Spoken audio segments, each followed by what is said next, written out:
In this world, everyone has the opportunity to become a god. Anyone can be classified with their divine power into the following categories: divine creatures, demigods, true gods, principal gods, and god kings. When a person comes of age at 18, they awaken in the divine realm and then enter their own main clan. The clans also have different levels, and talented people can enter a clan with greater potential, later evolving into superior gods. Hanwoo is one of those people who awakened to the divine realm, but received only the lowest possible residue level. The story begins in a high school, where a bully is fighting with the protagonist, saying, "How dare he speak that way," and claiming he has never lost before, so he must hand over the divine power. Otherwise, he will have his divine domain core destroyed. This bully is named Jung Bin and is a powerful assassin at the school, with 5,000 members in his main army. Hanwoo responds that there is no divine power, and that if he has one, then it depends solely on him to take it. The protagonist says that Jung Bin is nothing more than a mere member of the Locust clan. This makes him reflect on why on earth he is challenging the school bully, and it all started days ago when he traveled to the divine realm, where everyone can become gods. He imagines that the owner of that body is a scoundrel, a pitiful creature who awakened to the divine realm at 18 years of age but received only the Locust clan. A bedridden person tells Hanwoo that his parents are lost in the chaos of the Imperial College and are probably still alive, so if an opportunity arises in the future, he should try to find them. He also remembers when a girl named Qin Shuang asked him if he was willing to become her slave and provide enough locusts to feed her Thunderbird every day. She would ensure he graduated from high school, so he should think very carefully about it. Meanwhile, the bullies order him to always provide 100 divine powers on Monday at school, and if he doesn't, he will have to deal with the dwarf army invading and killing his entire clan, thus ruining his bright future. All of this makes the protagonist ponder how he could start this game on hell difficulty, and in this way, if he continues in the Locust clan, he will never be able to enter the best imperial universities, much less find his missing parents. This makes him think that his top priority right now is to pass the Yellow Knights massacre, but that's not his style. He enters the machine and puts on the accessory, saying that everyone managed to get where they are, so giving up without even trying is pathetic. With this in mind, he decides to connect to the divine domain until a notification appears that the login was successful. He is surprised, as that world is vast. He observes for a moment and notices the thousands of locusts from his main clan. He opens his system screen to check some of his data, see if there have been any updates, and says that according to his past life's memories, it seems there are only two options: the chosen son and the life sacrifice, and he is confused about what the difference between the two is. Asking the system what it is about, the chosen son of heavenly selection is one chosen by heaven to bring good luck. For each level raised, an additional ability with unique attributes is obtained. Meanwhile, the life sacrifice can sacrifice his biological life in exchange for products of equal value. The exchange products are generated randomly during the sacrifice process. This makes him thoughtful, as the chosen son of heaven should be his golden finger. Meanwhile, the life sacrifice is an additional ability he will acquire with unique attributes during the divine biological stage. Thus, with these incredible powers, he will be able to work hard to fulfill his grandfather's last wish. However, his biggest concern at the moment is to get through the school bully's blackmail the next day. At this moment, he notices something on his system screen, as there was a lot of additional information. He observes all the benefits listed in the system until he finally understands how it works. With this in mind, he decides to take a high risk, and if he wins, he wants the system to become his master. But if he loses, it will be a complete waste. The next day arrives, and already at school, Qin Shuang walks up to the protagonist's table, asking if he has thought about becoming her slave, making it clear that she will ensure no one will bully him until he graduates from high school. Hanwoo says his answer is no, leaving her indignant as she doesn't understand why he gave that answer. After all, without her protection, he will be massacred to death by some group of people. He smiles and says that maybe that is the situation. However, although he has no power or influence, he still has his own dignity, and despite understanding that she wants to protect him, he will not accept any of it. She turns around and says he will regret this situation. He takes a deep breath, but then the group of bullies approaches his table, asking if he brought the 100 divine powers they asked for, and if he doesn't deliver soon, he will deeply regret it. The protagonist tells them to stop bothering him, which makes Jungbin furious, as it seems he is crazy to talk like that, and if he doesn't hand over the divine powers now, he will have his domain core destroyed. He responds that he wants to see him try. The bully is surprised as Hanwoo is tougher that day, and it's hard to understand why. He also looks to the side and notices that Qin Shuang seems not to intervene. The other students start shouting for them to fight in the game. After all, they have never seen what a broken core looks like. One of them also says that the Locust clan is always dropping in level, so it will be easy to eliminate him and make him leave the school. They say that Jungbin's dwarf army can rank among the top 60 in the school, so it will be amazing to see that. The bully takes his card and tells the protagonist that he is looking for death, so later he can't blame him for not giving him a chance. Besides, he says that to deal with trash, he doesn't need to use more than 10 divine points. This is the intrusion card worth 10 divine power points. After blocking the target, a spatial teleportation portal will be generated within the target's divine domain, thus being able to invade the divine domain. Hanwoo immediately flies through the portal until he finally arrives in the divine realm. He stands before a giant door, wondering what it could be. Suddenly, it opens, and inside he can see numerous dwarves with a gloomy look. At the top of the gate stands the bully, saying that in the name of the dwarf god, he orders his army to destroy the fragile locusts until they finally destroy the divine core. With this order, the monsters start shouting excitedly. The other students can watch the fight on a screen projected by the system. They notice that the dwarf army is bigger than before, and probably the strength is already equivalent to the top 50. Another student disagrees, saying that each dwarf is equipped with an iron weapon, so the current strength is equivalent to at least the top 30. They also notice that there are elite-level life forms, and now Hanwoo will have no chance of winning. Qin Shuang observes this battle closely and notices the protagonist summoning his army of locusts. People are surprised, as they don't know what those red-colored insects are, and notice that they are explosive locusts, an elite life form, and as far as they knew, they were supposed to be common locusts. They didn't imagine there were elite-level explosive locusts, and there are many of them. Another student says that it doesn't matter, as even being elite, the combat power won't match that of the common dwarves. After all, trash is trash. The locusts fly towards the dwarves, causing a huge explosion shortly afterward. The protagonist smiles and remembers the previous day when he invoked a huge magic circle, as he was determined to make a big bet. He wanted to retain 10 million adults to maintain racial continuity, and the remaining 2,490,000,000 locusts were all sacrificed.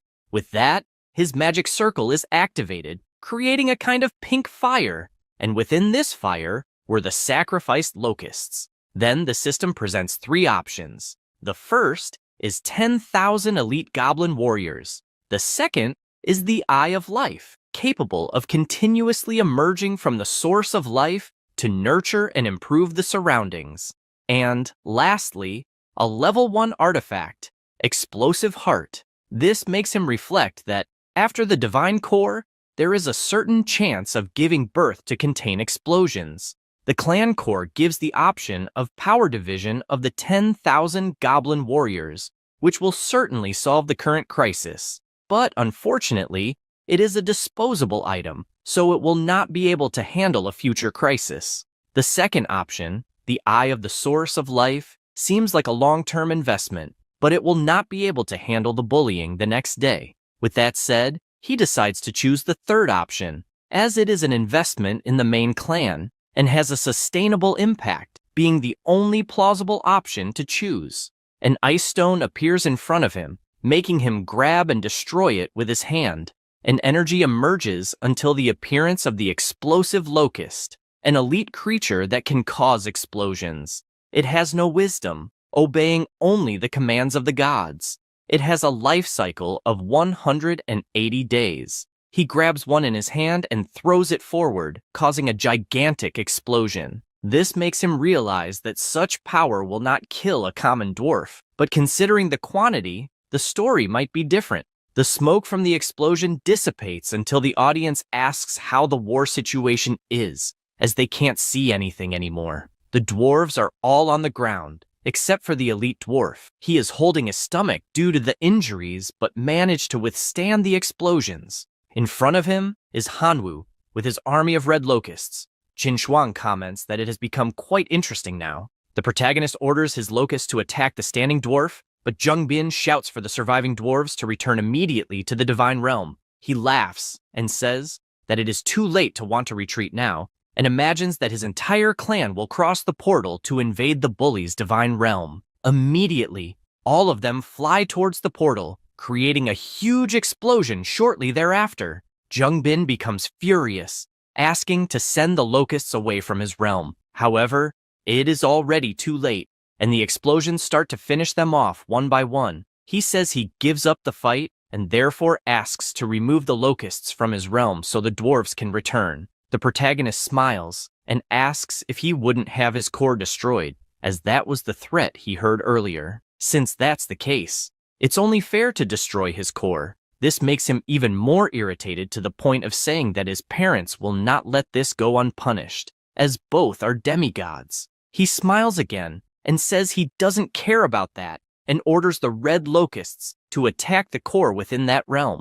Jung Bin despairs to the point of crying and begs to stop, admitting defeat and even promising never to bully him again in the future. And if there are any other conditions, he will fulfill them. But all he asks is not to destroy his core. He says he doesn't care about any of that and just wants to destroy it for everything he has done so far. At that moment, he hears a voice in his head saying he has done enough and to stop in his name. The voice is from Professor Liu, asking to stop. After all, the fight already has a winner. Jung Bin begs the professor to help him stop that madman who wants to kill him. However, it is of no use, and the locusts continue to approach the core and start to crack it bit by bit. He becomes increasingly weaker as he asks to be saved. Liu calls the protagonist's attention, asking if he heard what he said about stopping. Hanwoo smiles and decides to ask why a teacher is there. He says he is a class teacher, so it is natural for him to feel everything that happens in that school.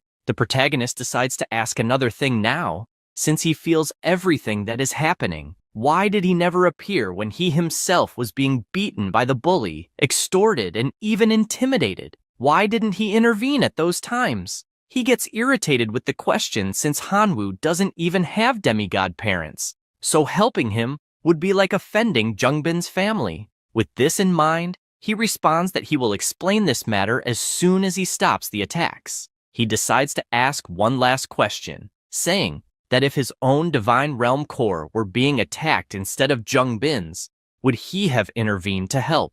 The teacher remains silent, not knowing what to answer, but Hanwoo asks him not to worry about it, as he already knows the answer. He says this, and his red locusts explode on the class bully's core, making him cry for having his divine realm destroyed. After that, the protagonist asks the teacher to please leave his divine realm. With that, the screen showing the fight is turned off. Jung Bin lies on the ground, frustrated, saying that it's all over, and now he is nothing but a cripple. The teacher runs to the classroom, calling for Hanwoo. A student responds that he has already gone home, as he didn't appear after the fight. This makes him furious, imagining that he should be expelled for what he did. Meanwhile, inside the protagonist's divine realm, he requests a battle report, and the system reports that, at the moment, there are 18,090 self-destructive locusts and 4,050,643 common locusts.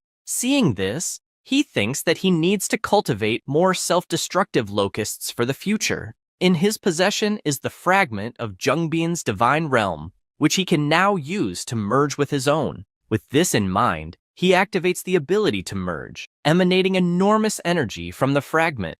The system informs the details of the current Divine Realm area and that the level has risen to 2. This evolution makes him happy, as it was not bad and should last at least until graduation. However, something still worries him, as Jungbin threatened him, saying his parents will not let this slide, and that is a problem since both are demigods.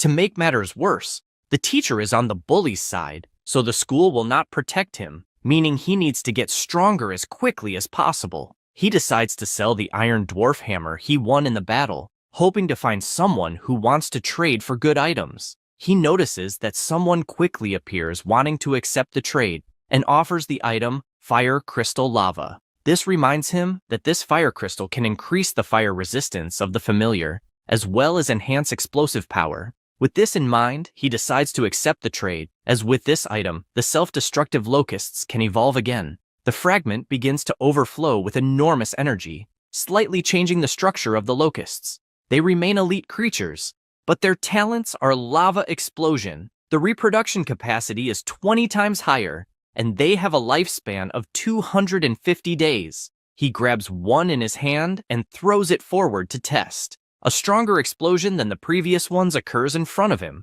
making him excited, as that explosion level is equivalent to a grenade. Plus, it has a lava splash effect. With this, it will cause enormous area damage. This makes him think that he basically has a bunch of highly explosive grenades. At school, inside the principal's office, Jungbin's father's shouts for explanations can be heard, as his son had his divine realm core broken, and now there is no possibility of remodeling it. Dean tries to explain what happened and says that the battle was caused by his son, and there are several records of rule violations, as well as bullying in the classroom. He becomes furious, as his son had the core destroyed, and the school does not want to take responsibility. After all, if this happened, it was the teacher's fault. Jungbin's mother joins the conversation, saying that the student who did this deserves to be punished, and not only that, but he should also be expelled immediately. Hanwoo continues training his locusts, asking to use growth acceleration to regenerate some explosive locusts. At this moment, Principal Dean calls the protagonist, making him worried as the worst is yet to come. He answers the call, and she says that it is Principal Shu and needs to tell him something. She explains that Jungbin's parents went to the school and are asking for him to be punished for what he did, and tells him about the conversation with them. The student's mother was furious, demanding that the protagonist be expelled immediately. Dean explained that after an investigation, they discovered that it was their own son who initiated the invasion of the Divine Realm, and that Hanwoo only won using his own strength, without any cheating. With that said, there are no grounds for his expulsion. She became furious to the point of asking if the school was really going to try to cover up for a bad student who goes around destroying his classmates' cores. The principal asked her not to distort the facts. After all, Hanwoo has always been an excellent student who follows the rules.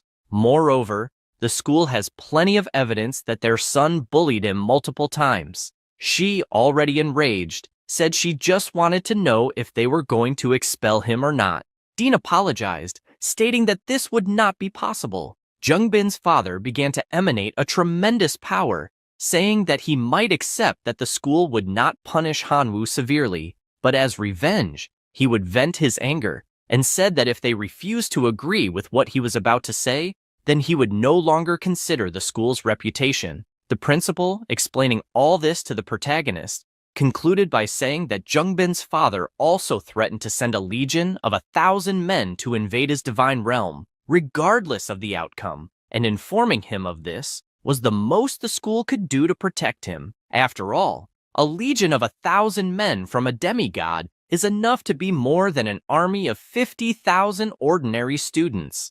With that said, she asked if he would be able to handle the situation. He thanked the principal for her help, and said he would go to the school the next day to face this challenge. With that, he ended the video call and imagined that he needed to hurry to become stronger, so it was time to launch the second sacrifice.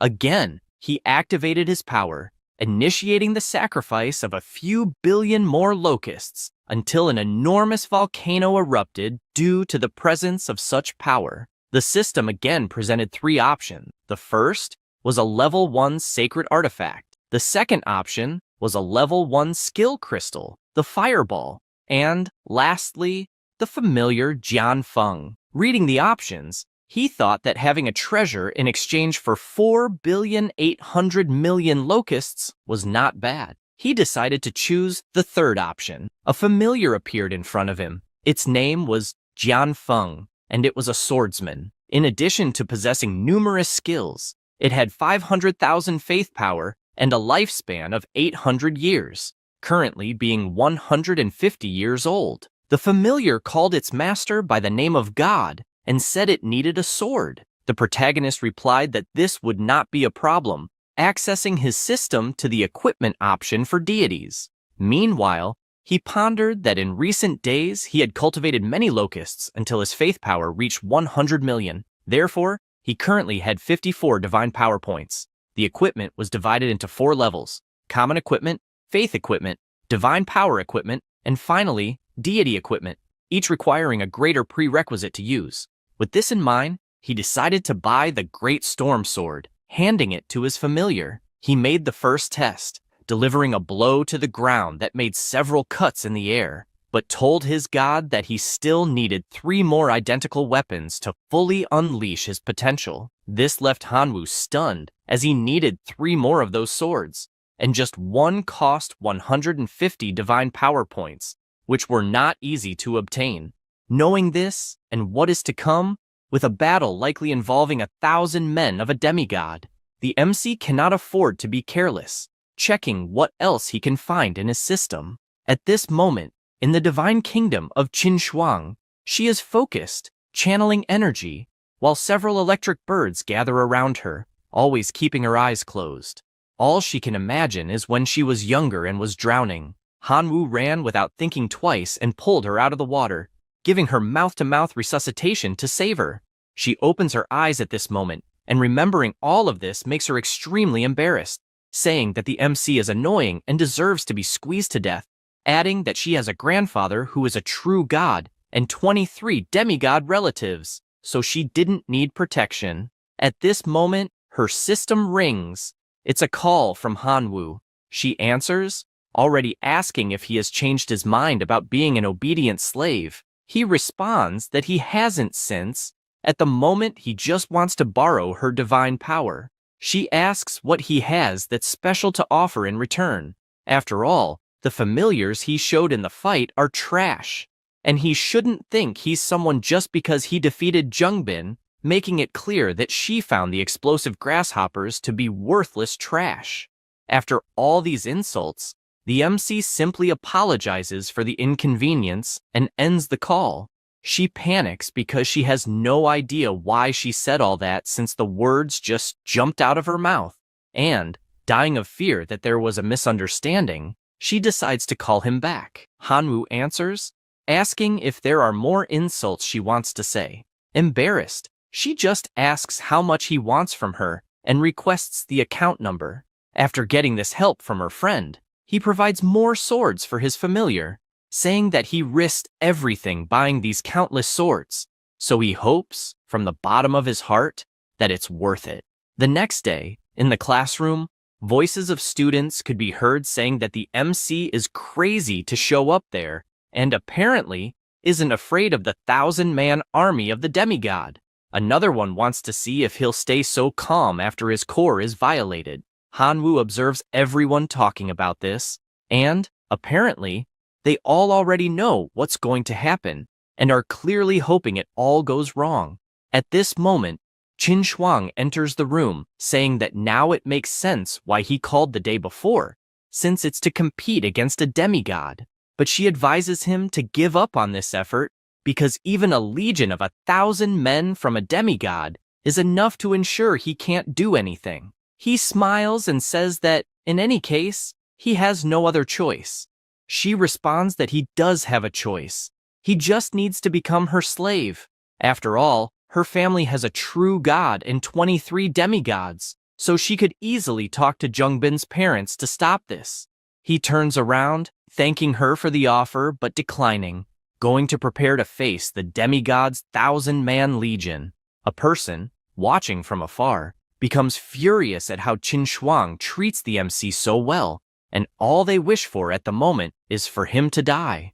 At this moment, a teacher opens the classroom door with Jungbin's parents and points forward, showing who this Hanwoo is. Mrs. Du immediately becomes furious, calling him a bastard for destroying her son's core. John Lin asks her to calm down because they can't break the school's rules. The teacher asks Hanwoo to come to the front since they can't waste the precious time of the Zhang family, but he smiles, saying he wants to wait for the principal to have a witness. Leitian says that such a small matter isn't worthy of the principal's witness, and that he himself is enough to witness what will happen, and asks him to comply quickly, or else things will get complicated. At this moment, Principal Shumei enters the room, asking the teacher who he is being disrespectful to in this way. He asks her not to worry, since he is dealing with a small matter, and taking the opportunity to discipline his students. She reminds him not to forget that he is a teacher at a respected school and not a guard dog for a demigod, making that very clear. The students' parents are satisfied with the principal's presence and ask if they can begin. She asks Hanwoo if he's ready, and he, full of confidence, replies that he is. Janlin wastes no time and plays his invasion card. The MC also begins his journey to the kingdom, immediately encountering several gazes directed at him. These are the gazes of fierce wolves. A student watching on the big screen notices that the wolf cavalry, led by a cavalry captain, has power beyond the ordinary. Another boy responds that this wolf cavalry is a combination of green orcs and dire wolves, and they also have a combination of high-level equipment, meaning that Hanwoo is finished. The wolf army prepares to face the MC, as does Janlin, overflowing with immense power as he calls him a bastard for destroying his son's divine core, and for that reason, he will pay with blood. Qin Shuang observes the troops used by the man, and the wolf cavalry is clearly counted as 2 units. Originally, they said they would send a legion of 1,000 men, but at the moment, there are 2,000 combat units, which is a major cheat. The principal remains silent since there is nothing she can do about it. The wolves advance on their master's command, just as the explosive grasshoppers also appear in favor of the MC, impressing some students. After all, there are 7 million elite grasshoppers, and they find it strange, since the day before there were only 20,000 left, having no idea how it was possible to cultivate so many in such a short time. It's almost frightening. Another says it won't make a difference since he's facing the elite of the elite, which are the mounted wolves.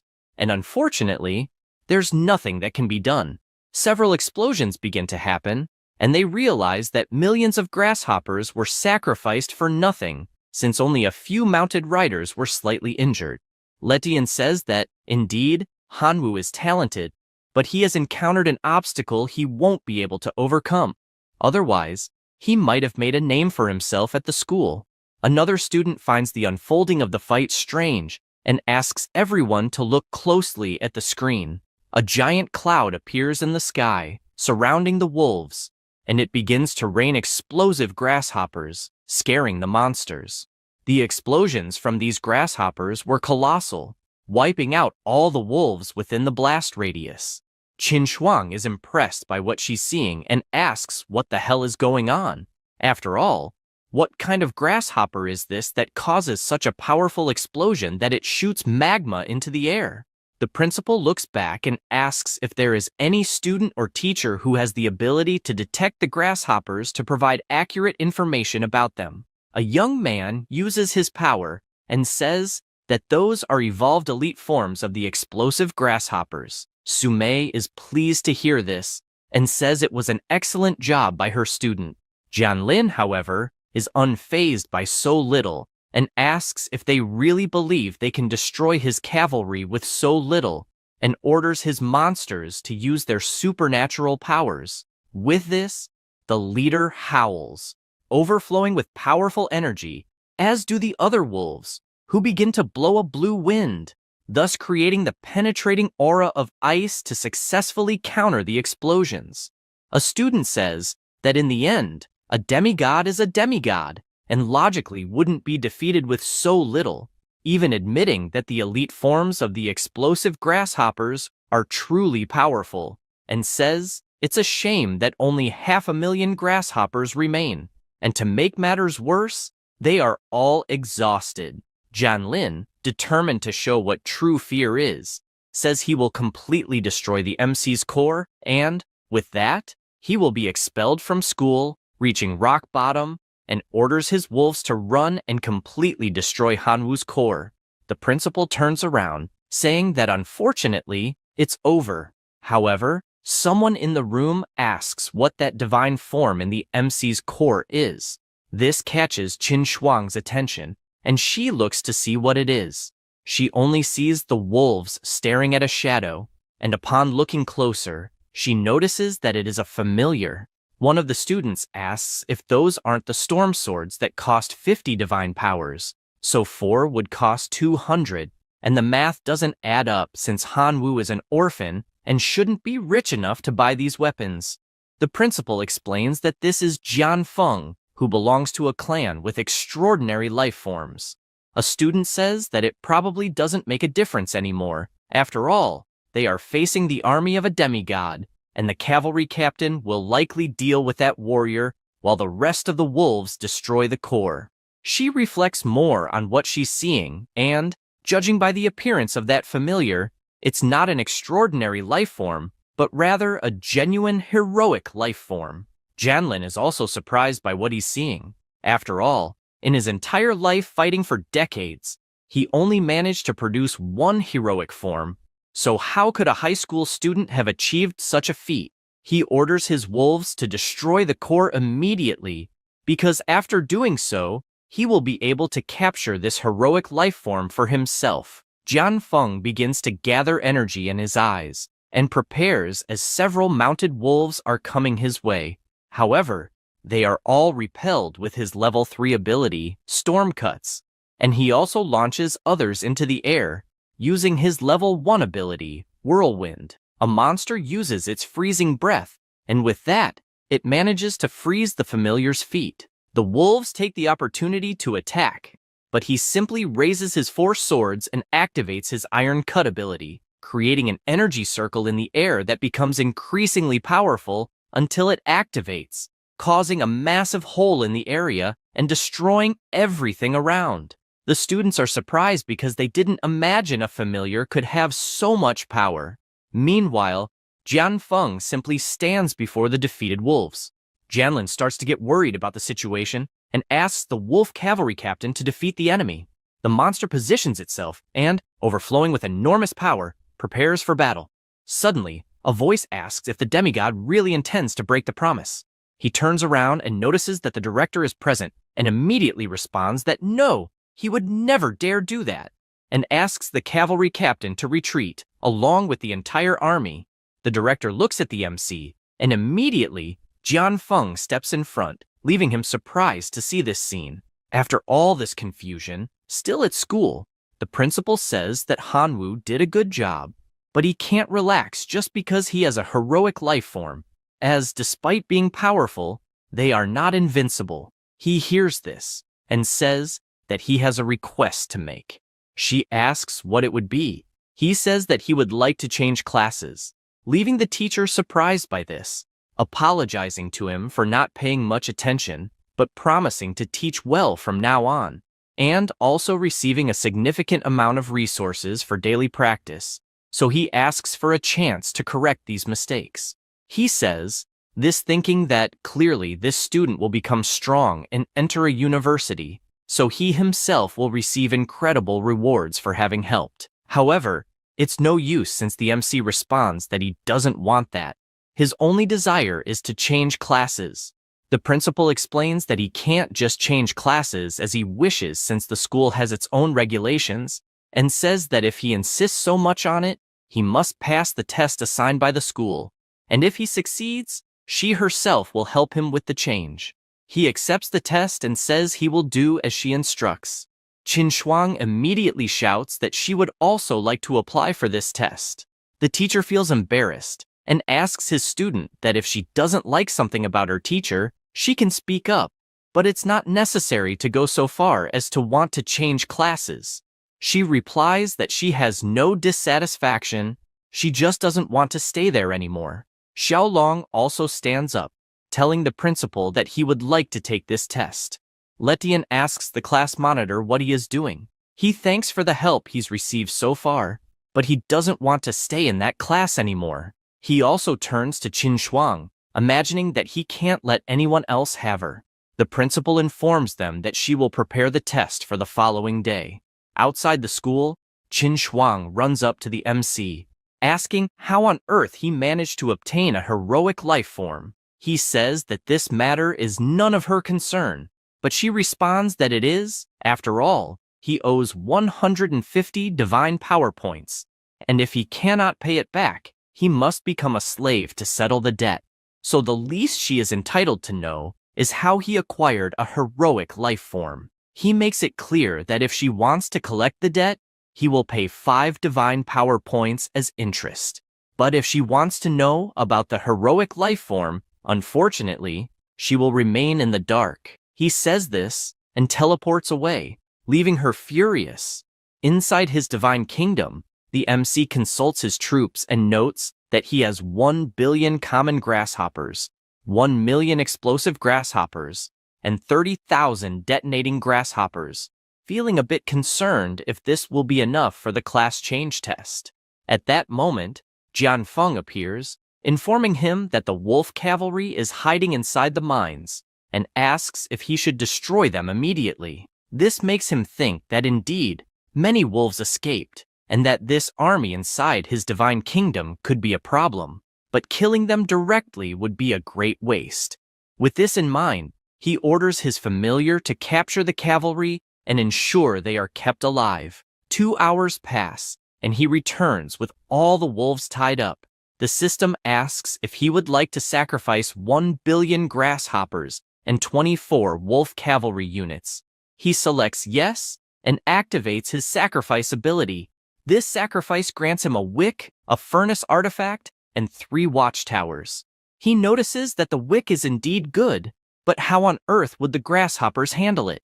The same goes for the furnace and watchtowers, and he thinks that, unfortunately, none of these items are interesting to him. At this moment, he remembers that he captured a few hundred dwarves in his battle against Zheng Bin, and wonders what happened to them, activating his god's eyes.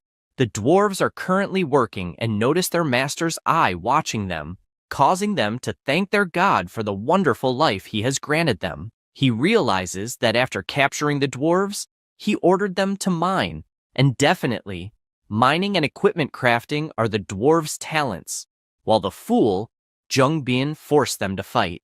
Knowing this, he imagines they have the talent to craft equipment and, without a doubt, will be very useful in the furnace. He sends them there and asks them to forge the best equipment possible. The dwarves are surprised, as the gods have sent a divine gift. Meanwhile, the teachers are gathered. Li Tian explains that everyone is already aware of the class change test that 3 students will take, and that the school has given authority for everyone to create something. One teacher says he has nothing to say except thank you, as they are giving away 3 of the best students as a gift. He says he doesn't care about the tests for 2 of the students, but demands that Hanwu's test be raised to the maximum level since he hates a student who doesn't respect the teachers, and asks all his colleagues to please make this happen. The teachers agree to help, while Li Tian is just furious about being reprimanded by the principal, in addition to having his semester salary cut. The next day, already in the classroom, the teacher presents the 3 envelopes containing each student's test. Xiaolong and Qin Shuang take their envelopes, as does the MC, who is surprised to read that his evaluation test is at level 10, requiring him to defend against 10,000 foreign invaders. The principal asks the teacher if he would like to reconsider Hanwu's absurd test, but he responds that this was a decision made by all the teachers together. The MC asks the principal not to worry, as Letian is eager to see his abilities in action. This irritates him, prompting him to say that he should not regret it later. Qin Shuang once again asks him to become her slave, and if he does, she will ensure that absolutely no one at that school dares to intimidate him again. He thanks her for the kindness and says they will see each other after the test. She replies that it's fine, calling him ungrateful. Meanwhile, Xiaolong is eager to see the MC make a fool of himself in this test. The test begins with thousands of goblins appearing in front of him. The people watching on the big screen comment that they heard Hanwoo's test is the hardest of the three and say it's well-deserved for having offended Professor Liu. The MC is not pleased, considering that Letian can't even be called a man for putting so many fire-resistant goblins against him.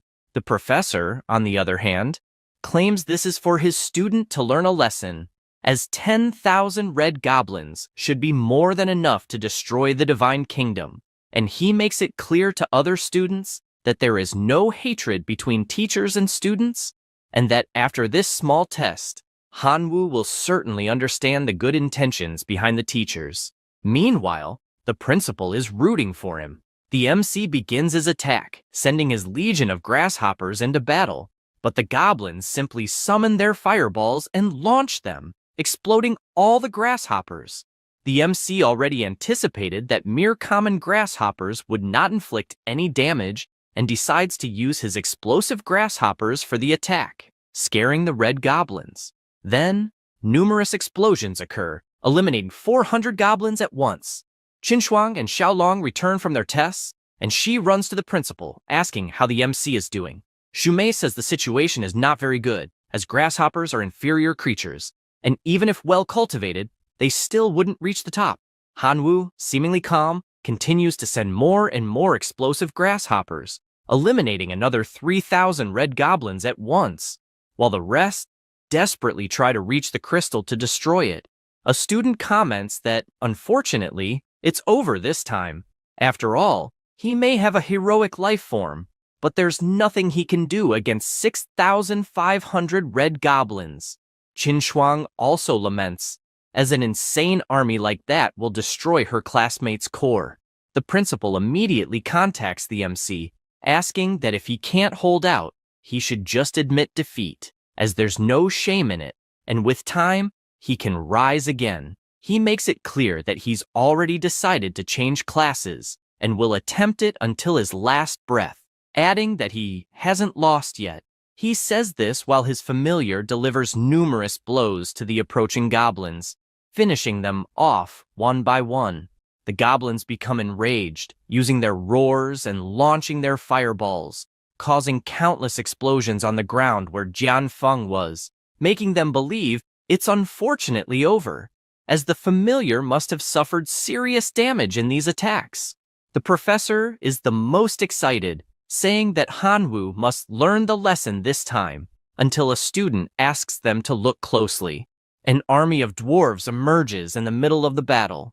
They position themselves asking to protect their god, leaving the red goblins frightened, as an army of dwarves is attacking everyone. The students watching are surprised, asking if this isn't the same faction Zheng had, and, with all this talent, Hanwoo must be at the very least in the top 10 of the year. With the dwarves' victory over the red goblins, the MC celebrates, having won even while at a disadvantage. The principal and Qin Shuang are also pleased with the result, unlike the professor, who is irritated by this victory. With the return of the three students, all the teachers want to recruit them for their respective classes, making it clear that they will provide the maximum resources possible for each one. Xiaolong can only imagine going wherever Qin Shuang goes, regardless of which class it will be. The MC is bothered by something, asking the principal why his test was so difficult. She explains that the level of each student's test was chosen collectively by all the teachers of that grade.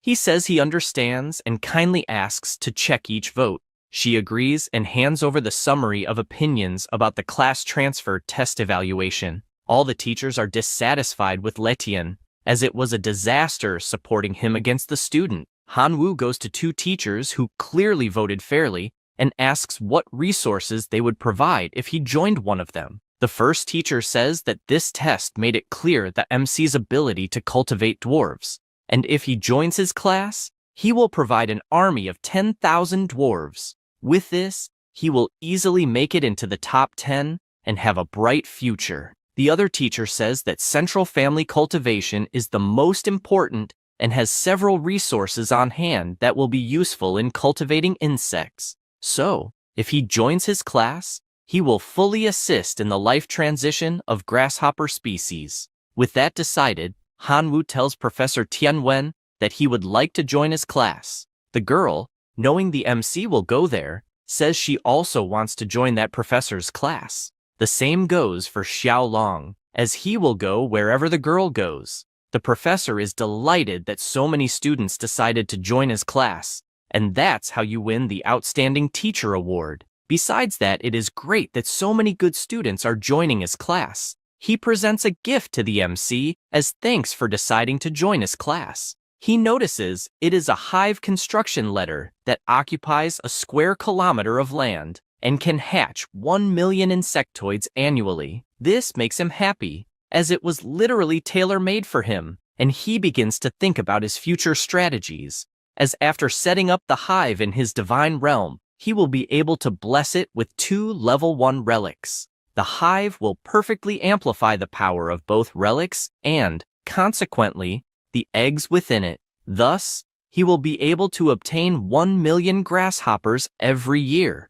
With this in mind, he thanks the professor for the generosity, and the professor says there is no need to thank him. Just deliver the best results, and that will be a reward in itself. The principal calls everyone's attention, saying that the test of the day is a simple test, so there's no need to take it so seriously, but that in 7 days, the exam will cover the entire school, as it will determine the allocation of resources among classes in the future. After that, within the MC's divine realm, he checks his situation and currently has 2 million grasshoppers, 5,000 self-destructing grasshoppers, 300 explosive grasshoppers, 52 dwarves, and Jianfeng, which is a heroic life form. He worries when analyzing his situation, as with this level of strength, participating in the exam that will cover 7 days will probably result in the worst score among all students,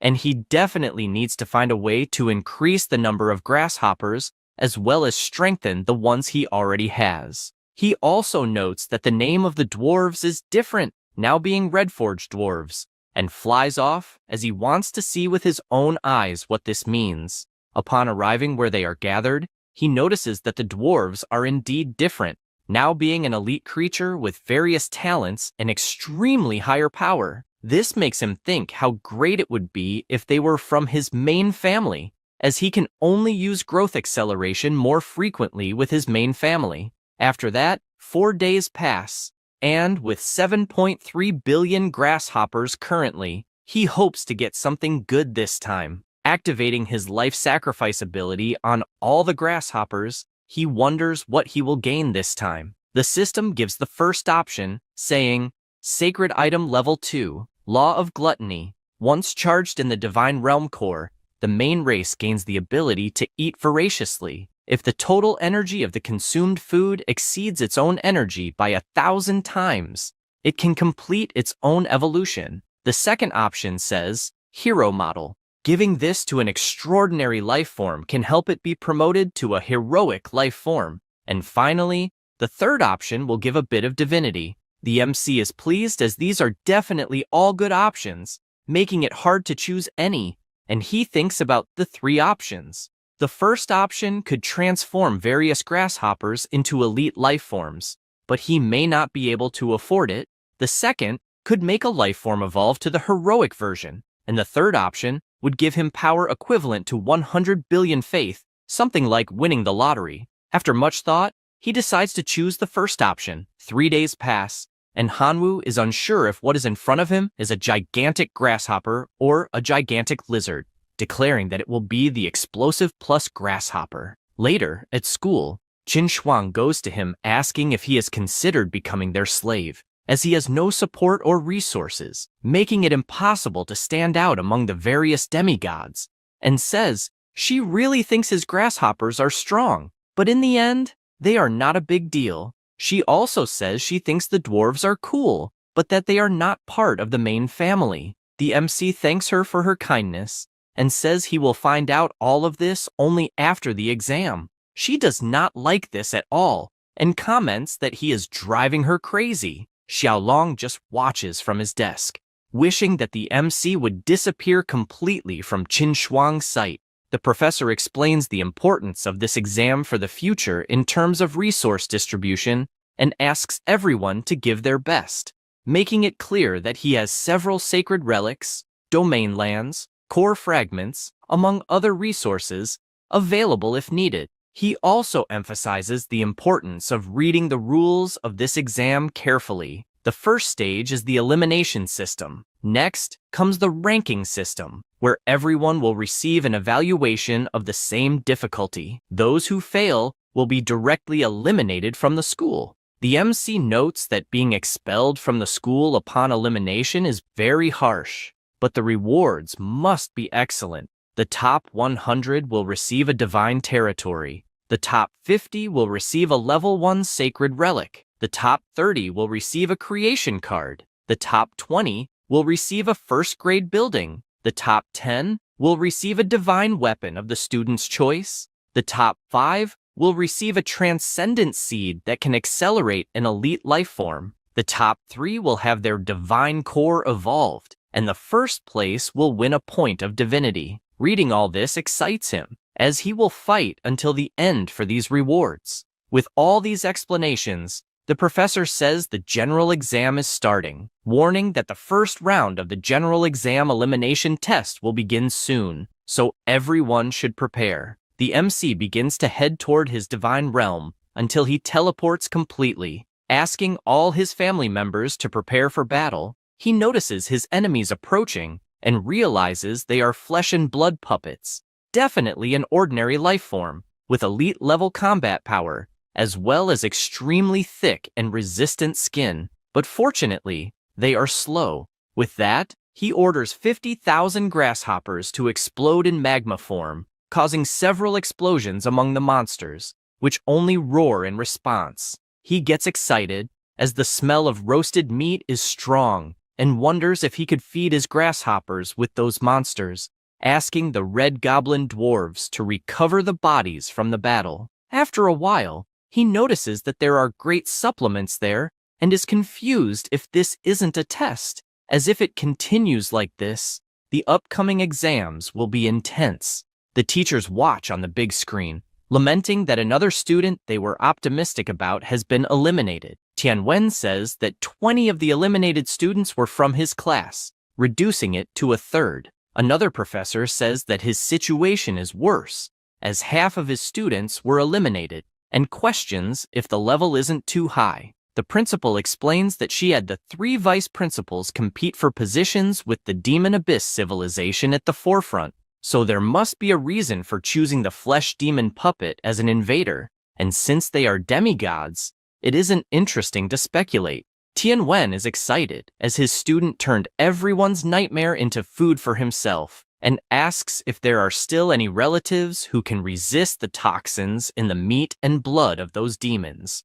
Another professor is curious about this, as if the grasshoppers can ignore the toxins of the demonic puppets. It is a great discovery worthy of research. Li Tian responds that it is just luck, as in terms of strength, those grasshoppers are trash. Tianwen makes it clear that luck is also part of strength, and definitely those grasshoppers have been well cultivated, so they are not weak, stating that, despite being an extraordinary life form, it still crossed the threshold of extraordinary life forms. Li Tian asks if these extraordinary life forms are not, in the end, just grasshoppers. After all, their combat power is generally equal to that of goblins, which are common life forms, and even worse than them in other aspects. The professor makes it clear that his colleague is being one-sided, as he is comparing the deficiencies of the grasshoppers with the advantages of another race. For example, grasshoppers can expand their population 100 or 1,000 times a year, Asking if goblins can do the same, he says he will not discuss useless things and only wants to see the results, proposing a bet that, in the end, Liumo's score will be higher than Hanwoo's. Tianwen responds that the MC will definitely have the best scores. Letian says that all the teachers are there as witnesses, and the result will cost the loser 5 points of divinity. He says this thinking the bet is already won. After all, Liumo is his nephew, and definitely, Tianwen will not provide the same resources. On the big screen, it is possible to see that after the eliminations, 430 candidates were approved, and the number of students selected for the exam is 300.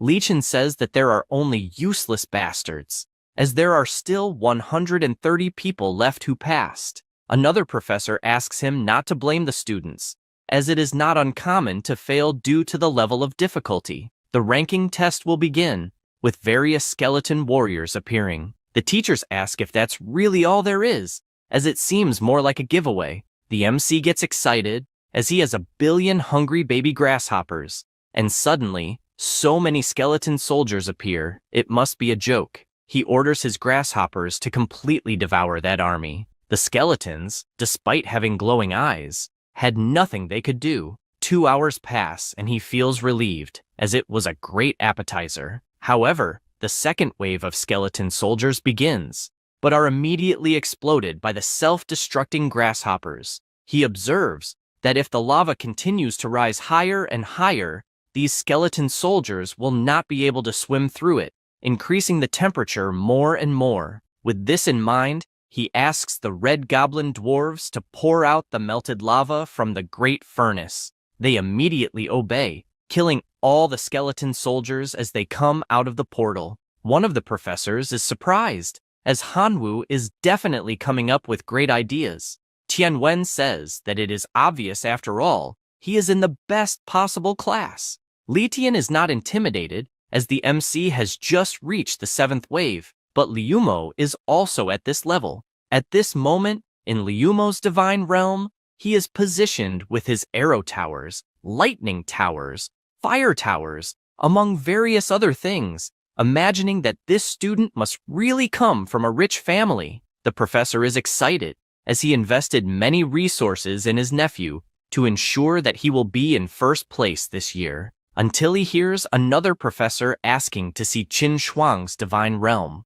Observing her realm, he notes that there are 100 lightning towers, as well as 300,000 elite thunder natural life forms, and 100 giant ancestral trees. This impresses everyone, as her family is truly powerful. Even many demigods do not have as many trump cards as she does, and there are even rumors that the girl is among the top 3 in the series. Li Tian is furious, as he knows all this is because of Hanwoo, and says that the boy will pay dearly for this. After all this, the 10th wave ends, leaving only 18 candidates, and he announces that the 11th wave will begin soon, making it clear that the level of difficulty will increase drastically. A shadow emerges from a red portal, leaving everyone in disbelief that this is a heroic life form. The monster in question is the bone collector of the skeleton race, and it is indeed a heroic life form. It continues walking, and as it passes by, all the bones on the ground begin to tremble, while a pink aura surrounds it. It raises its staff and creates a completely gigantic skeleton being. The bone collector raises its hand, asking its new creation to attack with all its might. The enormous skeleton attacks, saying it only wants to kill, and stomps on the ground, causing a huge explosion, leaving the professors surprised, as only 3 minutes have passed, but 8 students have already given up due to the excessive difficulty. Letian is annoyed, asking why the giant skeleton is so small in Hanwoo's divine realm, and starts accusing him of cheating. Indeed, the skeleton generated in this realm was quite insignificant, even trembling with fear. Tianwen explains that the reason is simple. The bone fragments in the MC's divine realm were burned to ashes by the lava, so the bone collector did not have enough resources to create such a large being, leaving only the bone collector, who is disintegrated by the iron-cutting style of the familiar Jianfeng. The MC begins to yawn, insinuating that it is too easy as he has just passed the 11th invasion wave. The professor does not accept this result and accuses him again of cheating, insinuating that the student should already know what the tests would be. Tianwen asks what evidence he has for this accusation. The professor accuses him of protecting his own student, saying he will report him to the educational authorities, making it clear that everyone there is sensitive. But Hanwoo's unusual fighting style is suspicious after all. Who would think of cleaning the battlefield after defeating the skeleton soldiers? If he did that, it's because he knew that eventually the bone collector would appear needing bones to summon its greatest creation, and he makes it clear that he strongly suspects that Hanwoo already knew about the tests in advance, which is a cheat that the school should investigate. The principal makes it clear that the content of the exam was decided by the supreme director before leaving, and that even she did not know the content of the tests, asking the professor if he really thinks the supreme director would have done something so stupid. He panics and says no, that he must have been wrong, and that Hanwoo defeated the bone controller by sheer luck, but insists that even if there is no cheating, his scores are very unfair compared to the other students. She asks if Letian, as a demigod, is aware of how ridiculous these words are. After all, the civilization of the divine realm has never been about justice, but rather about survival, and one cannot compare the scores of anyone with anyone else. Highlighting the justice that the professor mentioned, she says that he himself used his authority in favor of his nephew, providing him with resources. Knowing this makes Tianwen angry, as it seems the professor is favoring his own nephew with a colossal amount of resources. And now, it makes sense why the bet was made, though it's a shot in the foot, since the MC passed the wave while his nephew is facing great difficulties. In the divine realm of Liumo, he notes that he is facing a colossal challenge, as his army has been defeated, and says that he gives up on the test. Tianwen informs that the results of the exam are out, as Hanwoo has passed and his nephew has failed, asking if he will pay the 5 divinity points, reminding him that the other professors are witnesses. He hands over his card, making it clear that he will eventually recover the points he lost. An hour passes, and now there are 3 people left to face the 13th wave: Hanwoo, Qin Shuang, and Huang Fei. The professors are eager to see who will take first place among the 3. In Huang Fei's divine realm, he gives up on the 14th invasion, as the level has become absurd. Qin Shuang, reaching the 16th invasion wave, also gives up. The principal is pleased to see Hanwoo in first place, continuing strong with his explosive locusts in the 20th invasion wave, causing explosions throughout the battlefield. A giant skeleton is generated as the smaller ones are killed, but the familiar Jian Feng appears with its annihilation technique, cutting the giant into pieces. 15 minutes pass, and the system announces that the 21st invasion will begin, making it clear that the difficulty level will increase dramatically and asking everyone to be prepared. He gets excited, as it seems a great challenge is coming. He notices that a colossal portal has appeared before him and is surprised, as it is much larger than normal. Emerging from within, sitting is the Supreme Lady of the Skeletons, and, as the system made clear, the difficulty level has indeed increased dramatically.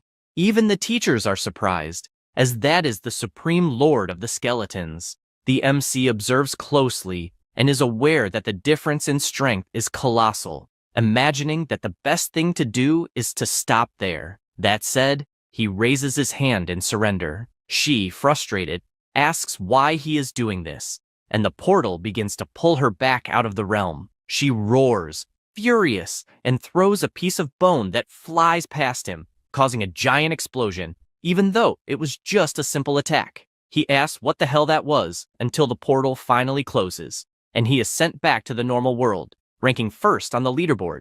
The final result was, Tianwen's class scored a total of 252 points, placing first, 20 points ahead of the second place.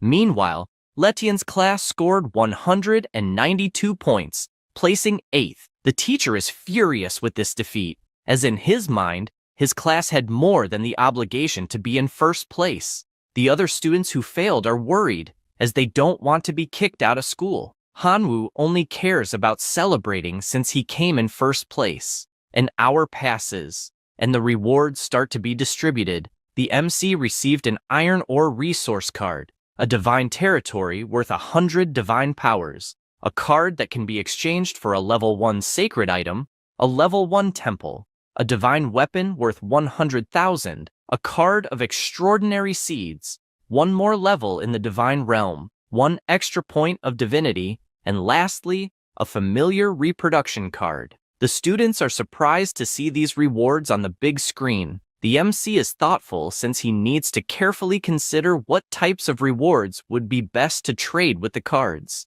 Tianwen tells him not to worry, because he will guide him on which are the most suitable. This makes him happy, as his teacher is really reliable. In the MC's divine realm, he uses his territory card, expanding it to 20 square kilometers.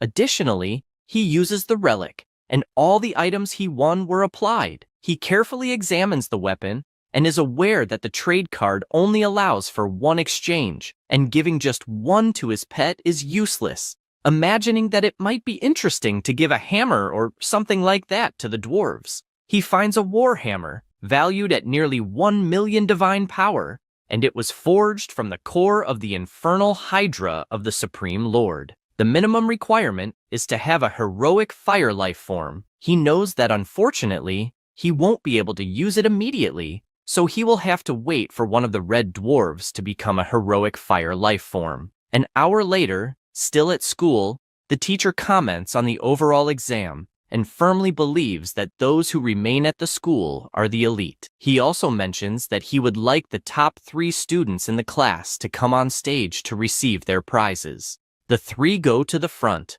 while the teacher explains that Hanwoo performed excellently in the overall exam, securing first place, and the reward will be the choice of any superior resource. Hearing this makes the MC thoughtful, wondering what is in the treasure chest of resources. The system lists the options, which are Giant's Fist, Fountain of Life, Iron Mine Core, Level 2 Skill Frozen Missile, Level 2 Buildings, Goblin Nest, and finally, an extraordinary life form, Linger. Without thinking twice, he chooses the Fountain of Life. Basically, it is a water fountain with vital energy, which can be used in large quantities to nourish life and improve the environment. The teacher acknowledges how incredible Hanwoo is for this choice, as he is not stubbornly seeking power, but rather recognizing his own strengths and looking to develop them. After that, a person approaches, congratulating the MC since he suddenly became rich, and asking his colleague to sell the divinity he won in the overall exam, offering to exchange it for 105 million divine power. He just wonders how this guy comes in wanting to give orders, even though he seems rich for offering 5 million extra, asking why he wants it. The boy responds that there is no specific reason. He just wants to know if the MC agrees to make the trade for 105 million divine power, as that's enough power to focus on the locusts or wherever he wants. The MC refuses the request. The student insists, saying that his grandfather is preparing to be promoted to a true god and needs divinity. So, if the MC sells that divinity, the student himself will owe a favor, in addition to the agreed divine power. This makes him think, as 105 million divine power is really a lot, and with all that, he would be able to greatly increase his locust army. He replies that it is indeed an interesting offer until his phone rings, and when he checks it, he's shocked, as Qin Shuang is sending a message asking him to sell the divinity to her for an incredible 150 million. He can't believe such an absurd amount and thinks that this girl definitely has money to spare. She asks if he really thinks 1 point of divinity is only worth 100 million. She also asks if he has no common sense. Although it's true that a bit of divinity can be condensed with 100 million divine energy, that only happens if the god produces and sells it. Moreover, if it were mixed with the power of faith from other gods, the success rate of divine power condensation would be greatly reduced. Therefore, The current price of divinity is 145 million divine power, but there's not even a market for it. He starts to understand better after this explanation, which means that Shuju was trying to scam him. With that in mind, he makes it clear to his classmate that he rejects his offer, leaving him nervous, asking the MC not to get so cocky just because he got first place in the general exam. However, the MC no longer cares about anything, as 150 million divine power has just been deposited into his account, feeling rich at this moment. After that, in his realm, he directs that the level 1 temple should be built near the Red Goblin site, and it is built right away. As for the fountain, he imagines it should be constructed near the desert, as with the temple, that land will become fertile soon. After that, he goes to the Red Goblins and gives them the new artifact, the Infernal Warhammer. They are amazed and thank him for everything their god has provided so far. Hanwoo takes the seed of supremacy in his hand and gives it to them, saying that from now on, that Red Goblin will be known as the Hammer of God, placing trust in him that he will become a hero soon, to the point of lifting the infernal hammer. He is moved by such honor and bids farewell to the MC, praising his god. While flying, the MC is looking at a crystal that the teacher asked him to choose, but he is not sure what it's for. He barely thinks about it when he gets a call from Tianwen, who, when answering, asks if he'd like to see him or something like that. The teacher talks about the question of who would be better, Hanwoo or Liumo, and with that, the teachers bet 5 points of divinity, with Tianwen himself winning that bet. He says he would like to give a divinity card equivalent to 150 million divine powers. Then, he explains the other war reward he won, which is the egg laid by the celestial demon insect king, and refined using a special method, which, even dead, will produce 10 liters of magic fetus every day. He emphasizes that, at the time, he said he would support him with every possible resource regarding the core familiars, imagining that for now, it is the only way to help the locusts make a leap in life. This makes the MC reflect that he doesn't have the support of the other teachers, as they consider the locusts useless. But he is aware that if the locusts mastered the path of life leap, assimilating with the celestial demon insects, they would have great potential overall. The teacher asks him to choose any of those rewards, as it's part of the bet he won. Without thinking twice, he replies that he wants the magic fetus egg. Tianwen points out that the combination of the celestial demon insect with the poison attribute is high, and it can carry the poisonous mist account of the level 1 sacred item, and with that, the result will be absolutely satisfying. He thanks him for all the information, saying that he will meet the expectations. Additionally, he asks if there is any way to provide a large amount of meat, regardless of quality, since the meat at the shopping centers is quite expensive. He suggests not feeding the locusts with meat and also not buying from shopping centers, as the cost is high and the benefit is low. He mentions that recently, the director has been invading the demon abyss, and there should be plenty of blood and flesh puppet corpses there, suggesting he inquire about it. The MC thanks him for the recommendation and ends the call. As he continues walking, he imagines that the effect of level 2 gluttony is quite powerful, as his locusts in the divine realm ate very quickly. Now, the realm's standard production cannot satisfy their appetite, so the best policy will be to find a food source as quickly as possible. He thinks about it and places the magic fetus egg under the ancient tree to make it produce essence faster. After that, 2 days pass, and he notices that some locusts apparently have already eaten the magic fetus eggs, becoming anxious to see what kind of creature will emerge from the cocoon. He also wonders how much longer it will take since 2 days have passed and still nothing. No sooner does he say this than he sees the cocoon cracking, feeling happy that the time has come. A new familiar emerges in front of him. It is the celestial demon insect. It's an ordinary creature. Its talent is cruelty, and its level of faith is fanatical. Hanwoo is pleased, as even though it is still in the common phase, it is 100 times stronger than the locusts. He also noticed that there is no information on the creation, probably because every demon insect must be assimilated by the magic element. By using a few magic drops, he notices that his familiar grows twice as large. Additionally, the law of gluttony also works on this familiar, and it doesn't take long for it to be promoted to an elite life form. With that said, he uses his sacred poisonous mist item, completely changing the form of his new pet. Now, it has become an elite life form, the poisonous mist insect. In another location, the Supreme Director wonders how this could have happened. He is in a place with thousands of skeletons everywhere, wondering what to do with so many broken bones.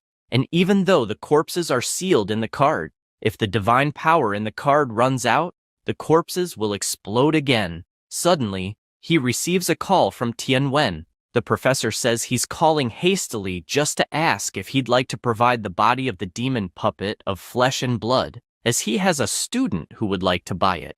The director asks what a student wants with demon puppets. He responds that they will be used to feed his main familiars, as they are locusts and could eat these flesh puppets with ease, just like they did in the elimination test. The director asks if this particular student isn't the genius who fought a demigod a few days ago, surprised that a small locust could be so useful, and adds that it's a pity that location isn't suitable for the locust's life, as they could introduce a large group of them to eat the flesh of these puppets and save a lot of divine power. He says this and pulls out a card, stating that it contains 1 million flesh and blood puppets, asking him to give it to the student. A day passes, and the professor calls again, saying that the student ran out of meat and asked if there would be a permanent supply. The director can't believe that he used it all in one day, and to make matters worse, wants a permanent supply. He asks for a moment to think of something. After coming to a conclusion, he says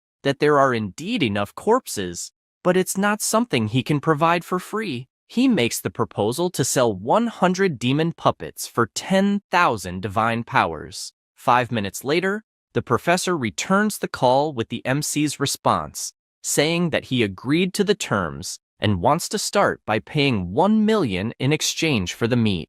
A few days later, Hanwoo is ready with his most powerful army, once again using his sacrifice ability. The options in exchange for this sacrifice are: Option 1, Giant Warriors, which are an extraordinary life form; Option 2, Level 3 Skill Crystal; and Option 3, Decomposition System, which breaks down matter and extracts pure energy. He considers all the options, taking into account the 12 billion elite life forms he used in the sacrifice. He thinks about the giants, as they are quite intelligent and their power is overwhelming, and just one of them could be sold for 10 million. However, he is also interested in Option 2, as the Level 3 poison explosion combined with the celestial demon insects, the poisonous mist, and the relic would be a perfect combination. Yet, he knows that his current divine core is at Level 3 and has no open slot to carry this new skill. After analyzing everything,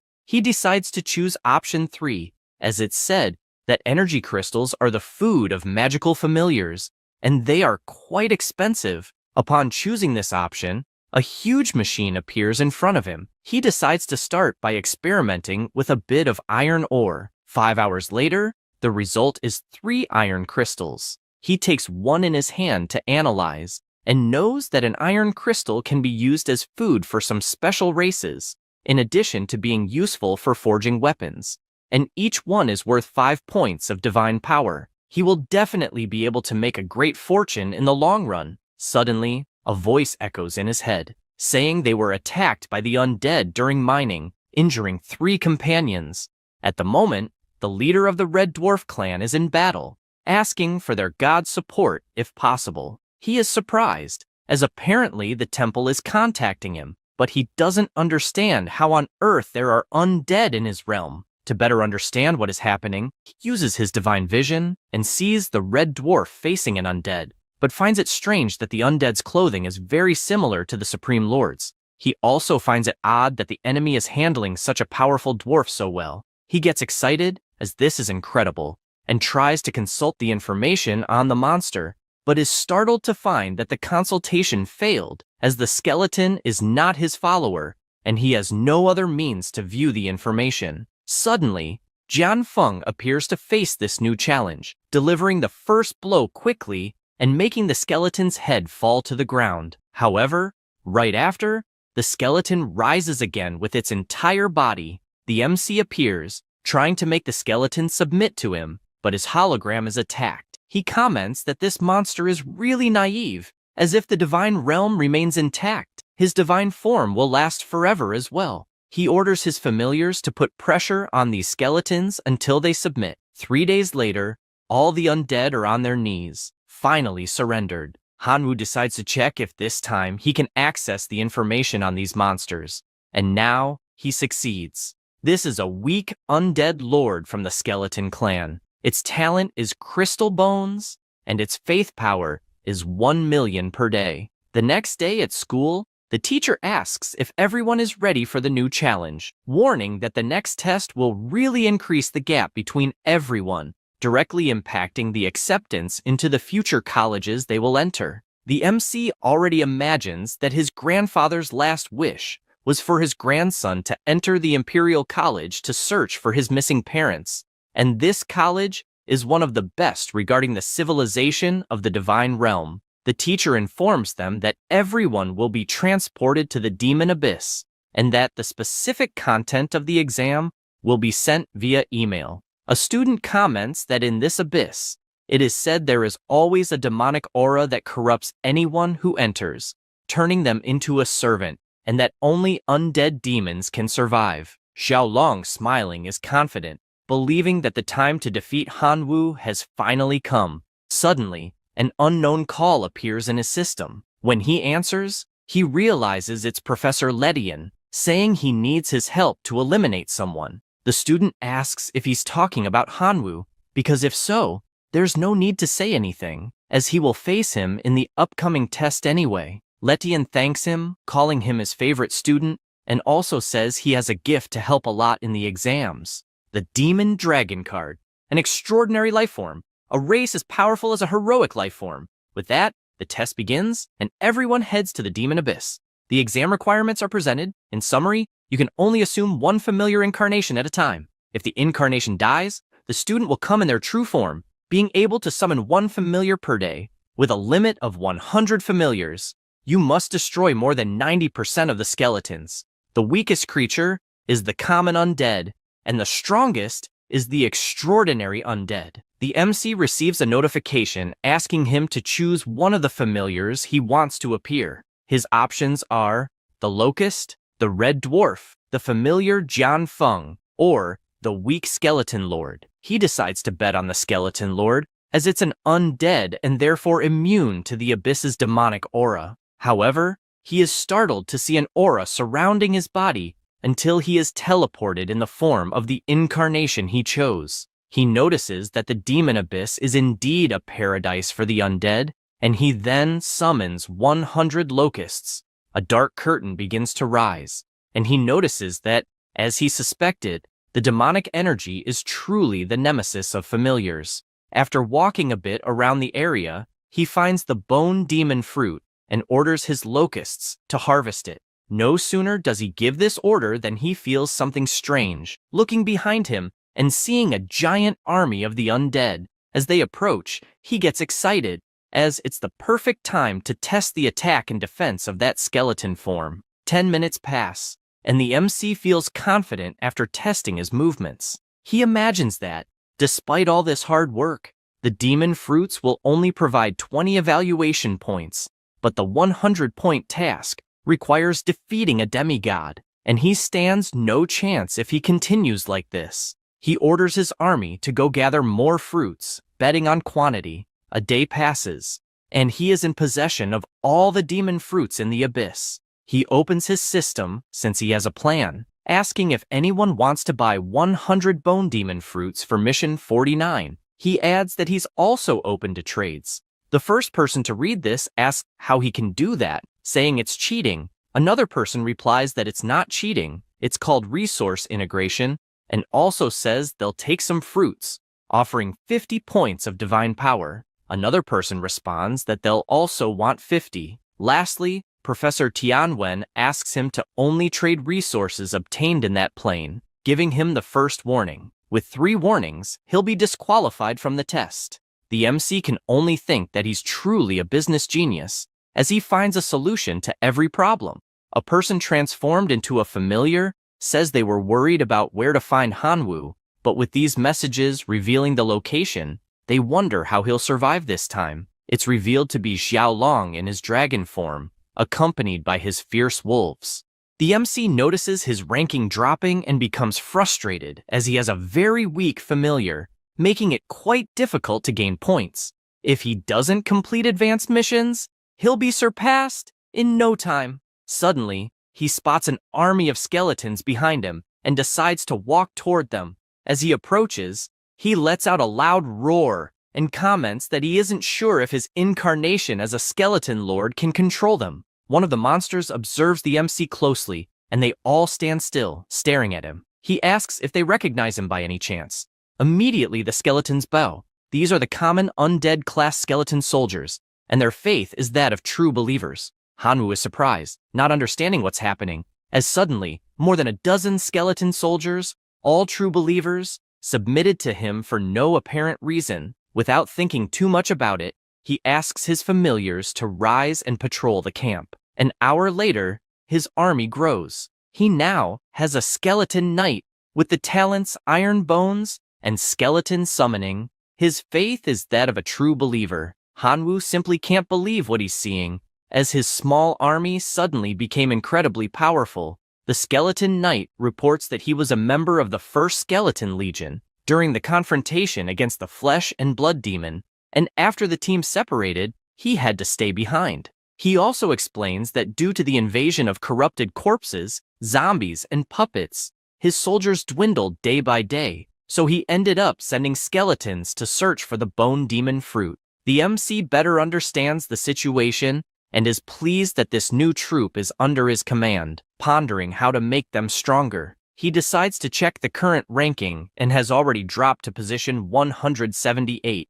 Seeing that his situation isn't great, he decides to start playing for real, announcing that he'll give bone crystals and leave the rest of the equipment for his soldiers. 10 minutes later, the army appears stronger, with the MC announcing that the current target will be the Flesh and Blood Demon puppet. They stand before the cave they are about to invade, and he explains to the army that the mission states there are about 10,000 Flesh and Blood Demon puppets in the lair, and they need to work as a team, as their current strength is 1,000 skeletons. They then enter the lair, but soon notice several creatures running toward them, trying to determine if they are human or monster. The skeletons take position and begin killing all the approaching puppets. The MC watches from afar, hoping that the slain Flesh and Blood puppets could transform into skeleton soldiers, adding more strength as members of his team. An hour passes, and now his army consists of 7,000 skeletons.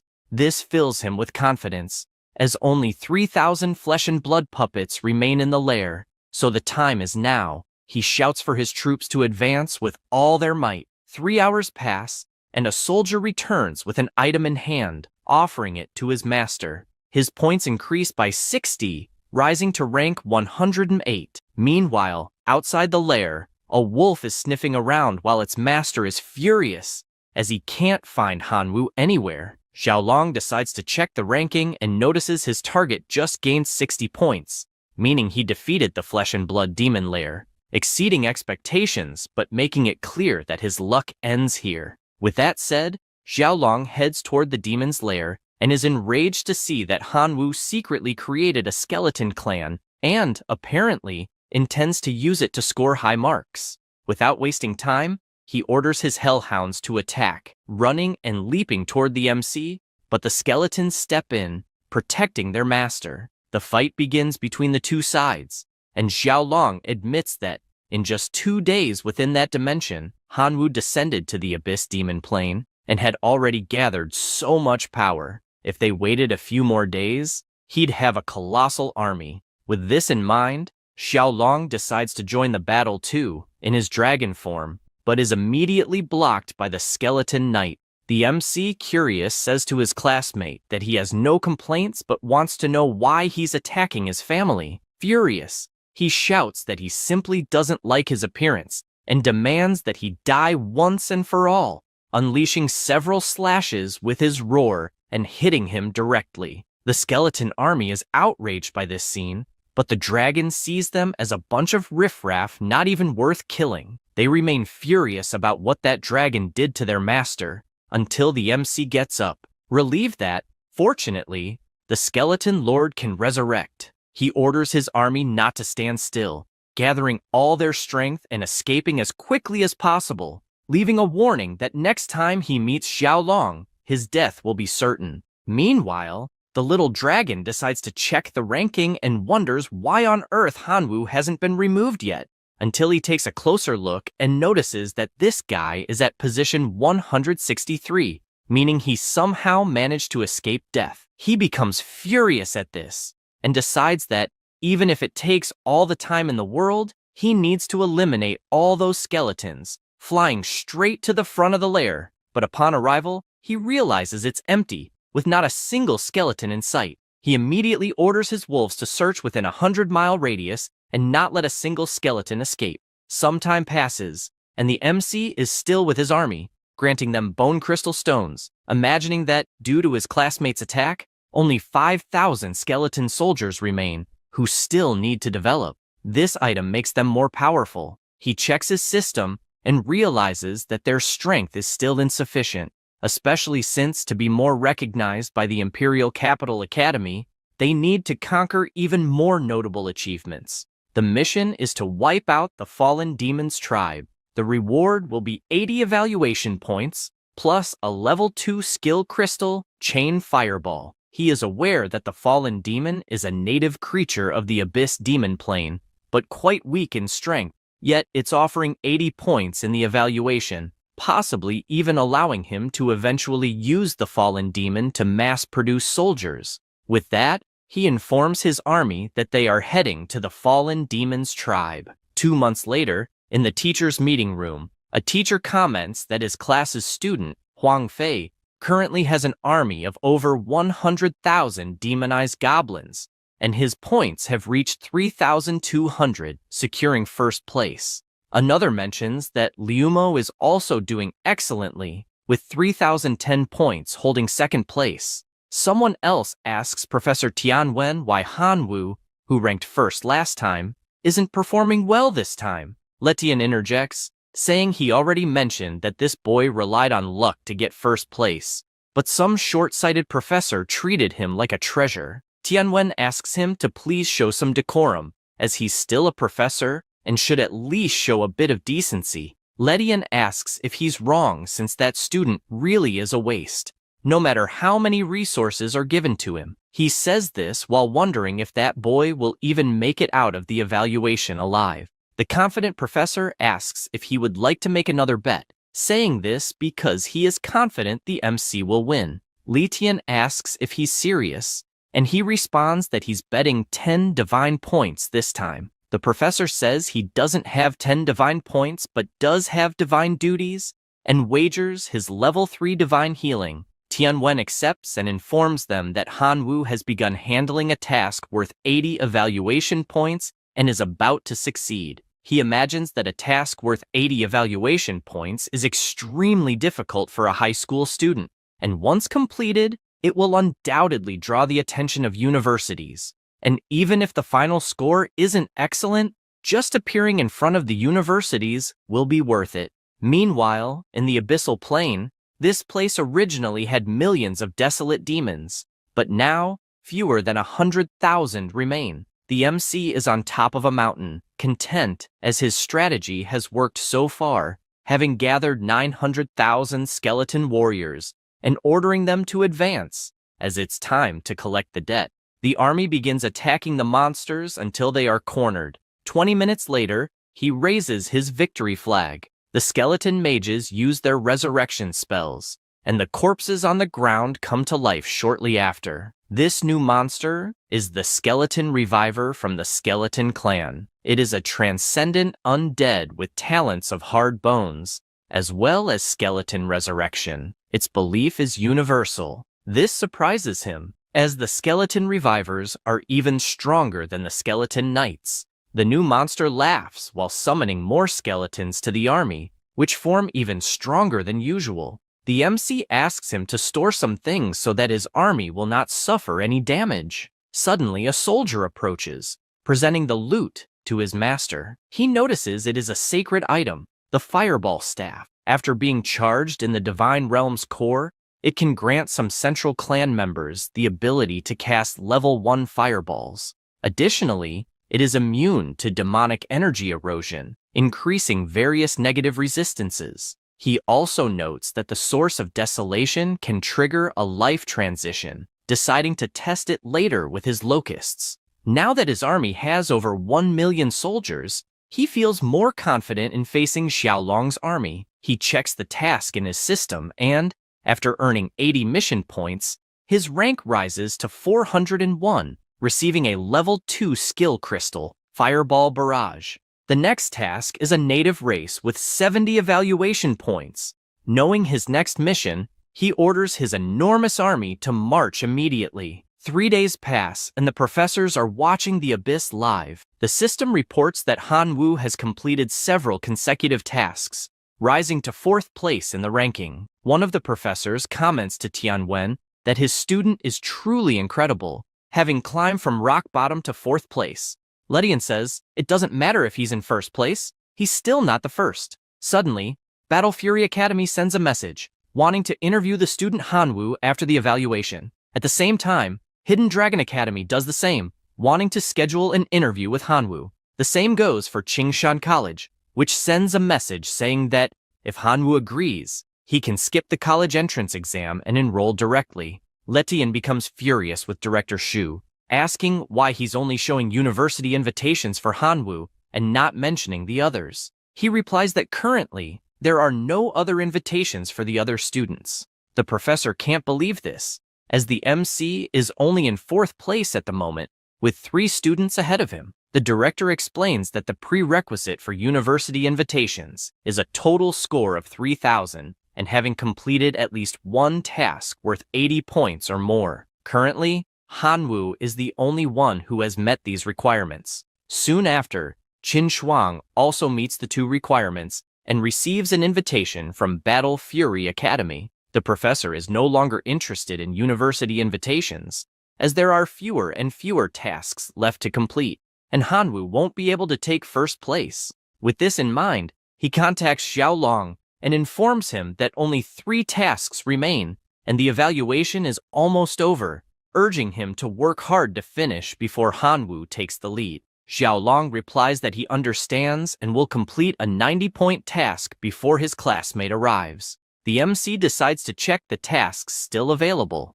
One gives 100 points and requires exterminating the Black Frog demigod people. Another gives 90 points and requires annihilating the Minotaur tribe. Lastly, there's also a task worth 90 points that requires eradicating the Treant's evil forest. He knows that he currently has 3,480 points, exactly 130 points behind the 1st place, and is currently in 3rd, meaning he needs to complete at least 2 tasks, but all of them are extremely difficult, considering that he currently has 20 million skeleton warriors, along with 2 heroic life forms and 190 transcendent life forms. He decides to start by exterminating the Minotaur tribe. Meanwhile, within the Minotaur tribe, several explosions are happening. Xiaolong is battling them, but he is frustrated because it is too difficult. Suddenly, a giant Minotaur appears, roaring and smashing everyone.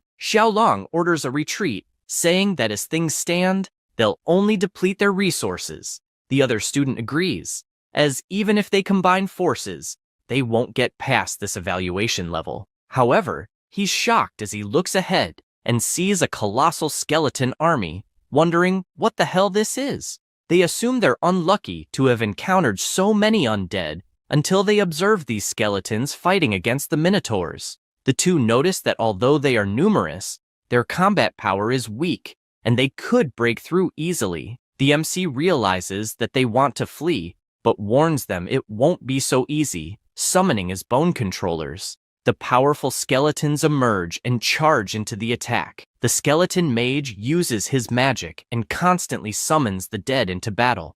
The two become desperate as they witness the dead lizard men turning into soldiers for the skeleton army, having no idea how they'll fight against this. Xiaolong decides to prioritize eliminating them, but a giant skeleton orders that neither of them move, leaving both paralyzed. The MC appears on top of the giant skeleton and greets both Xiaolong and Su Sun. Xiaolong can't believe it's Hanwu and asks if the main clan isn't supposed to be the Locusts. Since he didn't get a greeting in return, the MC simply says goodbye, as courtesy is essential. He says this as the giant lifts its foot, and Xiaolong begins shouting no until he is completely crushed with a single stomp. Susun says there is no conflict between them, apologizes if there was any misunderstanding, and argues that killing him won't bring any benefit. The MC responds that letting him live won't bring any benefit either. The lion begs,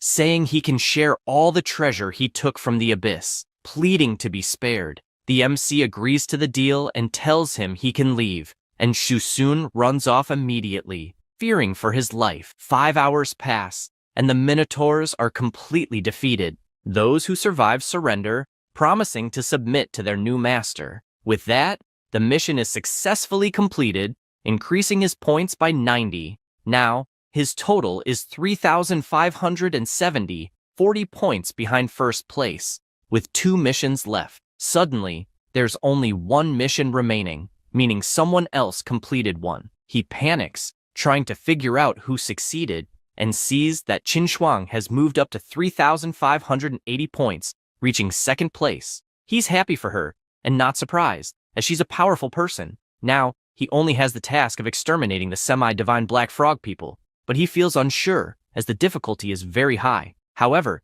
to attract the attention of Kyoto Academy, which is top tier, he needs to secure first place. He orders all his troops to move out, as their next destination is the nest of the black frog people. At the school, it is announced that 11 classes have already finished their evaluations, and only 3 students from Professor Tianwen remain. They check the leaderboard and see Qin Shuang in second place, Hanwu in third, and Susun in seventh, but they don't understand what they're still doing in the abyss. Latian comments that they must be confused, as the only remaining task is to kill a semi-divine being, and they are daring to face it, not realizing that if they fail, they'll lose everything, as it's a task none of the 11 classes dared to attempt since no one in history has ever succeeded. Tianwen agrees and says that's exactly what the two are going to try, as they are challenging the semi-divine frogman, having full confidence in their students. She starts her attacks with her birds, and several electric blasts strike down on the enormous frog, electrocuting everything around it. The powerful monster calls them reckless and activates his protective shield, shouting that they've just invaded the tribe and killed his people, so he will curse them all. She worries because this is not good, and a massive power rises toward her in the form of a bird, causing her to slowly fall as she's injured. She is forced to use her divine purification and recovers, regaining her confidence and launching more lightning at the chief's shield, which starts getting hit from all sides. Her army of sparrows also helps, using their electric attacks in unison, causing more and more damage to the shield until it completely shatters.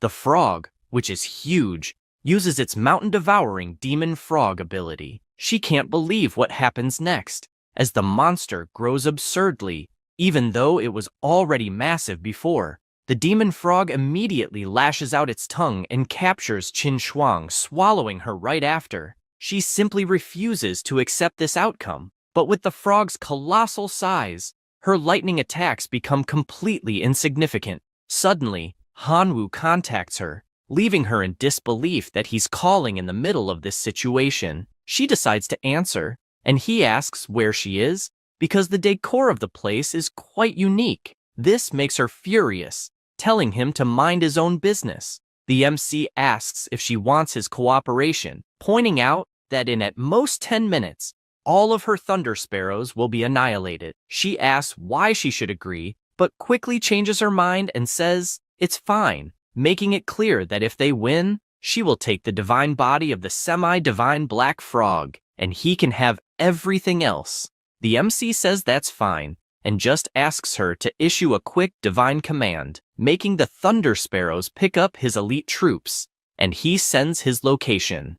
The sparrows arrive at the scene, surprising him as they were very fast. He waves to show where he is and mounts one of them. The skeletons do the same, and they all journey through the skies, descending and attacking all the enemy frogs. The MC laments that the skeleton soldiers are really weak, as part of his army has been decimated, but on the other hand, the total number of fragments has increased. He continues flying over the area, saying it's time for the bone controller to take action. His soldier starts concentrating a powerful magic and summons a new giant skeleton, more powerful than the others, using the bone fragments scattered on the battlefield. The enemy frogs are performing a ritual, but the giant skeleton stomps on everything with its colossal size.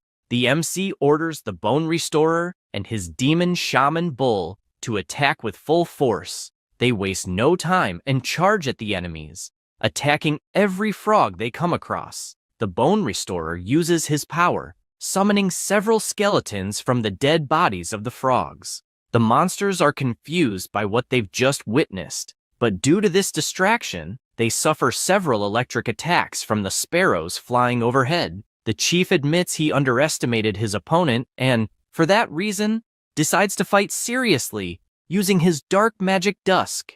This causes a black moon to appear in the sky, frightening Hanwoo, as it is a terrifying magic that drains the life force of all the skeleton soldiers. He worries about what to do since all his familiars are there. Suddenly, he hears a telepathic message from his other familiars, who say they are willing to fight for their god. He is happy, as it is John Feng and the dwarf Red Forge, and the situation has just turned perfect since a new day has arrived, meaning he can summon them. That said, the gate opens, and his familiar enters the battle, with all the dwarves following him. Not only them, but the locusts also arrive at the battle, telling their god they are ready to be used for the sacrifice. This catches his attention, and he immediately activates his sacrificial ritual on all the locusts. He notices that the reward for the sacrifice is simply perfect, and wonders if the heavens are on his side. The item is the Sacred Flame of Hope,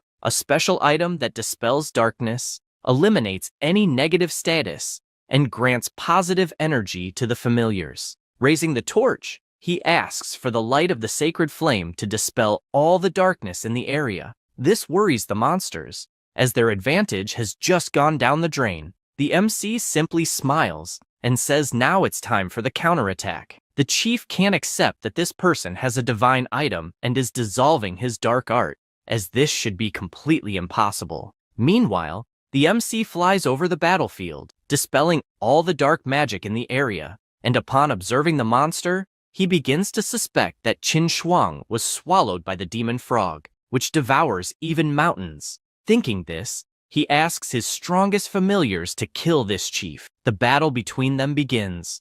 The familiars focus on the monster's belly, which gives Qin Shuang an opening to escape, as she split the monster's stomach. She flies as high as possible, gathering an enormous amount of power, and releases it all at once, hitting the monster. Then, she gathers all the sparrows to attack as well, along with the red forged dwarves, causing several explosions on the battlefield. Meanwhile, the giant skeleton keeps trampling the remaining living frogs. The monster, despite losing, warns them not to get too cocky, but before he can finish saying that, the MC appears with his sacred item, illuminating the area and giving Qin Shuang the opportunity to unleash her most powerful attack on the chief, thus winning the battle.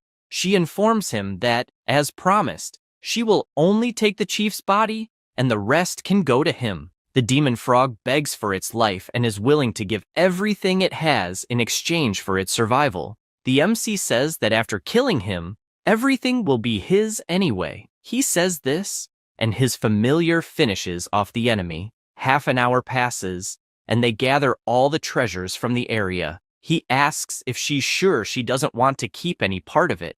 She says that a deal is a deal, so everything will go to him. Except for the chief's body, he puts a crown on his head and asks if he can at least keep this as payment for her help. She feels embarrassed, but says it's fine, she'll accept. The professor speaks telepathically, congratulating Hanwoo for doing a great job, and tells him that the directors of the top universities are interested in meeting him, so he asks him to return as soon as possible. Tianwen asks both students to follow him, but warns them not to say anything foolish, since they are about to meet some professors who are in the true God realm. They arrive at the place where everyone is gathered. The MC starts wondering if these examiners can see his unique life sacrifice ability, since everyone there is a true god. The bald one starts talking about Qin Shuang, saying that she comes from a family of true gods, and that they have many resources. He mentions that she is in possession of a divine body, as she kept the demon frog's body, and will probably create a lordly life form. Having said that, he asks how much divinity she currently has. Another examiner is surprised to see that she hasn't even ascended to the demigod status yet, and is already preparing a divine body for cultivation, and it seems the chance of success is high. The most incredible part is that even the officials, when they were demigods for years, couldn't achieve a lordly life form. The girl replies that she has 4 points of divinity. The MC, looking at her, thinks she's very clever, as she secretly accumulated 4 points of divinity and was probably invested with about 400 million divine power. Definitely, she is the face of wealth. The bald man speaks again, saying that her qualifications meet all the requirements of all the universities, and that, after completing her cultivation, she will be able to apply to any of them, finally experiencing university life. She thanks him for his generosity. He changes his expression as he now begins to speak about Hanwoo, and starts by asking if his familiars are really locusts. The MC replies that they are. With that answer, the examiner already marks an X on his report. Then he asks if his current divine points are 1. He responds affirmatively. The examiner marks another X on the paper and says he will ask one last question, wanting to know how he obtained the hero Jian Feng and the weakened version of the Lord Skeleton's incarnation that he showed in the exam. He is somewhat pleased, as it appears the examiners cannot see his ability, so he doesn't need to let them know about it. With that in mind, he says he cannot answer that question. The bald man apologizes, saying that the student does not meet any of their university's requirements, and, if he still wishes to apply, asks him only to keep working hard. The director, seeing this meeting, regrets it, as it seems the 3 professors are unable to see how excellent Hanwoo is. He just smiles and says he understands, as he will continue to work hard. The bald man wishes him all the luck in the world from here on. Tianwen tells the MC that the top universities have high standards, so it's really hard to get in. But he also mentions that there are several elite universities that would love to recruit him if he's interested. He says it's not necessary, as his true desire is to enter Imperial University. He says this and leaves the room, meeting Qin Shuang. She tells him that she's going to cultivate a lordly life form and then join one of the top universities as a reserve student, where the resources are more suitable. Knowing this, she asks if he is really going to Imperial University. Hanwoo replies that he definitely is. He says this, imagining that his parents were lost in the Star Sea of Chaos, so it will be necessary to join that specific university to learn more about it. She says she understands and that she's also going to Imperial University in the capital. After all, as a reserve student, she will definitely progress greatly with the resources they will offer, and probably, when they meet again, they will both be opponents. After saying that, she tells him it's not too late to become her servant before she enters the university. He turns around and replies that he has made a lot of money on his own, so it makes no sense to become her servant. Besides, he informs her that he has some things to take care of, so he will be leaving. She says goodbye, thinking that, although he's a bit silly, he's still cute, especially in that skeleton form. Afterward, in his divine realm, he begins to absorb the divinity card. His level is that of a divine being. His divine talent is the Chosen One. He possesses various powers. Currently, he has 219 extraordinary life forms, 49 million elite life forms, and 2 billion ordinary life forms. His familiars include John Feng, the Red Dwarf, the Bone Controller, the Bone Revitalizer, and the Demon Shaman Bull, along with many others. He is pleased because with the money he has, he will be able to upgrade his familiars' equipment, drastically increasing their battle power. However, he is currently interested in building a life leap path for the locusts. Starting by using the immolation fountain, a black cloud moves toward the locusts. He notices that their resistance and toughness have increased. Essentially, there was a significant boost in their resilience and resistance to negative effects. Clearly, it is an evolution in the defensive direction. He then decides to use the Dark Frog's heart to build the path for dark spells. With this, they will be able to fly stealthily and cause all kinds of negative effects on enemies. Now they are on the path of assassination and should be called Dark Spell Insects.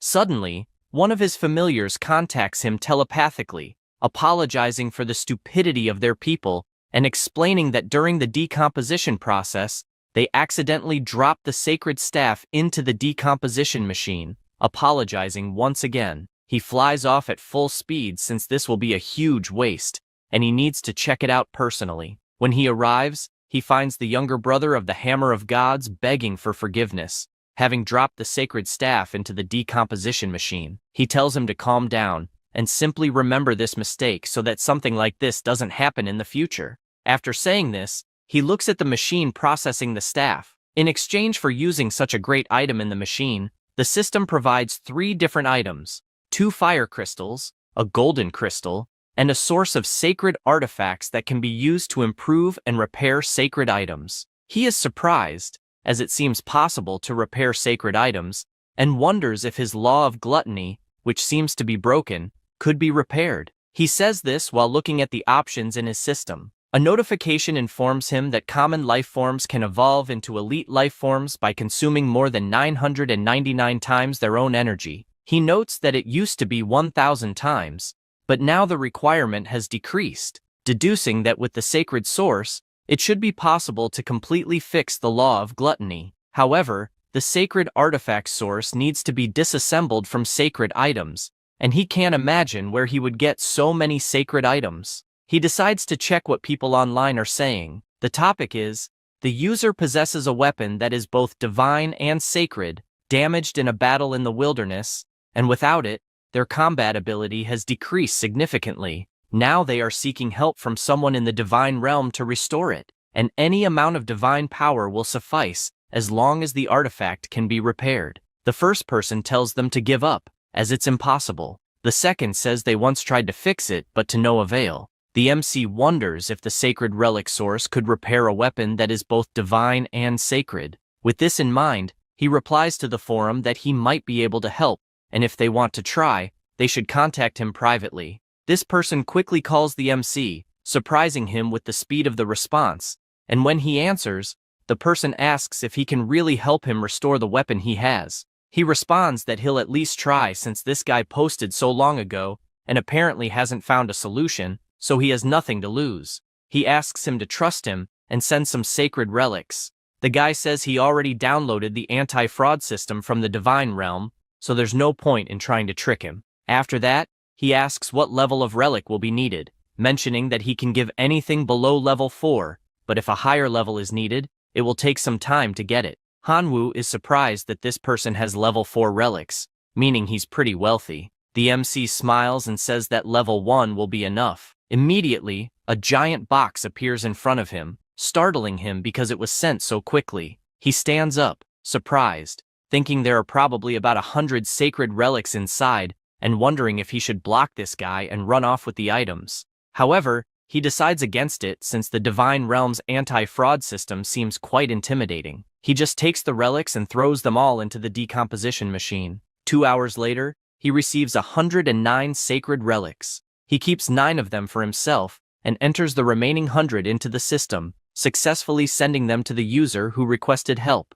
Soon after, this person calls him Master, saying that he saved him a lot with that help, and begs him to assist in his divine realm as well. He notices that this person's name is Zhang, and replies that what he enjoys most is helping people. This guy keeps channeling energy for now. At another time, at school, Tianwen is happy because he obtained the level 3 divine item from Letian. Back to the present, the MC calls the professor, who answers by asking what the problem is. Hanwoo says there isn't any major problem, and that he just wanted to ask a few questions, like how he could obtain resources to upgrade the core level of the divine realm, as he searched online and found nothing. The professor explains that resources like divine pulpits, divinities, battle fragments, and others are very rare to be available online, because whenever they are listed, someone buys them immediately. He makes an offer. If his student helps defeat Lydian, he will give his collection as a reward. The MC thanks him. The professor continues explaining, saying that actually, there is another way to obtain resources, and in fact, he himself had a similar problem with not being able to carry good relics due to a low-level core. In that situation, he sought help from a senior who took him to the Blood Arena, where the winner of each competition receives a divine realm core fragment. With this explanation, he asks Hanwoo what he thinks, reminding him that losing will result in a significant loss of his army. However, if he wins, he can get core fragments. The MC thinks about how he recently spent a lot of money evolving his followers, and is looking for an opportunity to test them. For this reason, he decides to say there's no problem since he lacks everything except followers. The next day, at the Blood Arena, both are present, and the MC says the place is truly magnificent. The professor asks them to wear a mask that prevents detection by demigods or anyone below that level, as they are in the outer realm, which is quite dangerous.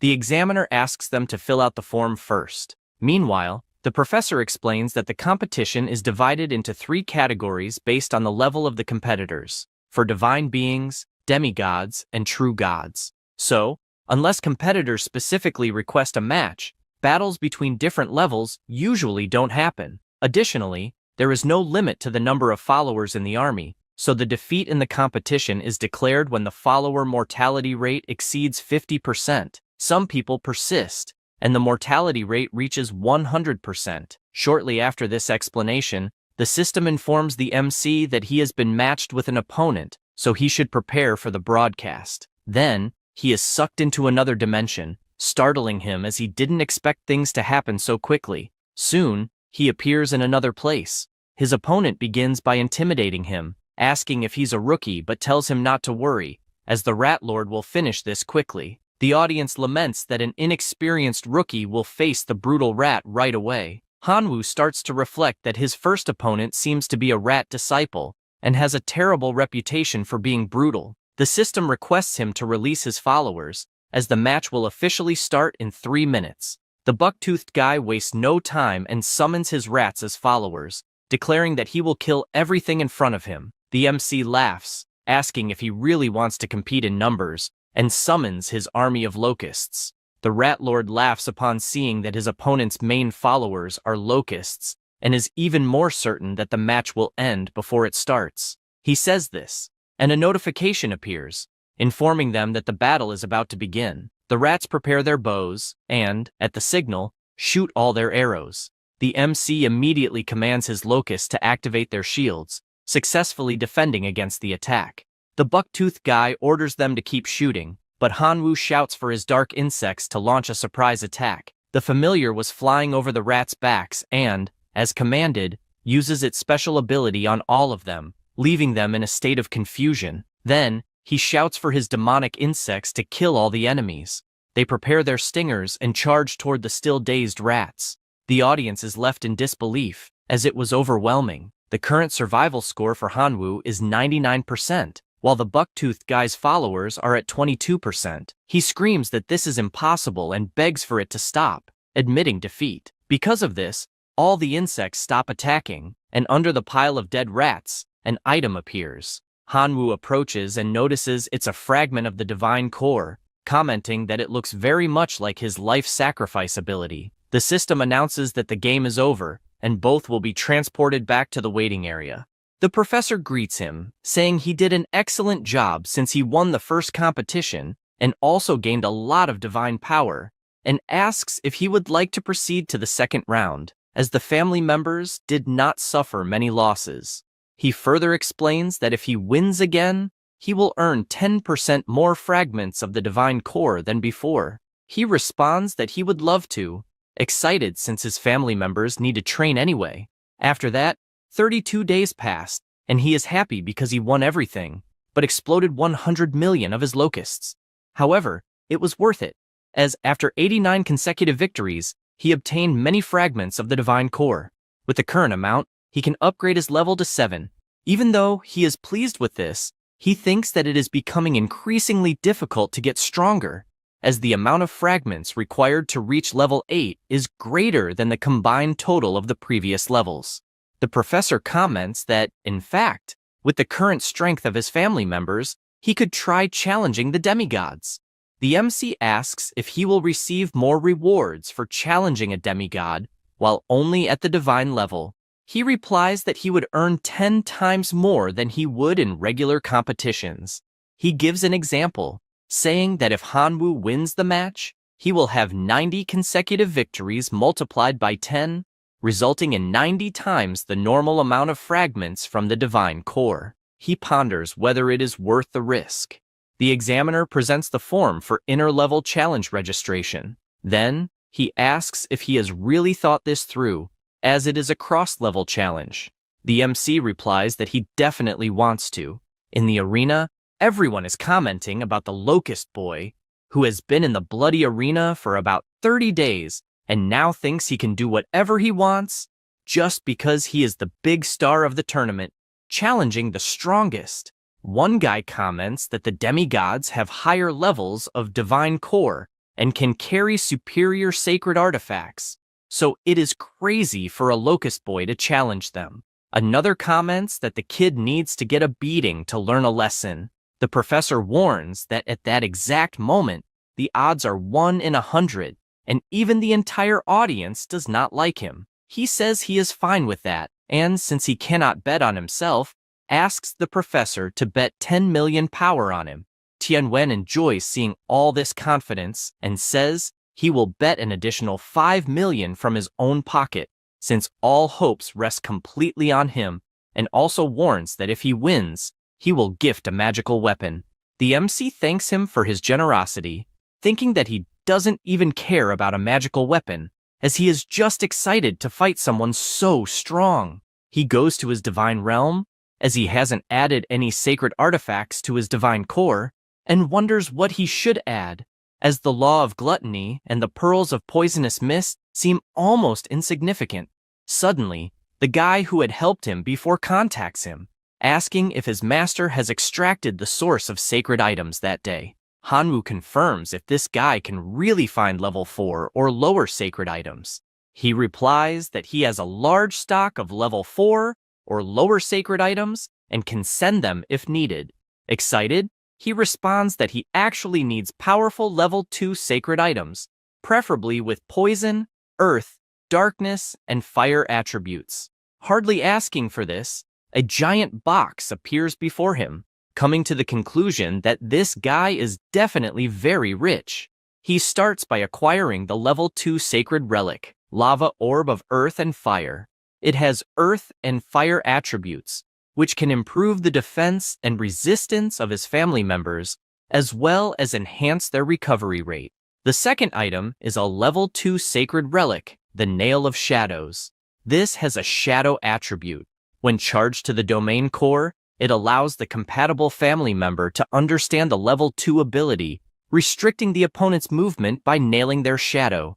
He finds both interesting, as they are good for the submerged locusts and the locusts of the Dark Curse. That said, he decides to combine the two relics, causing a massive explosion in the sky. Then, he summons his locusts to absorb the new power, and immediately they become more powerful, as they have evolved once again. This makes him more confident, as future battles will be promising. Hardly finishing this thought, he is summoned by the battle arena, which asks the competitors to go immediately to the preparation arena. He teleports right away. Upon arriving at the battle arena, he finds the crowd cheering frantically for Mr. Elephant. The demigod is pleased, as it must be quite a stroke of luck to encounter an inexperienced rookie in the bloody arena, and he asks if he is ready to die along with his family members. He also says it is admirable for someone of low level to challenge a demigod, but makes it clear that courage is not strength, and for this reason, he will show the terror that someone of this level can be, subsequently summoning his army of giant mammoths. The audience supports him, urging him to crush everything and put on a show in this battle. He mounts his giant mammoth and asks the MC to do his best to entertain the crowd. He responds that it's fine and asks for his swarm of locusts to appear, feeling confident in his dark curse locust, as it has been nurtured by the combination of the law of gluttony and the shadow nail. The explosive submerged locust also had a combination of gluttony and the lava of earth and fire.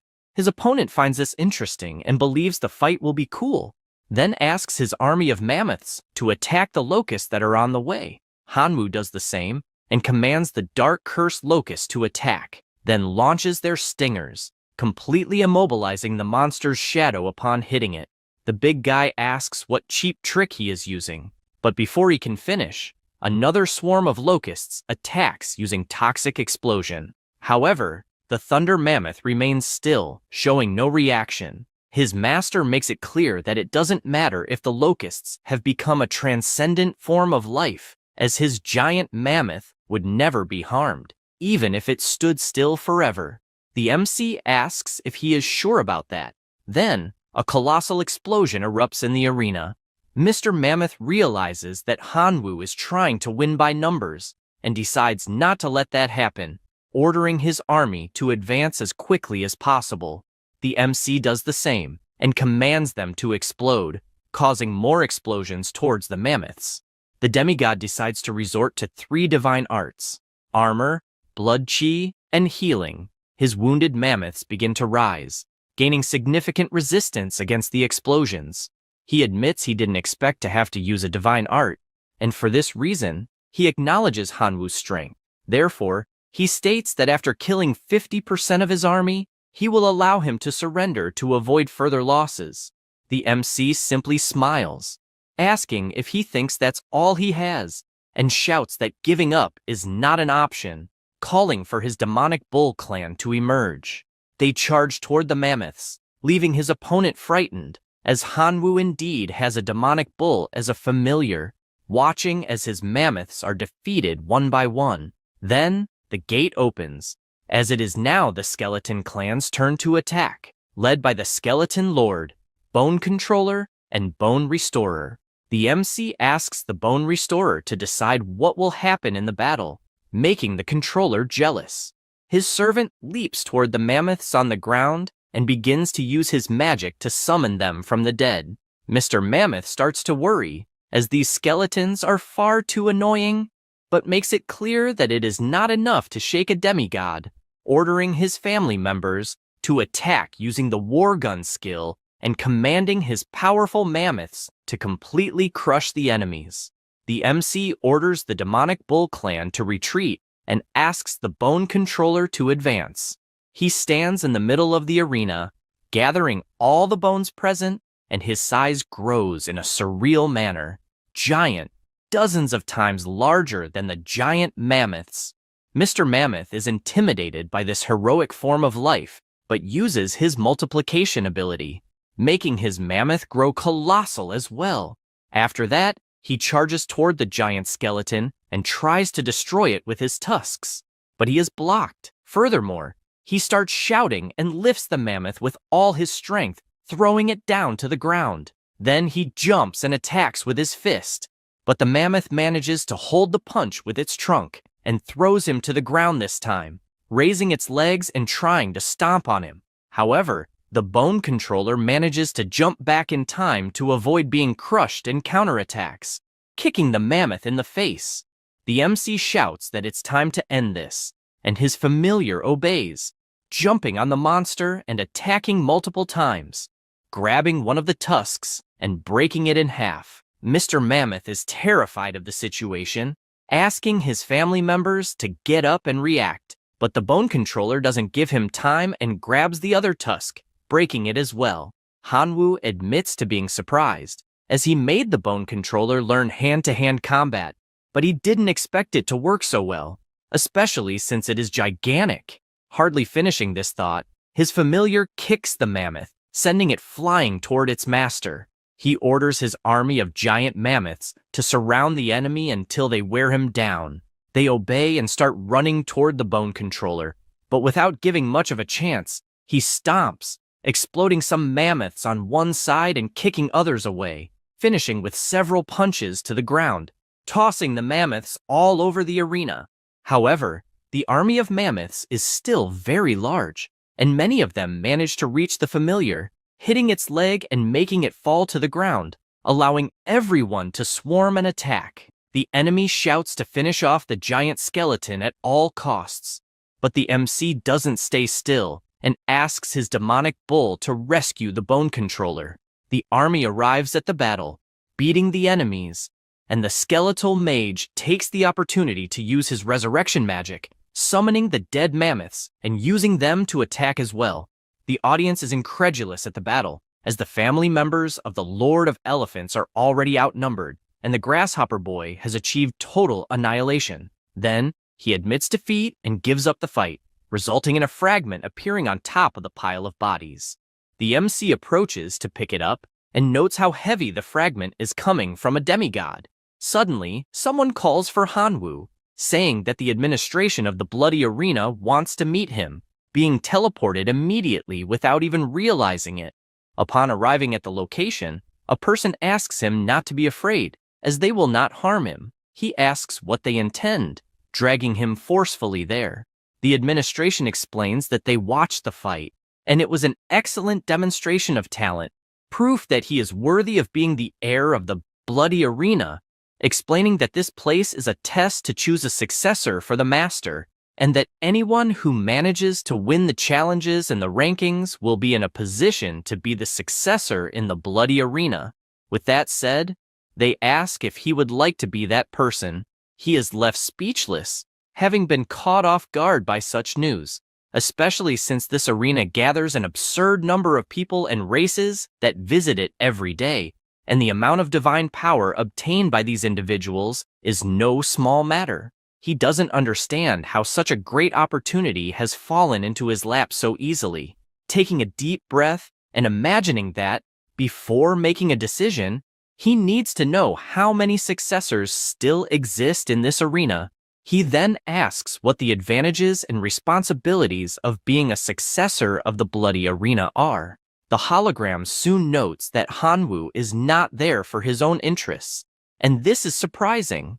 Due to this sincerity, they decide to explain, stating that there are currently 349 successors, among them 221 divine beings, 118 demigods, 9 true gods, and only 1 supreme god. They also explain that upon becoming a successor, he will receive the eternal coordinates of the Bloody Arena and will be able to teleport, without any equipment, to any of the realms of the arena, at a cost of 1 million divine power per teleport. In addition, he will also receive the license to build a special blood arena in his divine realm to create familiars.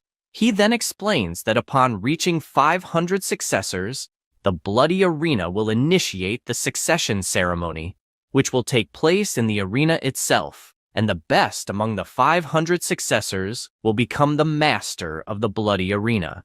The MC quickly realizes that, given the nature of this arena, the succession ceremony will definitely not be simple, as there will be 500 people fighting, and only the last one standing will become the master. However, he imagines his current position, now entering as the 350th, and concludes that it will take a long time to reach 500 people, potentially having become the supreme god by the time it arrives.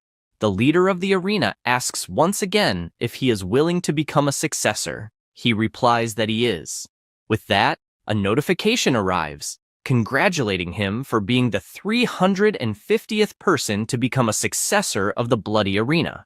Suddenly, a laser hits his chest, leaving him confused, and a light appears above him. The teacher who was in the room runs toward him, telling Hanwoo that he is indeed a lucky star, as they made a fortune there. Hearing this leaves him confused until Tianwen hands him something, asking him to keep it.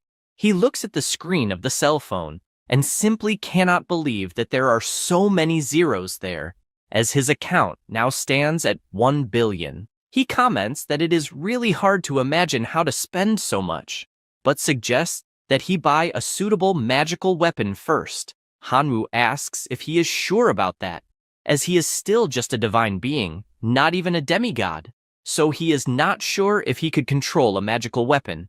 He asks him not to worry, as a teacher, he would not suggest something that would harm him. Moreover, he knows a very good store that he can recommend.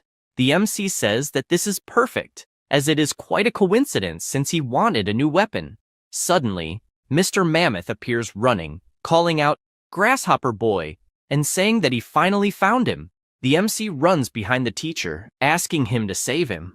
The teacher protects him, saying that in his presence, no one would dare harm one of his students. The bearded man asks them to calm down, as he is not there for revenge or anything like that, and explains that he would just like to befriend them, saying his name is Meng and he is a freshman at Western University. The MC greets him and asks if he is really from that university, making sense of why he is so powerful. He comments that Hanwoo is still not old enough to take the exams and would like to know which university he is thinking of going to. The MC replies that he is not going to any, as he is still a high school student and therefore cannot even take those exams. The guy is flabbergasted, unable to believe that this is true, and says it is impossible. It must be a joke. He asks why he would lie, adding that the person behind him is his teacher and could guarantee it. Tianwen confirms the information and mentions that the MC was even invited by some universities, but his goal is to get into Imperial University. However, the professor responsible for that university was not interested in him.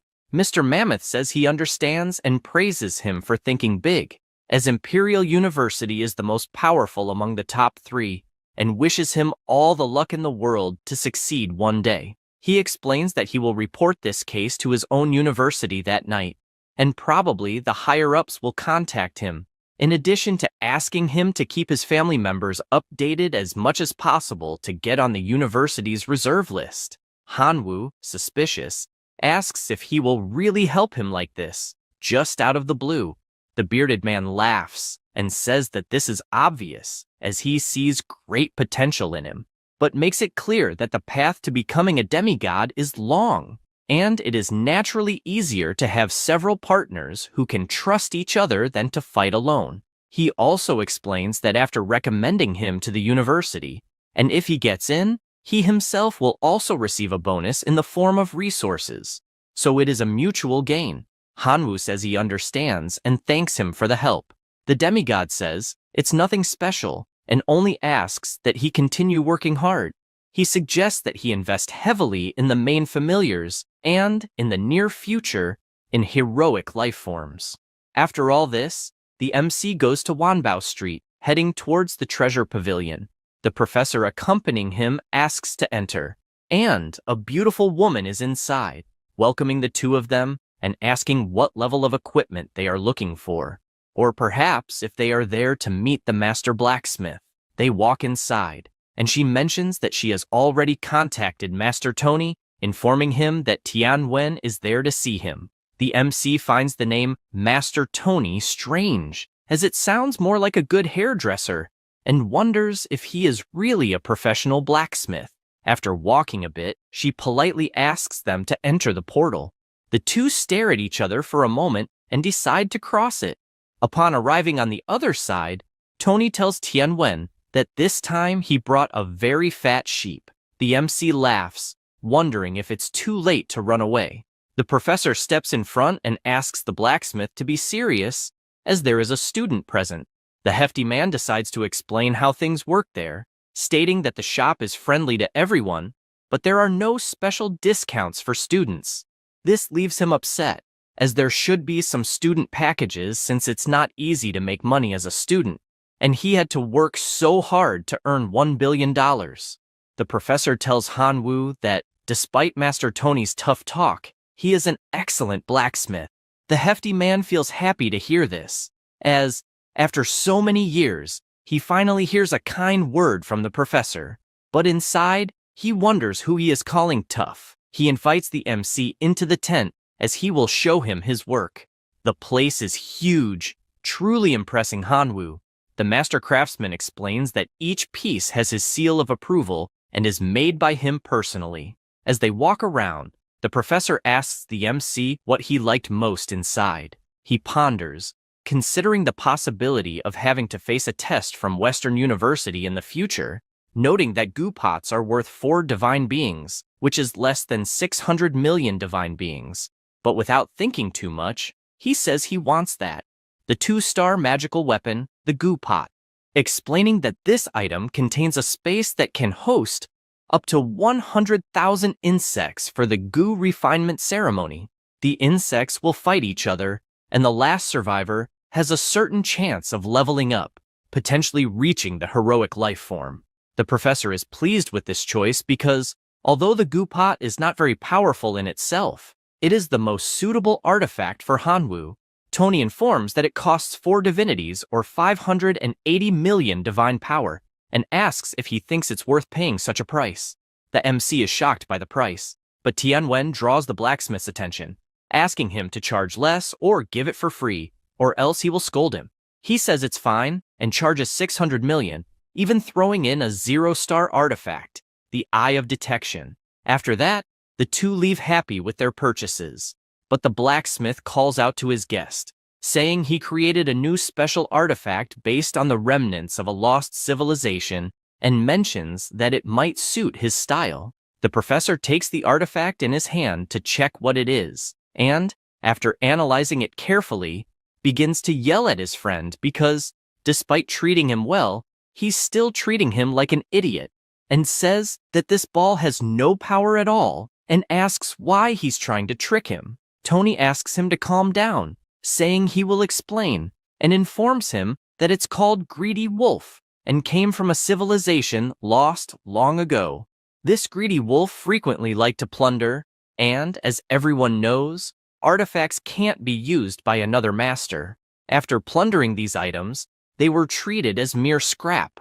The ruler of that civilization was particularly saddened and mobilized all the skilled artisans, finally creating the divine artifact, Greedy Wolf. Having said that, he informs the MC that he will offer a special discount, and because it's an artifact from a lost civilization, he will charge only 1 billion divine power. He finds this price very cheap, as it's an artifact that caused the destruction of a powerful civilization, and wonders if this is some kind of joke.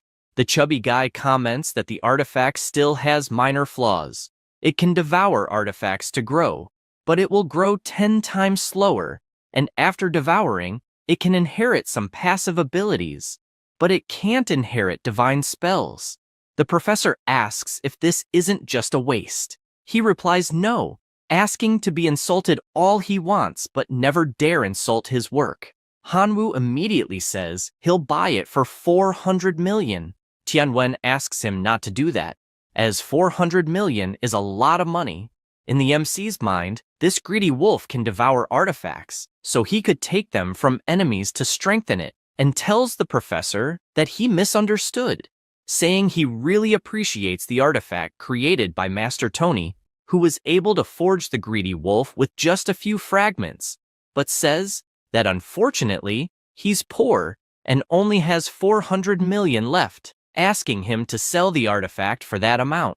The chubby guy asks if he really values this item so much. He replies that of course he does.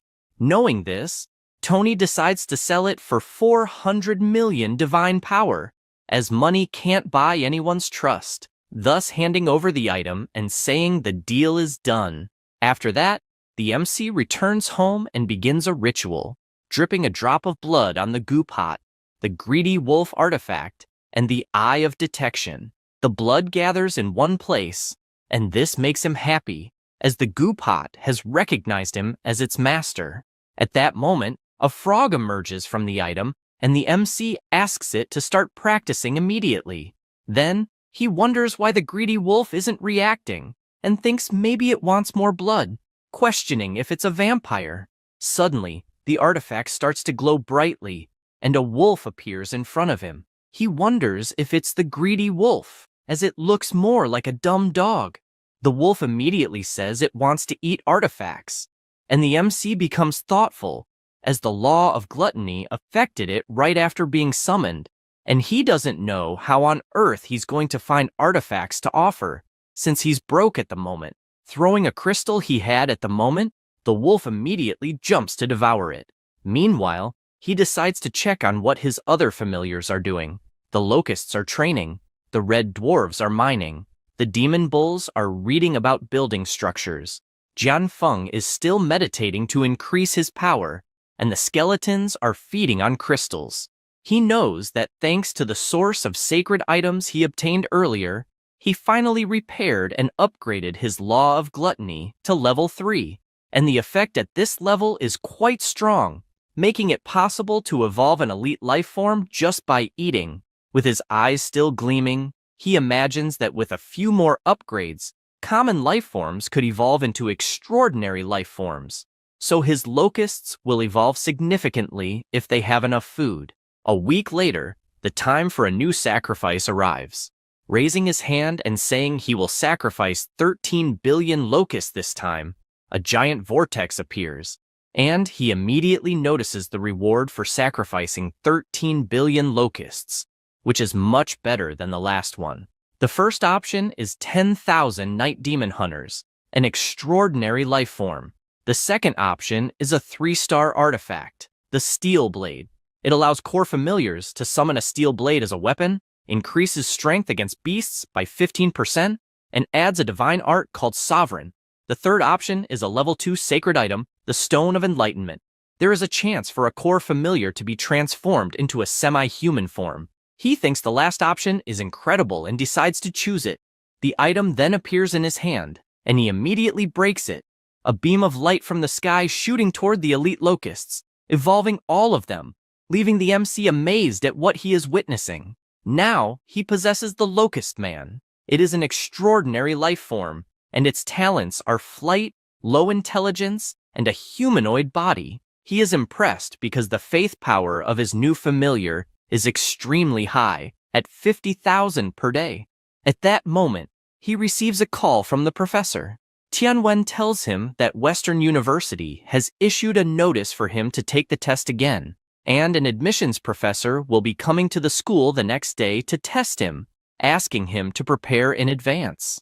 He thanks him for the warning. The next day at school, Shuju approaches him, asking how the divine realm has been lately, and says that if he needs some resources, just let him know. Although he can't get them himself, he has many demigods in the family who can. This makes him happy, and he asks if by chance he could get some divine core fragments, since he needs a certain amount to go from level 7 to 10. His friend says it won't be a problem, but unfortunately, it's quite expensive, and, even considering their relationship, it will still cost 400 million divine power. He says he understands, thinking that poverty really limits a person's evolution. Shuju offers an alternative, saying that his family made a proposal to sell him 1,000 skeleton knights, an extraordinary life form, which could compensate for that amount in divine power. The MC, without thinking twice, says it's a deal since they're talking about skeleton knights. His friend feels a bit annoyed by such a quick response, thinking maybe he should have asked for the bone controller, a heroic life form. At that moment, Tianwen enters the room calling for Hanwu, informing him that the evaluator from Western University is waiting in the teacher's room.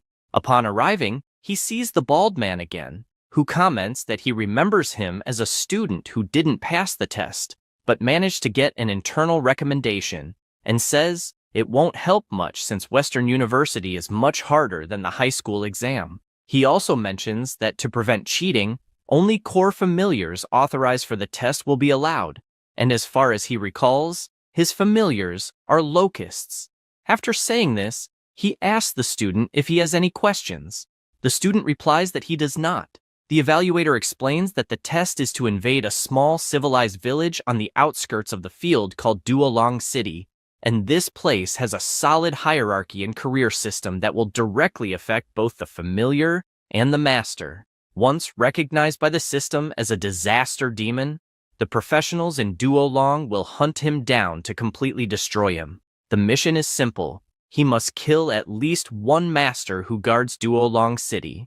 The MC asks how many troops and masters there are in this city. The man with the mustache replies that although the city is not large, the average population is 10 million, with more than 10% being professionals, and there are 5 heroes.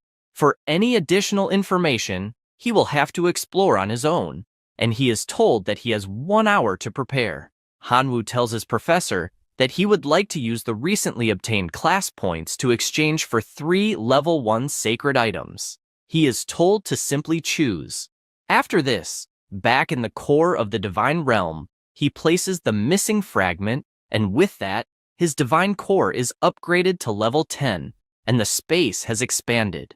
Now he decides to equip the 3 sacred items he just obtained, starting with a level 1 item, Poison Gland. Once loaded into the divine core, there is a chance that core familiars will acquire the poison attribute and develop a poison gland. The second is a level 1 sacred item, Earth Core. Once loaded into the divine core, there is a chance that core familiars will gain the earth attribute and improve their defense.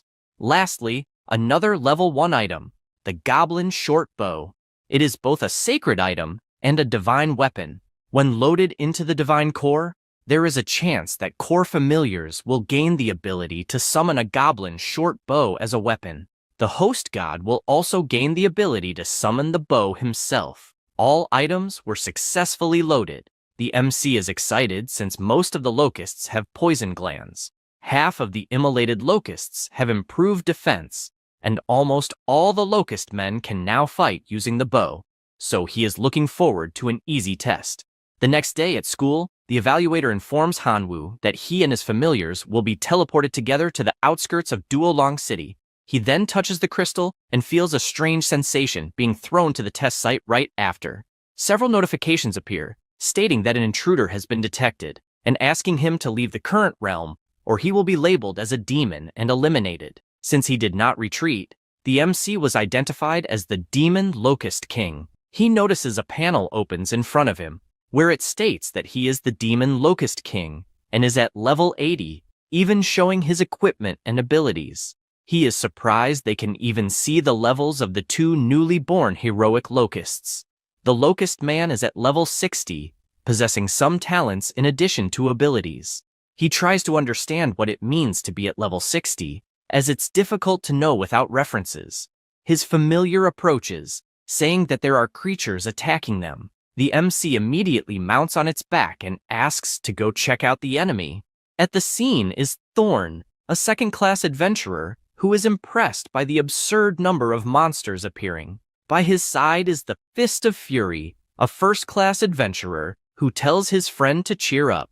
After all, the more monsters there are, the more rewards they will get, and when they get enough money, they can advance their classes.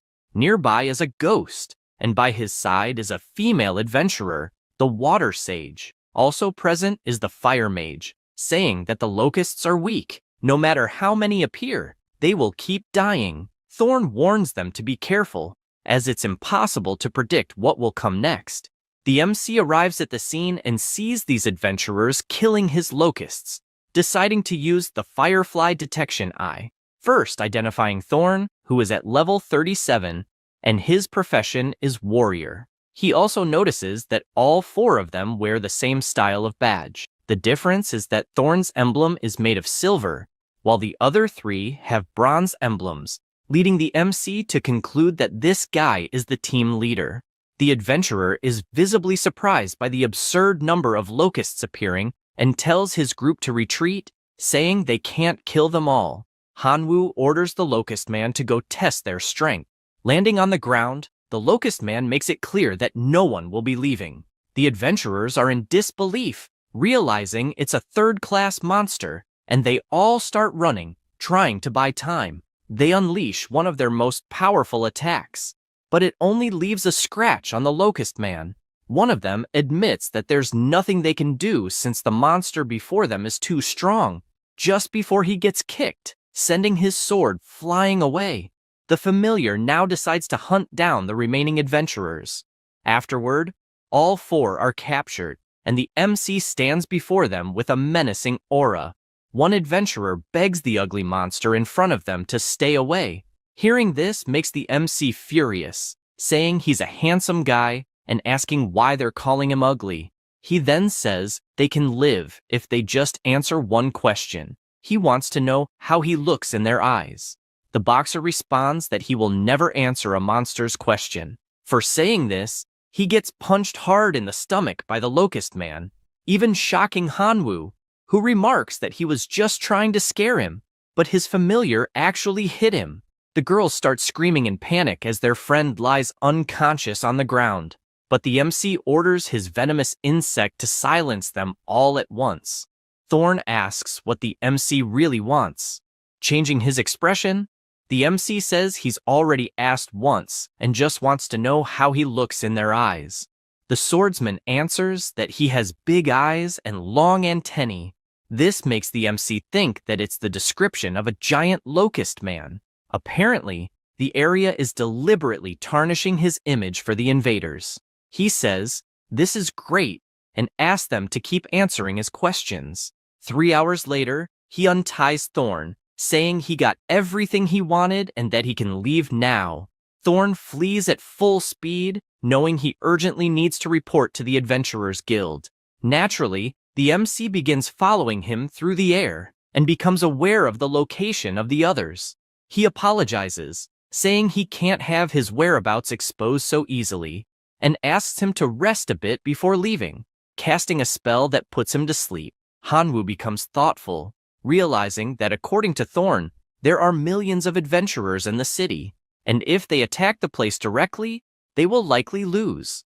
He concludes that he must find a way to boost his army's combat power to at least level 60 or higher.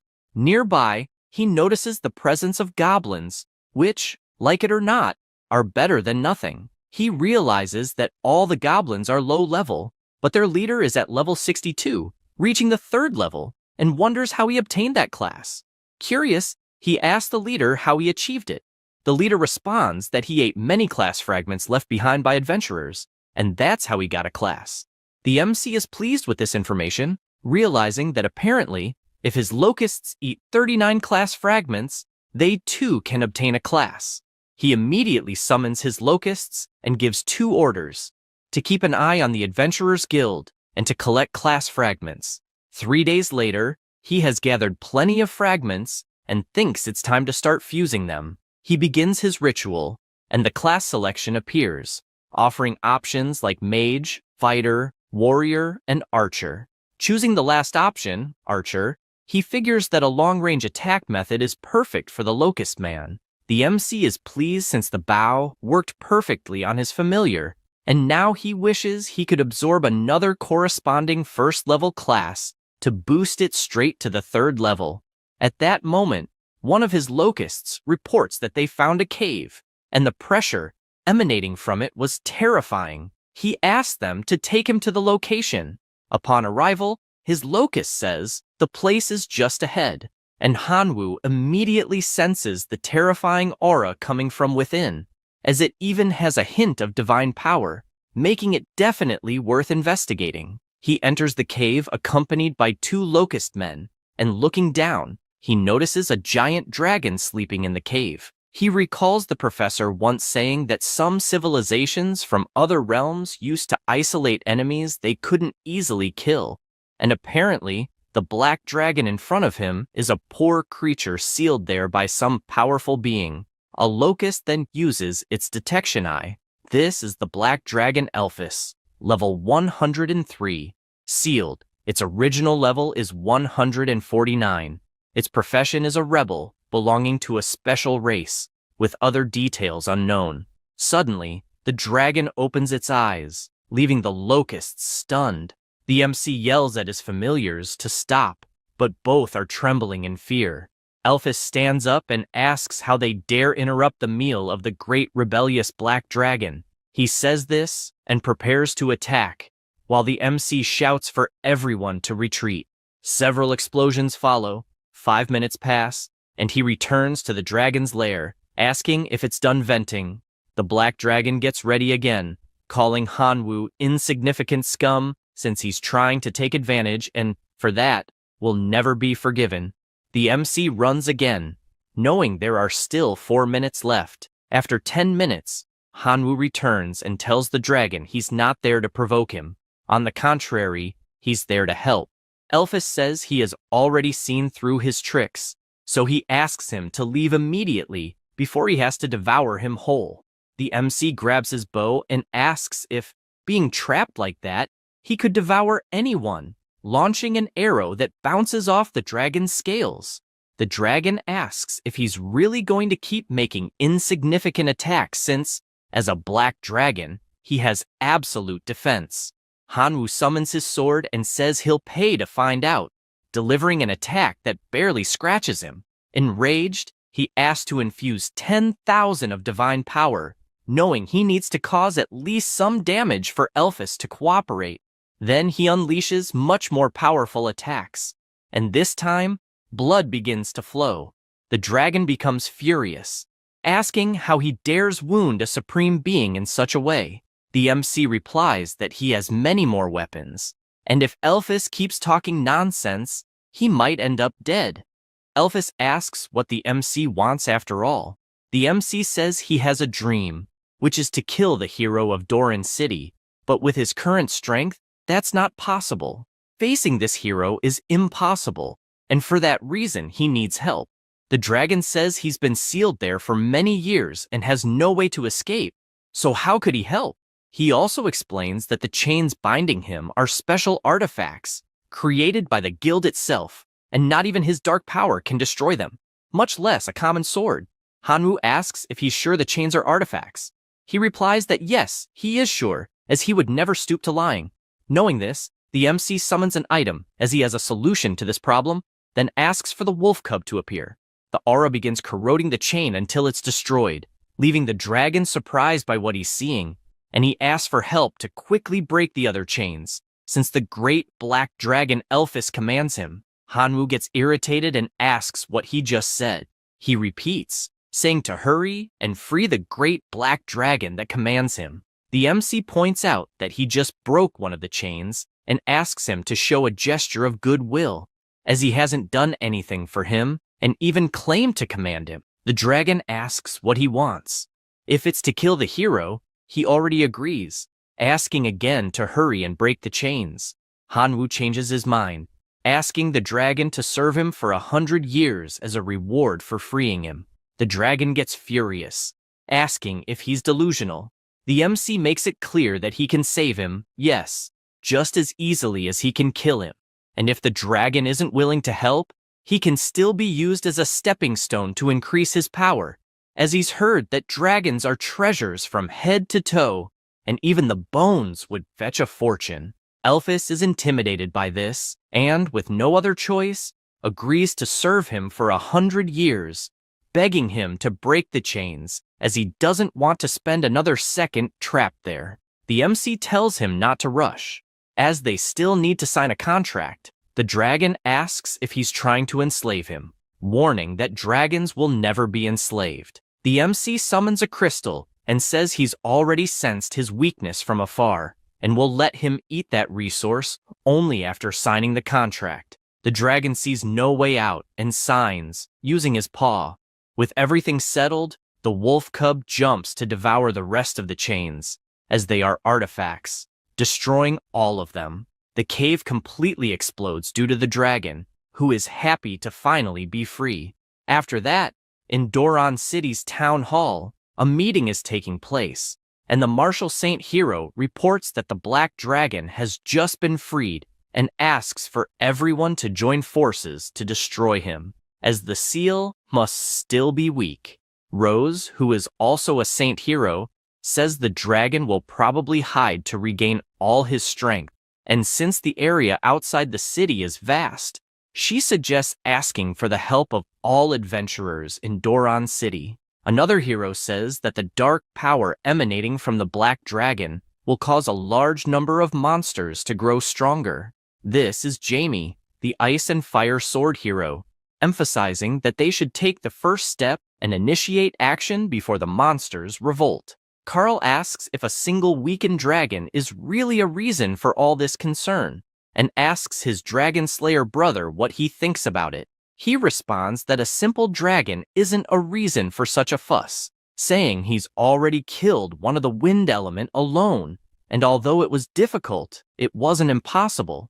Gordon says he understands, but warns that this dragon is different, as according to records, this one specifically is from the rebel race, so they shouldn't underestimate him. Ben asks if he's underestimating his strength. After all, he himself is a 4th Revolution Dragon Slayer, chosen by destiny itself, with the sole purpose of obliterating these monsters. The bearded man stays silent after hearing this. Ben only asks everyone to take care of the city's defense, while he personally deals with the escaped dragon. The archer says he supports him, and will also accompany him on this journey. At this moment, the MC is gathering various monsters, taking advantage of the Black Dragon's presence. He asks them all if they want to continue living under the massacre of adventurers, telling them that the great rebel, the Black Dragon Elphys, has summoned all the monsters to unite and form a monster alliance to fight against the Adventurers Guild. The monsters ask if it's really possible to gather the forces for such a thing. He imagines that, after all, the strength of his familiars is limited, so if he wants to win, he will need to use these shrimp and crabs to keep them under control. With that in mind, he tells all the monsters that he can help them improve, as this alliance offers a reward in the form of power crystals. In other words, any monster of any race can trade equipment and fragments. A few days pass, and the Black Dragon is offering his blood to help the MC advance to the 3rd level. However, he says he's getting a little dizzy from the blood loss, so he asks for 500 black crystals, as it's not a big deal. Hanwoo turns and tells him not to pretend to be weak, and besides, 500 black crystals are not cheap, and he'll pay that in installments. After that, the system informs him that there has been an advancement from the 2nd transformation profession to the 3rd transformation profession, Black Dragon Warrior. The talent is Black Dragon Blood. Its effect is a 50% increase in physical performance, a 50% increase in resistance to all elements, along with a huge increase in strength and affinity with the darkness attribute, as well as the ability to transform into the Black Dragon. He finds all of this interesting and asks to activate the transformation. His body immediately transforms into the new form. Now, his level is 125, with 85 max level familiars, along with divine creatures. His class is Black Dragon Warrior, among several other changes. He imagines that now he should be able to face the heroes alone. Suddenly, the Black Dragon becomes restless, prompting him to ask what's wrong. At that moment, some beams of light appear in the sky, and 2 heroes appear in front of him. Ben looks at the dragon and says he expected nothing less from a pureblood, commenting that his class will rise significantly after killing him, asking his colleague to raise a barrier so no other monsters can disturb them. The archer says it's fine, as he won't let anyone get close. He says this and uses his skill, creating a huge shield that covers the entire area. After doing this, he notices that the level 125 Locust King is present and didn't expect such a powerful monster to exist near the city, saying that in reality it doesn't matter since he won't allow it to interfere in the fight. Hanwoo is pleased as he wanted to practice his new skills by finding a hero to kill, but it turns out they came right to his door. He imagines this and uses the detection eye on the green archer. Upon doing so, he discovers that the hero's name is Carl Smith, and his level is 131. His occupation is Windrunner in the 4th transformation, and he has various skills. He wastes no time jumping and throwing his swords. However, the hero dodges and soon appears behind the MC, delivering an attack from two different directions, making him wonder why there are two of them, and he asks his locusts to urgently break the barrier.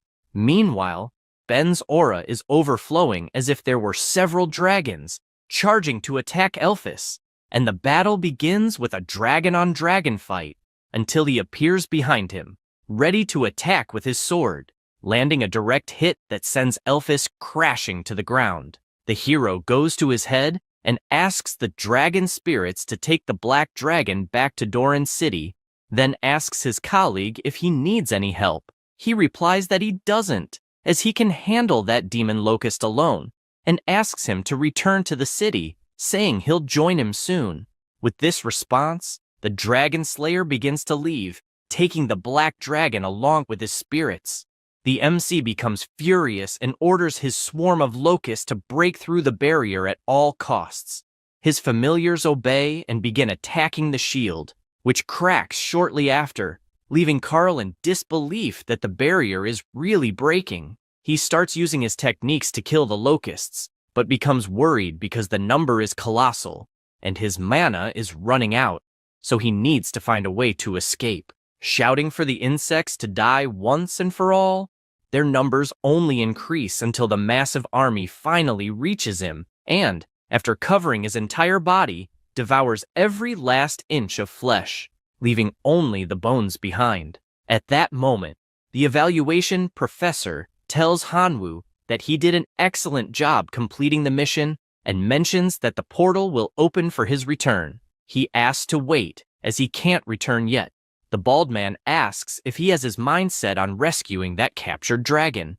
The MC responds that that's exactly the case since he needs to save him, because he's his contracted partner. The professor makes it clear that if he goes to the city, he won't just face Carl like before, but rather 4 heroes at once, as well as millions of armed adventurers, something that even a demigod would have a high chance of failing at, let alone a small divine being. Hanwoo says he's aware of the situation, and that's why he formally requests permission to release all the races within his divine domain to fight by his side. In exchange, he's willing to increase the difficulty of the mission by capturing the entire city of Doran. The examiner is surprised, as it takes a lot of courage to challenge an entire city, but he approves the request. With that, a portal opens, and his familiars begin to appear, along with John Feng, who is at level 140. The Red Dwarves, God's Hammer, are at level 113. The Demon Bull clan is at level 135. Lastly, and not least, the Bone Controller at level 75, the Bone Reviver at level 86, and the Skeleton Lord at level 132. He is aware that there are many adventurers in the city, and while his familiars are strong in combat power, they are still few in number, so he imagines he needs to find a way to keep those low-level adventurers away. He then asks his locust to send a message to the allied monsters. Meanwhile, in the forest, a wolf is gathered with the goblins, saying that the black dragon is dead, so there's no point in the alliance, and also says it's ridiculous for a small locust servant to have come to invite them to rush to the city to rescue him, suggesting they should just kill him and take the power crystals. No sooner does he say this than his head is cut off, leaving the goblins scared and confused. Hanwoo laments this bunch of ants, since not only do they lack honor, but they also want to kill him, threatening them all, as it seems they are looking for death. One of the goblins asks how he dares to do this, considering they are already vassals of the Black Dragon. Hanwoo simply unleashes a wave of energy that throws him violently to the ground, adding that he's not asking them to attack the city, but commanding it, making it clear that disobedience will result in death. Immediately they all bow, praising their god and saying they are ready to follow orders. With this conclusion, the MC orders all under his command to attack the city. At this moment, the Black Dragon is imprisoned inside the city.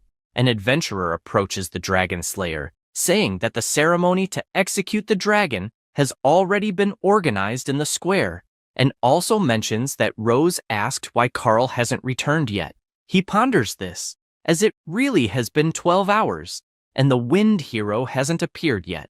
With this in mind, he says that perhaps the boy was delayed on the way, and, after the ceremony, he will personally go after him. No sooner does he say this than he is startled by a sound.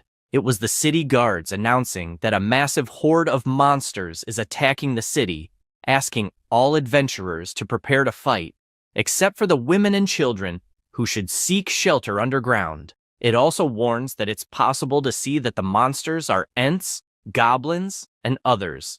All the monsters are united. The guards shout for the mages to use magic to bring down the flying monsters as quickly as possible. But just as they say this, they get several arrows to the chest. The attacks came from the locust men. The mages counterattack with their spells, but despite the large explosions, the locusts simply fly away. Meanwhile, a large goblin wields a hammer and strikes the gate hard to knock it down. Hanwoo immediately orders his skeleton commanders to attack while reviving a new army. They promptly obey and begin to revive those who died in battle and soon charge toward the humans. Finally, the big orc manages to knock down the gate. Rose was already waiting on the other side for this to happen. She summons several thorny vines that head toward the giant goblin, trapping it. Then, the Dragon Slayer appears, setting everything on fire, preventing the goblins from invading due to the flames. Meanwhile, Gordon orders the adventurers to hold their positions. The mages prepare and fire their powerful attacks, causing several explosions where the goblins were. Ben, who is near the Black Dragon, asks the adventurers to successfully repel the invaders and, as a reward, promises to give a show of slaughter with that dragon. The MC wastes no time and asks the bone controller to take action. He positions himself beside the numerous bones on the battlefield, and a new body begins to materialize, forming the giant skeleton. It moves toward the burning vines, grabbing one and pulling it out, clearing the way for the entire army to enter the city. Hanwoo is with them and yells at Elphys, who is present, to save him. At that moment, the dragon opens its eyes and asks how he managed to get there. The heroes watch from afar, wondering how he dares to cause so much trouble. Gordon leaps, flying to attack, shouting that miserable monsters were made to be pulverized, yelling for him to die once and for all. However, the demon bull appears, delivering a solid blow, asking how he dares insult his god. Rose decides to help, summoning her thorny vines. But a red dwarf appears with his divine hammer and counters, setting all the vines on fire. While she wonders what the hell just happened, Ben is also displeased with the turn of events, as only a few minutes were left, and asks how he dares ruin the plans like this. He then summons his dragon spirits and orders them to die immediately. One of them prepares to devour Hanwoo, but the giant skeleton appears, landing a solid blow. The dragon tries to retaliate, and the two begin exchanging blows. The skeleton lord, observing this, simply says he's very hungry and immediately leaps onto the dragon's back, biting it. The dragon can only scream in pain since it cannot attack its own back. At that moment, Ben appears, yelling how a mere skeleton dares to try and devour the dragon's soul and asks if it's looking to die, delivering a solid blow that sends the skeleton lord crashing to the ground, even knocking its arms off. However, its body immediately reassembles, and it leaps again, biting the dragon's body once more, while the hero stands in disbelief at what he's witnessing, asking what kind of monster this is. Hanwoo immediately summons the greedy wolf and asks him to bite the chains. Elphys tells his trusted partner that he has the word of the great black dragon, that he will always remember this act of kindness. He then asks to serve him for a few more 100 years to repay this favor, asking him to eat some black crystals to regain his strength. Suddenly, something catches his attention, and looking back, he sees the red dwarf, Divine Hammer, being brutally attacked by the vines. He immediately shouts for his army to help, realizing that things cannot continue like this, or he will be completely annihilated. Elphys calls his dear friend, saying he would like to give him a gift by granting him his own name. So from now on, Hanwoo will also be the great rebel. He then casts a spell with his eyes. The system informs that the rebel has been acquired, but the effects are still unknown. The MC, feeling all this power in his body, targets the Dragon Slayer and charges full force into the attack, landing a blow that, although blocked, causes the hero to bleed from the devastating force of the strike. The Skeleton Lord, who was nearby, takes advantage of this distraction and delivers a solid hit, piercing Ben's chest. After finishing him off, he begins to summon his dead body, and a heroic mutant life form appears, the Blood Skeleton. The MC, losing patience, delivers a flying kick to Rose, sending her crashing to the ground. Furious, she says she can't believe the Dragon Slayer is dead. Hanwoo tells her not to worry, as she'll be next, and tells the Hammer of God that it's time for revenge for the attacks he received from that woman. He thanks his god, and with his hammer, approaches the heroine, finishing her off instantly. The MC now looks at the other battles, and finds Jian Feng fighting a hero. He decides to help by striking, but his attack is blocked. However, this distraction gives his familiar an opening to get close and land a blow, sending the hero flying and knocking him out on the ground. Gordon panics when he sees all his friends falling and runs in desperation. However, someone steps in front of him. It's the Blood Skeleton Ben. The hero freezes, terrified to see his friend like this. But because of that, the Demon Bull gets close and finishes him off with his club. With this outcome, the MC orders the entire monster army to sweep the city and bring anything they find to the crystals. The goblins celebrate, wishing long life to their master. Hanwoo asks his dragon friend to recover soon. Elphys thanks him for his concern and says he's willing to follow him. At that moment, the examiner professor contacts him, congratulating Hanwoo for completing the mission and creating a miracle, informing him that the teleport portal is ready and that he has 3 hours to organize the war spoils. He thanks him and asks if he could build a stable portal to his divine realm from there, offering to trade all the war spoils for it. The professor says it's understandable to want to build a good civilization, but asks if he has thought about the potential risks. As if he's not careful, his divine realm could be violated. Hanwoo replies that he has considered all of this. The professor agrees and says that within 10 days, he will help stabilize the portal. 10 days later, Hanwoo tells the Skeleton Lord that he will leave Duolong under his command, leaving the Skeleton Tribe and the Demon Bull Tribe to protect it and prevent professional adventurers from counterattacking. He asks that if the city cannot be saved at some point, they should just teleport back to the Divine Realm without losing many familiars. He says he understands the instructions. With everything settled, the portal opens for Hanwoo to return, and upon arriving at school, he begins walking down the hallway when the teacher asks what happened to his eyes. He doesn't quite understand the question and decides to check with his phone camera, noticing that his eyes are black and yellow, and he suspects it's because of his special profession, rebel.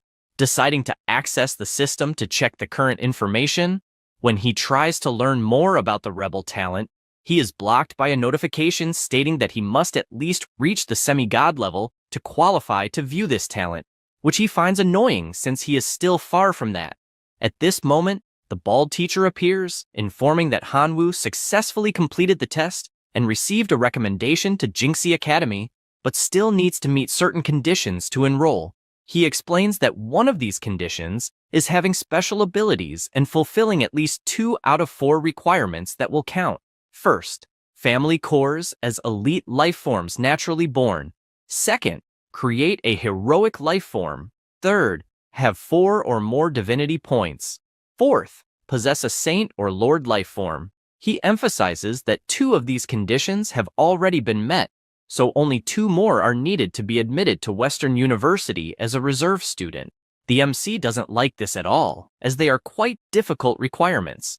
But the teacher simply asks him to work hard since the university's doors are open. Hanwoo decides to ask Tianwen if there's any way to quickly obtain divinity points, and he responds that it's too late now, as if he had asked a day earlier. He could have even saved some divinity, but now he has already used it all. He explains that in 28 days at school, Hanwoo could be rewarded with 1 divinity point, asking him to please stop giving that suspicious look. He swears on his own honor that he is telling the truth. After that, in the divine realm, he doesn't see many options and slams his hand on the ground, creating the enormous tornado of life sacrifice. However, he gains a total of 0 divinity points, thinking it would be better to try again the next day.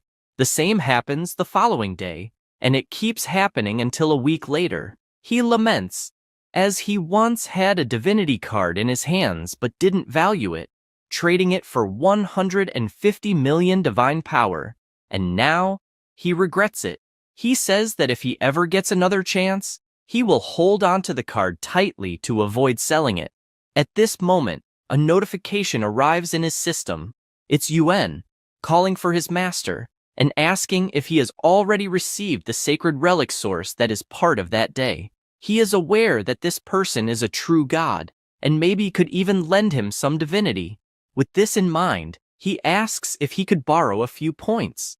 The guy receives the message and thinks about it, knowing that his master is not a true god, but maybe at least a senior semi-god, wondering if perhaps he doesn't intend to pay it back, although he couldn't offend this great person. Sending back a response, the MC is pleased to see that he received a gift and didn't expect it to be so fast. However, upon opening it, he notices that it's the ruins of the Divine Ravine and asks what the hell that is. Deciding to check some information online, the ruins of the Divine Ravine are a place abandoned by divine civilization, where radiation caused by excessive research turns life forms into mutant monsters. These monsters consume radioactive minerals, which crystallize in their bodies, forming gene stones. These stones are valuable and used to cultivate familiars, popular among semi-gods and true gods. Hanwoo is surprised since his new colleague really thought big, as it's something that allows a divine being to compete with semi-gods and true gods for the gene stone, and he wonders how many points this ticket will yield. He then checks out some artificial mutant beast farms, feeling pleased since he owns a decomposition machine. So, the low-quality radioactive minerals can be refined, and if these beasts eat them, they would undergo rapid mutation and condense genetic stones. Because of this, he decides to visit a city outside the divine realm. He is wearing his mask, as he is not familiar with the place, so safety must come first. At this moment, a person approaches, assuming the MC is visiting the ruins of the Divine River for the first time, and says that he will need an honest and reliable guide. Hanwoo thinks about it and asks for at least one reason to hire him. He says he knows the 18 gathering spots of mutant beasts in the ruins, and that each place has unique characteristics. He also explains that he knows all the supply points in the city, knowing who is honest, who is cunning, who loves to play tricks, ensuring he will get genetic stones at a good price. The MC says that's good enough, as he just wants to know if there's a merchant around who can sell radiation ore. The man gives a mysterious smile, understanding better the reason for his visit, and says that maybe he doesn't know, but recently a god king bought a lower-grade radiation ore, causing the mutant beasts to die before even completing their mutations. And the breeding farm, which had been invested with 1 trillion divine powers, ended up in ruins. At that moment, someone says that the person simply didn't buy from him, making the MC turn to see who spoke. The person greets him, saying his name is Heiko. The blonde guy says that person is the biggest mine boss in the ruins of the Divine River. He smiles and says he really is the biggest dealer in that city, as more than 70% of the radiation ore in the entire place is his, and he assures there are no low-quality products. The MC asks for some samples, as he needs to test them in the divine realm, requesting 10,000 divine powers of each purity of ore. Heiko says it's not a problem. After that, in the Divine Ravine ruins, the MC is in possession of 21 radiant ores for the cost of 40,000 divine powers. thinking it's a good price but not knowing exactly the effectiveness, as he will need to test first. At this moment, a level 1 mutant beast approaches. He immediately notices that it must be a wild wolf that underwent some mutation, and apparently their lifespan is only 20 days. And to live longer, they need to consume radiation ore to get stronger. Realizing it's the perfect moment to test the radiation ore, he asks his Pikachu to advance. The wolf runs and starts licking the ore on the ground. Immediately, a horn begins to grow on its forehead, and its whole body grows exponentially, completely changing its appearance. The MC is surprised witnessing this, as with just one lick, it reached level 2, deciding to throw a new ore into the wolf's mouth, which, upon devouring it, again changes its appearance, becoming even more powerful. Hanwoo admits being surprised, as it took only 10 minutes for the mutation to rise from level 2 to 3, and he wonders what would happen if he used it on his familiars in the divine realm. Then, the wolf explodes, and a red ore drops on the spot. He notes that radiation indeed seems risky, and mutations must be handled with caution, as they can explode due to the power, since the side effects are obvious. He notices that the gene stone dropped. It requires level 3 permission to be carried into the divine realm. Its effect is to induce genetic mutations in the teeth of familiars, resulting in large and long teeth. The side effect is that it reduces the lifespan of the mutated familiars by 3 years. Suddenly, someone appears, saying that if the boy is smart, he will hand over the genetic stone and the other green stone. Otherwise, he will regret it. The MC turns and can't believe who he is seeing, as it is the demigod gang, father of the first student he faced at school, and he wonders how he ended up running into this person, feeling relieved to be wearing the disguise mask. Because of this, he asks what will happen if he doesn't hand over the stones. The man says he might die, summoning several wolves that stand ready to attack. Hanwoo immediately bites his hand and activates his black dragon transformation. The wolves are startled by this, but it's too late, as the MC begins to attack them one by one. The demigod activates his enhancement in the art of the god of fury, asking the wolf cavalry to attack again. The animals obey and begin to run, but he just jumps, leaving the wolves confused since his target is now flying in the sky, making it impossible for them to reach him. The MC calls the old man an idiot, asking what he will do about this. Gang finds this trick petty and asks how he dares to show off like that, raising his hand and using his magic to force him down. The MC feels his body being pulled and goes straight to the ground, making him realize that the demigods really have many tricks up their sleeves. Being forced to flee as he is chased by the wolves until he notices a sign that says, "Do not approach." He decides to head in that direction, and the demigod tells his cavalry to stop. Only then does Hanwoo realize the reason for that sign, as there are several bizarre mutants in the vicinity, and he worries because they are moving in for the attack. He starts running again since all those monsters seem like trouble, and concludes that running is the best strategy he has. At that moment, the beast noticed the presence of the wolves, and begin to attack them. Gang doesn't let this go and counterattacks with his punch, finishing off the mutants that were there and asking where the hell the boy went until he looks to the side, sensing a slightly frightening aura, and for that reason decides to leave.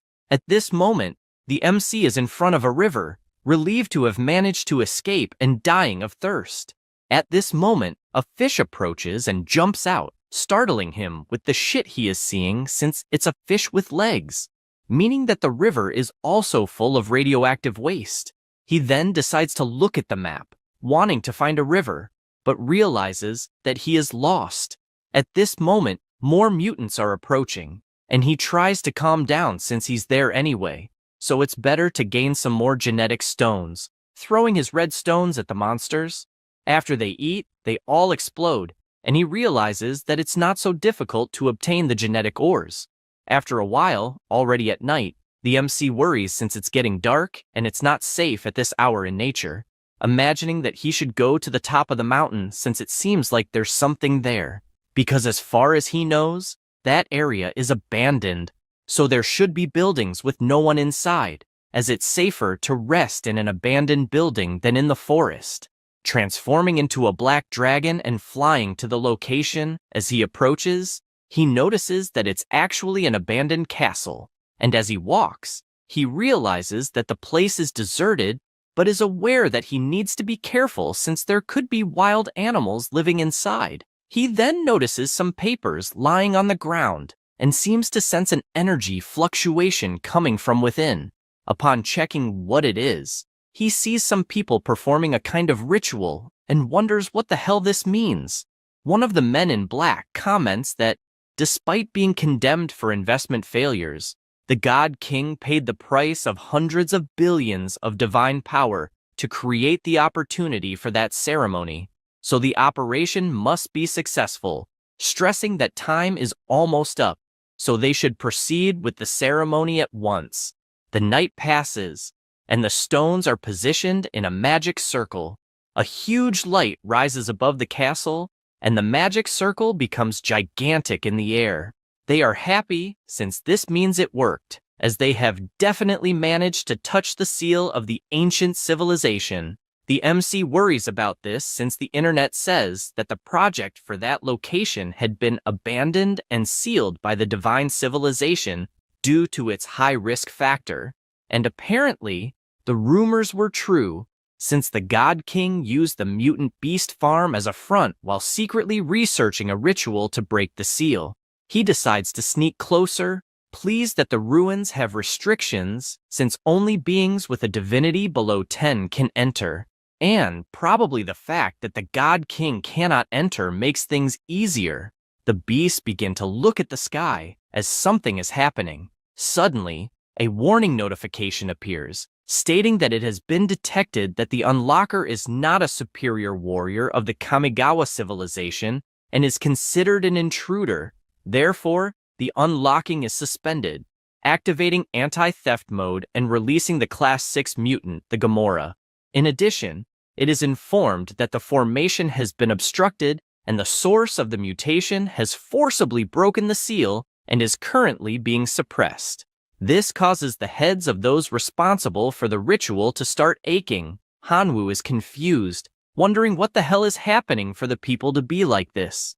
At this moment, something emerges, greeting the lovely players present and stating that it is the source of the mutation and would like to thank them for helping him free himself from the chains, weakening the seal. Because of this, he will give a gift that will actually make them become a vessel. Everyone starts to panic, asking who the hell he is.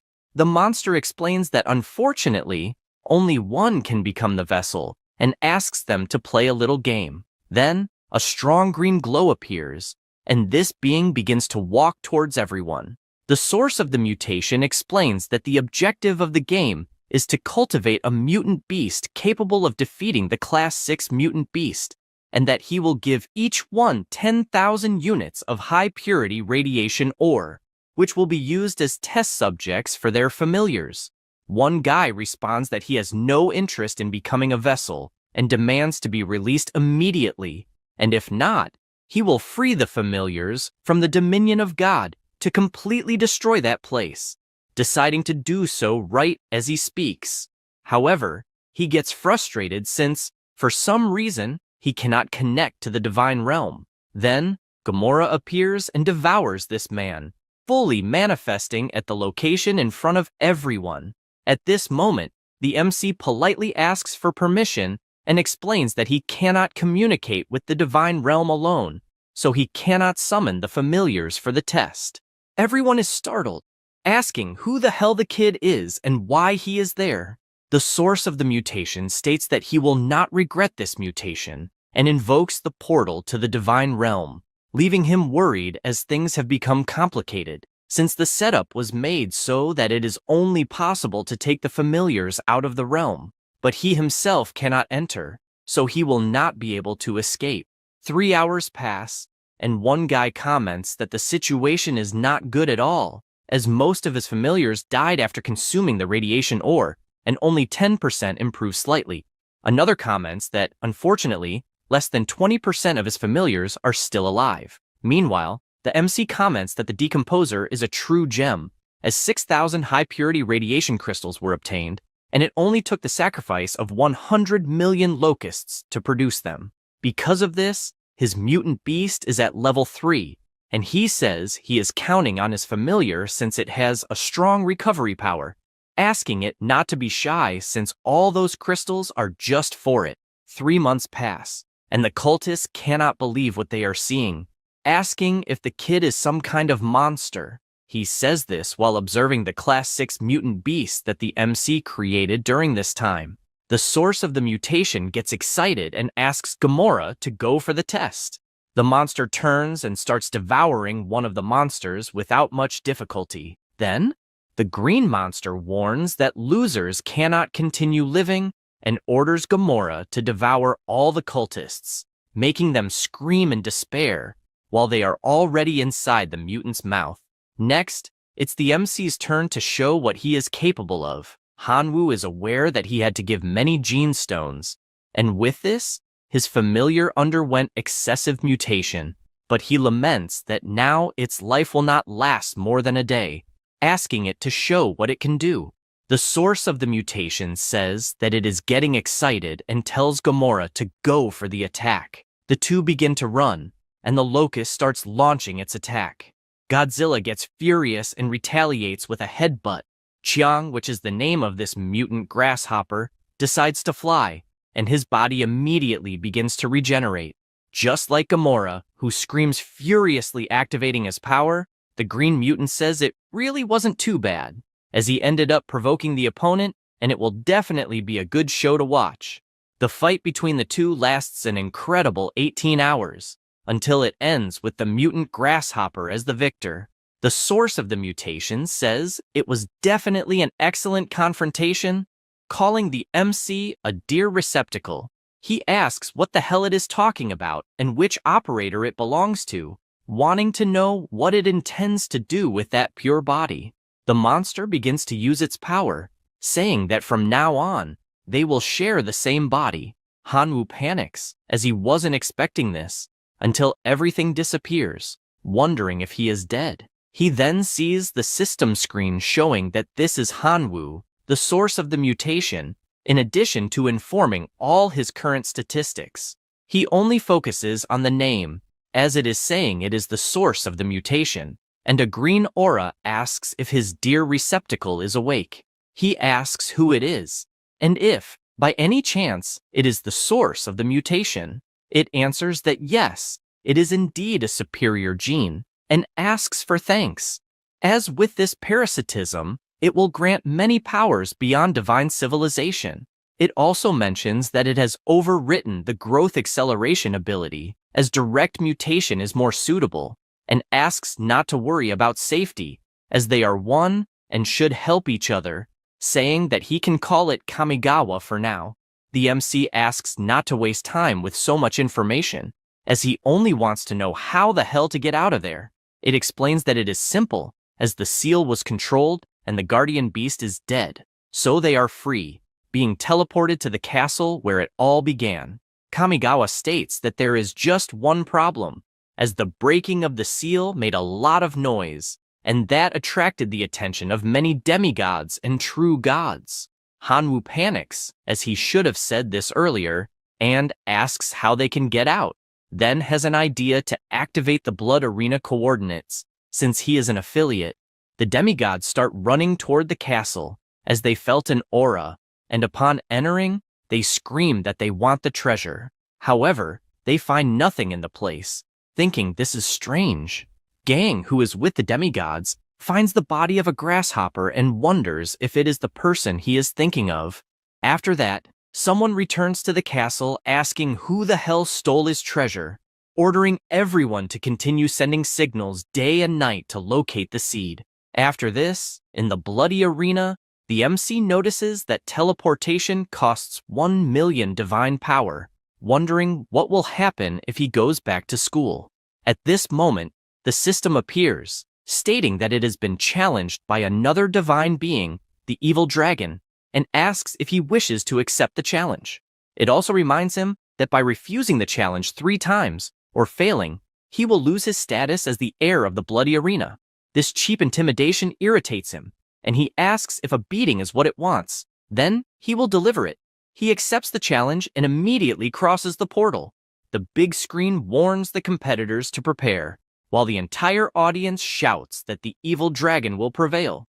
On the other hand, there is also support for the locusts, urging them not to disappoint.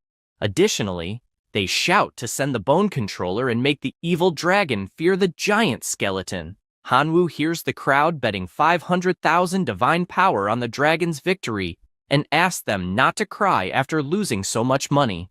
Palme, the evil dragon, finds this amusing, since the main race of his opponent is locusts, who take advantage of an army of skeletons to cheat.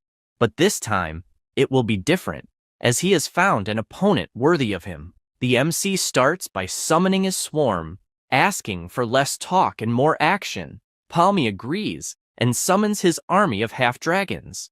The battle begins between the dragons and the locust men, but this doesn't please him, and he questions whether he is being underestimated, as he wants to see the army of skeletons. Hanwoo asks him to first defeat the army of locusts. Otherwise, it isn't even worth showing the skeletons. This leaves his opponent furious, and he orders the dragons to unleash their flames. Meanwhile, the MC shouts for his army to defend themselves, simultaneously summoning the celestial demon locust, which moves silently and appears shooting attacks at the dragons. Palm commands the counterattack, summoning the half-dragon hero to also shoot arrows at the cursed locusts. He mocks, saying that all this resistance is useless since they are nothing but locusts and will die like nothing. Hanwoo is pleased with this, as his goal is to sacrifice them, wondering if he should summon his army of demonic bulls.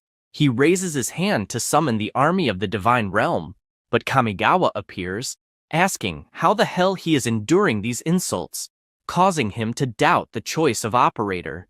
He asks what she means by that, and the source of mutation responds that she wants to see the locust race teach the half-dragon's idiot a lesson. The MC says that, unfortunately, they are no match against dragons. The green slime asks if the locusts are weak by chance, reminding him who devoured the 6th-level grimoire, since with the mutation source she possesses, there are no weak races, only races that are content with self-destruction. Then asking him to use the directional mutation ability granted to finish off this arrogant dragon. He calls one of his locusts, imagining that he doesn't want to follow this advice, although he wants to test this new ability. A yellow aura begins to emerge in the area, and the mutation source asks in which direction he wants his familiars to mutate.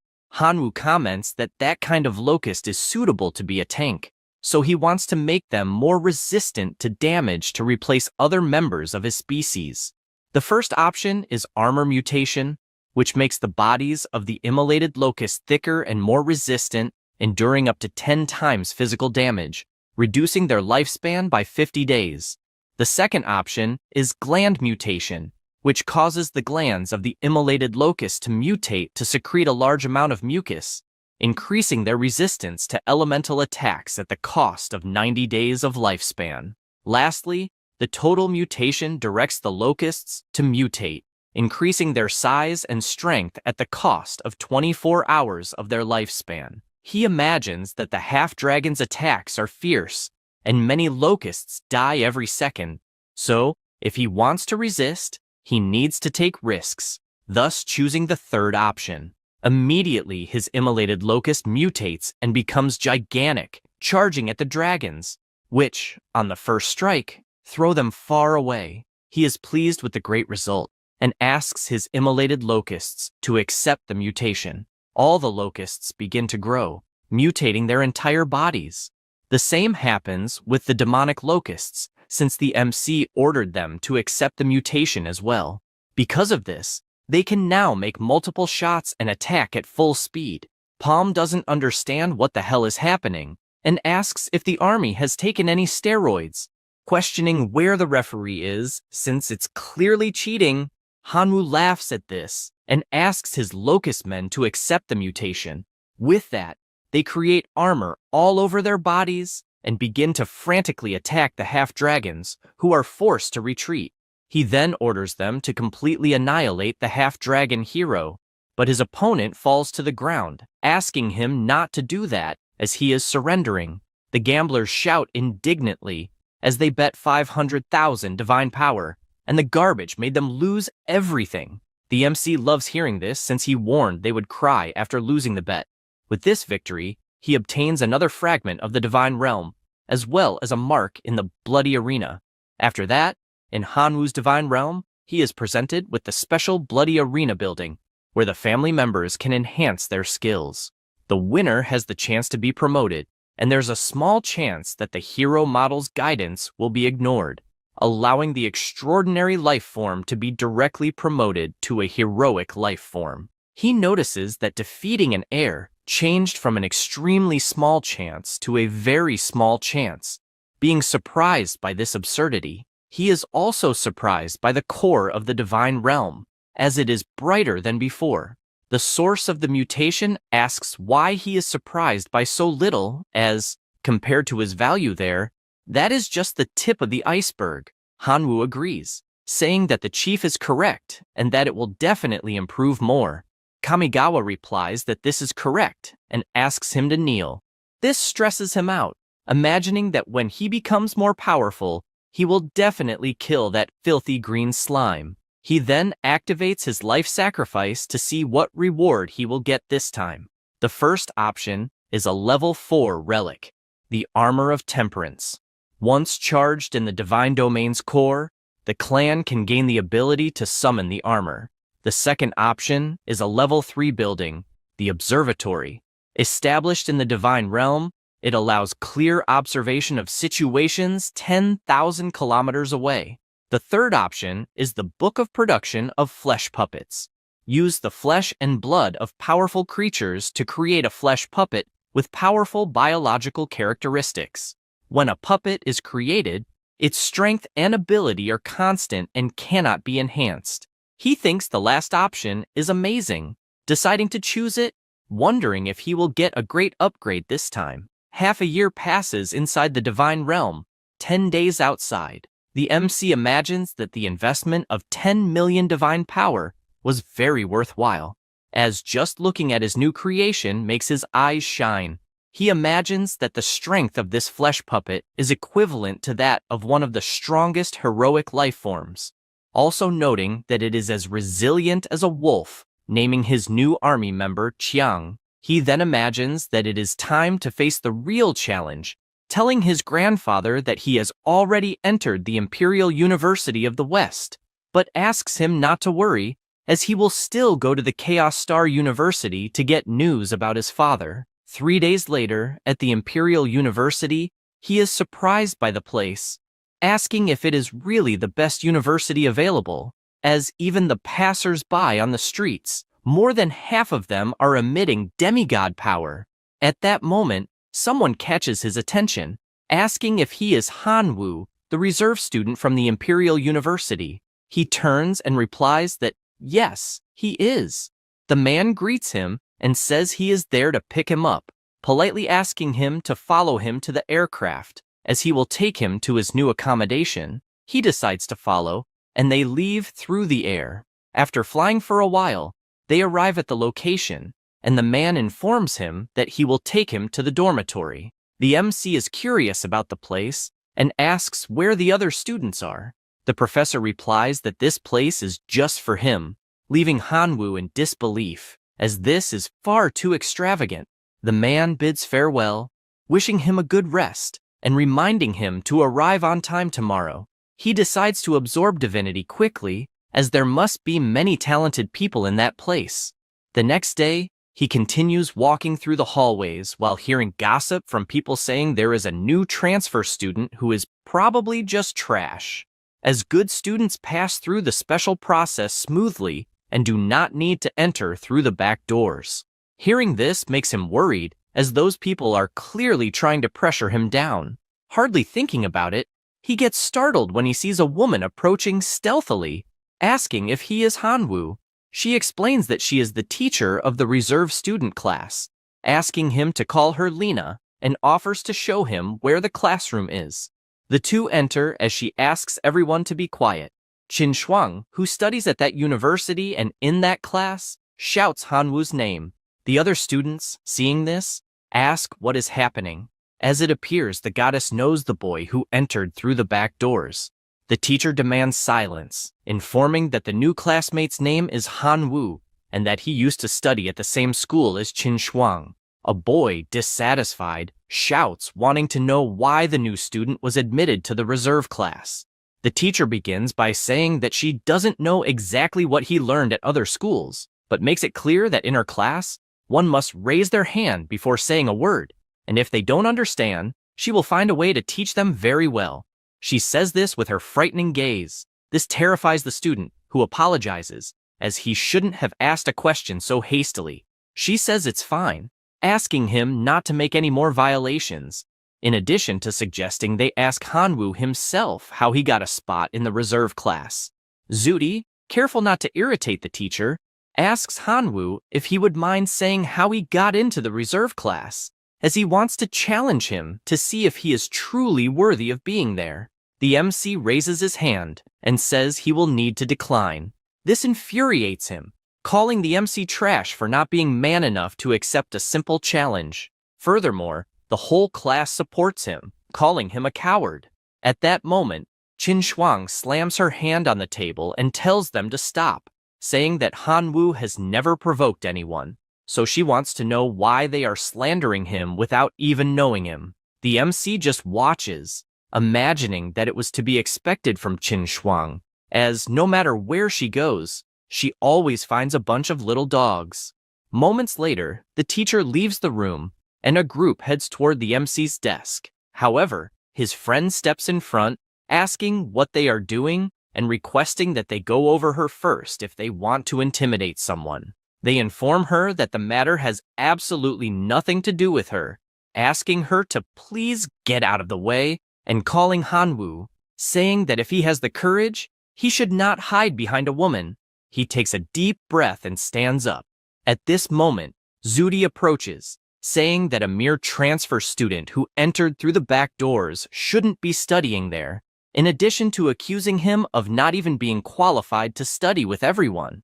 Because of this, he asks him to leave the reserve class, warning that otherwise, he will beat him until he does. The MC turns to Qin Shuang and says that it must be quite difficult to study with that bunch of idiots.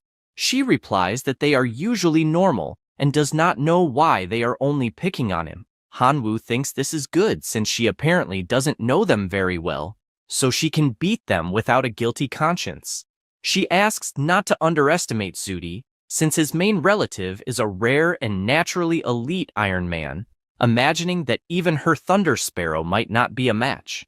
He replies that if she's afraid of seeing them get hurt, then that's fine, but she says she doesn't care. The student asks if he heard correctly about hurting him, since just a few simple relatives would be enough to eliminate the rookie from existence. Asking to go to the training field, Qin Shuang doesn't understand why Hanwu is so stubborn and wonders how she could help without hurting his self-esteem. After they arrive at the location, the system politely asks them to choose the battle method.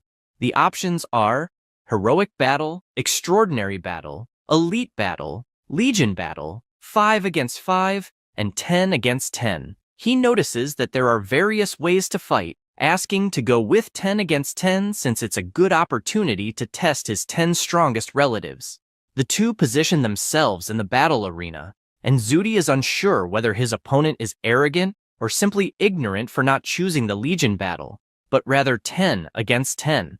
The MC immediately starts invoking his flesh puppets, which shocks his opponent, who asks what the hell that is, as it is indeed a form of heroic life but exudes a strange aura. For this reason, he decides to take it seriously, as he can't embarrass himself in front of his goddess. Deciding to summon his Iron Men, he notes that it is a formation difficult even for Lord-level warriors to face. Outside, Qin Shuang watches on the big screen and asks when Hanwu got those relatives. Next to her is a boy using his eye to check the battle information, stating that Hanwoo is actually using puppets, all equivalent to a form of heroic life, and he doesn't understand how he's going to use something of that level in this battle. Other students comment that he must really be rich, as he created 10 puppets at once, knowing that just one of them must be worth around 30 million divine power, wondering if that money is the reason he can enter through the back doors. She starts reflecting and doesn't understand how someone completely alone, without any support, managed to get so much money, thinking it's better not to dwell on it since she just wants to watch and can ask about it later.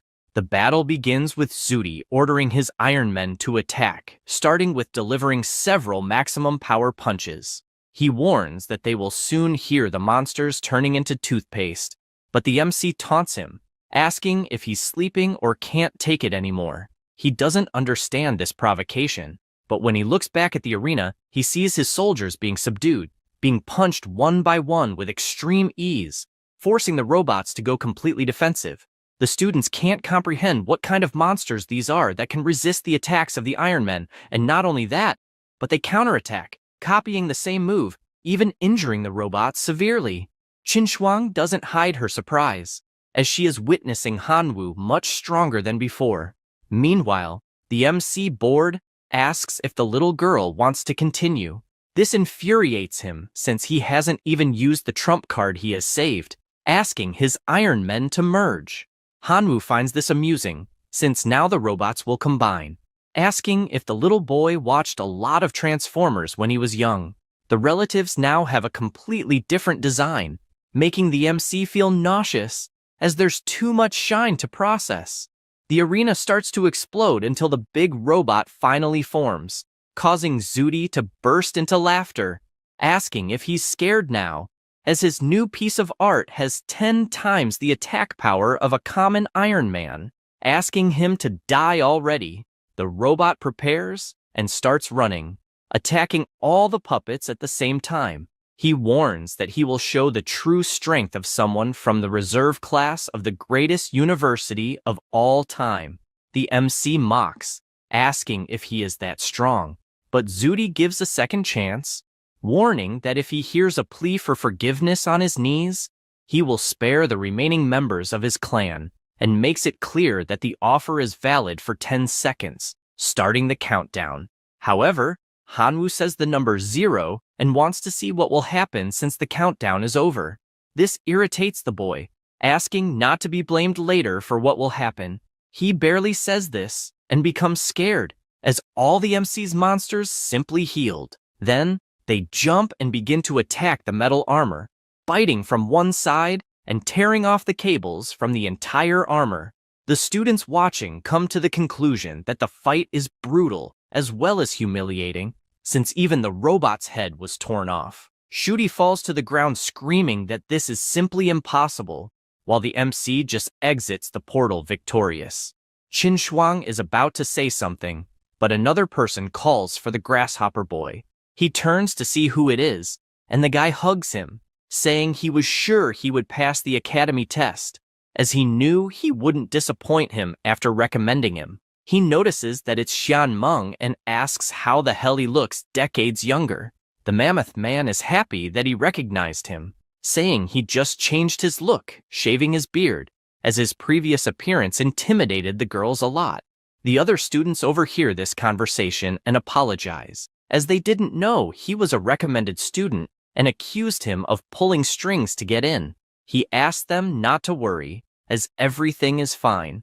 Xian Meng warns that he is a first year at the Imperial University and also Hanwoo's protector. He makes it clear that anyone who dares to mess with the boy will be messing with him, taking the MC to another place, as he has some friends to introduce. After going up the stairs, he informs his two friends that he is with the boy they mentioned. Ziaxian introduces himself, saying he is a freshman at the academy and that it is a pleasure to meet him. The girl does the same, saying her name is Yelling and asking if he really defeated Xian Meng in the arena. He greets the two seniors, saying that he is a rookie at the university and that defeating their friend was pure luck. She makes it clear that having luck is also a strength, sharing that they discovered that the next class of the reserved class will be a survival simulation in Outland, the zombie city, a low-level secret realm. And with that said, she expresses her wish for him to bring something for them. The MC comments that the three seniors seem to be specialists in demigods, so why would they need a mere novice? The girl laughs, asking him not to be so modest since he is nothing like a novice, and explains that the zombie city is the low-level secret realm of the university and, according to regulations, can only be used to simulate an important class for reserve students, so they cannot enter. Mr. Mammoth says that's true because if he could enter, he would completely destroy the city. His friend, laughing, agrees with all of this. She also mentions that there is an extremely rare resource in this secret realm called Wisdom Fruit, which can help non-human races improve their intelligence, as long as they are willing to pay 1 divine point for each fruit. Inside, the MC imagines that he really needs those divine points, and, for that reason, replies that he will help. Yelling asks him to take the seed he has in hand, as it will be extremely useful for the next major class. After that, already at night, Hanwoo is lying down, thinking that he could prepare for the ascension ritual of the demigod after accumulating 6 divine points. But he didn't expect there to be such a long way to go, recalling that the teacher said he could prepare for the ceremony to become a demigod as soon as he reached 6 divine points. However, a demigod with 6 points is a hybrid and can only be fused with lower-level divine authority in the future. For this reason, the students of the Imperial University do not waste their potential in this way, and usually continue evolving. She also explains that after increasing divinity by 6 points, the required amount will increase, with the 7th point requiring 2 divine points to be absorbed, just as the 8th point requires 3 points, and so on, up to a maximum of 10 points, as promoting demigods at the 10 divine point stage have the greatest potential.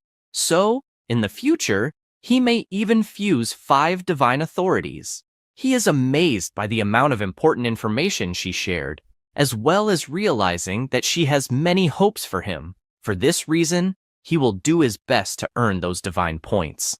After that, a few days pass, and one of the students asks Hanwoo if he heard that in the next main class, they will do a supernatural survival simulation and go to the low-level secret realm called Zombie Tower. He even found out that some veterans are buying resources that novices find in that place.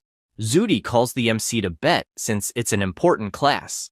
He asks what this bet would be. Zudi suggests they bet on who will have the best grade, and if he himself gets the highest grade, Hanwoo will no longer be able to approach Qin Shuang, and if the MC wins, he, Zudi, will no longer have improper thoughts about her. Hanwoo can't believe the nonsense he just heard, and asks if Zudi has something against the principal, since he doesn't understand how he managed to get into the university with that level of intelligence, also saying that it doesn't matter if he has improper thoughts or not, as in the end, she doesn't like him anyway. Zudi says he doesn't care about that as long as Hanwoo stays away from her and is willing to pay any price. At that moment, Qin Shuang approaches, asking if she heard correctly that he will no longer bother her if Hanwoo wins. He gets frustrated, saying that he likes her very much, so why won't she just accept his pursuit? She asks him to answer the question quickly. The boy replies that yes, if Hanwoo beats him in this dispute, he will no longer have improper thoughts about her. Qin Shuang asks her classmate to accept the bet since it will help her, but he asks if they are not all geniuses there, as he cannot be blamed if he loses. She says that's fine because she firmly believes she will win. At this moment, the teacher asks if everyone is ready, commenting that they should already know the information for the main class, explaining once again that it is a supernatural survival simulation, so the difficulty will be higher than for the secondary classes. She then asks them to start right away. The system informs everyone that the survival simulation in the outer realm is activated and that, to avoid being detected by the consciousness of the outer realm, all services related to the divine realm will be automatically blocked. The gods have been affected by the scent of the outer realm, and their constitution has been reduced to that of ordinary humans. Moreover, the points leaderboard is open. Now, an introduction to the scenario. Zombie City is a beautiful place, and the hospitable zombies will kindly rip the brains out of guests and eat them to show their welcome. Whenever night falls, they go out to hold a carnival. The students comment that they are starving but don't understand why the spatial ring isn't opening since they have plenty of food inside. The MC imagines that everyone there are deities, so they could go 10 days or even half a month without feeling hungry. However, with the damaged divine artifacts, everything indicates that this is part of the survival test. Imagining that at least the most critical skills are intact, he figures everything will be fine. In this case, he is referring to his directional mutation ability and life sacrifice ability. He tells Qin that he wants to take a look around the city, and she says that's fine, slapping her hand on the ground and summoning one of her giant birds, asking to go together. He says it's not necessary, then transforms into his dragon form, and with that, the two travel through the skies. They land shortly after arriving in the middle of the city, and he notices that everything seems complete there, as there's even a cafe and restaurant. He then hears her stomach growl and bursts out laughing. She asks him not to laugh, but the MC merely suggests they go to the restaurant to see what's good there. Upon arriving at the place, they are greeted by the attendant, who asks what they would like and offers the menu. Hanwoo explains that they are travelers from another city and that, unfortunately, they are out of money. However, the bearded man doesn't take this well and pulls out a weapon, telling the beggars to get out of the restaurant and asking if they think they are the Jiangshi wandering the streets at night. Qin Shuang becomes furious at how they are being treated, but the MC asks her to calm down, explaining that they are currently ordinary humans and that if they get shot, it's over. At that moment, he remembers that Yelling gave him a seed and said it would be useful in that realm.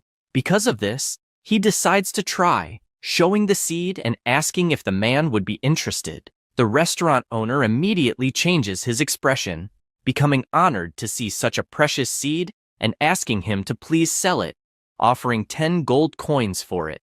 Hanwoo asks him to first prepare food for the two of them since they are starving, and the man agrees. They are both impressed by the amount of food prepared for them, and while they eat, the MC takes the opportunity to ask a bit about that place. The restaurant owner explains that it is a magical city, telling them that in Jiangshi City, humans and monsters coexist. Humans hunt zombies for money and other resources. However, these zombies can consume human brains. So every night, countless zombies roam the streets, chasing any living beings they see, even invading houses. He also mentions that people need swords, firearms, and even other things, like magical plants, to survive, citing the MC's seed as an example, which seems to be of tier 3, and for this reason, he asks him to please sell it. He becomes pensive, as that scenario feels quite familiar, since he used to play that game a lot when he was a top player in his previous world. He imagines that it seems like first-tier plants are equivalent to common life forms, and third-tier ones have at least the strength of extraordinary lives. Qin Shuang asks how they could get more seeds like those, and the restaurant owner comments that they can buy more at the town shop, but they are quite expensive. They can also obtain more by killing zombies, although they are harder to deal with since they are powerful monsters. Hanwoo worries, as it is clear that the place is dangerous at night, so they urgently need to find somewhere to stay. The bearded man comments that if they want to settle in the town, they should go to the mayor to buy a property. That way, they will officially become town residents. Additionally, they can find an inn to stay at, but regardless of their choice, he suggests they don't go out at night. Knowing all this, they leave, thinking it would be interesting to buy a property. After that, still at the restaurant, another student comes in asking for food. However, the restaurant owner screams for them to leave and then shoots, hitting the boy's hand, causing him to panic. In the system, it's shown that this student lost a total of 500 points due to this incident, which leaves Qin Shuang scared, thanking the MC for stopping her from arguing with the restaurant owner, since he shot without mercy at the first person who bothered him. After this, they go to the mayor's house, and he tells them that the seeds are worth 1,321 and the other is worth 1,160. He also mentions that the cheapest property in town costs 1,200 coins. She worries since she doesn't have enough, but the MC tells her not to worry, as he has some extra and can cover her part. The mayor suggests they could buy a house together, as the most beautiful houses are sold this way and cost 2,350 coins. The two are impressed, as the house is not only beautiful, but even has a pool, and for this reason, they agree without a second thought. Schwarzenegger says that it's all good, just mentioning that there are some rules in town about buying properties together, as the two need to be married for it to be possible. For this reason, he asks if they would like to get married. This makes both of them extremely embarrassed. The mayor notices this and asks if perhaps they don't want to be husband and wife, as if that's the case, they won't be able to buy the house together because it's a traditional town, so they don't allow random relationships between men and women. She feels embarrassed and she doesn't know what to do, until the MC thinks of suggesting something, but she interrupts him, saying it's fine, and they both respond that they are willing to get married. Schwarzenegger gets excited, saying they are definitely a perfect match, and just asks them to fill out a form, as after that, they will be legally married. He presents the key to the house, along with a gift of 130 pea seeds and 50 copper flower seeds, while congratulating them on their marriage. The two leave, and Qin Shuang makes it clear that she was forced to admit they are in this type of relationship, but asks him not to take it seriously. He laughs, as he understands this perfectly. She becomes furious because he is indifferent about it, because they acquired the property and became formal residents of the town. Both received 1,000 points, putting them in first place on the leaderboard. The two arrive at their new house, and he is amazed since the house is incredibly luxurious. She doesn't care that much about it, as a house like that is nothing compared to the one she owns. She then goes upstairs, saying she will take a shower and go to bed, as she is exhausted. Hanwoo decides to check what special abilities the pea seeds have, in addition to the 50 copper flowers, both gifted by the mayor. An hour passes after planting them, and he decides to walk around the house, heading to the room to tell Qin Shuang how the seeds reacted. However, he finds her only in her underwear and feels extremely embarrassed about it. In addition to being kicked out of the room the very second, he tries to apologize, as that wasn't his intention. The MC is outside, wondering if the seeds grew quickly, so they must be powerful. Suddenly, Qin Shuang arrives, asking what he is grumbling about. Only then does he notice her presence, getting embarrassed right away. This leaves her thoughtful, to the point of asking why he blushed as soon as he saw her. He, with the good memories he had moments ago, says it's nothing much. She is dying of embarrassment since she knows what it's about, and makes it clear that he didn't see anything unusual in the room, and that it should be forgotten. At that moment, they both hear a sound, and she uses her light technique to illuminate the area, noticing a horde approaching with several apparently hungry zombies. Hanwoo comments that the moment is perfect since he wants to see what the plants are capable of, asking them to fire their attacks. However, the peas barely move the zombies, leaving him frustrated since he didn't think the attack power would be so pathetic. Because of this, he decides to use the darkness attribute bonus, and the power of his plants increases considerably, also growing much larger. Now, with the more powerful attacks, the zombies begin to die, giving a point for each kill, and a few even drop some items. He notices that using dark abilities is very exhausting, and that soon they will be surrounded again, so he doesn't know exactly what they should do. Qin Shuang asks them to do something quickly, since apparently Suti has bought some property as his score is at 1,300, and if it continues like this, they will lose. Hanwoo is deep in thought about the plants since they need to find a way to speed up their zombie kills, and he concludes that they are considered living organisms, so they must have genes that can mutate. With that, he decides to test his directional mutation on the plants. With this initiative, 4 options emerge. The first is the range mutation, which extends the range of the pea shooter. The second mutation is the firing speed, which accelerates the firing rate of the pea shooter. The third option is the multiple head variant, which increases the number of firing tips of the pea shooter that can attack.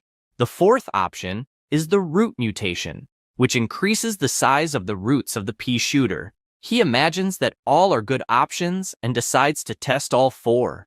Because of this, the peas change appearance due to the mutation, and the killing begins since they are much more powerful now. Suddenly, another monster appears, and they notice that now the zombies seem to be stronger. One of them firmly holds the flag and throws it with all his strength towards the plants.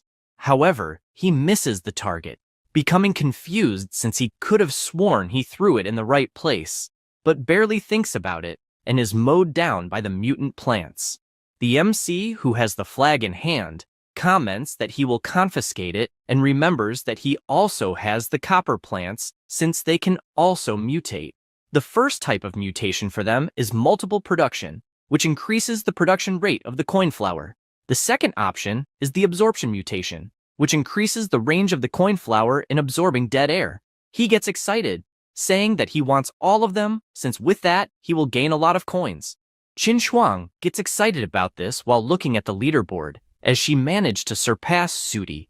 This guy can't believe it since he fell to second place on the leaderboard.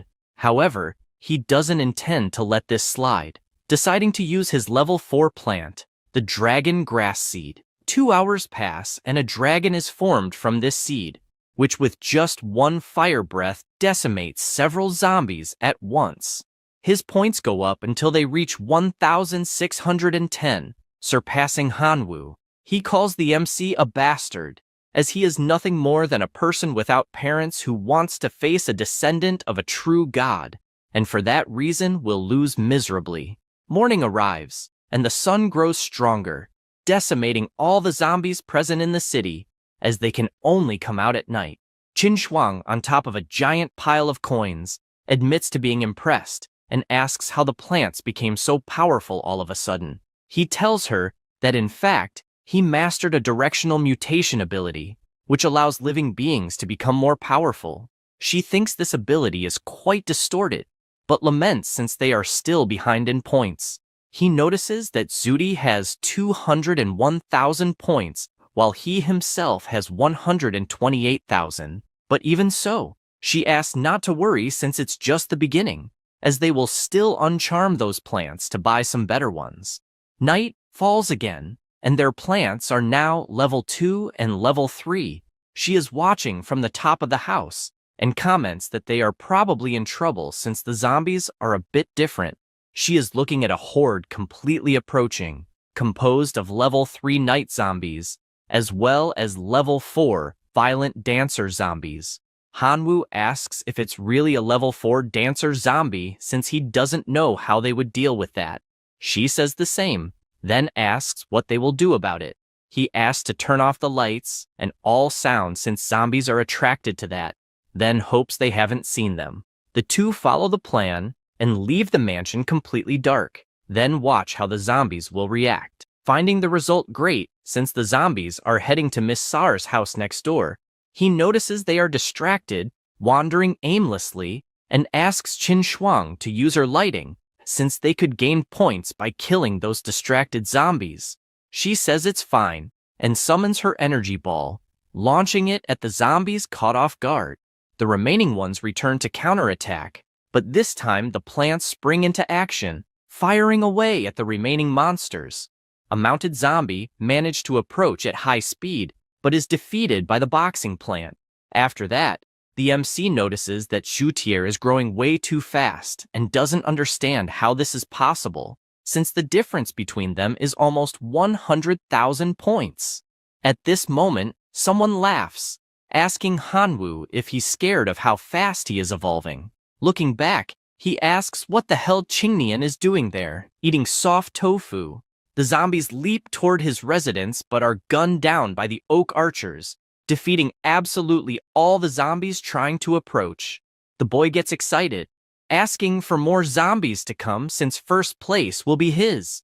Hanwoo comments that he didn't expect to see a guy who is an idiot, but Qin Shuang asks if, by any chance, that's envy or jealousy, and he replies that if he loses, she will continue to be bothered by that idiot Suti. At this moment, the dancer zombie approaches and summons two others to assist. Now, the three head toward the mansion, making the MC comment that the level 4 zombie has crossed that idiot's defense line. The zombie walks calmly, but does not notice something on the ground. Therefore, he steps on it and is thrown far away since it was a spring bean trap. The MC's eyes widen as that plant threw the zombie into their territory. In desperation, he shouts for the pea shooters to attack the dancing zombie with full power. They obey and start shooting, but the zombie just laughs as the attacks are too weak against someone of his level. Qin Shuang suggests they retreat inside the mansion since the current plants cannot handle level 4 zombies. However, the MC refuses because if they retreat, they will definitely lose. Deciding to handle the situation personally, he transforms into his draconic form. He charges forward and lands a solid punch, but notices it has almost no effect. Taking it seriously since his punch was useless, he asks to prove himself in the name of his idol Ralph. He says this and launches his machine gun combo, causing the zombie's head to detach and fall to the ground immediately.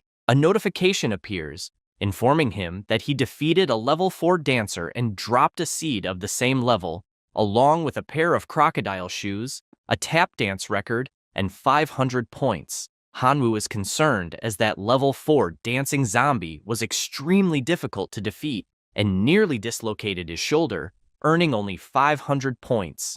At the same time, someone is observing him from afar with binoculars.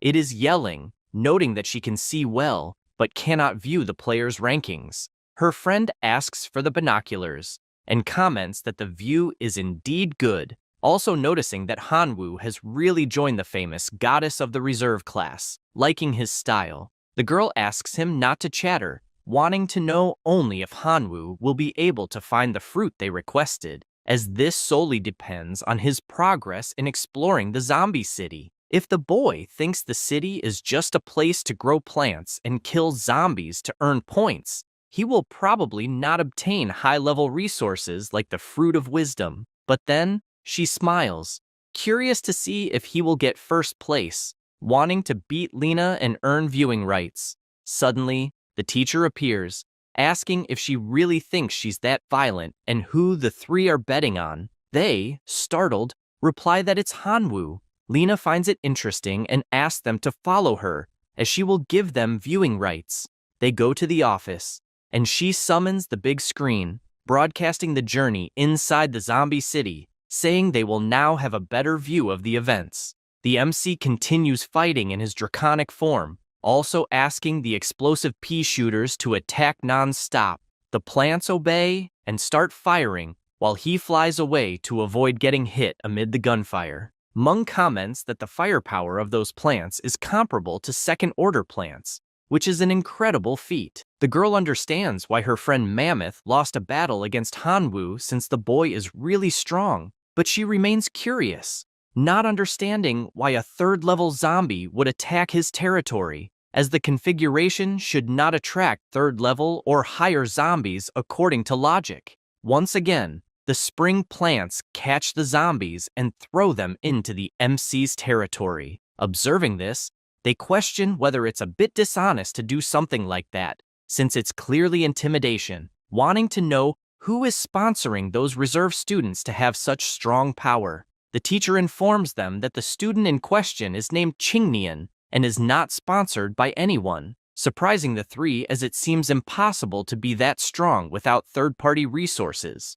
Yelling gets annoyed seeing this, thinking that boy is a fool, and finds that year messy, filled with all kinds of reserve students who don't even care about their own dignity. He also asks who the hell this Sudi is, not understanding how he is ranked so much higher than Qingnian and even Hanwoo, requesting to see what kind of setup this person has. The camera shifts to this student, whose draconic plant is decimating all the zombies, looking content and challenging Hanwoo to surpass that. They can't believe they're seeing the fire dragon plant, concluding that Zudi is being sponsored by their mortal enemy, Shengjun, who has previously killed many others in the zombie city and obtained valuable items, now aiming to profit from the reserve students. Lena confirms that Zudi and Shengjun indeed signed a private agreement, revealing that in exchange for the sponsorship, Zudi will give 70% of the resources he acquires. They can't believe such a despicable human being exists.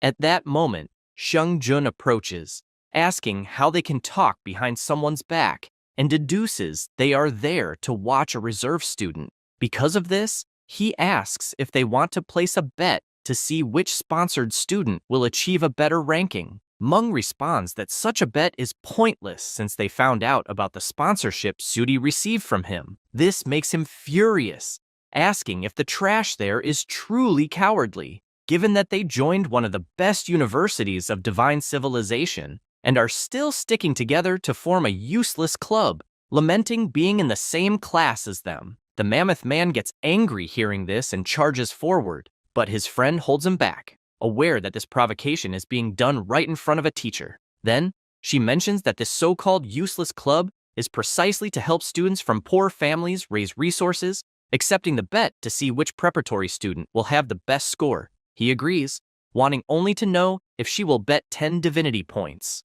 Yelling accepts without hesitation. He notes that Lena is the witness to this bet and doesn't want to see anyone crying over the result. Meng, worried, asks if they can really do this, being aware of the sponsorship Zudi received that made him extremely powerful. She says she knows but cannot back down, and the sponsorship they gave Hanwoo is very good. The teacher warns that if Hanwoo is the first to understand the truth behind the zombie city, he will have a huge chance to win. After that, the second day of survival arrives, and another 2,000 points are added. The MC lies down, barely able to move due to exhaustion. Qin Shuang admits he is doing well and says she will clean up the battlefield, thinking that fortunately, Hanwoo's skill was preserved in the estranged world, or they would have failed the previous night. He, smiling, says it's fine, calling her his dear wife. This irritates her, making her kick him and ask what the hell he thinks he's saying. The MC asks her not to act like that, as it's not cool for their relationship, but she just walks away. Suddenly, he hears someone asking how they can flirt like that. It's Qingnian mocking them, as she doesn't even need to put much effort there since Hanwoo is only in third place. She decides to check the system and is shocked as they are falling further behind first place, asking Hanwoo what they will do since the point difference is already over 200,000. He says everything is under control as he has a few tricks up his sleeve, calling his enemy limp, saying that thing between his legs is about to break. She finds him disgusting for saying such things. The boy gets furious at the insult, warning he will leave several gifts in his mansion that night. The MC says he can do whatever he wants until something catches his attention, noticing a level 4 seed dropped on the ground. It is the level 4 enchanted mushroom. It releases an energy gas bomb with hypnotic properties, and any zombie it hits will be controlled by the mushroom for a certain period and turn against its companions, undergoing brainwashing. Additionally, any zombie that ingests it will be completely subjected to this brainwashing. The other item is the 4th order corn cannon. This cannon can kill 3rd level zombies in seconds and cause area damage. Hanwoo is surprised, as the effects of these plants are incredible, practically a way to create puppets to fight. Additionally, the cannons are like mortars, making them great tools for earning points. Next, Qin Shuang suggests going to the store to sell the loot they acquired and buy new high-level seeds. He agrees, calling her wife, but changes his mind and decides to call her by her name. She gets embarrassed, wondering why he doesn't just call her wife since it's on the tip of his tongue. An hour passes, and they leave the store. Hanwoo comments that he thought the tap dance record dropped by the level 4 zombie was a treasure, but the store didn't even accept it. She explains that last night's harvest yielded 243 gold coins, which isn't bad. Moreover, the shop owner mentioned that the mayor is a collector of melee weapons and might exchange that pole for an excellent weapon. He replies that whatever the lady of the Han family says goes. She retorts that it's the Qin family, as they will inherit her name, but he says that's not right, for if it were at the Qin mansion, he would become a son-in-law as well. She gets angry because he is clearly taking advantage of the situation, but the MC just shouts that there can't be domestic violence there. Shortly after, they go to the mayor's house. Schwarzenegger comments that their pole is indeed rare and that he's interested in the trade, asking which weapon they want, as they will be able to choose. Hanwoo looks around and sees a beautiful sword that catches his attention because, upon holding it, he feels as if his dragon blood is resonating throughout his body, stating he will keep that sword. The mayor says it was indeed an excellent choice, but explains that the pole is not enough for the trade, wanting to know what else he has to offer. He mentions that he has a tap dance record and third-level seeds, and that this is all of value he possesses. Schwarzenegger comments that the tap dance is completely useless to him, but is interested in the 2 third-level seeds, giving a friendly reminder afterward, saying that the tap dance record is useless to him as mayor, but that the former dance queen of the city, his neighbor, would be very interested. The MC thanks him for the information and suggests they go visit Qingnian's mother. After walking a bit, they pass in front of Sudi's residence, admitting it is indeed stylish and extravagant. He approaches, stating that the difference between the two is growing and that it is even more humiliating to have fallen to third place, suggesting he admit defeat once and for all. And if he does, he might allow him and the goddess of the study hall to study together. Hanwoo mocks, calling Qin Shuang wife and asking if that idiot is her friend. She replies that she has no idea who he is. Sudi becomes furious upon hearing him call her wife, warning that now he will be crushed. The two pay no attention and walk away hand in hand. Seeing this makes him even angrier, making it clear that he will not just beat Hanwoo, but will cut off his hands. After walking a bit, the MC and Qin Shuang go to the landlady Hana's house. She comes out accompanied by Qingnian, asking if it's student Hanwoo there. She asks if he is the new neighbor next door since she heard from her dear one about last night's events, warning that if he is there to demand compensation for what happened, it's better to leave because she will never pay for incompetence. The blonde boy just asks not to cause trouble, but the MC says she misunderstood, as he is actually there just to admire her elegance, as he heard from the mayor that she was the dance queen of the city, so she must have an extraordinary temperament, revealing that he received an item that only she deserved to receive. She makes it clear that she will not change her yard arrangements just for receiving these compliments, but the MC shows the item he received, asking if she could reconsider. Qingnian sees this and asks if he really thinks he will make peace using an old, tattered book. However, the woman immediately recognizes that it is the lost dance step of the King of Dance, and, because of this, asks him to name any price, as she is willing to pay whatever he wants. This makes the blonde boy desperate, since if Hanwoo asked for something like expelling him from there, it would be over. With this in mind, he tries to convince him by saying that they have been longtime friends. However, the MC simply hands the book to Hannah, saying he will send her more records if he finds them. She thanks him for his generosity, apologizing for her earlier rudeness, and saying she would love to be a closer neighbor. With that, they say their goodbyes, and a notification appears, stating that friendly relations have been established with the city's resident, the Queen of Dance Hannah, and the friendship value is 99, thus increasing 30,000 points. Reading this surprises him, as 30,000 points is absurd, being far more effective than going around killing random zombies, which makes him consider that this is the real way to win in the city. Qin Shuang asks what happened and what he just did, as she received a notification of a friendly relationship with Hannah, in addition to unlocking her personal shop and earning 10,000 points. He ponders this, as apparently, because they are a couple, His wife also earns points, and this is a great deal, considering he was just being a good husband. She becomes embarrassed by this, walking ahead and calling him shameless. Hanwoo pauses for a moment, deciding to see what treats Miss Hannah's shop has, and notices that, with 10 friendship points, he can buy level 3 clover seeds.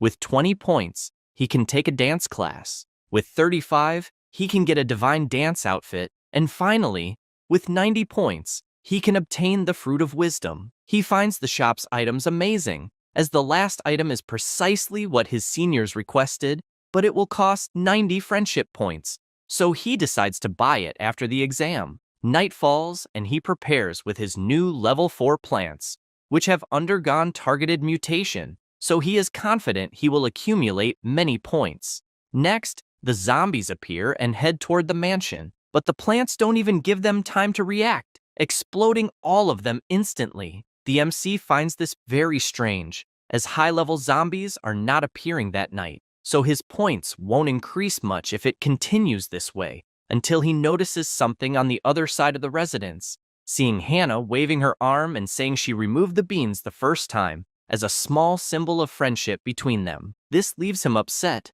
as without high-level zombies being thrown onto his property, he decides to use his draconic form to scout the region. As he flies around the city, he notices the presence of some zombies and charges at them with his new sword, striking several direct hits that cause gold coins to spill from the monsters. He finds it interesting, but decides to search for level 4 prey, as it is not worth wasting energy on small fry. After 4 hours, he stops at the top of a tower and opens the leaderboard, noticing that now, Qingnian is in first place with 831,000 points. Zudi is in second with 757,000 points, while he himself is in third with 723,000 points. Seeing this makes him happy, as the point difference between them has drastically reduced. By morning, Hanwoo returns to his mansion and notices someone in front of it. The man introduces himself, saying his name is Rick Grimes. He is a city resident and captain of the city guard, revealing that he saw him fighting bravely against the zombies last night and, for that reason, decided to invite him to join the city guard. The MC is intrigued, commenting that he has only heard of the Guardians of the Galaxy, so he does not know what the city guard does. Rick explains that they basically protect the city from zombie hordes, preventing level 5s or higher from invading the city. He gets excited upon hearing that they will face such powerful zombies, as he will earn many points from it, and asks please to be allowed to join the city guard. He is pleased to see such an ambitious young man, welcoming him to the group. At that moment, a notification arrives, stating that a friendly relationship with Rick Grimes has been established, unlocking the personal shop and awarding 60,000 points. The merit shop is also unlocked for joining the city guard, earning an additional 50,000 points. All of this leaves him surprised, as he suddenly jumps to first place. Rick bids farewell, asking to meet again at night, and then Qin Shuang comes running, saying it's amazing to see him in first place and hugging him. However, Hanwoo barely has time to respond when he notices someone knocking at his door, prompting him to open it and ask who it could be so early. It was a blonde girl, blushing, saying he was amazing last night. He is confused and asks who she is. The blonde tells him that the way he was last night really excited her, and Qin Shuang finds this very strange, asking what the hell he's been doing since various people are showing up at their door. Jessica asks who the girl in pink is, but she immediately responds that she's Hanwoo's wife. The blonde approaches the MC, asking if he isn't bored being married so young, and proposes to be his mistress if he doesn't mind, then says goodbye, mentioning that they will meet again at night at the city guard meeting. He, with a big smile on his face, also says goodbye, but Qin Shuang doesn't like it at all, saying his expression looks like someone reluctant to leave that city, instantly becoming furious, calling him a scoundrel and accusing him of spending the whole night having fun with other girls, which must be why his points rose so fast, apparently following Qingnian's example. Hanwoo panics, as it seems there is a misunderstanding, explaining that he doesn't even know that girl and only went out at night to hunt zombies, which the guard witnessed. And that's why he showed up at the mansion to invite him to join the city guard. She feels embarrassed, having made a mistake, but asks why he didn't say anything earlier, since a girl showed up at their door all excited, making her think wrong things. He asks her not to make false accusations out of jealousy, as he's only doing all this to try to catch up with Zuri and help her win the bet. She retorts, shouting that she's not jealous, and, in fact, it's none of her business what he does or doesn't do. After this confusion, he warns that he will kill high-level zombies with the city guard, and for this reason will leave the courtyard with her, handing over some high-level seeds to assist. She says it's fine and asks him to be careful that night, but Hanwoo asks her not to worry since he tested the black sword the previous night and is managing to handle level 4 zombies with ease. She shouts for him not to let those sly foxes seduce him. Later that night, in the city, the MC gathers with the city guard, and Jessica immediately clings to his arm, asking if he already missed her during that short period. Johnson introduces himself and tells Jessica to settle down since Hanwoo already has a wife. Another squad member approaches and asks what his combat specialty is. Hanwoo immediately transforms into his draconic form and flies away, explaining that he can transform twice. The girl becomes even more infatuated, saying that this man is definitely her type, and asks the captain to let her lead him since she loves working with handsome young men. Rick agrees, asking her to guide Hanwoo, but makes it clear that battles against zombies are extremely dangerous and asks them to be careful. She draws her 2 pistols, declaring that she's more than ready for battle, leaving the MC surprised since those are level 5 plants. One is a flame shooter, and the other is an ice shooter. Johnson also gets ready, using fusion with a level 5 giant walnut. With that, his body begins to transform, becoming extremely muscular. The blonde swordsman also uses his sentinel tower pine tree to fuse. However, someone else approaches. It's Rick in his final form, announcing that the zombies are already there and immediately charging into action. Jessica, excited, starts shooting, telling the monsters to try her bullets as she hits all those in front of her. Johnson doesn't waste time either and charges at the zombies, attacking with his hammer, but notices something strange as vines start emerging from the monster's head and move toward him. Rick helps him, asking him to retreat.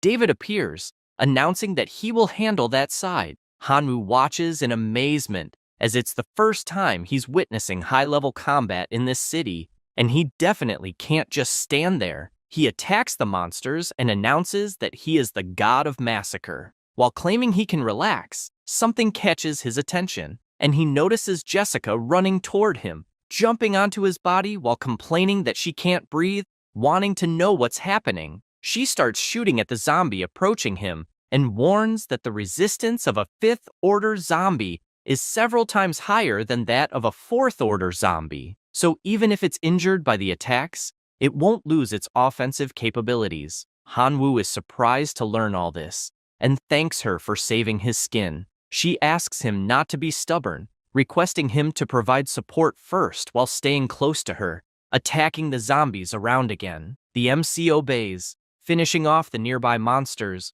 earning 3,000 points for each kill and obtaining items in the process.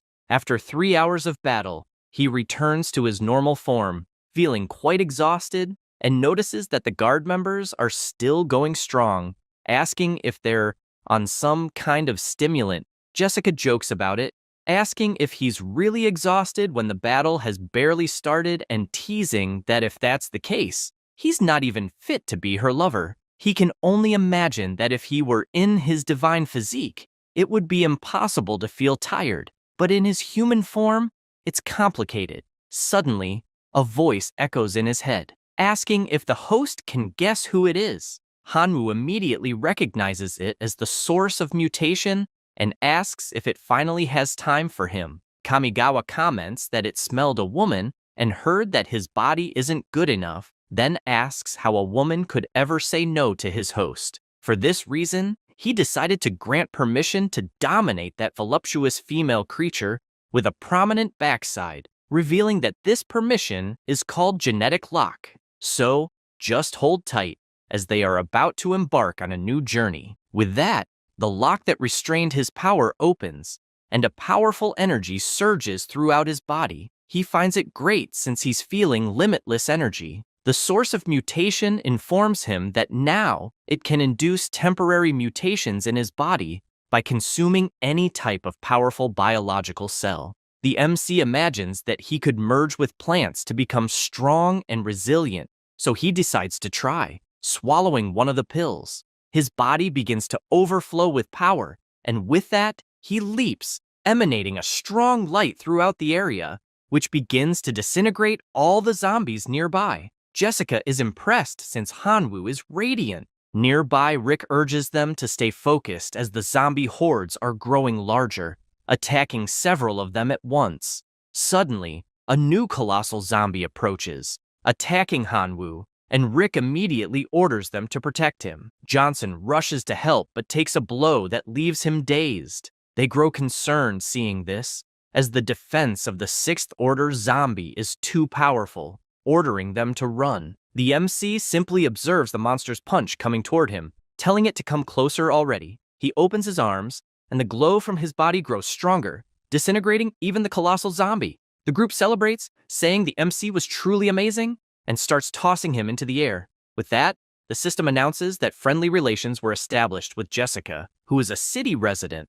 along with earning 50,000 points. A friendship with Johnson was also established, earning another 50,000 merit points, along with a friendship with David. Additionally, a personalized store was unlocked with all three. Moreover, he obtained 23,000 points for defeating a level 6 zombie. The source of mutation asks the host how it felt to unlock that power. The MC admits it was truly incredible, but soon grows worried as the slime warns it has bad news to share. This makes him furious, wanting to know what that bad news is since he has nothing else to offer, besides the fact that his divinity was earned with great effort. The source says it doesn't want that, and that the bad news is merely that the ability has side effects. He feels relieved since his divinity won't be stolen but still shouts, as he wasn't warned earlier that such damn power would have side effects, wanting to know if he'll end up crippled or something like that. Kamigawa asks how the host of the supreme source of mutation could be so timid, explaining that the side effects won't threaten his physical body, revealing that the genetic lock simply cannot be used continuously, so he'll just need some time to cool down. The MC finds this very suspicious, as it apparently just requires waiting for a certain cooldown, which is good if you think about it, asking next what could happen if he tries to use it again before the cooldown ends.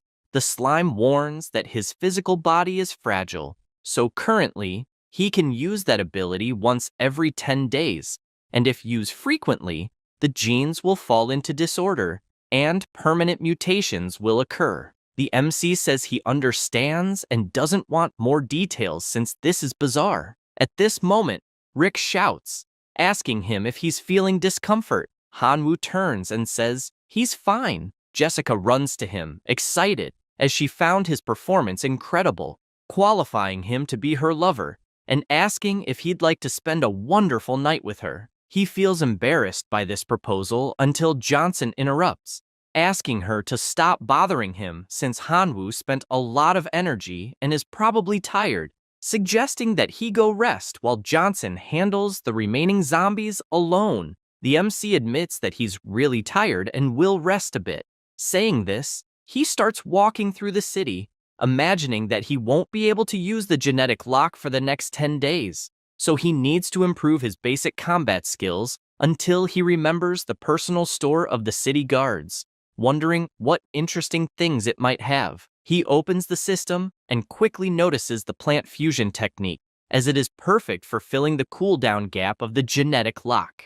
The mutation source becomes intrigued and asks if that pile of junk will be enough to satisfy him, since plant fusion is nothing more than a rudimentary method of transplanting different life forms. This leaves Hanwoo disheartened, as it costs 70 friendship points, and the slime is making it seem useless, but he can't help it, as the genetic lock takes so long to recharge.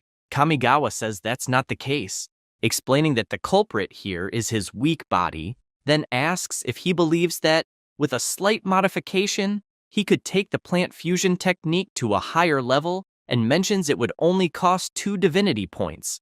But it's no use as he admits he's out of money. Then he says goodbye. This frustrates him as he hates stingy people, and he lowers the price to 1 divinity point, saying he can't go any cheaper. The MC feels proud inside, considering himself the king of bargaining, and agrees to the deal at that price. The slime snaps its fingers, and the MC's head explodes with information, realizing the plant fusion technique has been improved and can now fuse up to 3 plants at once, with an additional quota for level 6 seeds, which is undeniably amazing. Kamigawa, however, warns that he will want the divinity point later. The MC tells him not to worry about it and begins tinkering with his system, remembering his attribute is dark. So he places the level 5 Death King Adalia in the first slot. After that, the 4th day of survival arrives, and another 4,000 points are credited.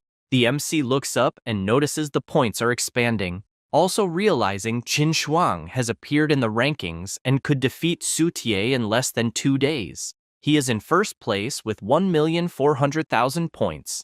Qing Nian is second with 1,200,000, Suti third with almost 1 million, and Qin Shuang fourth with 736,000 points. Afterward, he returns to the mansion and, happy with all the results, asks if his dear wife is busy.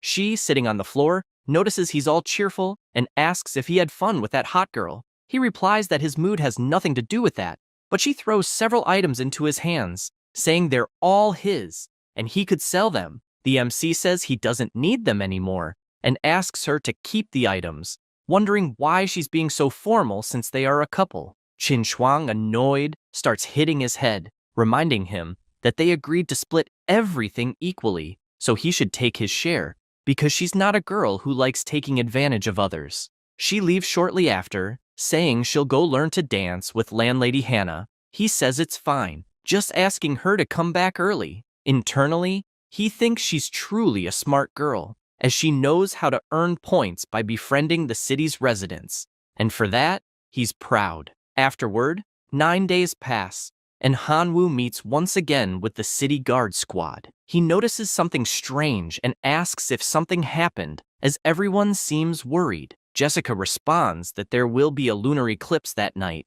which happens once a month. With it, the zombie invasion will be much stronger than usual, and during last month's invasion, a girl named Jasmine was lost forever due to the difficulty. Rick then shares that Jasmine's death was his responsibility and promises that no member will die tonight. Everyone shouts at him not to say that, and the girl grabs the MC's hand, warning that it's likely she won't be able to protect him that night, and asking him to promise to run if he's in danger. This makes Hanwoo reflect, as he is currently the weakest in the city guard, and will definitely be the first to die if he encounters danger. That must be why she's worried. With this in mind, he responds that he's a man, and that, in fact, he should be the one protecting her. Jessica is pleased with this response and asks him to be careful. He, aware of the dangers that will arise that night, runs to the point shop to see if there is any useful equipment. The shop offers the following items: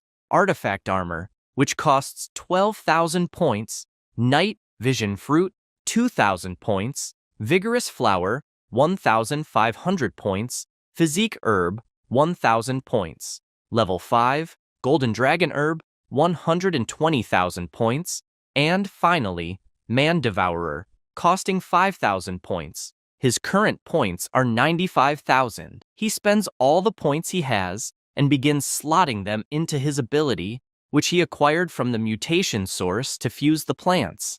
The MC imagines that the golden dragon herb also contains dragon genes and is starting to attract the blood of the black dragon. Screenwriter's note: we don't know how he purchased this 120,000 point herb with 95,000 points, but it's fine. His body begins to transform until it enters his even more powerful draconic form, exuding a sinister aura. Rick looks up and warns that time is up since the eclipse has begun, and the hordes will start appearing. The zombies begin to feel the power of the eclipse and, as a result, transform, becoming extremely more powerful. Rick warns that the zombies have mutated and their levels will continue to increase, so everyone must prepare, as the battle will be tough. Jessica says she is more than ready, as are Johnson and David, with the entire squad taking their points positions.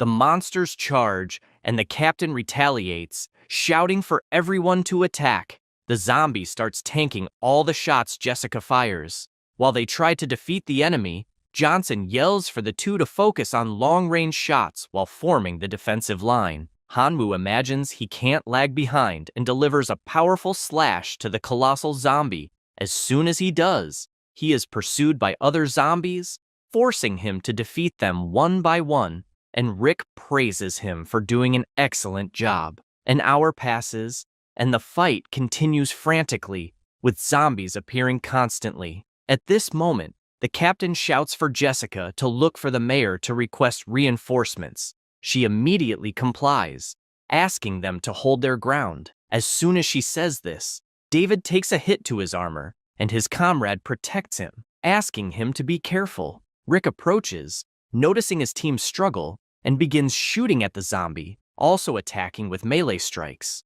Subsequently, a notification arrives for the MC, informing him that the 10-day cooldown has expired. He is pleased with this and flies to the front of his squad, announcing that he will buy time for everyone. But Rick asks him not to push himself too hard and to run immediately if necessary. He explains that he is also a member of the city guard, so he has a duty to protect all inhabitants. He says this and activates his ability, unlocking the genetic lock. His body immediately starts overflowing with immense power, and several giant vines sprout from his body, heading toward the zombies.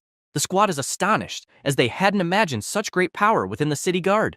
Time passes, and Hanwoo grows tired after defeating countless enemies. However, he becomes alarmed, seeing more zombies still standing and attacking him. But Jessica appears, shouting that reinforcements have arrived. Schwarzenegger yells for them to end this once and for all, but Rick tells everyone to stop because he has spotted something ahead. The mayor decides to grab his binoculars to see what it is, but the fog is obstructing his view. Rick warns that the fog is an issue and asks him to use some plant to remove it. He agrees and presents a level 4 wind-blowing seed. Then, he places it in a pot, and it soon begins to sprout, growing into a plant. The MC is surprised by this, as it all happened very quickly. Immediately, the plant leaps and starts spinning, pushing the fog away and revealing the zombies in the area. Hanwoo decides to see what it is. The system informs that it is a ceramic flower pot, a container used for planting seeds, which can increase the growth rate of the seeds planted in it by 100 times. At this moment, the mayor notices that he liked the pot and comments that he might give some more later, as Rick said good things about him, especially that night of the eclipse, so it could be considered a gift from the city. He thanks him, and then a notification appears saying that he has established friendly relations with Arnold Schwarzenegger, unlocking the personal shop and earning 100,000 points. Immediately, the MC opens the mayor's shop, as it must have many valuable treasures, and quickly spots a plant of interest. He uses it, and poisonous mushrooms begin to grow on the bodies of zombies. He approaches to see what's happening and feels pleased, as the Black Plague mushrooms spread fast enough. Because of this, Hanwoo flies high and begins using life sacrifice on the mushrooms embedded in the monsters. Immediately, an aura takes over the entire area, and several colossal explosions start to emerge. As a result of the life sacrifice, the system presents 3 options for him to choose which to redeem. The first is a level 9 seed of the Tree of Wisdom. Planting it in the Divine Realm can maintain the stability of the Divine Realm, extend the clan's lifespan, and produce fruits of wisdom after reaching adulthood. The second option is a golden flower pot, and a special plant planted in it will gain immortality. Lastly, the third option is a level 4 building, Botanical Museum. If constructed in the Divine Domain, a special seed will be randomly produced every 24 hours. The probability of a level 1 seed is 50%, level 2 is 40, and it decreases progressively until level 9, whose chances are less than 0.0000009%. The MC admits it's a tough choice, but decides to take the pot of immortality since, combined with his mutation, infinite possibilities may arise, and eventually, he will also obtain level 9 seeds. Then Rick shouts that they are surrounded, and Hanwoo becomes worried, as he didn't expect the power of the Black Plague to be so weak as to have already dissipated. Because of this, he decides to use directional mutation on the mushroom. His possible beneficial mutations are significant spore dispersion increase, spore activity boost, and spore growth acceleration. He orders all 3 directional mutations to be activated simultaneously, making the wind flower more powerful and completely dissipating the fog. With that, Rick celebrates, as the speed of the zombie horde has decreased and everyone present cheers. However, the mayor warns that things will get complicated at that moment since the eclipse is entering its final stage, making the zombie hordes more ferocious. The MC is not pleased with this, as the eclipse is indeed at its peak. A zombie begins to mutate, growing colossally, with 2 enormous horns emerging from it. The mayor shouts for everyone to retreat, and people start running, wondering if they are about to die. The MC observes the chaos and concludes they will lose if the city's morale falls, so he needs to lift everyone's spirits. He takes flight and shouts for no one to fear the zombies, as they will definitely win. Saying this, he charges full force against the monsters. The people feel confident, making Hanwoo happy that it worked. However, a giant vine comes toward him and grabs him, leaving him scared. Jessica panics upon seeing this and starts running toward him, but Rick stops her, as it would be certain death if she went unprepared, and they must focus their strength on advancing layer by layer. He shouts to Hanwoo that he will save him soon. However, the MC loses patience and breaks all the vines around him, flying away from the zombies. Nonetheless, he notices he is too exhausted and theoretically just needs to return the way he flew to reach the city again. Half an hour later, he is still flying, unable to understand what is happening, as none of the directions seem right. At this moment, the source of the mutation says that, in case he hasn't realized, he is trapped. Hanwoo dislikes this and asks if there is a way to help him. The slime responds that it wouldn't be a problem, but will cost 1 divinity point to guarantee a safe exit. The MC replies that he has no more divinity points, but does have a life, and it can take it if it wants. Kamigawa replies that things don't work like that, and that he is on his own. However, as a good super gene, it offers free advice, warning him not to wait until morning to leave, as time stopped for him the moment he entered the fog. Hanwoo dislikes this, as if it's true, he is in grave danger, but he doesn't understand, as none of the directions, north, south, east, or west, are correct, leaving only the sky or the ground. Thinking about this gives him an idea, and he decides to fly straight up, as he doesn't believe the fog has no end. After flying for a minute, he notices something strange. An enormous barrier is there. This infuriates him,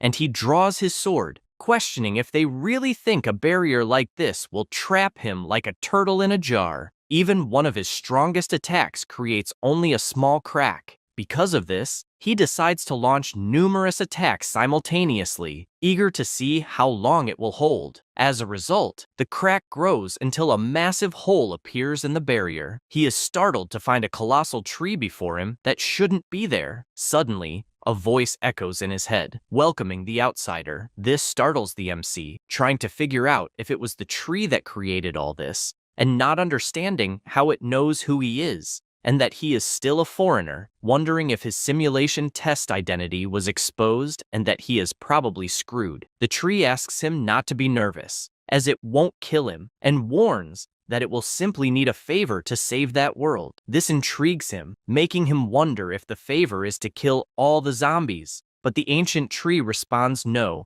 as the real task is to expel the residents. He finds this perplexing, suspecting there is a deeper story behind it, so he sits down and asks her to explain further. She says she is the tree of wisdom, the guardian of that secret realm, living for 10,000 years, and that it had always been a peaceful place until an outsider discovered the secret realm and occupied it by force. This person also sent a large number of followers to collect seeds from the special plants she cultivated, selling them as rare resources, which is why she couldn't stand seeing her descendants sold as merchandise. In fact, there had been peace in that realm for over 10,000 years, as she has no combat abilities and could not fight the invaders. Because of this, he had no choice but to seek the god of death and, at the cost of worshipping him, asked for power and vengeance. From that moment, he gained the ability to transform living bodies into zombies. After that, the war between zombies and humans began. For 1,000 years, the number of zombies grew, and humans gradually failed to resist. Then, 30 years ago, he led a general offensive. Until then, they imagined victory was certain until a powerful figure descended like a comet. Somehow, this being had cultivated powerful level 4 plants, such as fire dragon grass, which prevented them from taking the city. With this outcome, years later, she was able to realize that the mysterious person might be an outsider, as he possessed different abilities. And, as she launched a new attack on the city, she could see that he is one of those people with extraordinary powers. The MC says he understands, and, if he's not mistaken, she wants him to betray the city to help her. The ancient tree responds that if he helps her, she will give him 10 fruits of wisdom. He remains silent for a moment, imagining that 10 fruits of wisdom are nothing less than 10 points of divinity, and that's insane. Furthermore, she emphasizes that she can offer 3 divine bodies that,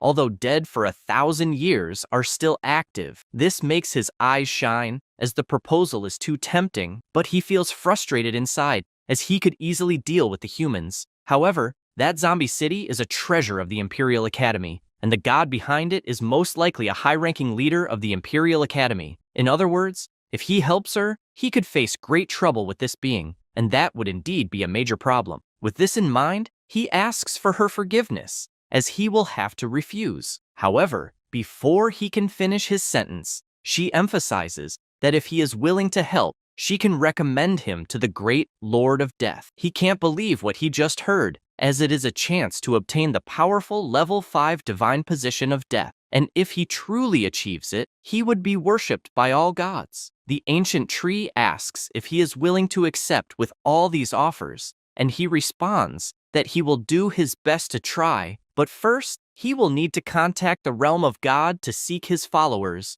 as otherwise, he won't be able to do much with just his own strength. She thinks about this and responds that it is not impossible, but he will need to make an oath to the god of death. As if he dares to violate the oath, the Xiaxun clan will be subjected to the oath of death until its extinction. The MC imagines that the tree is truly afraid that he will dominate the entire secret realm once he gains power, and is definitely underestimating the appeal of the level 5 divine position of death. Because of this, he begins to make his oath as he is willing to do so. Immediately, a magical seal appears on his hand, leaving him startled as it was too fast. Then, some vines emerge, forming a passage, and his locusts come through the portal that directly connected to his divine realm. Seeing his kin again makes him happy, as by that point, he should have reached a lordly form of life. The tree comments that she has fulfilled her part, so she expects the outsider to fulfill his part of the agreement as soon as possible. She barely finishes speaking and opens a portal, throwing him through it, making him fall to the ground. He gets irritated as the damn tree was rude, throwing him out like that without even offering a coffee first. But his bigger concern is how he could get rid of all the city's inhabitants. He decides to fly over the city until Rick spots him, as does Jessica, who immediately runs toward him, hugging him and feeling happy to see him well. The MC feels embarrassed by this reception. At this moment, the mayor approaches, saying he will be given the year's prize for his great contribution. Hanwoo responds that it's unnecessary and that they could convert it to money. Then, the sun appears, and all remaining zombies are eradicated. The ranking table is updated with Hanwoo in first place, with 12,030,000 points, and Qin Shuang in second place, with 8,720,000 points, Qingnian with 7,920,000 points, and in fourth place,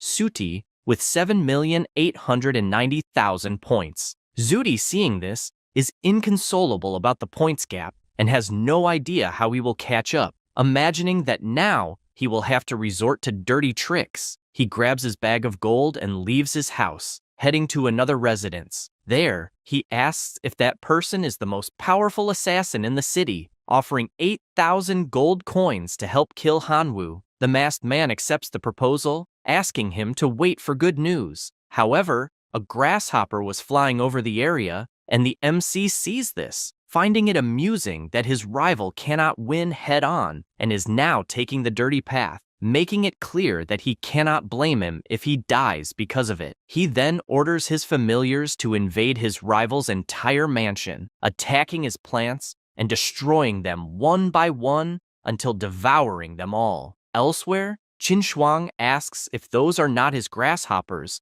and how he managed to summon them there, also wanting to know what on earth he is doing. Hanwoo responds that it is a secret and that if he told her, he would have to kill her. This makes her furious, asking how he dares to say such absurdities, and she starts pulling his ear. Then someone shouts for Hanwoo to come out of the house. It was Zudi, demanding that he not deny that everything happening is his fault. The MC is pleased to see him, wanting to know if his luck is not holding up. His rival asks if he is not ashamed, as he knows perfectly well that the grasshoppers were ordered to destroy all the special plants. He asks him not to talk nonsense, as there is no way the familiars of the divine realm could enter that city, so this is slander. Moreover, he mocks him by saying that he now has 12 million points, which is almost double 7 million, asking how he plans to react with only a motorcycle. Zudi becomes extremely furious with these provocations,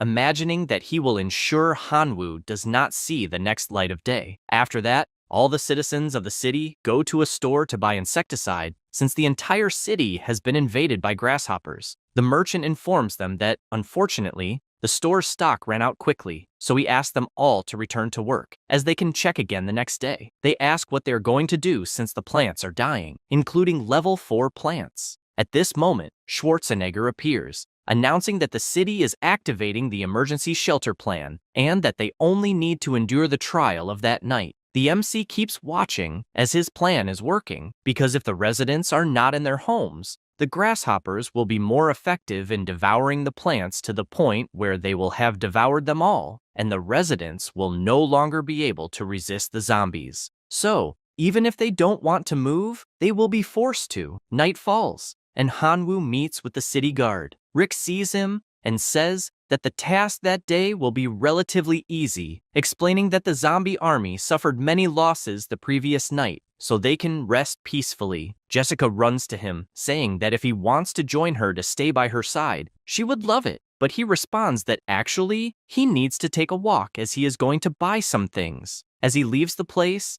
a grasshopper reports that Zudi and the assassin are about to act, and he replies that it's fine since he wants to find a deserted place to wait for them. After waiting for a while, the MC sees the two and says they are finally there, commenting that he didn't enjoy waiting so long. The student gets furious, asking if the assassin leaked the information, but he responds that he would never do that, as they can insult his character but never his professionalism. That said, Sudi declares that Hanwoo will not survive that night as he must die. The MC asks if he is sure he will dare to do this, as the entire lecture is being recorded by the academy, so he wants to know what explanation he will give about this. He responds that the killer is the one who will kill him, so it has nothing to do with him. The masked man asks them to stop chatting since he needs to work. He summons his thorny vines and draws his sword from them, attacking with his ghostly shadow. However, his weapon immediately breaks in half, as it's not strong enough to pierce the MC's draconic form, who mocks him, asking if 8,000 gold coins were really worth it. The student retreats instantly, asking how he knew about the 8,000. The killer notices this and asks if he will really betray him like that. However, Hanwoo summons his locust men since it's his turn to play. Zuri panics upon seeing the familiars, as it should have been impossible to summon them there. Before he has time to think, Hanwoo orders his familiars to kill the killer, and all the locusts charge. He then flies towards Zuri, wanting to entertain him personally. This scares him, and he warns that he can't kill him because the academy is definitely recording what's happening in the city. So if he does, he'll have to explain it to the administration. He agrees, saying it's fine to cripple him and then throw him into a pile of zombies, as if the monsters devour him, it won't have anything to do with him. Zuri immediately runs, begging him not to get closer, but it's useless as the MC, in his draconic form, approaches instantly and slams him into the ground. The student begs him to stop hitting him because if he continues, his family won't take it lightly. Hanwoo doesn't care, as he isn't a coward, throwing the boy straight into the zombies. He then checks what's left and admits it was brutal since almost nothing remains. He says this and flies off, asking his familiars to take a break and rest. The day goes by, and all the citizens gather with the mayor, outraged that their plants are being devoured, and worried that if this continues, it will be impossible to keep living in the city. They also note that the church shelter isn't large enough for everyone. Schwarzenegger grows concerned as he doesn't know what to do until the MC catches attention, saying he has an idea. He suggests that all the residents move to another world. They ask if he's serious because they really can't take living there anymore, as the zombie attacks are so frequent they can hardly sleep. The mayor responds that they would even be willing to go, but the portal was destroyed in the war against the monsters, so they don't know how they could do it. He mentions that in fact, he was worried they wouldn't agree, but if that's the problem, it's easy to solve since Duolong City is perfect for them, and there's a way to rebuild the portal to the other worlds. He just asks for some time. Schwarzenegger is happy about this, saying he'll provide full support. With this resolution, Hanwoo flies to the ancient tree and explains the situation, asking only for the portal to be repaired since, with that, he'll be able to get everyone out of the city, leaving the place free of humans. She is pleased to hear this, and thanks him, saying she'll keep her part of the promise, and asking him to enter the dense forest at night when the moon is full. At nightfall, Hanwoo takes everyone to the forest, and the mayor asks if he's sure a portal will appear just because it's a full moon. Then Jessica screams, asking them to look ahead, questioning if that enormous tree is really the tree of wisdom. Near them, a portal appears, and everyone begins passing through it. Hanwoo bids them farewell, saying they'll meet again soon. The residents cry with joy as they can now live in peace thanks to a benefactor. Jessica kisses him on the cheek, asking him to please remember her, and then crosses the portal. He feels pleased that the evaluation is finally over until Lena contacts all the students, informing them that the evaluation in the zombie city is complete. With that, everyone is teleported back to the classroom. She congratulates everyone who successfully returned, informing them that 2 students perished in the secret realm during the survival assessment, wishing these individuals greater strength in facing future assessments in their next lives. Hanwoo becomes thoughtful, realizing that apparently perishing in the secret realm causes the same to happen in the real world, which is undeniably cruel. However, he is startled to see Sudi safe and sound and asks how on earth that guy survived. The teacher requests everyone's attention as she announces the assessment results, starting with Hanwoo, who earned 16 million points. In second place was Qin Shuang with 12 million, and in third, Qing Nian with 10 million points. Before she finishes the rankings, Sudi stands up and shouts,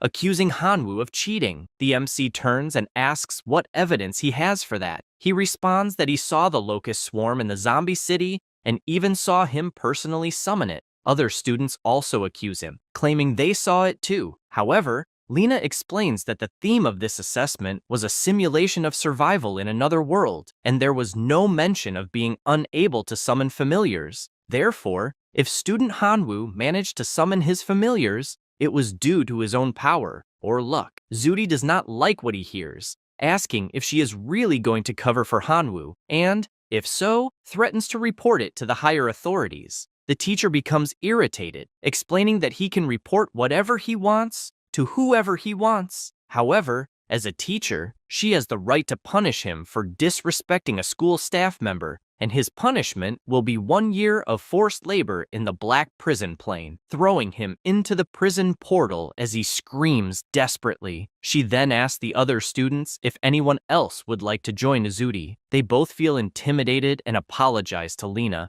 admitting she is right since no one has the right to disrespect a teacher. She says it is fine and resumes her explanation. After class, the MC walks through the school until he meets his seniors, telling them he managed to obtain the wisdom fruit they requested, apologizing immediately afterward since his abilities were limited, so he only acquired 9 divinity points. Internally, he imagines that he exchanged all his friendship points for wisdom fruits, including the ones given by the tree, so he ended up with a total of 12. The students are surprised since he still managed to get 9. Yelling reveals that, thanks to him, they managed to get 10 divinity points from the most annoying guy at school, Sheng Jun. Because of that, he asks the MC to keep the 9 points since he wants him to enjoy the good life with them. Then, someone approaches, asking who they think will enjoy a good life. It is Sheng Jun, asking if the guy standing there is the so-called Hanwoo who made him lose 10 divinity points. Suddenly, Mr. Mammoth steps in front, asking what the hell Firehair is trying to do. Hanwoo is confused, trying to understand what's happening, while the girl explains that someone there is desperate after losing to them. With that, Ziaqian explains that the guy's name is Sheng Jun, and that he was provoking them before the evaluation. Because of this, everyone bet on who would take first place in the evaluation, and that's how they managed to extract 10 divinity points from him. The MC is surprised, asking the senior who he's supporting in that evaluation. His colleague responds that it was Zudi, and this excites him, wondering if he's blind to bet on that person. Everyone starts provoking, wanting to know what he'll do about it. Firehair feels intimidated and runs off, telling the MC to be careful since the next battles will be against veterans, and if he offends him, he'll send them to hell. With that outcome, Meng apologizes, as that bet caused Hanwoo to make an enemy, and unfortunately, they won't be able to protect him during the lecture. He smiles and says it's fine since he's used to all of this. After all, he's always receiving threats wherever he goes, but in the end, he ends up stronger. Besides, he gained a lot from that lesson and will return to focusing on improving himself. They reply that it's fine, but ask him to come to them if he needs anything, as they'll definitely support him. After that, in another location, someone informs His Majesty that a demigod has requested an audience. The king orders the person to be brought in. Upon seeing him, he asks why he's seeking this audience. The man greets him, saying his name is Gang, and that he's there only to report a lead related to the divine river he suspects. The king orders him to speak immediately, since, if the information is true, he'll be generously rewarded. Gang opens his box and shows that he found this locust corpse in the ruins of the divine river and knows someone named Hanwoo, who he believes is related to it, as he possesses such familiars. He then reports that this mentioned person is a high school student without parents and is currently at the Imperial University as a preparatory student. Connor yells, wanting to know how a mere divine creature could enter the ruins of the divine river and defeat the 6 demigods he sent. Gang immediately bows, asking His Majesty to calm down, as he too initially couldn't believe that Hanwoo, someone only at the divine level, could be responsible for the events at the divine river. However, he thoroughly investigated the traces and definitely concluded that this child is responsible. He reveals that he discovered through a radiation ore merchant that Hanwoo had made a purchase at that place and also had a login record in the divine domain of the inn.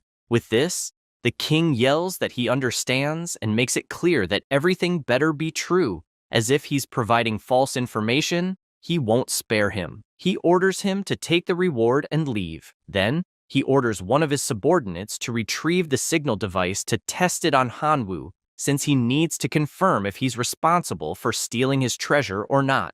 And if he is, he warns he'll turn him to ashes. Shortly after, the MC sneezes, commenting that it's apparently getting cold and that he needs to prepare for the next lesson to level up quickly. Then, he grabs a container he received from Professor Lena and finds it incredible. This vase can bind to a special seed of jade flowers, and in doing so, he'll receive the corresponding seed of the plant with each growth cycle. The cycle is related to the plant's classification. The higher the classification, the longer the cycle. Knowing this, he decides to test the level 6 Shadow Ghost Vine, combined with the plant fusion technique, as it will release a powerful Phantom Flash ability. Additionally, by linking it to the vase, he'll have that high-level seed forever. After that, Hanwoo looks at the corpses of God, as they can be refined into divine energy of flesh and blood. Moreover, the catalyst works well on the grasshoppers,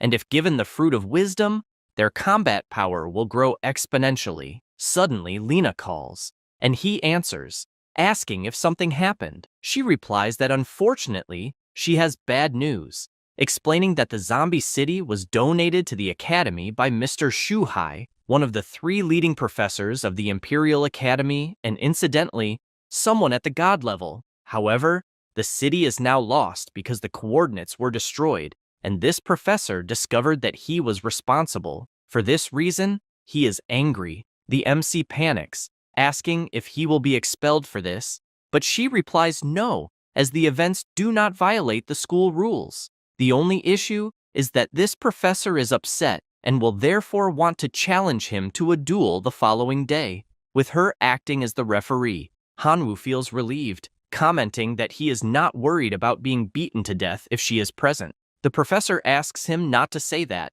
emphasizing that he must do his best against this professor. Afterward, he lies on the bed, imagining that he cannot avoid this in any way, so all that remains is to have a good night's sleep for the fight of his life the next day. After the night's sleep, at the training field, the seniors cheer for the MC, urging him to do his best and to surrender as quickly as possible if he sees it's impossible. Suddenly, Professor Lena appears, asking Hanwoo to greet the professor who issued the challenge. The two face each other, and Shuhai states that he will not use any skills, divine arts, or other measures in the battle, but will deploy only 1,000,000 members of his divine realm for combat, stressing that regardless of victory or defeat, he wants to make it clear that all this is because of the destruction of the secret realm he owned. Asking if there is any objection, he responds that he would not dare and will definitely fight with all his might, not to disappoint a professor. With that, Lena asks for the duel to begin, stating that the terrain will be mountainous and both parties can summon their familiars,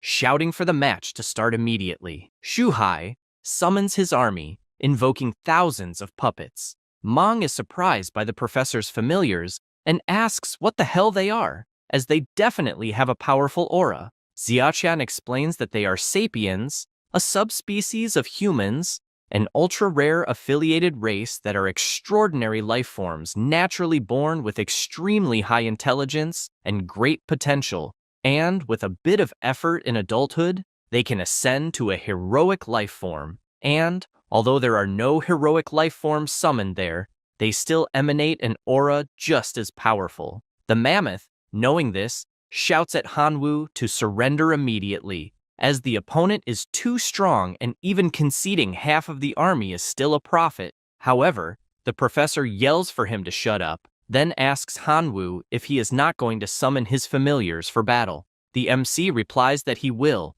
opening a portal and summoning his grasshoppers, which take over the entire arena with their colossal numbers. Shuhai cannot hide his surprise, as that absurd number of grasshoppers are extraordinary life forms. He is even more impressed since, besides them, there is a Lord-level life form. Additionally, he observes that behind the grasshoppers, there is an army of red dwarf goblins, whose leader is also a Lord-level life form, and the Minotaur race also has one at this same absurd level. Then, Jian Feng appears, leaving the professor speechless, as a Lord-level life form from the Sword Clan is present. For this reason, he asks how many races the MC possesses, as he is at a loss for words.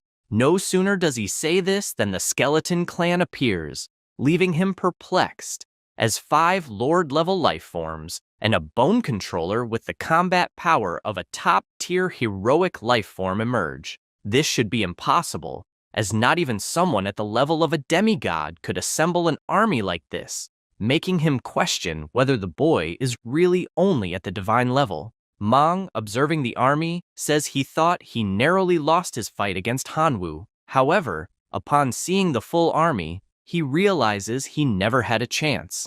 His friend agrees, as there aren't many freshmen in their class who could gather such an imposing army. Yelling, on the other hand, feels proud to see such a powerful army and says that if the MC officially joins the university, he will achieve great things. The three then begin cheering for him, asking him to show what he's capable of. The MC decides to start attacking, commanding his army of grasshoppers to strike. His kin charge forward, but the humanoids clasp their hands together, creating a powerful barrier over them that blocks all external attacks. Seeing this leaves him stunned, wondering what the hell just happened. The puppets counterattack with fireballs, and the MC quickly realizes this isn't good, commanding his grasshoppers to retreat or provide cover. They choose to create a defensive barrier, but the professor shouts that it's far from enough to withstand the attack from his army. Shouting for them to rise,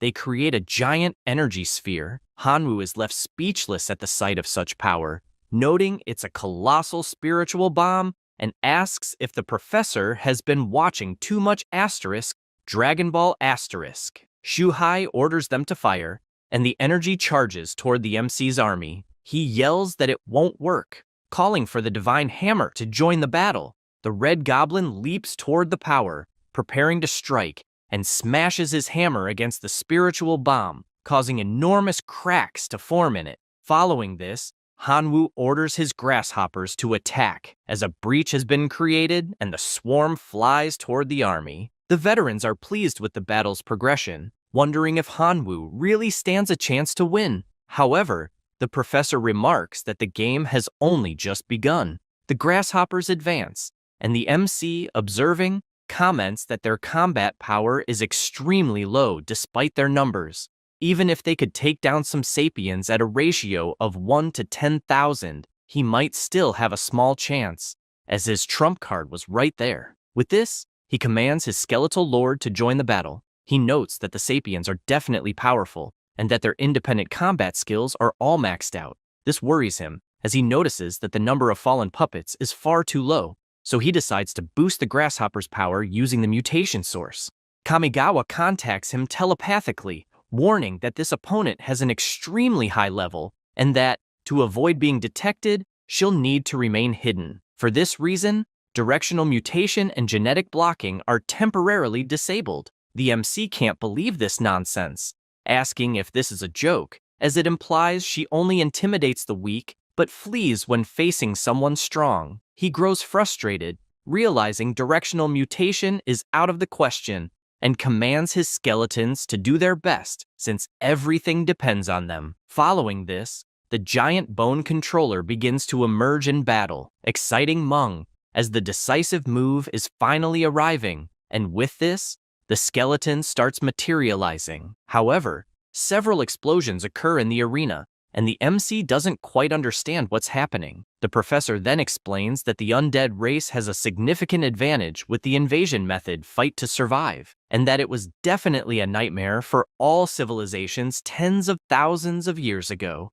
However, that's history, as countless player researches in the realm of the gods have developed numerous ways to combat this race, giving the example that, above the true god, almost everyone has a trump card unaffected by the undead. For this reason, he tells Hanwoo that if this is truly his ultimate move, he has a tough path ahead. The MC comments that the grasshopper's attacks are ineffective since they cause minimal damage. Skeletons cannot be summoned. The small skeleton and the bone controller are completely nullified, and the thousands of minotaurs and dwarves are not enough for the battle. For this reason, it is truly debated whether to just surrender, as he sees Jian Feng and his Minotaur Lord fighting almost alone, and, as time passes, both are becoming increasingly cornered, worrying him because If it continues like this, they will fight to the death. Because of this,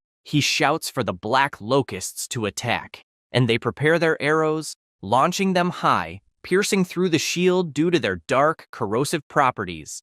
And some sapiens are definitely affected, leading the MC to conclude that the fruit of wisdom is extraordinary, as the black locusts ate only a little and already evolved so much. Jianfeng and the Minotaur Lord do not give up and keep attacking with everything, defeating all enemies in their path. However, the puppets rise again, leaving Hanwoo concerned because this race recovers too quickly. Then, he notices something and sees that his great black dragon friend, Elphys, has appeared to assist, accompanied by all his dragon familiars. Yelling cannot believe he is seeing a pure-blooded black dragon, and it seems Hanwoo hid such a precious treasure from them, as it is something with the potential to ascend to the level of a king in the future. Seeing this makes Meng upset, because the more he sees the MC's army, the more he is certain it would have been impossible to defeat him in the duel they had in the past.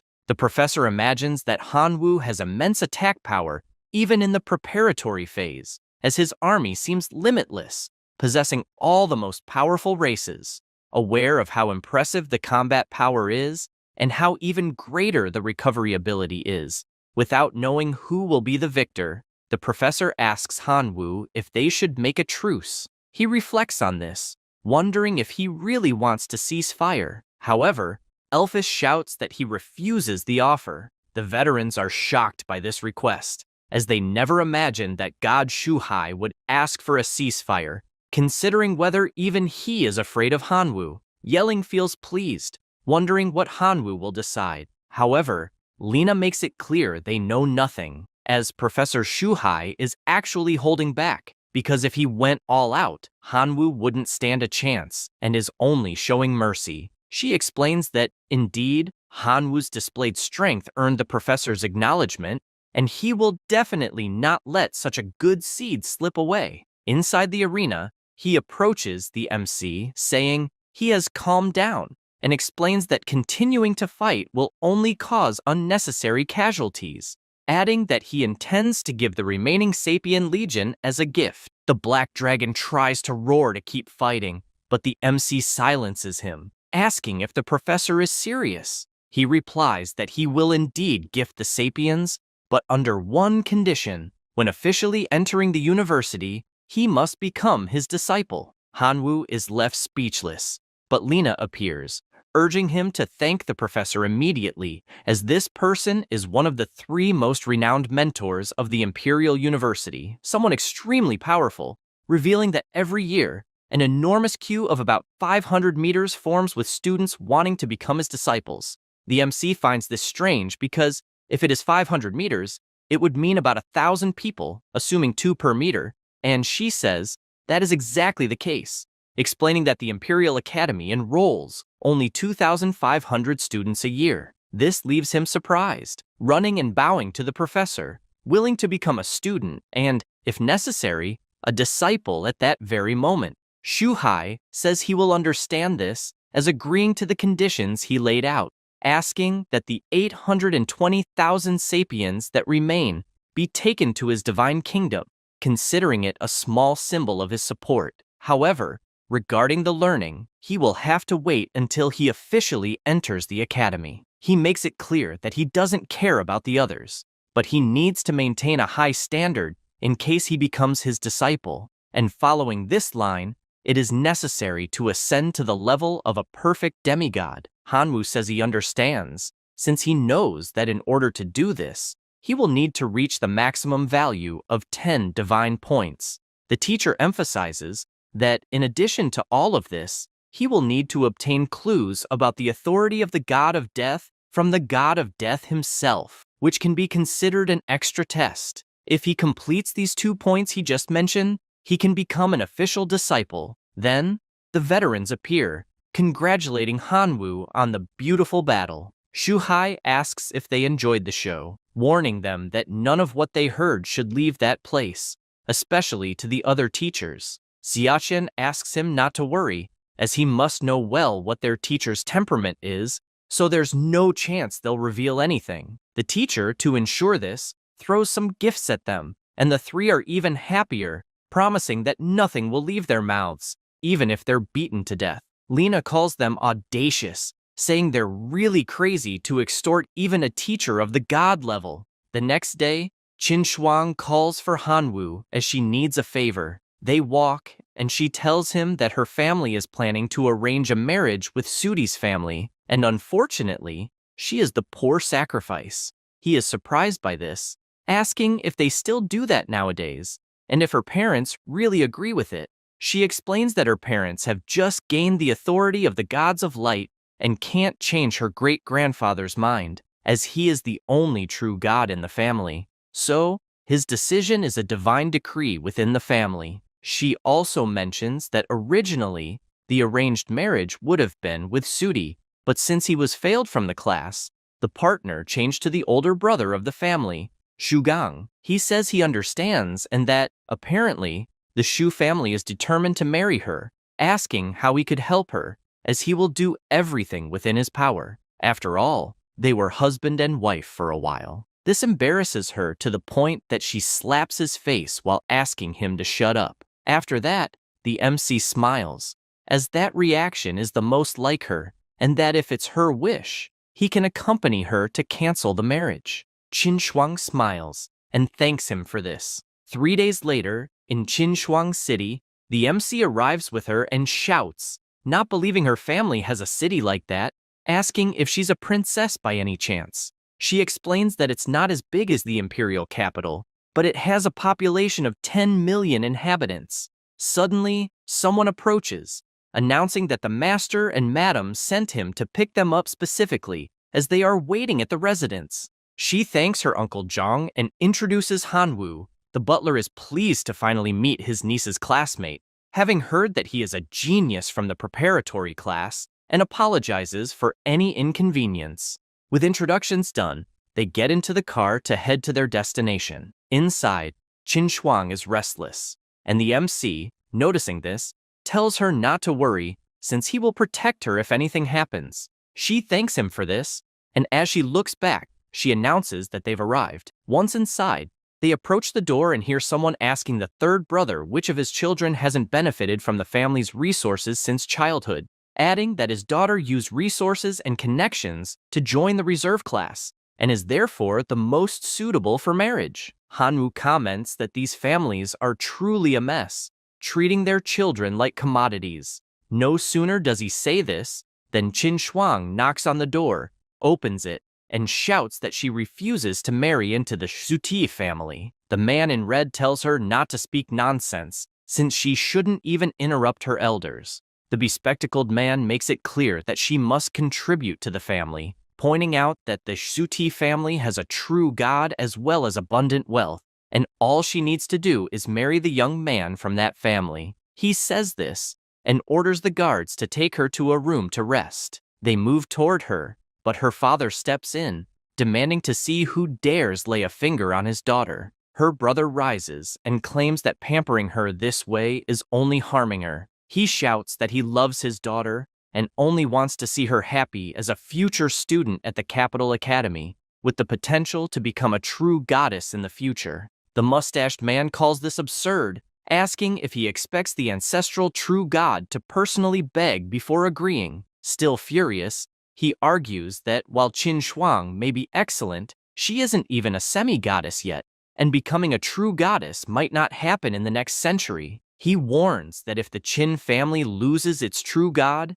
everyone there knows very well what the consequences will be. The MC, hearing the shouting from outside, asks the butler if this marriage has anything to do with the only true god. He responds that the family's only true god caused trouble while traveling to a foreign civilization, being forcibly detained and awaiting execution, and that only a true god is qualified to negotiate with that civilization. Since the Qin family searched everywhere, they managed to find a god of that level in the Shu family. This leaves the MC thoughtful, as it's clear Qin Shuang has the potential to become a true goddess in the future, and the Shu family wants to exploit that by taking her to their side, until he realizes something. as apparently Yuan Zhong isn't exposed and odd. He immediately makes a call. His contact answers, asking if he is again speaking in the tone of a deity. Hanwoo replies that it's not the case, and that he actually wants to ask for a favor, requesting him to go to a foreign civilization to rescue a divine domain player detained by a true god. Before revealing the location, the contact remarks that he's already heard of this foreign civilization and knows about the true god in question, who is powerful but slightly weaker than himself. Hanwoo is delighted to hear this and asks if he will agree. He asks first about the reward, stating that if it's too little, he won't bother. The MC assumes that hiring a true god certainly won't come cheap, and the Qin family paying such a reward would be a significant expense, but ultimately worthwhile. With this in mind, he responds that the reward will be paid in the form of a divine artifact and asks how much the man thinks will be sufficient. The man gets excited and answers that repairing his spear will cost 30,000 units of divine artifact source, so he accepts that amount as payment. Hanwoo says it's a deal and informs him that he will send the coordinates to finalize the contract. Meanwhile, inside the house, the family member continues yelling, saying that Shuang can't be so selfish. Suddenly, everyone is startled as someone appears, asking them to wait a minute. It was the MC grabbing their attention. The family asks who the hell is there in the old Qin residence and demands that the guy be removed immediately, but Qin Shuang steps in front to stop them, saying that the person is her classmate who is there to help. The mustached man gets furious, assuming the boy looks more like a school boyfriend, and concludes that's the reason she doesn't want to accept this marriage with the Shu family. She asks him not to talk nonsense, but her uncle warns that she is a descendant of a true god and therefore should find a man of equal standing. That said, he asks Hanwoo if there is a true god in his family. Smiling, Hanwoo replies that his family has only him, so there is no true god, not even a semi-god, but they do have plenty of bottles of water. The man comments that marrying someone whose family doesn't even have a true god is asking to starve, and he shows a card, announcing that it holds 500 million divine powers, which is enough to live comfortably. With that, he asks her to take the card but leave Qin Shuang alone. The MC, smiling, responds that he will accept, since he can use it as funds to hire a true god to rescue their great family ancestor. The man comments once again that the amount could make him live very well until he is shocked, wondering if he heard correctly. The mustached man asks if this is some kind of joke, saying a true god isn't a cabbage on the street you can summon whenever you want, and assumes the boy is just stalling them from getting what they want.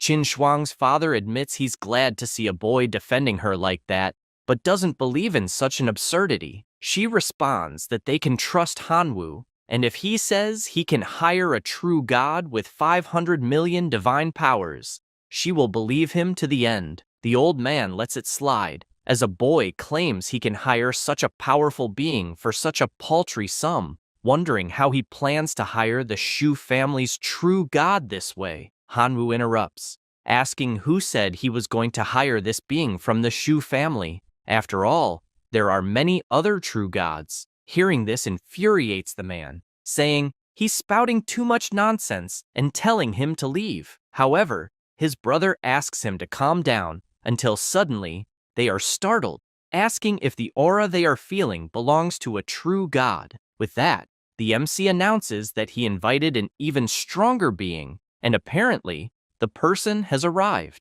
They ask him not to talk nonsense at such a critical moment where the patriarch is in trouble, and certainly, when this true god appears, all these lies will be exposed. He says, that's fine, and even suggests they ask the person directly. He says this, and goes outside, where his contact is already waiting. Wenzhong, flying, finally descends, and a member of the Qin family runs desperately, welcoming him and asking if he is there to help find their ancestor. He notices that a semi-god is addressing him and deems it unworthy of his attention. The MC bursts into laughter, as the guy had been bragging just a moment ago. Then, the true god asks who the Hanwoo is among them. Qin Shuang and her father, observing from a distance, wonder if the boy really managed to invite someone important, just like the rest of the family, as they can't believe such a feat.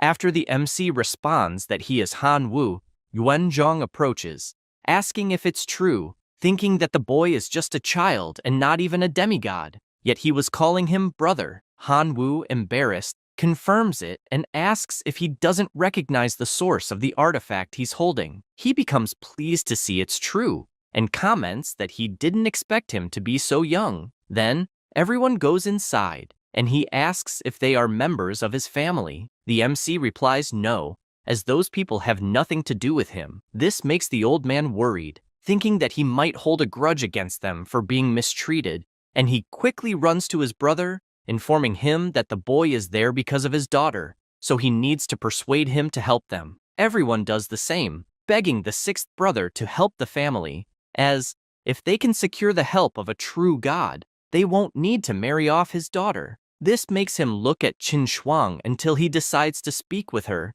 commenting that she has a good eye for boyfriends, definitely found a good guy, and should take this opportunity to save her great-grandfather, so no one can manipulate her with marriage. She becomes embarrassed, asking what he means, as they are not like that. He says it's just a matter of time, and asks if she would take him home if she were interested in him, as he seems like a good person. Qin Shuang, still embarrassed, watches Han Wu until she decides to go talk to him. However, the MC interrupts, saying she arrived at the perfect time, as the true god agreed to save her great-grandfather, only asking for her family to share information so he can help. She asks if it was that fast, as there's still the payment. Before she could finish, he places his hand over her mouth, asking her not to mention the payment, as she doesn't need to worry about it because it's already resolved. This makes her blush even more, imagining that 500 million can't possibly be enough,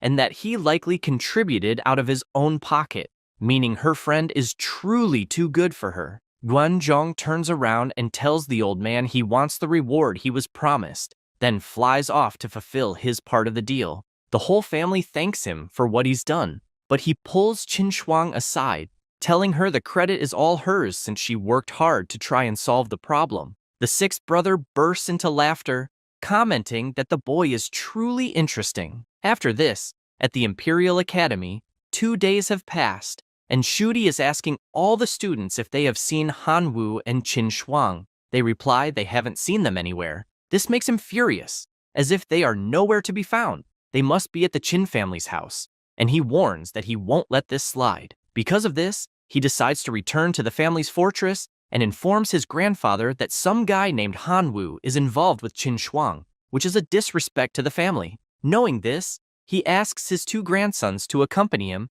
as they will head straight to their house because this cannot go unpunished. Shudi agrees, imagining that this time Han Wu won't escape alive. Elsewhere, Han Wu and Qin Shuang are meditating. He imagines that, with 500 million divine power, he managed to trade for 103,000 artifact units. 30,000 will go to Yuan Zhong, and the rest he will use to evolve gluttony to level 4, and he will definitely have a powerful army soon. Thinking about this makes him look foolish, and she notices, to the point of asking what on earth he's thinking to the extent of drooling. Suddenly, Zhong appears running, shouting that it's bad. The 2 get up, asking what happened. He says the true god of the Shu family is there with his 2 grandsons, and the 6th master sent him to hide the 2. Meanwhile, at the Qin family residence, everyone is having a meeting, and Qin Shan asks to annul his daughter's marriage since the ancestor will return. His brother responds that, unfortunately, it's too simplistic a way of thinking, as the true god of the Shu family is not someone to mess with, and if he discovers the truth, he could use it as an excuse to turn the entire property upside down. He says that if that's the problem, they simply shouldn't tell the truth, stalling the elder until the patriarch returns.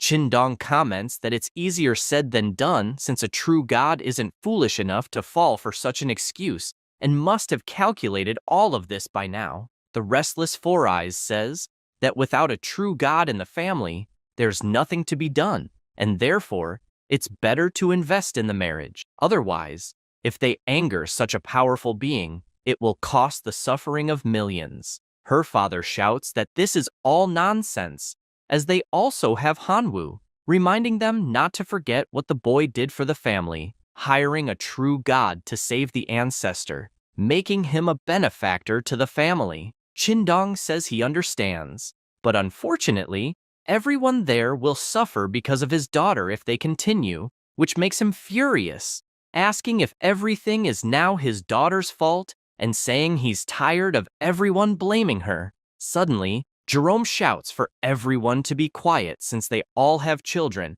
and emphasizes that they can't afford to offend either side, suggesting they hold a martial arts competition for Qin Shuang's hand so they can fight among themselves and decide who will marry her. Qin Shan gets irritated with this proposal, as they are treating his daughter like merchandise. But the other family members agree with the idea, as it's a good way to avoid offending anyone and protect everyone. Suddenly, they all hear someone asking why they haven't greeted the true god. Immediately they rush out, as they didn't intend to ignore him. Shulong orders them to stop the nonsense, as he's there to arrange his grandson's marriage before leaving to save their true god, and therefore he asks for Qing Shuang's presence. Jerome informs him that her classmate has already hired someone of that level to rescue the family patriarch and pleads for mercy on the Qin family. Hearing this irritates him, wanting to know how a demigod dares to challenge him.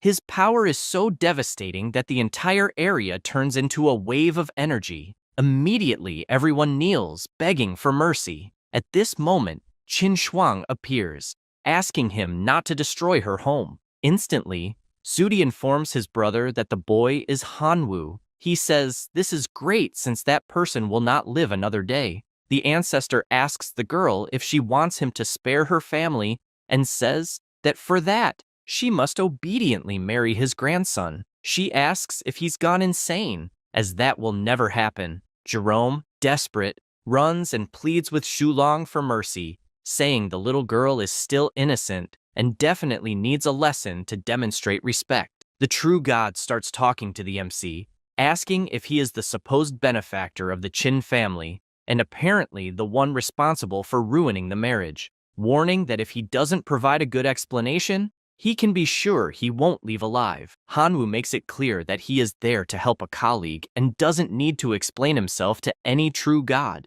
wanting to know if there is some rule in civilization that forbids friends from helping each other. Sudi becomes furious, demanding to know how he dares to disrespect his grandfather. Hanwoo says it was just a few honest words, and that this isn't disrespect, or is the almighty true god so petty? Shugang gives a final warning, saying that if he leaves now, they will pretend nothing happened, but if he refuses, they will take it as a challenge to the Shu family. He responds that he doesn't care and will not leave. With that response, Shugang charges at him, declaring he will die in that room.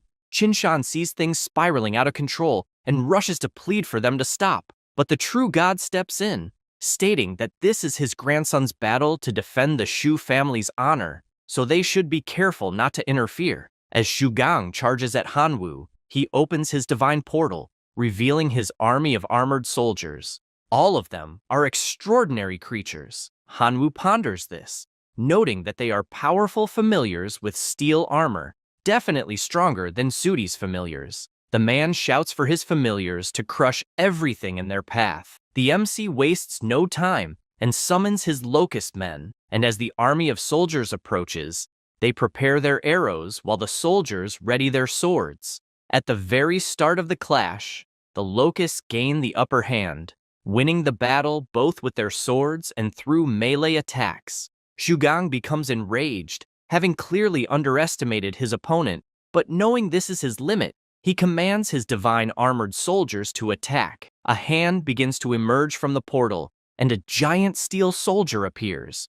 Immediately it charges toward the locust men. He notices the approach, but, being too fast, fails to dodge properly and gets his arm cut off. The MC feels upset since that was the high-level locust lord who had eaten the fruit of wisdom and had infinite potential in the future. Shugang mocks him, saying that even a locust lord is so weak, as they are nothing but trash. Hanwoo gets excited, asking if he really thinks the locusts are trash, and activates their mutation. As a result, his familiars grow significantly stronger, leaving his opponent stunned, unable to comprehend what just happened. The MC orders the swarm to advance, and the entire army moves toward the divine soldier. Shugang shouts for his familiar to activate the protective armor, and with that command, a divine shield is created. Hanwoo warns that the counterattack is just beginning, as the real show is about to start, and commanding his locusts, he calls for the mutation source to activate targeted mutation. Because of this, the locusts evolve tremendously, and their attacks become so powerful they easily pierce through the divine soldier's defense. He demands they repeat that insects are weak, but as his enemy remains silent, Hanwoo decides to show something else. He throws 1,000 poison crystals at his locust lord and orders him to seek vengeance. Immediately, his arm regenerates, and his body overflows with immense power. As a result, he gains the ability of highly corrosive venom. Wasting no time, the locust flies toward the soldier and unleashes his corrosive attack, destroying the shield in an instant. Shugang panics, asking what the hell that is, and commands his familiar to retreat and return to his divine realm. However, the MC points out it's not that simple to leave, as he can't just do as he pleases. His opponent asks what he wants and becomes desperate upon seeing the absurd number of supreme warriors Hanwoo has, causing him to collapse to the ground, unable to comprehend how so many powerful monsters are still there. And it doesn't stop, as while he looks at the portal, he sees a black dragon emerging from it, forced to witness his entire army being defeated and transformed into a skeletal army, making the MC even stronger. Shugang screams that he surrenders and will immediately withdraw from Hanwoo's divine realm. However, the MC states that it won't be that simple, as it's now his turn to invade, ordering his entire army to invade Shugang's divine realm. Zuden despairs, as he can't wait any longer because if things continue as they are, the familiars will attack his divine realm. He grits his teeth and shouts for the portal to be closed immediately. The soldiers hear this command, but the locusts are already passing through at full speed. Finally, the portal closes, leaving him quite relieved since he feared the worst would happen. However, the divine portal suddenly opens again, leaving him desperate.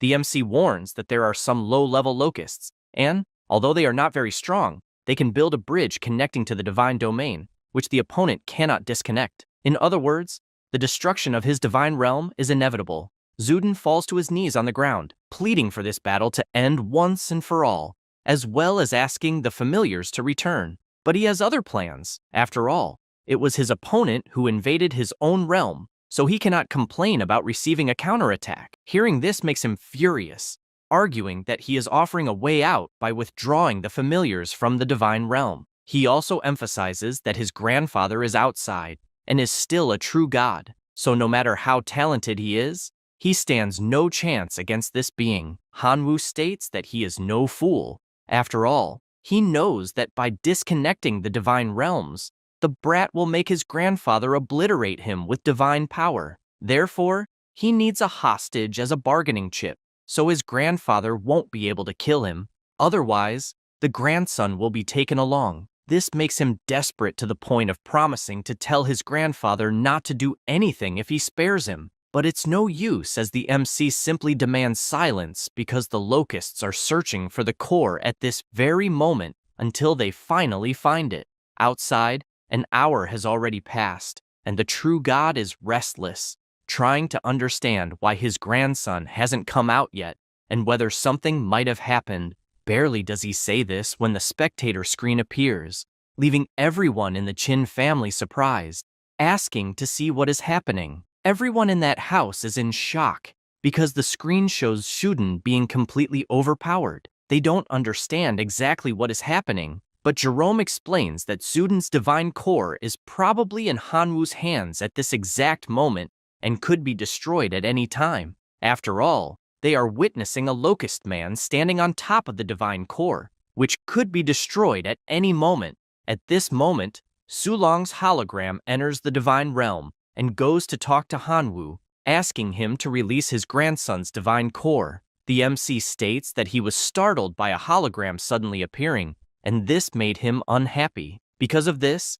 he orders his locusts to accelerate the slaughter of the steel-armored soldiers. The old man becomes irritated upon seeing that he is being ignored and asks what the MC would like in return for sparing him. The MC states that there must be a misunderstanding because in reality, they should now be discussing what the old man should do to be allowed to leave. Hearing this makes the true god extremely irritated, imagining that as soon as his grandson is free, he will torture that brat for 3 days and 3 nights before finishing him off. Suddenly, a lightning bolt strikes, and the true god Yuan Zhong appears. Seeing this makes Hanru happy as his colleague has finally returned, apparently accompanied by another true god. The entire Qin family is pleased to see the patriarch back, and Jerome tells Shulong that it is an auspicious day as the ancestor has returned, and the Qin family will hold a great banquet. Asking if he would like to stay for some drinks, he responds that there is no need, and within the divine realm, Hanwoo states that their true god has arrived, so he can release his grandson. The MC states that he will only let him go when his friend is by his side. After all, there's no telling what a smiling person might do, as they could obliterate him while he's vulnerable. Suddenly, a hologram of Yuan Zhong also appears within the divine realm, stating that he is back, and that no one will touch his friend while he is there. Furthermore, the Qin family's true god is also back, shouting and demanding to know what is happening there. The MC notices that he already has the necessary protection, and therefore asks the venomous grasshoppers to release Zudan's divine core, as well as his entire army. The boy warns that he will remember Hanwoo the next time they meet, and it's best to make sure one of them doesn't walk away. He advises that he should be worried about restoring the steel-armored soldiers first, as they were obliterated. Otherwise, he won't even qualify for a new fight. Upon leaving the realm, the boy gets slapped by his grandfather, who asks if he hasn't embarrassed himself enough and is still talking nonsense. Saying that, he grabs his 2 grandchildren and flies away at full speed. The true god of the Qin family starts calling him a scoundrel, since he dared to intimidate the family while he was away, making it clear that all ties between the 2 families were severed from that moment on, as well as the alliance between Qin Shuang and the boy being cancelled. Everyone just stays silent, watching them flee. He turns and throws an item to Hanwoo, thanking him for asking Master Yuan Zhong for help to save him, and because of that, he is giving this resource as a token of his gratitude. He notices it's an original slate that helps any living being return to the original bloodline of their ancestors. Reading this makes him imagine that he could basically transform the grasshoppers into their most ferocious prehistoric form, because, if that's the case, they would be terrifyingly strong. 3 days later, at the Imperial Academy, his veteran friends show up calling for him. Hanwoo is happy to see them and asks what good news they have to share. Mong explains that the next big class is about to begin, and that Sheng Jun will definitely target him, so they prepared a detailed intelligence manual to deal with this person. Although no one there likes to admit it, that guy is the best first-year student, and for that reason, Mong asks him to be extremely careful. The MC reads the instruction manual and is surprised to see that Sheng Jun's relatives are actually ordinary goblins, and that, to have achieved everything he did, he is definitely a super genius. The girl asks if it's just her impression, but apparently, the grasshoppers are even stronger now, which is amazing. Ziation agrees, noting that his opponent's army is composed of hundreds of Lord-class life forms, 3 King-class life forms, and 3 high-ranking priests, so there's nothing to fear. Hanwoo gets worried since, in reality, those are all things to fear, and his friends just laugh. After that, at the MC's residence, he continues meditating, imagining that Sheng Jun will definitely target the 3 Lord-level grasshoppers, and that he can't lose them at all costs. He also imagines that he could use the super regeneration ability created with a large amount of radiation crystals when he forged it before, but it probably won't be enough to withstand the attacks. At that moment, he sees the Black Death Mushroom, and as far as he remembers, it demonstrated a debuff effect when fighting against the zombie army before, and if it also inflicts significant damage to the goblins, it would be interesting. He decides to look for something in the system shop until he shouts that he found what he was looking for. With that, he uses his magic to combine the new resource with the mushrooms. The next day, at the university, Lena explains the important anti-invasion evaluation class, and first-year veterans will act by examining that class. They will then be able to use full force against them, but she makes it clear that students who successfully defend the divine domains will be greatly rewarded. On the other hand, those who fail to resist the veterans' invasion will spend some time in the Black Prison, so she asks everyone to be prepared. The MC begins, and, upon crossing the portal and arriving at the Divine Realm, encounters Sheng-jun, who immediately warns that he will give a free sample of hell.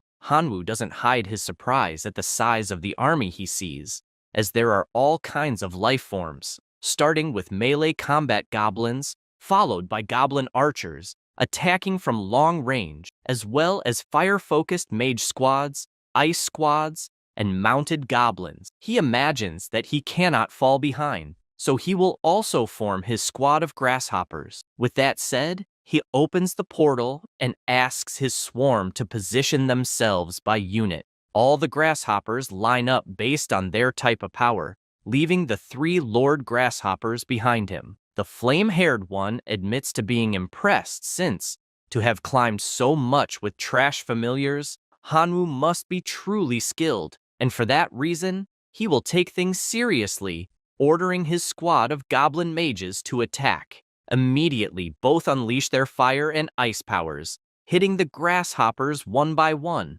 The MC quickly realizes that his opponent is trying to suppress him right away and shouts for the subjugation grasshoppers to prepare their defenses, in addition to the celestial demon grasshoppers attacking the rear group. With that, the army prepares its defense while the others fly over to the goblin archers. His opponent shouts for the melee goblins to retreat, but Hanwoo says that will only happen in his dreams, asking his familiars to intercept. With that, they surround the enemies while he shouts for them to seize the opportunity to annihilate the ranged attack group. Sheng-jun doesn't like this at all, but warns that he is not Mang or even Xiaxin, and for that reason, he will show his true strength. Then, he shouts for his army to form a 3-sided formation with concentrated fire, and the fire and ice army starts firing again, hitting Hanwoo's barrier head-on. He becomes worried since the defense is about to break. The attacks continue fiercely, and all the grasshoppers holding the barrier begin to be hit. Sheng-jun gets excited and announces that now he will pay the price for offending him earlier. And with that, he calls for the Goblin Lord to appear. The giant monsters show up, ready to annihilate the Grasshopper Lords. The MC imagines that there are 2 Goblin Lords, and that his hero Grasshoppers will not withstand it, since they cannot deal any damage. However, he considers the possibility of separating them, which would be convenient. For this reason, he orders his army to lure the Goblin Lords away. They obey and start fleeing while being chased at full speed. He immediately commands the rest of his army to load the spores of the Black Plague Mushroom to infest the enemy formation entirely. A black glow starts to fall from the sky, and black mushrooms begin to grow on the goblins' bodies, leaving Firehair confused, not understanding what the hell is happening. Hanwoo knows the time is almost right, so he can enjoy a good show.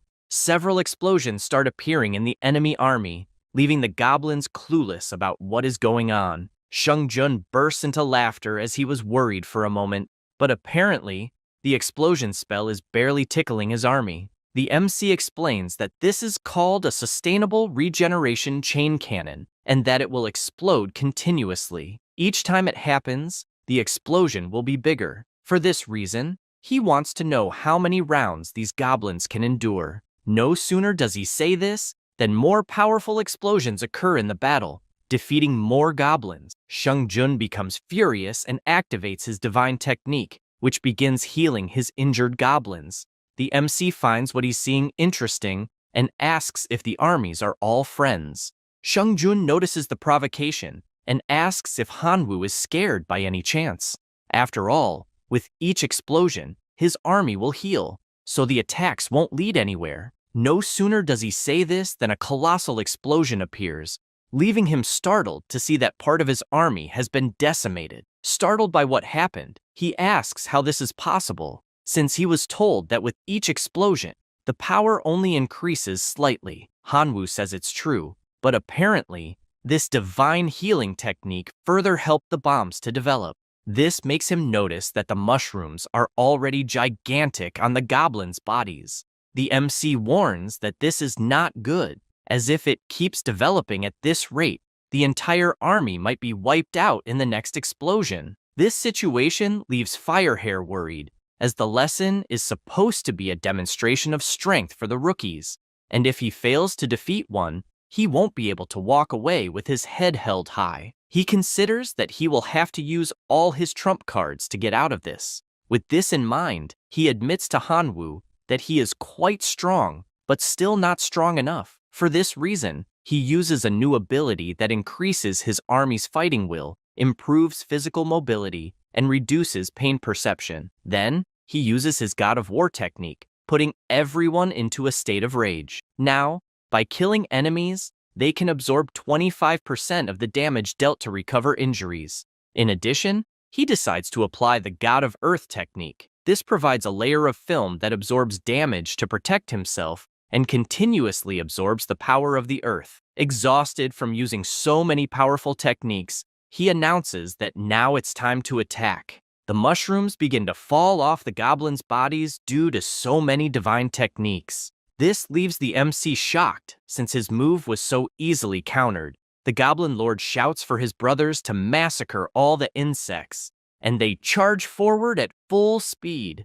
The MC immediately shouts for his army to fight to the death. Meanwhile, outside the Divine Realm, Lena asks the other teachers what their suggestions are for the classification of the trainees. The first professor admits to being impressed by Qin Shuang's relatives, and that definitely, she is more than qualified to enter the university division of the Imperial Institute. The blonde professor says that Shuti's Tin Army is also very strong, and that the entire Shu family is quite powerful and could definitely enter the Imperial University directly. Lastly, the professor says that Qingnian's relatives have average strength but are extremely intelligent and definitely have great potential. Lena says she wants to know what they think of the student Hanwoo. The room falls silent for a moment, and the professor responds that he is a typical example of a failed battle strategy, and this only proves that the student's strength is lacking. The bald professor does not fully agree after all. The battle was against Sheng Jun, who is the best freshman of the year and was forced to use his best skills within the permitted rules, and this proves the strength that Hanwoo possesses. With these statements, Lena asks them not to forget that Hanwoo still has 5 powerful relatives who did not participate in the battle, so everything he has shown so far was only with the grasshoppers, and even losing, he deserves an excellent grade.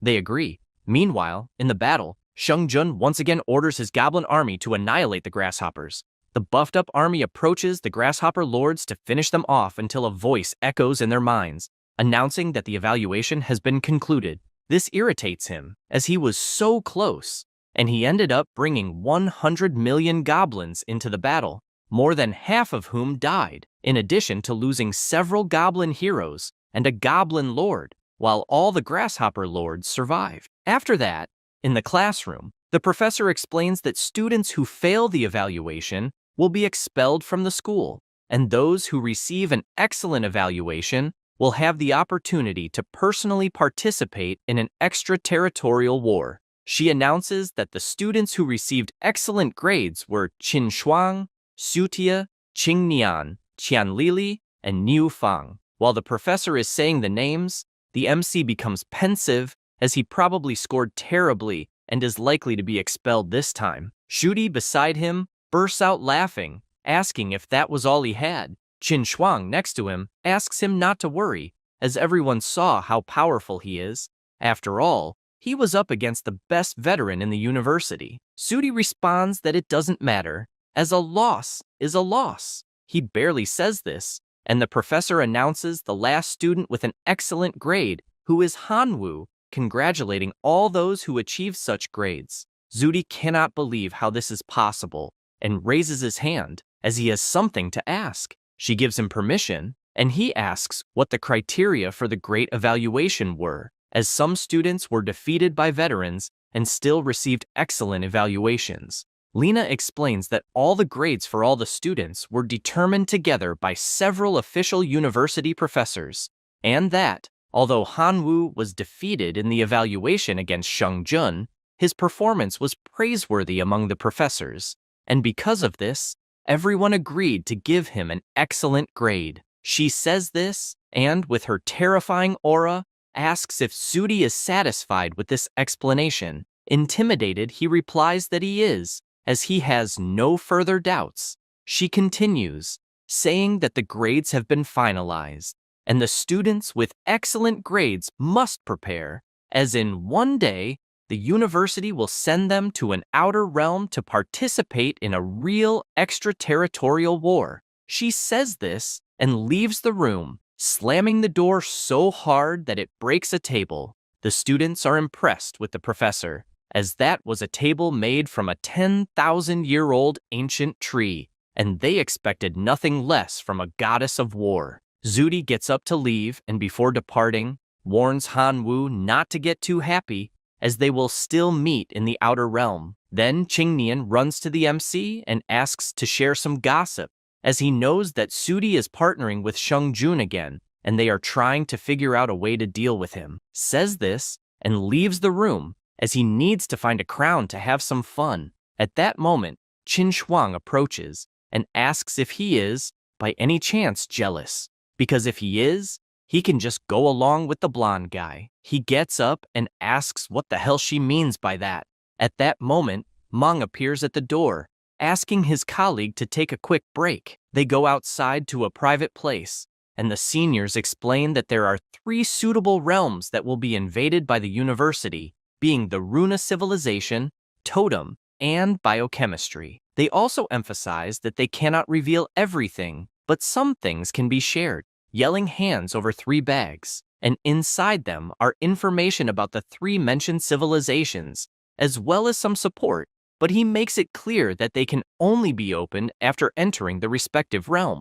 The MC receives the bags and becomes thoughtful. As to officially become a disciple of Professor Shu Hai, it will be necessary to ascend to a perfect semi-god as a primary condition, and for that to be possible, excellent performance in this war test is required. He barely thinks about it, and the 3 start wishing him good luck. After that, he and Qin Shuang meet Lena. She hands over the simple realm login device, which will help preparatory students who are not yet divine beings communicate within the divine realm, and asks them to go to the top floor since everyone is waiting. They go up to the highest place in the university and board a ship, which starts flying into space. After landing at the destination, the MC opens the door, and with that, the Outer Realm War officially begins. That's all, folks. If you enjoy the video, subscribe and hit the bell. Thanks.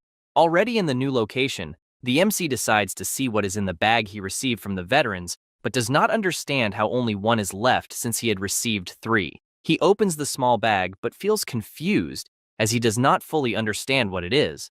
Upon reading the instructions, he notices they are dry cards that store a type of energy called dimensional origin, a power source that can help increase the will of the plane. The more dimensional origin the user possesses, the higher the level of life forms that can be created. In the War of the Outer Domain, dimensional origin is a consumable used to communicate with the realm of God, and the most common way to obtain this origin is by hunting and exploring native life forms. Knowing this, he throws all the cards into the air and with a sinister look orders the massacre to begin. 1 hour later, he is laughing to himself as, even after 60 minutes, he has only accumulated 5-dimensional units and does not understand the purpose of it, considering it will be necessary to increase his investment. He summons his grasshoppers, of which 5 cards still remain. He spots a camp and yells for his familiars to destroy it completely. Meanwhile, in another location, Shutie is pleased with the gift he received from veteran Seungjun, since it truly seems powerful, as it holds a demonic force of lord level,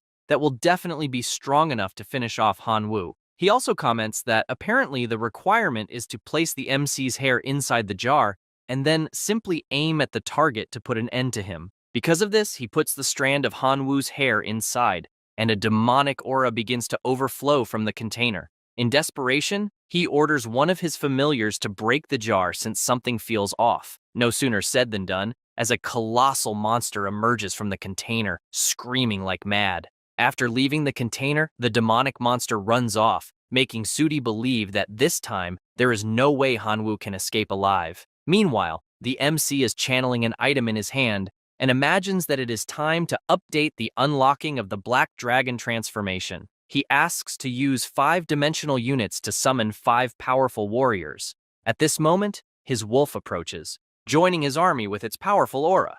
Han Wu then commands his strongest monsters to attack, and the camp is completely defeated. After this, in the Wolf King's cave, the MC is checking the rewards he received until he notices a scroll.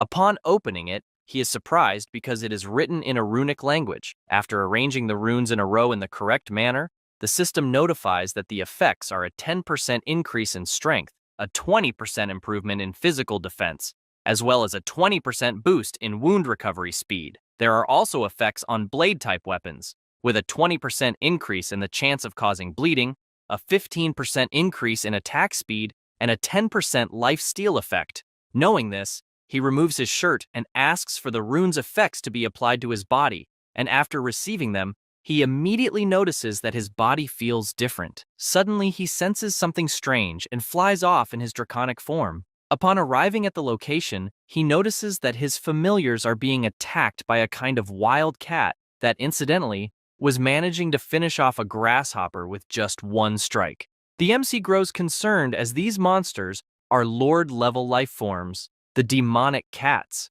His army continues advancing but is easily decimated until one of them draws the cat's attention, as it was a fake body. They turn to Han Wu, irritated by this, and charge at him, which he finds excellent, as he was eager for a fight. The demonic cat comes at him with full force as he prepares, gathering his power, and lands a punch squarely on the enemy's cheek, finishing it off with just that blow. The system announces that a Lord-level lifeform has been successfully eliminated, and that as a result, 2 units of origin of the plane were obtained. The MC finds this interesting, as if it continues like this, he will be able to summon the small skeletons, and if it remains that way, he could soon become a demigod in the outer domain. 3 days later, while exploring the surroundings, a grasshopper appears, informing him that there is a fire crystal mine cave just ahead of them. He immediately asks his familiars to advance toward the cave. As they approach the place, Han Wu becomes concerned, as the aura coming from inside the cave is a human aura, meaning someone discovered that place before him. Even so, he decides to enter, but soon after, he already feels immense heat coming from the cave's depths. Then, he spots a giant lion coming at him, forcing him to transform into his draconic form while provoking the monster. However, out of nowhere, the lion is held back by something, and only then does the MC notice someone pulling the monster's tail. A horned woman begins yelling at the lion, asking why the hell it is running like that. At that moment, Han Wu realizes who the girl is, and asks if she is Nufeng. She, without much talk, orders him to leave, as it is her territory. He replies that regardless of whose territory it is, he could simply take it and still provokes her by asking what she's going to do about it. Hearing this irritates her to the point where she lets go of the lion's tail and charges at Han Wu, ordering him to leave now or he will die. Suddenly, green energy begins enveloping his body until a vine starts wrapping around him. The girl looks confused, trying to understand what kind of power that is, and he simply replies that it is specifically made to kill her. She pays no attention to this and lands a full punch on the ground, exploding the entire place. However, she gets startled as something is coming toward her. It is the MC's sword, which cuts off one of her horns, and he warns that the next attack will be at her neck. This paralyzes her to the point where she surrenders, knowing she cannot defeat him, and she says the flaming lion is his. But the MC is not interested in this lion, as it is merely a Lord-class life form, so killing it will not yield much origin from the plane. He then says that, in fact, he wants all the fire crystal ore. Niufeng thinks it is a great deal, as she can keep the flaming lion and even suggests they cooperate later, but the MC does not pay much attention and only asks the skeleton army to enter the cave to mine the fire crystals. Suddenly, a black cloud appears, and a portal emerges at the cave's entrance. The girl is surprised and asks if this is also one of his tricks, but he denies it, as he almost wet his pants from the size of the portal that appeared. A monster emerges and starts walking, exuding a terrifying aura. This is the demon created by Zuti. Anu, the giant monster, smells Hanwoo and shouts that he will use his blood to wash away the shame. The MC, not understanding anything, simply uses his plant fusion ability, Golden Dragon, and attacks with all his might, but the demon not only defends but completely nullifies the power. He becomes worried and decides to use another ability, this time the Ghostly Flash. At the same time, Niufeng also uses her fireball. Hanwoo becomes thoughtful, considering that maybe the destruction attribute could counter the demon, so he decides to summon the Warhammer, the Crimson Forge Dwarf. He then orders it to tear the demon apart.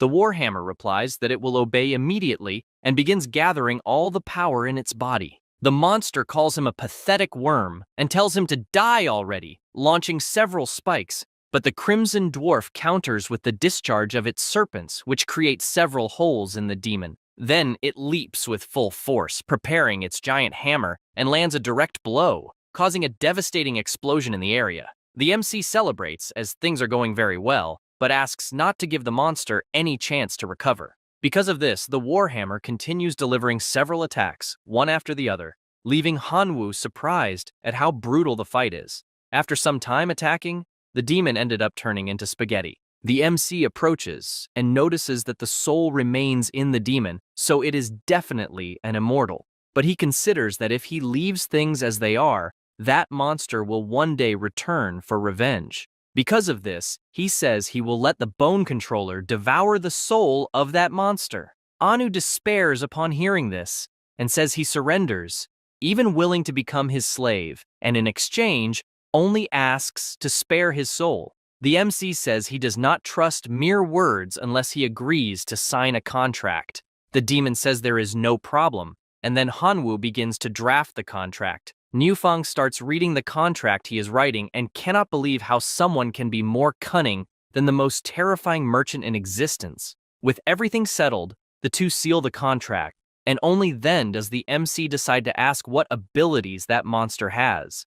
Anu replies that he is an iron rust demon and has the ability to transform his body into rust, as well as corrode metal objects and living beings. Hanwoo admits it is a good ability, but there are many players in God's domain with fire abilities, and fire completely counters an iron rust demon, so his weakness is a problem. The demon despairs and says that if it pleases his master, he can act only as a bloodline weapon of iron rust, as he will be able to corrode any weapon he touches. This suggestion pleases him, and he says he will take it as suggested. Because of this, Anu transforms into a sword. He picks it up and says that his combat power will increase significantly, and his chances of ascending to a perfect demigod have greatly increased, and his new goal is to return to hunting creatures to collect origins and thus expand his squad. Several days later, in a forest, a man is walking stealthily until he despairs, as in front of him, there is a massive legion of undead, probably reaching 500,000 soldiers, and for this reason, he must urgently report to the lord of the city. He heads to the castle and immediately reports everything he saw. The king asks if he's absolutely sure that there are 500,000 soldiers in the undead legion. His subordinate, who is bowing, assures that his count is not wrong and also informs that this army is in an area dozens of miles from the castle. Hearing this worries the king, as the city has only 50,000 guards, and even adding the mercenaries, it would at most reach 100,000 soldiers for the battle. Thus, if the undead army attacks the city, it will be total annihilation. Because of this, he orders that a request for help be sent to his neighbors immediately. One day later, on the walls, the subordinate reports that neighboring cities have already sent reinforcements, and now the army has 300,000 soldiers, in addition to 50,000 clerics sent by the church. The king is pleased with this information, as the clerics are extremely strong against the undead, and for this reason, he shouts to everyone to fight to the death against the enemies, asking his army to march and completely annihilate the undead. In another place, The MC is resting with Nufang until one of his grasshoppers approaches, reporting that there are 350,000 human troops approaching. Hanwoo immediately gets up, excited, as it seems the humans there want to fight him. She is startled, asking what that means, and he explains that one of his spies informed him that the human army is on its way to exterminate them. He asks if she wants to fight and gain more sources of resources. She asks if he thinks she is stupid because it is clear he wants to use her as a weapon. The MC then hides in the bushes and notices her presence, which makes him ask if she didn't say she didn't want to get involved. Nufeng replies that she is just curious, and it's not like she wants to help. He is happy to hear this excuse and praises her, as he likes her bandit spirit, which makes her irritated, asking him not to touch her and to pay attention since the enemies are approaching. In front of them, there is a huge line of knights accompanied by a massive army. Hanwoo immediately orders his skeleton army to ambush the enemy army, and they obey, leaving them with no way out.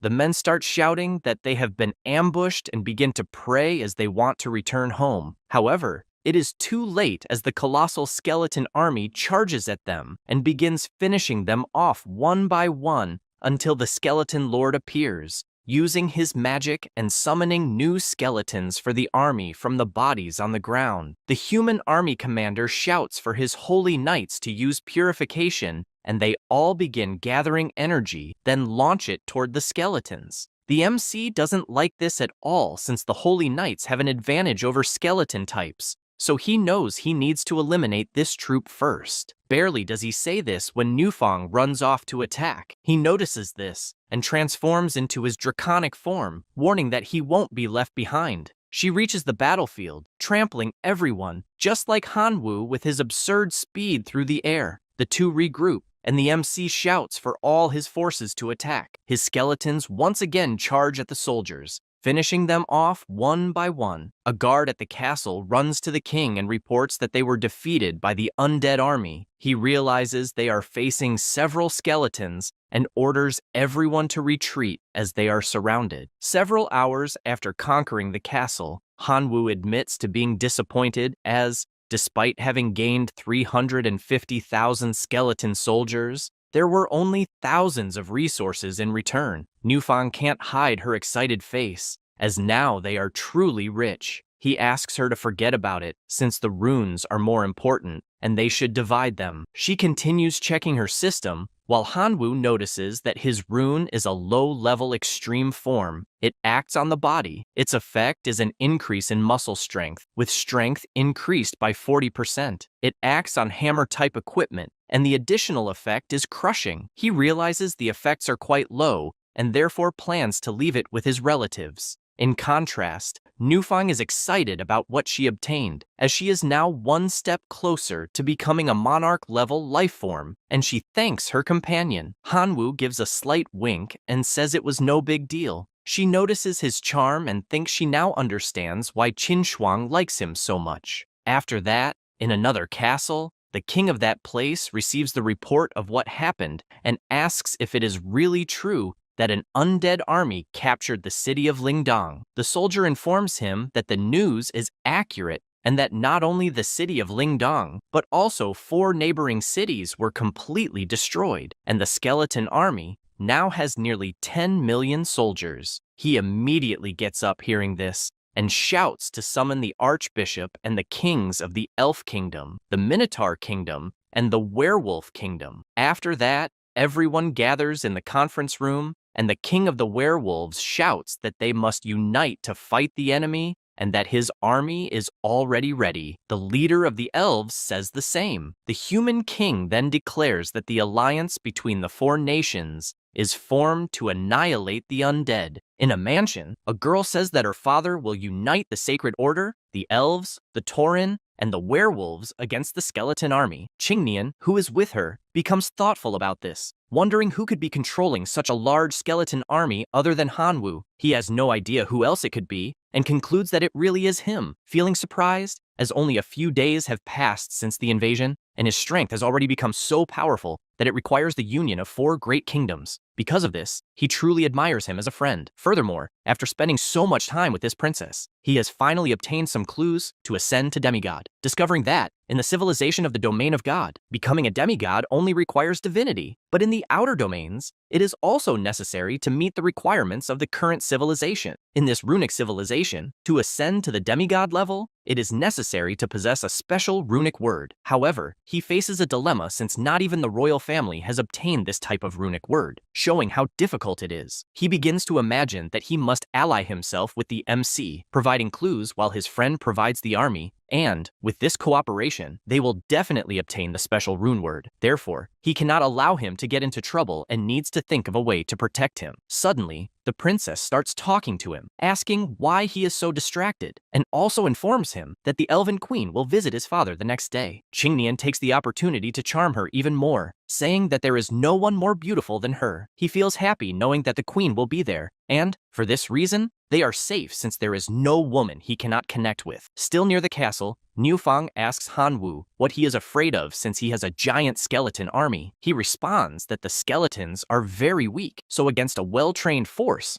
they will be completely useless, and therefore, he is aware that he has big problems. At this moment, the source of mutation asks if he understood, as in critical moments, it is the one who can help. The MC asks if it has any good ideas. It responds affirmatively, but the payment of 1 divinity point must be made in advance. Hanwoo does not like this talk, wanting it to first reveal what it knows. Otherwise, he will not know if it is really worth a divinity point. The green slime says it has heard about a runic civilization and knows that one of its words can lead to some very good mutations and promptly asks for the payment. The MC, frustrated, makes the payment, and then the source of mutation tells him everything he needs to do. Hanwoo finds it very interesting and thinks that divinity point was definitely not wasted. Niu Fang, curious, asks why his expression suddenly changed and if he thought of a way out of this stalemate. He, excited, asks her to wait, as she will see. After that, the army arrives to attack the locusts and skeletons together. They begin to attack and are happy to be able to defeat them. However, he notices something strange happening with the locusts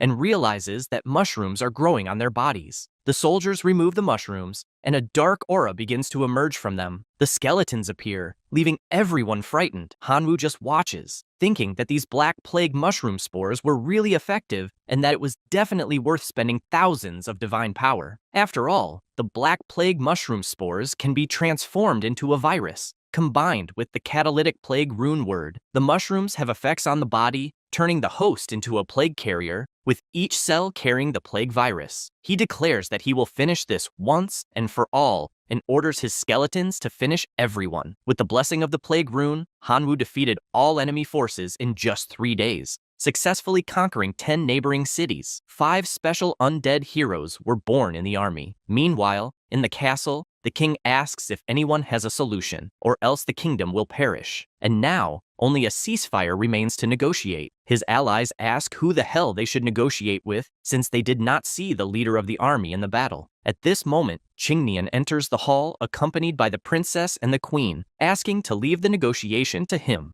The leader of the werewolves asks if this is some kind of joke since the kid wasn't even on the battlefield and now wants to negotiate with someone behind the skeleton army. Another high-ranking figure says the same, telling him to get lost since he's just a pretty boy. Qingnian just smiles as these big shots judge him so soon. The princess runs to her father and tells him that her partner is more than capable of fulfilling his promise, and the boy asks if His Majesty really doesn't trust his own daughter's judgment. The elf says she can prove that the boy is smarter than everyone present, and both the king and the human princess agree to let him try. His Majesty stands up and says that there are no other methods anyway, so he asks for everyone's approval to let him try. Then the blonde boy arrives in MC's territory, and he immediately notices his presence, feeling pleased to see him in the outer domain territory. Qingnian says it's a long story, and that he will tell everything later, explaining that he is representing the allied forces of the 4 kingdoms and a church, and that's why he is there for a negotiation. Hanwoo comments that he has no problem with a truce depending on the price they have to offer. Qingnian asks him to define what he wants as a reward, and he replies that he wants gold, silver, and treasures. as well as runic words since they will be necessary. He also says that common ones are not enough, as they must be precious, and the runic stones should be in the 5-digit range. The blonde boy asks to let the king compensate with 20 runic words, since among them there should be at least one high-level runic word, as well as 200,000 runic stones. He says this while imagining that, having accompanied the princess for so long, he must have obtained a lot of important information from her. He also suggests that the elves, werewolves, minotaurs, and priests should contribute double the mentioned amount. He further imagines that he ended up sleeping with the elf queen, and maybe shouldn't make her lose too much, splitting the profits later. MC thanks his friend for making this special trip and assures him that he won't disappoint him. Chingnian asks him not to be so formal, after all, they are friends. And he explains that the only reason he got involved with humans was to find clues on how to become a demigod in that runic civilization, and that he is finally getting some leads. The two agree on what they must do, and the blonde boy says he will return to relay the conditions to the big shots. MC says it's fine, as long as they understand that if they don't accept the terms, a legion of undead will trample their cities and turn everyone into undead as well. Back in the kingdom, the leaders hear Hanwoo's demand and say they don't have many high-level runic words. Chingnian says that if they don't have high-level runic words, they should use information about ancient miracles or imaginations if that doesn't work. The elf queen, standing next to the boy, explains that the compensation from them has exceeded even her expectations, so she doesn't understand why the humans are paying so little. The blonde boy says that many humans have been turned into undead, and for that reason, the king wouldn't want the same to happen to the elves. The princess, also with the boy, says that her father will have no objections to the request. Chingnian comments that the negotiations went very well thanks to him, and therefore he wants to know if there won't be a reward. She, embarrassed, says there obviously will be. At that moment, the door opens and the Pope enters, shouting that these conditions are nothing short of armed robbery, and that even so, everyone is agreeing, making it clear that the church will never bow to undead creatures. The blonde boy tells them to do as they wish. The Minotaur and the wolf imagine that it will be interesting to let the church fight this battle, since if they end up winning, they won't have to pay this reward. In fact, they could even help exterminate the Skeleton Legion, and if they still lose, they can figure something out later. Then, the entire undead army stands before the kingdom's gates. The Pope imagines that in the previous war with the Allied forces, although they sent a large number of priests, the church's central force was not involved. However, things are different now since he has summoned elite priests to participate in the Holy War. He stands before his 3 elite legions, knowing that the combat power of these commanders is close to that of demigods, and that they have never been defeated. That is the church's domain, so who wins and who loses is still unknown. Meanwhile, Hanwoo is looking at the place and notices that all the buildings are made of light crystal ore, and the power of light is everywhere, which is highly effective in suppressing his undead. He also realizes that the Pope has summoned the elite troops, but fortunately, Chingnian had already provided information that this could happen. However, he does not hide his surprise since the combat power he is witnessing is incredible. He begins to reflect that Brightport, at that moment, is like an iron wall, but fortunately, he only ordered his skeleton soldiers to surround the city and not attack rashly.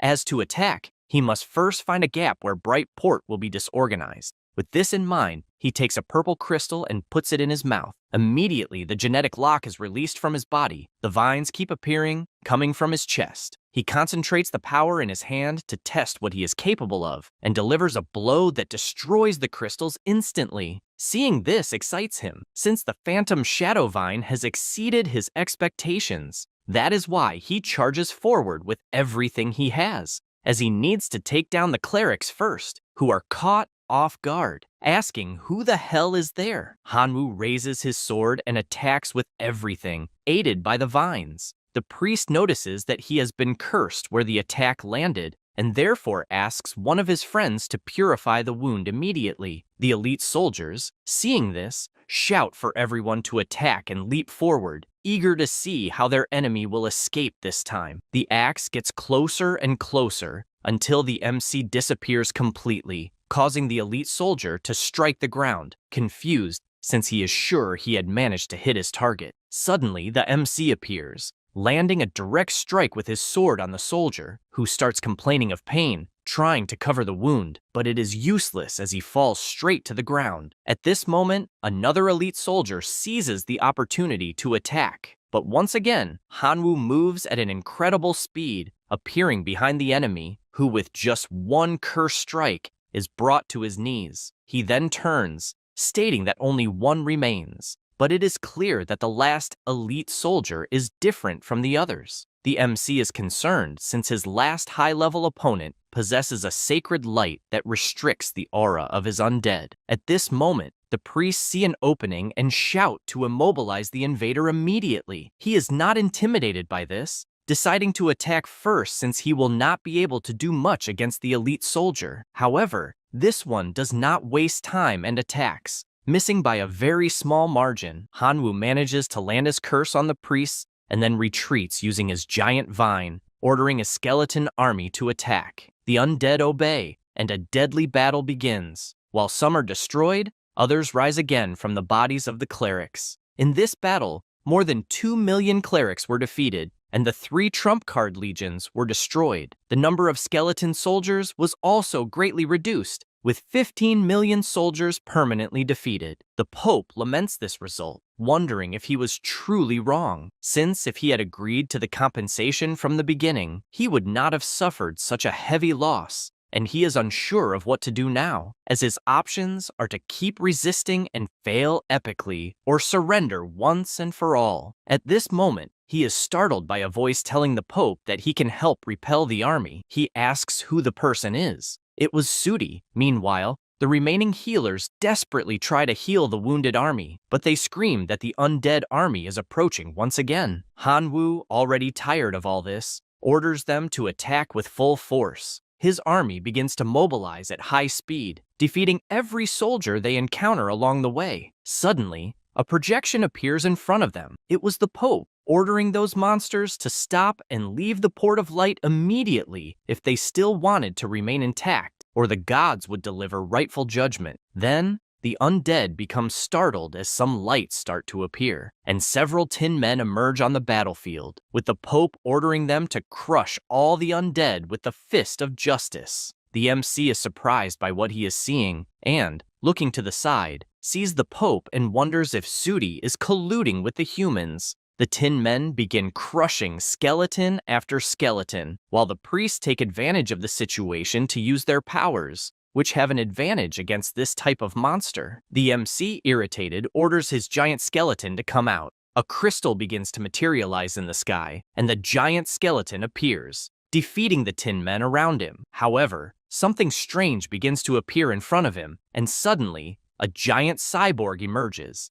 attacking the giant skeleton. The Pope likes what he is seeing, and therefore asks Sudi to keep releasing the tin men, assuring him that no matter how much origin plan he wants, the church will provide as much as possible. The boy agrees, and continues supplying more and more tin soldiers. Before all this happened, during the meeting between Sudi and the Pope, he had said that his army of tin men could contain the skeleton army, but in exchange, he wanted origins. The Pope asks why he should trust him. Sudi responds that he will allow an inspection of the troops if desired, warning that Hanwoo will surround the kingdom and nothing will be left after that if he refuses the offer. The battle continues with the clerics successfully neutralizing the skeletons due to the huge advantage they possess. The MC does not like this at all, and therefore orders his army to retreat, as they can deal with the church later, and thus, the entire army obeys this command. He joins Niufang, and she asks what he will do now that the Port of Light is completely protected by the Tin Men. The MC is simply furious with Sudi, saying that he should have put an end to that guy a long time ago. She asks him not to talk about that brat,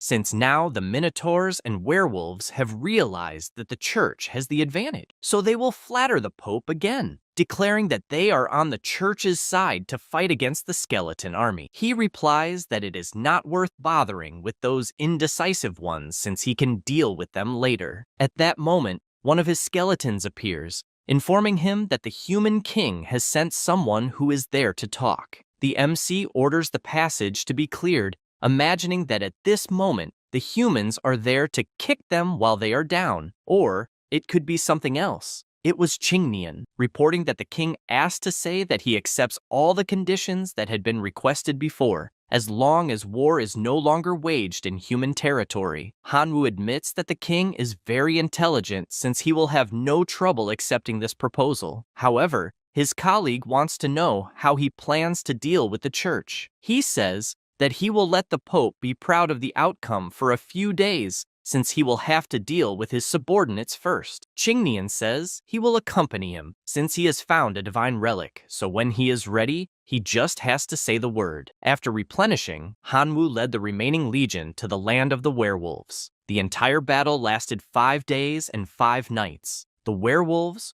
without effective countermeasures against resurrection and the infection of the Black Death mushroom virus, were completely defeated. 12 million elite werewolves became members of the Legion, and their kingdom was completely annihilated. As for the Minotaur kingdom, upon witnessing the tragic fate of the werewolf kingdom, they became so frightened that they no longer clung to the church and surrendered directly to the Skeleton Legion. The MC asks if he's afraid, since it's too late for that, and says that unless he's willing to double the compensation as agreed earlier, there will be no mercy against the Minotaur kingdom. The king immediately responds that he agrees with absolutely everything, only asking to be spared. He says this and starts wondering that he shouldn't have supported the church along with the werewolves, since they were completely exterminated and the church did absolutely nothing to help. After that, the MC observes the high-level runes he received, and, although aware that they're very precious, he knows his own abilities are limited and thus must choose the most useful ones. So, he begins choosing them. The first one makes the power of all the mastered abilities increase by 100%.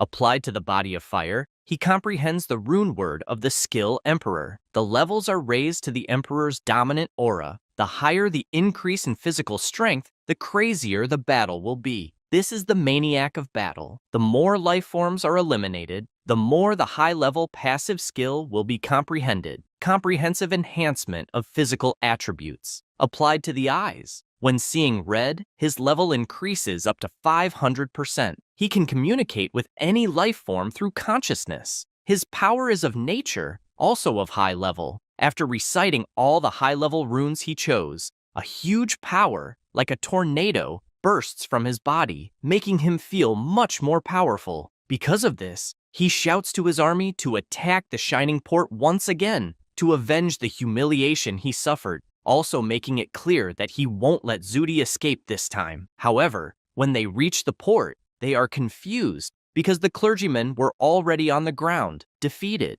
Qingnian also can't believe what he's seeing, as there isn't a single survivor left there. Hanwoo runs to a clergyman on the ground and notices that the marks of their wounds were caused by an enormous fist. The two come to the conclusion that the ones responsible for this massacre were the Tin Men. Suddenly, they hear a voice and run to find out who was saying it, and they find the Pope. As they approach, Hanwoo asks where Zudi is. He replies that the boy is gone after emptying the church's origin plan, as well as finishing off all the clergymen in the city. Qingnian warns that the fault is his own for letting a stranger in so easily, but it's too late now, as the Pope is no longer in this life. The MC comments that now it makes sense why the church didn't care at all when the werewolves were being massacred, as the same thing happened there a long time ago at Zudi's hands. The little blondie asks them to forget about them, since they should find the divine relic as quickly as possible, because that place has already turned into a ruin. He says that they will leave, yes,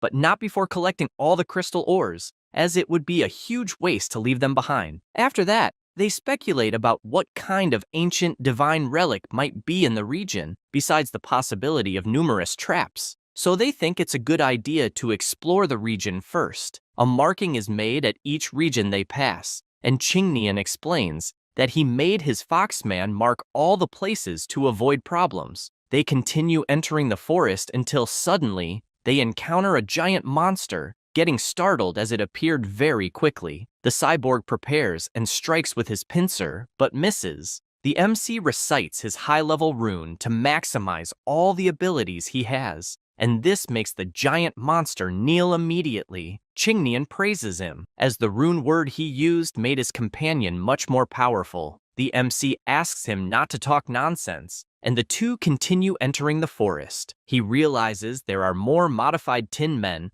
and decides it's time to use the runes again. He concentrates for a moment and leaps, gathering energy into his fist until he lands a punch, defeating one of them and telling the others to come at him. The more they defeat, the more monsters appear, until they begin to feel cornered, as there seems to be no end. Hanwoo decides to start the fun, summoning a skeleton army. The little blonde also wants to join the fun and summons his foxmen, and the battle between them begins. The two take this opportunity to invade the place while imagining that it was really a good idea to bring the runic stones with them, because if not, they would be screwed. After entering the cave, they come across several colorful portals. Qingnian comments that they are the trial fields, and passing the trial not only allows promotion to demigod, but also grants the corresponding special runic word. At this moment, the passage they came through is completely blocked. The MC comments that they won't be able to go back now, but his friend just moves at high speed and runs straight for the portal he thinks suits him best. While crossing, he asks Hanwoo to be careful when choosing one of them. The MC is surprised at how quickly the little blonde disappeared from there, and then goes to the portal he thinks suits him best. After reaching the location, the system warns that this is the realm of hunger, and that it is necessary to constantly consume food to survive. He immediately notices his stomach growling and wasn't expecting less from a realm called Realm of Hunger, since he barely arrived and is already hungry, but he feels happy because he is connected to his divine realm. However, he becomes frustrated when he tries to test something, not understanding why his communication with the divine realm was cut off. To make matters worse, he notices something approaching, and when he turns around, he sees it is the miserable Hungry Ones, an undead creature, formerly a human who died from starvation. The participants of the trial must resist the attacks of the Hungry Ones, while making sure they don't starve to death. He worries since his situation only gets worse, and wonders if, to survive, he will have to resort to extreme measures to get something to eat.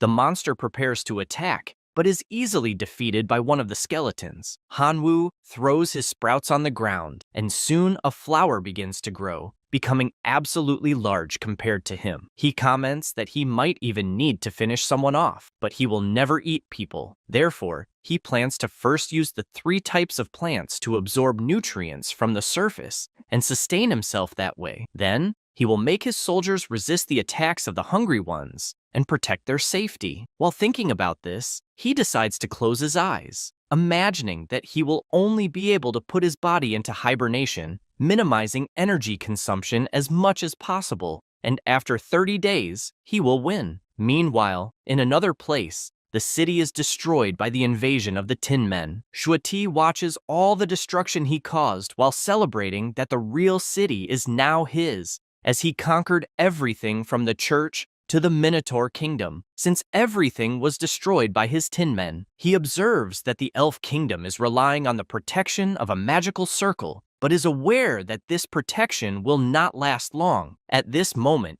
Niu Fang is captured. Shuetai admits that this is an unexpected encounter and asks if she really ran to the Minotaur kingdom and is now trying to be queen. She first insults him, saying that she wants to see how long his arrogance will last, and asks him to wait until Hanwoo returns. The boy, with an evil look on his face, responds that her darling won't return and warns that he already knows about Qingnian, who helped the MC by taking him to find the ancient relics. And he knows that in places like this, a person loses a layer of skin even if they don't die, besides knowing that Hanwoo can't even defeat the rusty demon, so there's no way he'll leave alive from a place like this. He says this, and orders his army to lock her in the dungeon. The robot reports that Lily surrounded Qin Shuang in a valley, as ordered. He gets excited upon hearing this since, although he knows Lily is quite greedy when it comes to money, at least she's a girl who gets things done when paid. He celebrates,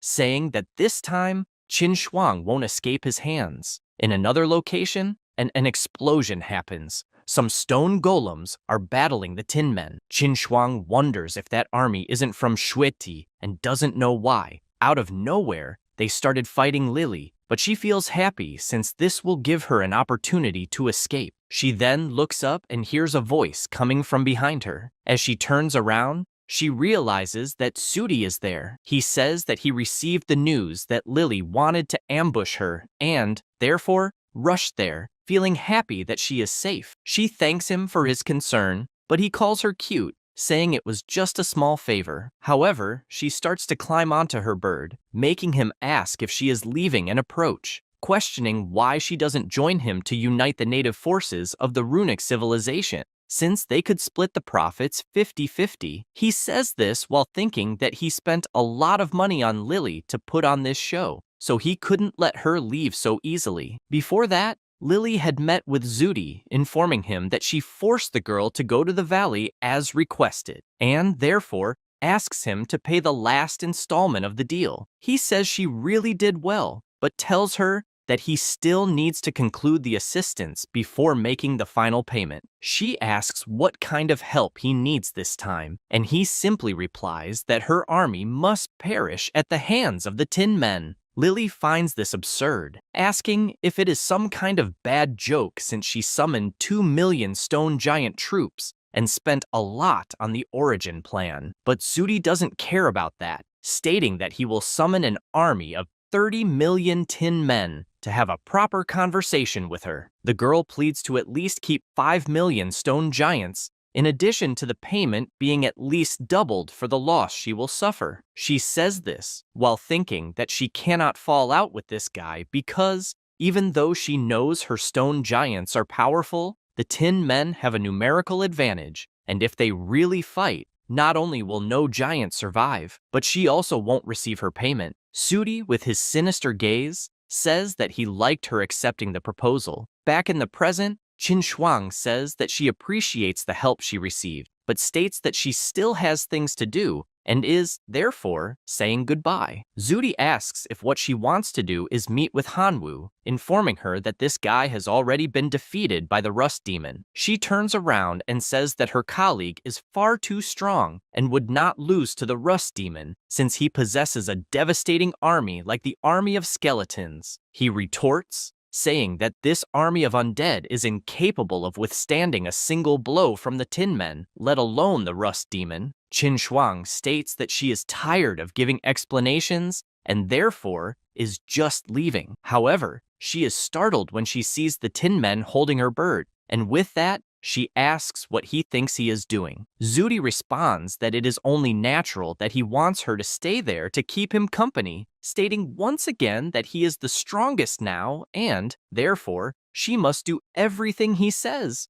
or else she won't even be able to leave that valley. Zudi grabs her by the neck, asking where she thinks she's running to. She starts crying, screaming for Hanwoo to save her, until he wakes up shouting her name and realizes he is amidst the flowers, wondering if that was a dream since he has been in isolation for so long that he questions how Qin Shuang must be doing at this moment. Then he gets startled upon seeing his hand, as well as his entire body, since he has become much thinner. Soon after, he notices the monsters defeating his skeleton army and feels pleased that 30 days have passed so quickly. Then he uses his special rune word Foma, which is applied to his body. The effect allows the host to control the digestive abilities of living beings. He feels pleased seeing this power in his hand and focuses on his forehead, feeling happy since apparently everything went well as he managed to reach the demigod realm. Beside him, a portal appears, making him think it is the exit, so he decides to cross it since he will only know afterward. Then the MC and his army head toward the portal. After crossing, he decides to check his progress after ascending. His wallet now indicates that he is a demigod in the outer domain, as well as a 3rd-level super gene warrior. Now he possesses diverse divine abilities,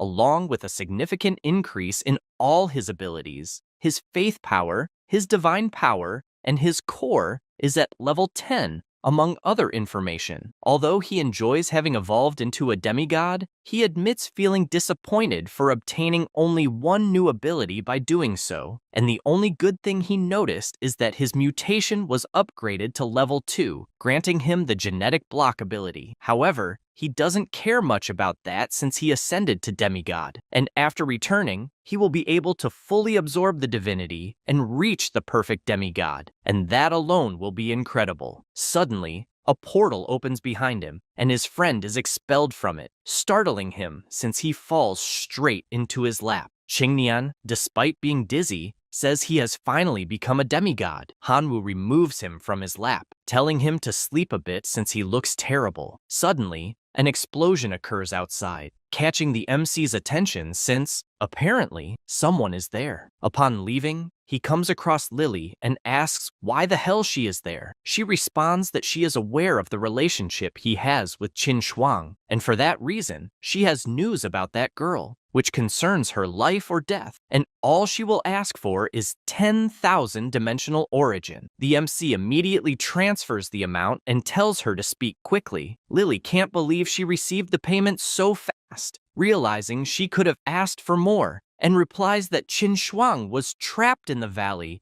by Shuti and was afraid she wouldn't be able to escape. Hanwoo is shocked by this news and immediately transforms into his draconic form, flying out of the place. He flies over the region, shouting for Qin Shuang, until he finally lands in the valley where he was informed. He closes his eyes, trying to focus solely on her scent, but grows frustrated since he can't sense it at all, as if she isn't there. No sooner does he think that than he gets startled because something powerful is heading his way.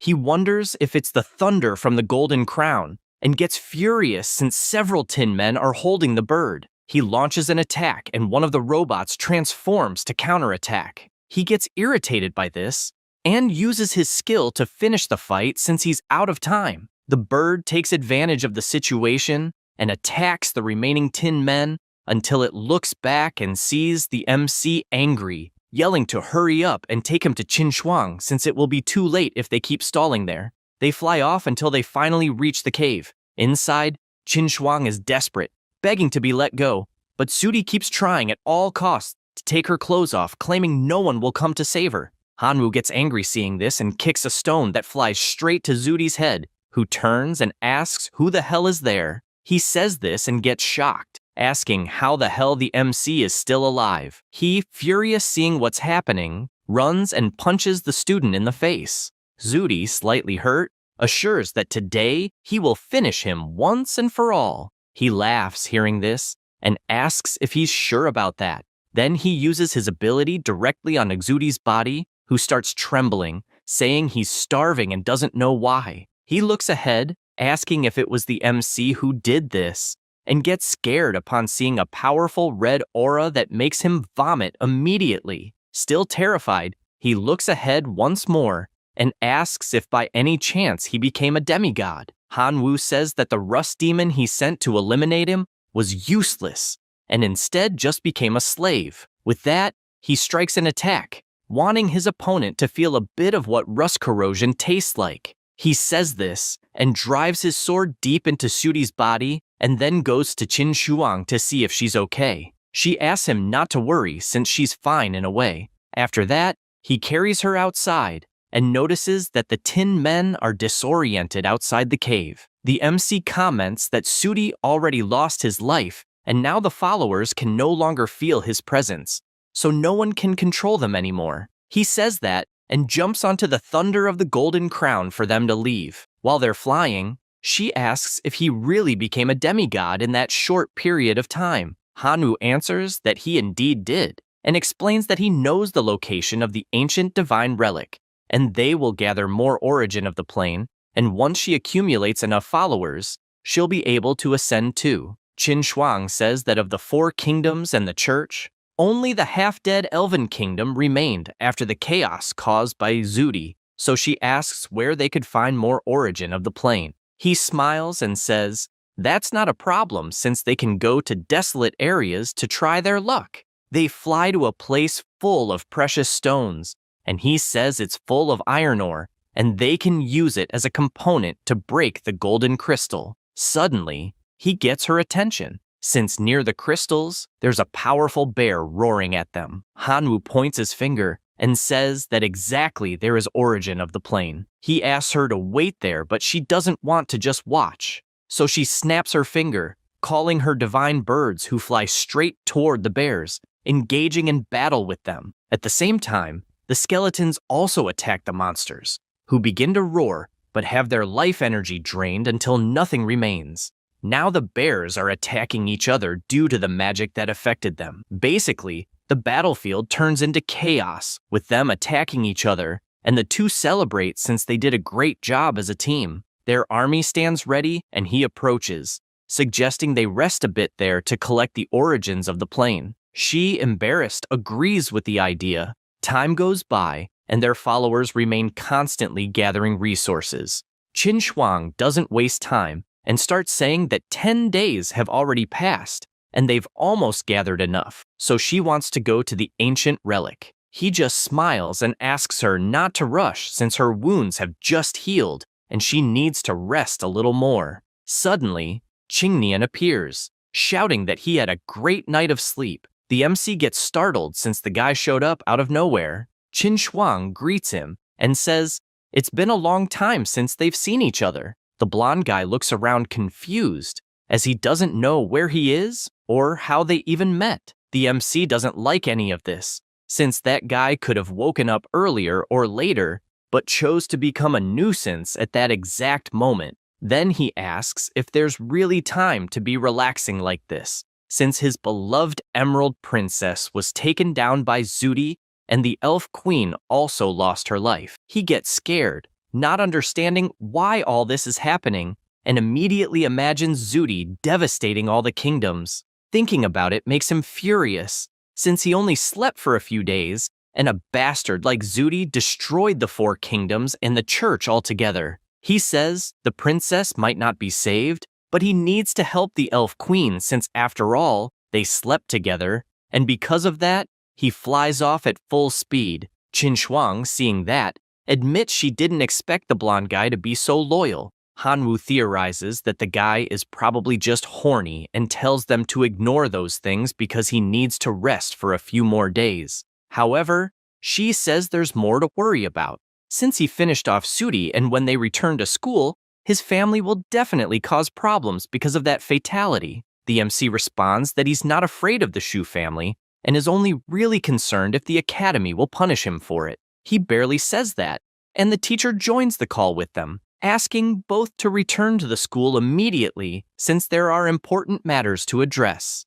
They reply that they'll do so as soon as possible. Meanwhile, at the university, someone slams the table. It was Sudi's father and mother, both outraged, telling the teacher they want the boy named Hanwoo to pay with his life for killing their son. Back at the hills, the MC says her scars have healed, and she doesn't need to worry about him since he's not afraid of the Shu family. She responds that it's not about him, because even before becoming a student of the Imperial Academy, her dream was already to ascend to demigod. He is surprised to hear that until she puts her finger on his lips and says, not to worry, since he gave her all the maps and information about the relics. So she will definitely manage to ascend. She says that and walks toward the portal, while he says he'll wait so they can return to school together. He also summons some skeletons and orders them to protect her at all costs. After that, 30 days passed and the MC remains in front of the portal, but admits he's worried since Qin Shuang still hasn't come out. His concern grows more and more, as there's also no news from the skeleton soldiers he sent, which could mean she's in danger. So he decides to go through the portal and immediately comes face to face with several monsters blocking the path. He instantly transforms into his draconic form and, with his dragon power, attacks all the monsters around him. He moves through the cave and notices a sphere emitting some kind of power. After placing his hand on the magic stone, he comments that the gate to the trial realm is closed and can't be opened from the outside. Because of that, he starts attacking it, but it's useless, making him wonder if maybe those who have already passed through can't enter again. He decides to change his strategy and begins channeling his demigod energy and unleashes all his power toward the magic stone, which is obliterated instantly, thus opening the path to the trial area. Upon entering, he sees countless portals, which had also happened during his turn, and tries to figure out which one Qin Shuang chose, as it's probably the one with the strongest aura. He concludes it's the blue portal, and right after thinking that, the girl is thrown out for having completed the trial. He's surprised to see her okay, and runs to catch her, since falling from that height could hurt her. Hanwoo smiles, seeing everything is fine, and asks if she's hurt. Because of the distraction, he bumps into a small rock and falls hard to the ground, almost kissing her with how close their mouths got. She, dying of embarrassment, pushes him to the side, asking what he thinks he's doing. She shows the power she gained, and now her thunder ability is at the special grade. The power of all lightning-type abilities increased by 500%. He admits to being surprised, since her current energy is about to surpass the highest level entity to the point of reaching the monarch level. At that moment, the teacher calls him once again, informing him that the school is demanding his immediate return. She says this, and ends the call without even waiting for a response, since the order was given. A portal opens in front of them, and Qingnian says she will return with him to the school. On the other side, there are 3 people waiting, and one of them yells for Hanwoo to be arrested immediately. Qin Shuang steps forward and shouts to the director that Suti tried to assault her, and Hanwoo only protected her. The boy's parents argue, asking not to say nonsense since it's clearly just an attempt to protect him. She, desperate, asks the director to read her memories, since that's something that can't be faked. He agrees, and raising his hand, begins using his mind-reading magic. Thus, he sees the moment Suti was harassing her, and Hanwoo appeared to save her. The boy's parents continue saying that it's impossible, but the director orders them to leave the room since everything has been clarified. Then he turns to the MC and says that although he was eager to save a classmate, he went way too far since he took a life, and for that, he must be severely punished, and the punishment will be suspension from classes starting from that moment until the day of the college entrance exam. The girl goes to him, saying she's sorry since the punishment was very harsh, but he asks her not to worry since he was already thinking about taking a break anyway, and will use this time to absorb the divinity so he can ascend to the state of demigod in the divine realm civilization as well. After that, he goes to the ascension site and tells the statue that he completed the absorption of the divinity, reaching the 10 required points, and would like to ascend to the perfect version of demigod in the divine realm civilization. The statue changes its color, shining brightly until the light envelops his body, making him happy, since that means his application was approved. He stands up and asks if he really ascended, feeling pleased since the aura really feels the same as when he transforms into his draconic form, and his strength can definitely reach the level of monarch-class life forms. Suddenly, something starts glowing and catches his attention. It was the system screen showing his name, now stating that his level is demigod, also displaying all his abilities, divine techniques, blessing of life, among other information. Only then does he realize that after ascending to demigod, he gained the divinity of rebellion and awakened the soul-devouring gaze, and his soul energy now floats freely in space. However, one of the pieces of information leaves him confused, which is about the fusion, and he isn't sure whether it's related to his divine energy. He decides to cast all the abilities he received at once, and a dense energy ball with all the colors of his powers begins to form until he emerges in his draconic form with all the upgrades from the other abilities. His first test is to make a single movement with his hand that easily causes a crack in the temple, even without using any power. He realizes that his powers have increased drastically because of the fusion with his draconic form. After returning to normal, he calls for a grasshopper, since he also wants to test his fusion ability with his followers. And after a dark aura forms around the insect, the grasshopper becomes incredibly larger and much more powerful, He is surprised since that is the heroic life form, and could instantly finish the heroic life form of the Minotaur. Hanwoo is pleased since his abilities have definitely improved, and he realized that the fusion consumes a lot of divine power. But even after all that, he still has several million of that power left. He summons some fire crystals he collected and says that one crystal can be sold for almost 2 million divine power and a fusion for Dioa. And in a year, he could earn more than 100 million, which would be enough to trade for a point of divinity. Thinking about all of this makes him happy since he found another way to make money. And, with that, he will get more and more fusions. Meanwhile, outside the university, the security guard is blocking someone, warning that it is forbidden for people who are not staff or students to enter. And he even asks not to be arrogant since, even being a true god, there are many true gods at that university, as well as lords of gods and even divine kings.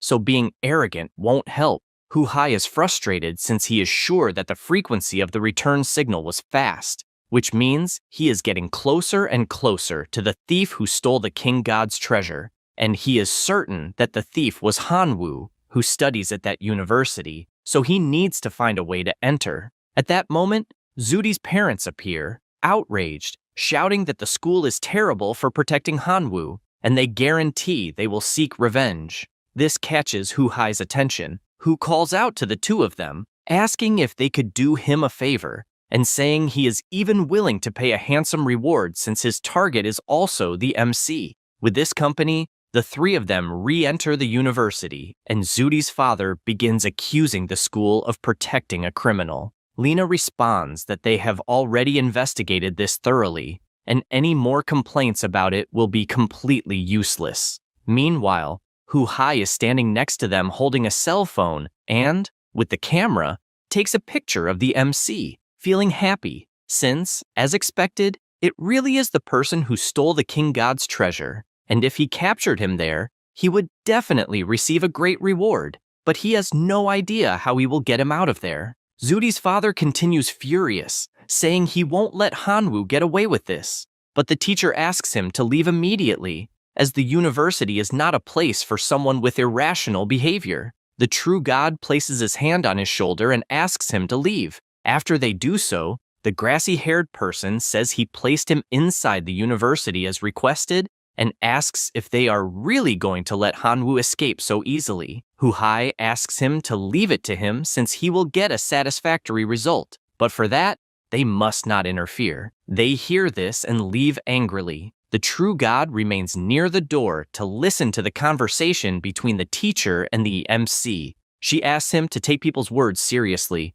but she knows that the reason Shuti lost his life was his own fault, since everything Hanwoo did was to protect Qin Shuang. He responds that everything is fine since he has no weight on his conscience for what he did. She is happy since he is fine, and now he is a perfect semi-god. She suggests that he pursue divinities and tells him about the evaluation he will have at the Imperial Academy, and if he doesn't pass, he will be expelled. She then shows him a ticket she has for the ancient battlefield of the Outer Kingdom and says he could try his luck there. She smiles, saying it will be very beneficial for his future to adapt to the competitive environment of a semi-deity in advance. The MC thanks her and says he will not disappoint her expectations. Hu-hai, overhearing from outside, is pleased since he heard about the ancient battlefield, and seeing Hanwoo leaving, imagines they will meet at that location, even if his target doesn't know it. As he walks through the city, Hanwoo realizes that each ticket is valid for 2 people, and it would be a waste to go alone. He grabs his communicator and calls his teacher, who, upon answering, asks how life as a student at the Imperial Academy is going. The MC responds that he ascended as a perfect semi-deity and now wants to invite his teacher to join him in exploring the ancient battlefield of the Outer Kingdom, so he wants to know if his teacher will be free. Tianwen gets excited with all the new information and says he is in on the idea since he wants to see how strong his former student has become. Hanwoo tells him it will be the next day at 8 o'clock, and they can meet at the teleport station in the Imperial capital. After this, he returns to his home and starts reflecting that he needs to choose some relics to take the next day. He raises his hand and notices that he has quite an interesting one, and this time, he is determined to win. Then, he starts remembering that Qin Shuang will be absent for a few months and wonders if she will be in seclusion absorbing divinity all this time. Because of this, they meet, and she asks why he is there. The MC answers that the next day he will go to the ancient battlefield of the outer realm to train, and that's why he came there to say goodbye, as he was worried about her being in seclusion and that he wouldn't be able to see her later. She is surprised to hear this and asks if he is leaving so early. He replies yes, and that, when he returns, she will probably have ascended to a demigod. He barely says this, and she grabs his arm, calling him to walk, as she won't enter seclusion until the next day,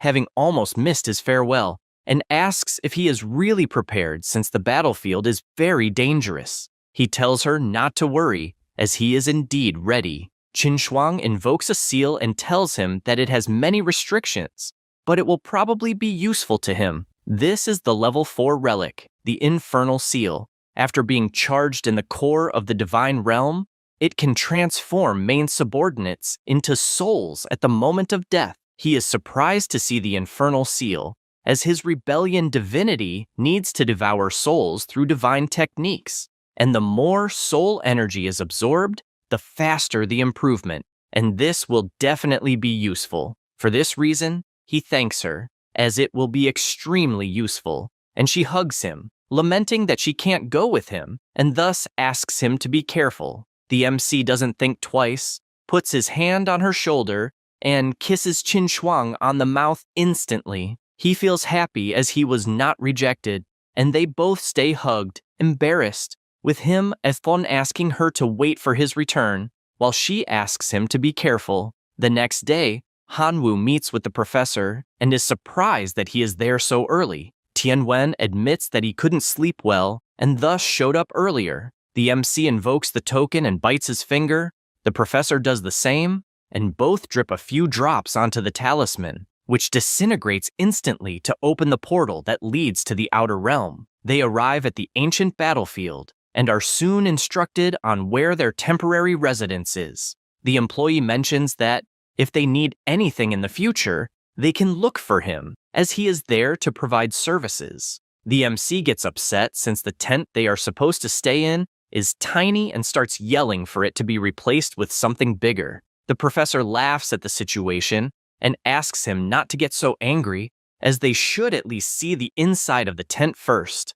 They open the door and are surprised to find that the interior is huge. Hanwu says that for now, he will settle until he sees an instruction manual on the table and is surprised, as it mentions that the tent can block the will scan of the ancient battlefield, and that training field can summon subordinates, but the size of the field limits the number of summoned beings. This last piece of information makes him furious to the point of throwing the manual on the floor, as his strategy up until now was to win by numbers, and if the number is limited, then he doesn't know how he should play. The professor tells him not to panic. As the manual said, they can connect with the tent's operating system, so they can take a better look. Hanwu, still angry, decides to test it by opening the system and sees some of his details as a competitor and can choose how he will summon his army with a preset limit, as there is a limit to each species that can be summoned. He doesn't think much about it, as he only needs to choose the one that lets him summon the largest number of familiars.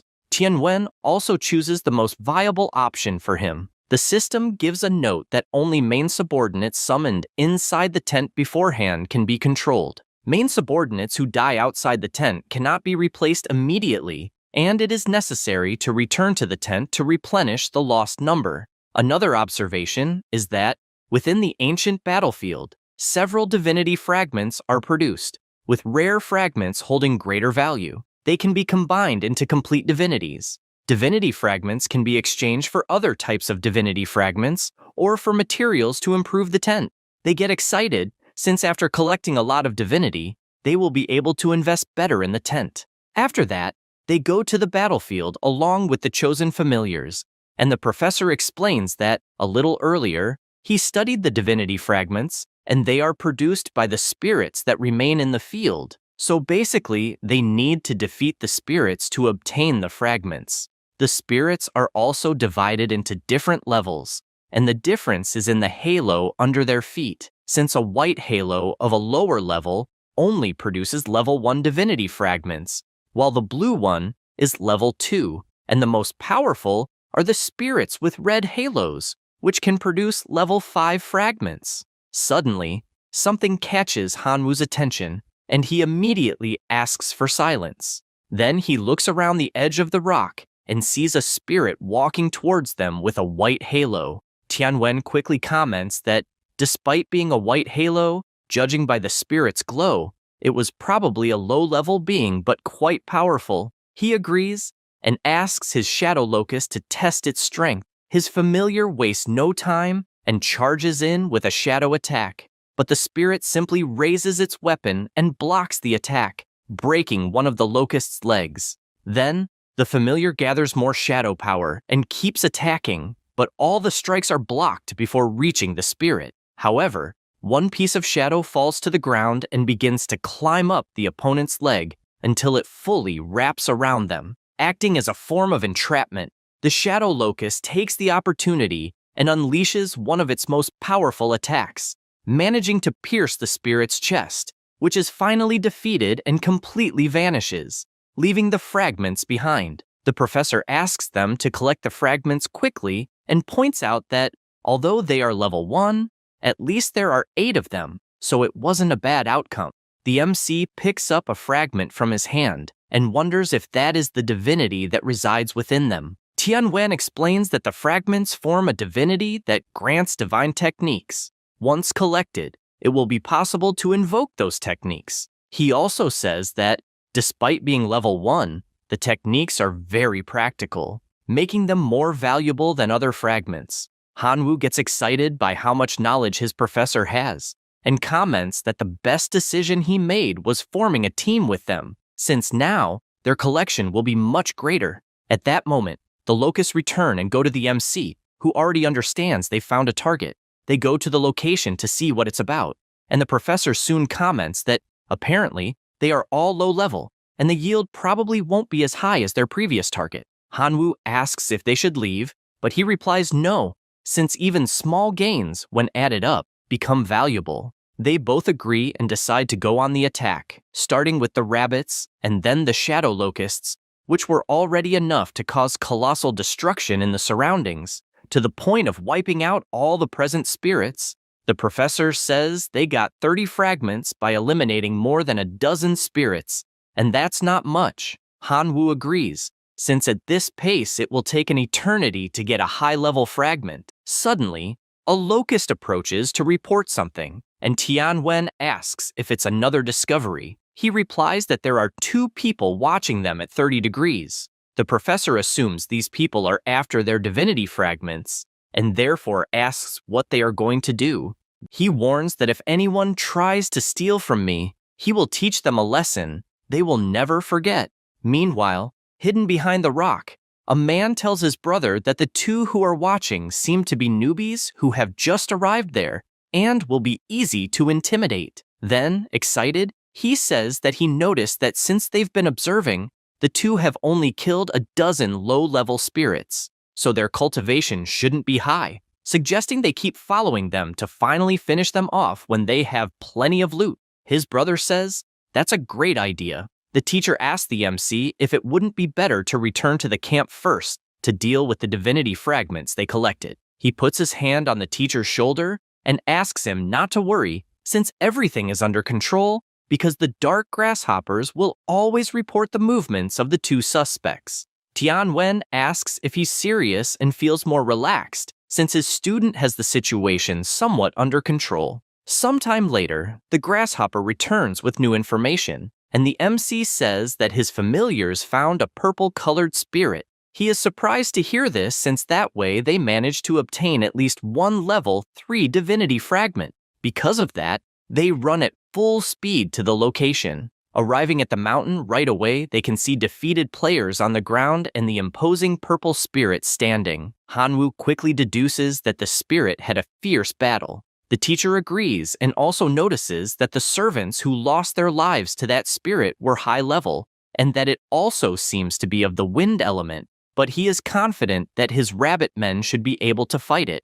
The MC says that maybe it's better to fight a war of attrition. Tianwen suggests using the cloning, thunder, and self-destruction abilities of the familiars, while he himself will use the familiars to fire carrot missiles continuously until the monster is worn down. Hanwoo just smiles, saying that spirit alone is not enough to make him waste so much time. Right after saying that, he transforms into his draconic form, flying at full speed toward the attack. The spirit sees this and prepares its fan, attacking with its sandstorm. Hanwoo uses his Hungry Dead skill, which hits the purple one head-on, who didn't notice the attack coming at his body. The MC draws his sword and, without wasting time, unleashes his Black Dragon Slash, which hits the spirit directly, tearing it into pieces that fly everywhere. The two infiltrators, seeing that some fragments flew in their direction, are happy since those are level 3 divinity fragments, so they profited well. They see the MC with 8 fragments and feel outraged since they got way less. The chubby one is also irritated about it, but says there's not much they can do since they saw what the draconic form is capable of and are aware there's nothing they can do against that. They decide to leave since they got enough fragments and for free, but they notice a huge shadow approaching. It was the MC asking where the funny guys thought they were going with his fragment. The two say that this is a battlefield, and that the divinity fragments that fall on the ground belong to whoever picks them up first, and therefore ask for proof that the level 3 divinity fragments are his. The MC, with little patience, raises his arm and uses the giant dragon slash, which, upon hitting the two, causes a colossal explosion and slices them into pieces. Because of that, the fragments drop and float in the air until Hanwoo picks them up, finding it funny that such weak players dared to steal like that. The teacher approaches and, using his power, fuses the fragments and then tells Hanwoo to sell them at the camp, since they will be able to improve the tent that way. Meanwhile, at the camp, a portal opens, and teacher Letian passes through it with the gang. The man says that the demigod is incredible since he managed to get a ticket, which is a scarce resource, to attend the battlefield. Gang says that it was nothing serious since a simple ticket to the ancient battlefield is not something relevant to be mentioned. He reflects that ever since he got information to the God King, he obtained many resources as a reward. At that moment, something catches his attention. It was the MC talking to the professor, since now they can expand their tent to a radius of 2 kilometers, and because of that, they want to collect even more fragments. At that moment, the 4 of them stare at each other, and Tianwen says he didn't expect to see them there. The 4 Eyes stays quiet, while the demigod says it's lucky to find a professor and a student there, and then tells the MC that ever since they separated at the ruins of the Divine River, he has had a hard time finding him. Hanwoo smiles and replies that he doesn't know what he's talking about, but inside, he has no idea how that guy figured out it was him at the ruins of the Divine River, since he was clearly wearing a mask to disguise himself. And since he believes there's no solid evidence, he decides to deny it as much as he can. Gang asks if he's serious and says he probably mistook him for someone else, but comments that his progress is quite impressive since he's the same age as his son and yet has already reached the demigod level. However, inside he is furious because his son had his divine realm destroyed and because of that is destined to a mediocre life. At that moment, Tianwen interrupts, saying that he and the MC have things to do and therefore need to leave. He reflects that they need to be quick, since if they stay there, a fight will definitely break out. As the two leave, Letian asks Gang if he is really going to let the boy walk away like that, since in a way he crippled his son. He asks, what's the rush since if everyone is in that battlefield, they will eventually meet again later. The 4 Eyes smiles because it's true, and says that after upgrading their tents, he will find a way to crush the two of them since he doesn't believe a newly ascended demigod is capable of anything. The MC arrives at the tent with the professor, and Tianwen immediately comments that Gang and Li Tian in that battlefield will certainly be a problem for them, emphasizing that the MC may have just ascended to demigod, but doesn't have divine techniques, and that's why he wants to avoid a fight against Gang. Hanwoo questions why he is raising their morale since they themselves arrived first in the battlefield, besides not seeing how strong that guy really is. The professor makes it clear that it's because he doesn't know Gang very well, and as far as he knows, before they appeared in the battlefield, the man received heavy funding from a god king who even has a monarch-level life form, and that's why he asks Hanwoo to just preserve the strength he has since he is about to take the Imperial Academy's evaluation. The MC says that such an opportunity to enter the ancient battlefield is rare, and that's why he doesn't want to miss the chance just because some annoying guy is there, and asks them to understand, and soon after runs off. Tianwen just questions how a kid can be so rebellious since everything he's doing is for his own good. To deal with Gang, the MC in just a few days relied on the soul-devouring gaze to strengthen his rebel divinity. After 6 consecutive sessions, the rebel divinity accumulated enough experience points to be promoted to the next level, and with that once again awakened a powerful divine technique of rebellion. Option 1, Divine Technique of Rebellion, Sword of Rebellion. It is a powerful weapon summoned through a divine technique, capable of converting physical damage into magical damage, and vice versa. It can be fused with other sword-type weapons, and the effect is permanent. Option 2, Divine Technique of Rebellion, Dual Pistols of Rebellion. A powerful weapon summoned through a divine technique capable of converting ranged physical damage into ranged magical damage and vice versa. It can be fused with firearms-type weapons, and the effect is permanent. Hanwoo doesn't understand why he has to choose between the two, since he's not sure if in the future he will follow the path of a warrior or the path of a shooter. Without thinking too much, he finally makes his choice and chooses the sword, since he has many skills related to this type of weapon, and his favorite weapon is also a great sword. So he believes the Sword of Rebellion is the most suitable. The real function of the Sword of Rebellion is to increase the host's close combat capabilities. The sword form can absorb the souls of various races to obtain more weapon forms. Currently, the Divine Technique of Rebellion, Sword of Rebellion, is in the form of a longsword. He understands this entire explanation and likes knowing that as it absorbs more souls, it will eventually change form. Because of this, he decides to go outside the cabin, and holding his new sword firmly, he unleashes a powerful attack with it that easily cuts a tree in half. Hanwoo imagines that he didn't even use any attribute enhancement on that sword, and even so, it's already powerful. Then, wanting to do another test, he turns and attacks another tree again, but this time imbues power into the sword. The MC realizes that even using the corrosion effect, the attack didn't work properly. Then, he applies another effect, and this time hits a rock, completely destroying it. He realizes that the crushing effect of a heavy sword is quite interesting, besides noticing that it clearly has natural dark attributes. But it doesn't follow the rules at all, and doesn't show the effect that the dark attribute should have, and in fact, the rebel sword is truly rebellious. He has an idea, finding it interesting to use it to fool people since it will always work. At this moment, the teacher appears and says that she sold the divinity fragments, so they will be able to upgrade the tent. However, she notices that the place is destroyed and asks what the hell he did there. He replies that he developed a pretty fun life technique that suits him, and now his motto is never to play by the rules.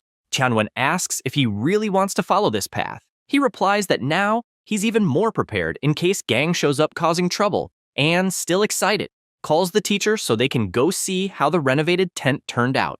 After arriving at the camp, they are congratulated for the tent improvement, since the training ground area has now increased to 4 square kilometers.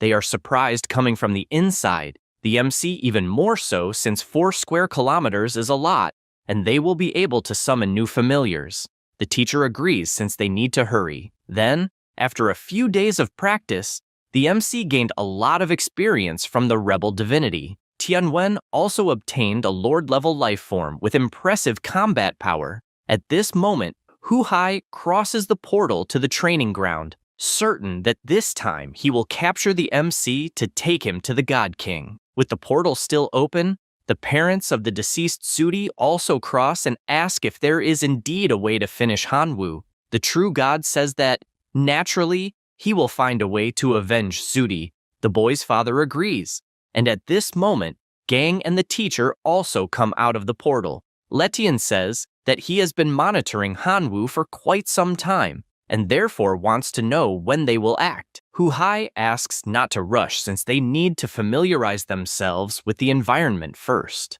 Inside, he thinks it's a waste for himself, who is a true god. Besides having 4 more demigods to deal with, just a boy who has just ascended to demigod. However, he is aware that it was an order from a god king, and therefore has no choice but to obey. With this in mind, they are all aiming to finally finish Hanwu once and for all. Meanwhile, facing 3 high-level spirits, the MC summons his army of locusts, just like Tianwen summons his rabbit men, and without much difficulty, they finish the 3 spirits at the same time. After collecting the fragments, the MC says that eventually, they will be able to upgrade the tent once again to summon even more familiars, besides the combat power also having increased. The professor admits that the body Hanwu evolved the day before was quite effective, and in just a few days he had mastered 3 divine techniques. Suddenly, 2 people appear through a mist, and the MC says that they finally showed up. They were Zudi's furious parents. Hanwu wastes no time and advances with his rebel sword, aware that the 2 must be there for revenge, and since he doesn't need small talk, will attack with everything. Sumin immediately summons his sword and blocks the powerful attack. But soon his sword begins to crack due to the corrosion effect. He curses Hanwu, saying he lost his son because of him, and therefore promises to tear him to pieces. The MC finds it funny and says he will make the old man personally visit his son, saying that he transforms into his monarch-level draconic form. They are surprised that someone so young, who just ascended to demigod, could reach the power level of a monarch life form, and for that reason, they are even more certain they must finish him off, or else there will be endless problems in the future. Because of this, the man orders his entire army of metal men to advance. The MC just laughs at that since he can fly. Tianwen notices the situation his student is in and sends his army of rabbit men to help him. Zudi's parents waste no time, and concentrating their energies, make all the metal men fuse to create a colossal being. The MC calls one of his grasshoppers and commands it to attack. However, it is wiped out with a single blow. The 2 celebrate joyfully, also calling Hanwu an arrogant brat, but he knows everything is under control and, summoning more of his supreme grasshoppers, manages to obliterate the giant metal man. At the same time, he charges at the 2 and, with a slight smile, teleports behind Sumin, who is left clueless, and defeats him with a single strike. The woman takes advantage of his distraction and attacks, but the professor appears and drives his sword into her back, thus finishing off both of them. Tianwen knows the situation will worsen and tells him to leave immediately, but it is too late as Gang and Letian appear for battle, asking if they really think they can escape. The professor asks what the hell they want again, and seeing the destruction of the metal men, Letian is shocked and comments that they apparently improved rapidly in the last few days, since they managed to finish 2 demigods without taking any damage.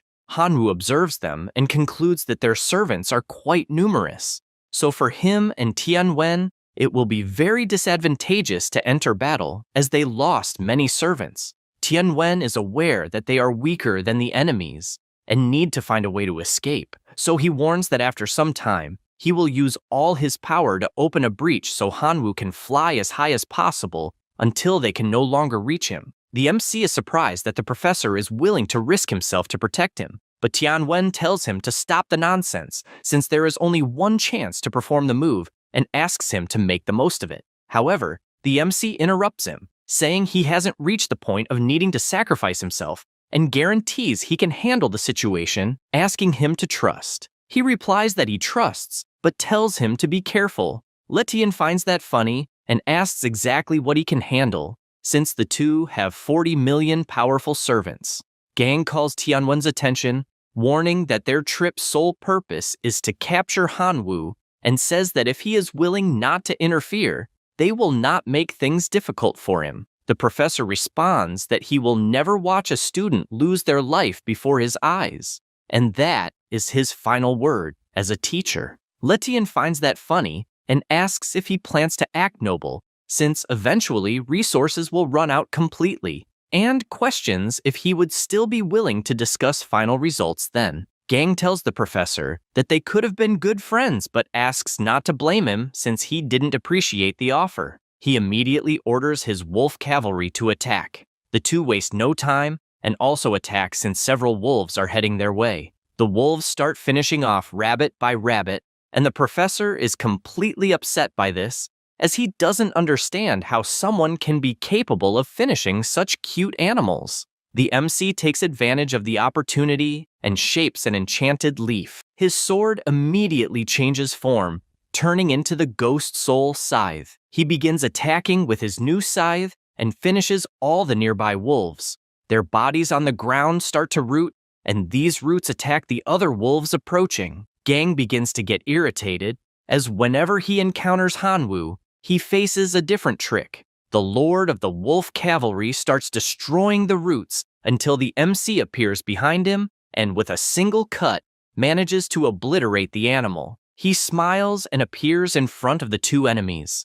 Immediately, Gang activates his talisman and creates a huge protective shield. He sighs with relief, having obtained that protection artifact from the failed king. However, he is startled to see blood gushing from his side, besides Letian's head flying off. At that moment, the MC starts feeling a strange sensation in his arm and laments, as the Ghost Vine genetic lockdown time simply ended. Gang takes advantage of the situation and makes it clear it won't be cheap, since he finished many wolves from his cavalry, and thus summons Fenrir, a colossal wolf completely on another level. The giant wolf attacks both at once. The MC's transformation dissipates, and he falls to the ground feeling intense pain as his Genesis time limit ended and he won't be able to use it again for a long time. Trembling, he looks to the side and sees his professor lying on the ground, unsure if he's alive or not.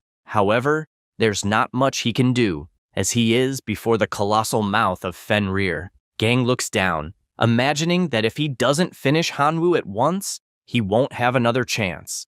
But at that moment, the true god appears, asking what he is doing, since he made it clear Hanwu must be captured alive. Gang feels embarrassed and says he misunderstood, as he was actually about to take him alive. Hu Hai grabs Hanwu by the clothes and tells Gang that he will be greatly rewarded by the God King. He thanks for this opportunity and looks at Tianwen, imagining that if he finishes him, since he's a demigod, he might gain other benefits. However, the MC points his power at his own neck and warns that if he kills him, he will take his own life. The blonde finds this funny, saying that in that state, he wouldn't even be able to kill himself. Hanwu makes it clear that if he loses his life there will be nothing to gain. And so, he uses his divine hunger technique on himself, becoming weaker and weaker. Hu Hai immediately notices the problem this could cause and shouts at Gang not to touch the professor, besides following him immediately. He looks at Tianwen falling and casts a small curse, imagining that at first he won't finish him, but it depends on his own fate whether he will live or not, and they all head toward the portal to visit the God King. After passing through the portal, Gang comments that it will take a few days until they can teleport back and asks if he will be carrying a boy up and down with his hands. The true god responds obviously not, and casts a spell sealing all MC's powers, besides throwing him into a portal that makes him fall into Hu Hai's divine realm. The MC regains consciousness and realizes there is a monster in front of him. He immediately tries to use his powers, but notices he has none and feels depressed since all his abilities were sealed, besides not being able to use any power. And it's no wonder he's trapped in the divine realm, as he is no threat without powers. Suddenly, he notices a bowl of water beside him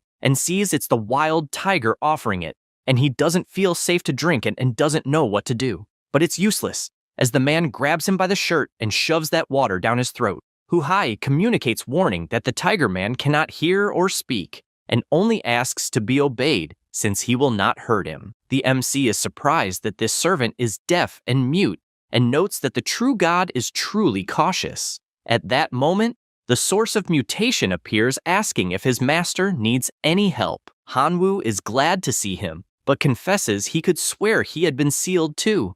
Kamigawa warns that if he lets him absorb it, the stored divinity can also evolve, besides helping to recover some strength to escape from there. The MC reflects that he has leftover divinity, so he can take the risk and only asks not to make any sound since otherwise they will be discovered and to be quick. He hears the demigod telling the true god that they will see the village in 3 days, and therefore asks the source of mutation if it will manage to do what is needed within that time. However, at the same time, his body already begins to feel the difference. Hanwoo is thoughtful about what changes his body has undergone. The source of mutation says it helped him evolve successfully, now being a level 3 genetic warrior from the Divine River civilization. He asks what benefits he has now, and the green slime replies that he acquired a new ability with this evolution, which is genetic combination, allowing him to combine various different genes to alter the target structure without damaging the original genes. He gets confused by this explanation and asks how the heck to use the ability. At that moment, the Tiger Man appears once again offering food, and the MC just accepts to disguise it. Then he decides to test it, and with his hand pulls the arm of that servant. This makes him happy since, as expected, his physique improved, and even with his power sealed, his strength is equivalent to that of a heroic life form. The Tiger Man starts to get furious. At that moment, the army commander approaches and roars for them to be quiet. The MC is surprised since that is a transcendent life form and was exactly what he needed to test his new ability. Then, holding the hands of the two familiars, he activates the gene combination. At the same instant, ears start to appear on the creature until they fully grow, but the captain's ears simply vanished in the process. They are surprised trying to understand what happened since apparently out of nowhere, one gained ears while the other lost them. The MC tries to disguise it and says that is a thank you for feeding him with water and food, so the ears are a gift of gratitude. At the same time, he starts to suck the monster's energy and realizes that even the servants of others can become his. And if it works, he might take them to the divine core of Hu Hai to break it and escape from there. The white tiger is furious, shouting to return his ears, but Hanwoo just looks aside and lands a solid kick to his belly. Then he orders the army to follow him, and they all start approaching, but he uses his power to connect with everyone who is coming closer. He begins reshaping their life forms, and the white tiger shouts warning that the boy is an evil, blasphemous god, and therefore they must capture him. However, Hanwoo just smiles, and his newest servant steps in front to help, and with a simple move, hits all enemies in front of him. Then the Tiger Man kneels and begs to be accepted as a servant. The MC answers that he accepts, but warns that he will need his help to escape from there, starting by showing where the core of that divine realm is. The familiar says he can help find it,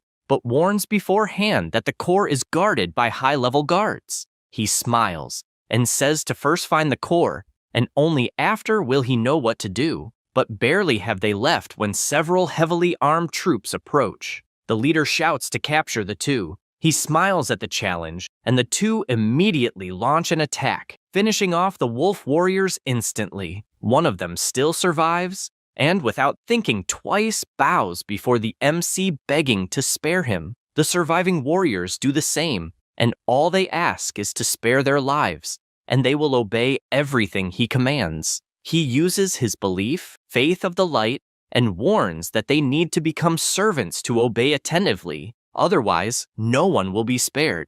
Everyone stands accordingly. Hanwoo is aware that he is only accepting reluctantly since he needs people at that moment, and only for that reason is he accepting. After all this, the MC widely recruited new believers, modified them to infiltrate various corners of the divine kingdom of Huhai, finally discovering the whereabouts of the core of the divine kingdom. The Tiger Man reports that they discovered the location of the core, which is hidden in a forbidden area outside the royal city of the Tiger Men, and is guarded by dozens of monarch-level lifeforms and hundreds of lord-level lifeforms. No living being is even allowed to approach. Hanwoo responds that this is a problem, since with so many high-level warriors, he believes it will be discovered before they get close. His order, then, is for him to immediately go to the surroundings to catch some birds and moles to recombine their genes.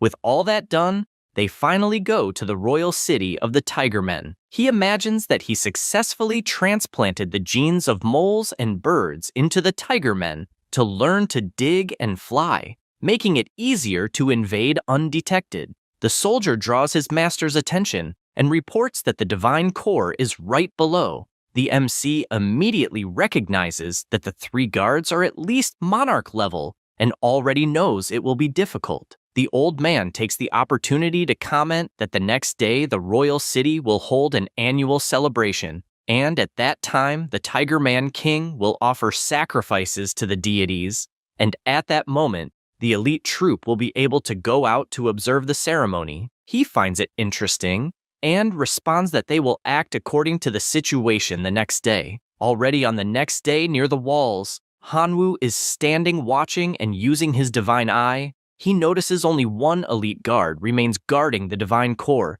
and feels relieved since, whether he wants it or not, that is 2 fewer opponents. Because of that, he orders all his troops to jump and focus on the divine core to destroy it. He also rides on one of the soldiers. At that moment, something draws the guard's attention, and he looks up shouting that there are invaders in the forbidden area. The army continues moving at high speed, and the MC coordinates the direction they should fly. After getting close enough, he orders his servant to hold the opponent, while he himself will find the core of the divine kingdom. The Tiger Man positions himself for battle, while the MC also positions himself, imagining that that pair of hands combined with mole genes will be very useful at that moment. The elite Tiger Man shouts to stop, but Hanwoo pays no attention and keeps trying to find the center of the divine core. Meanwhile, the 2 warriors continue fighting, and Hanwoo is aware he needs to be quick, since his servants won't be able to hold on much longer. After some time searching for the route leading to the core, he finally finds it, and channeling a powerful energy into his hand, he sends it all to hell.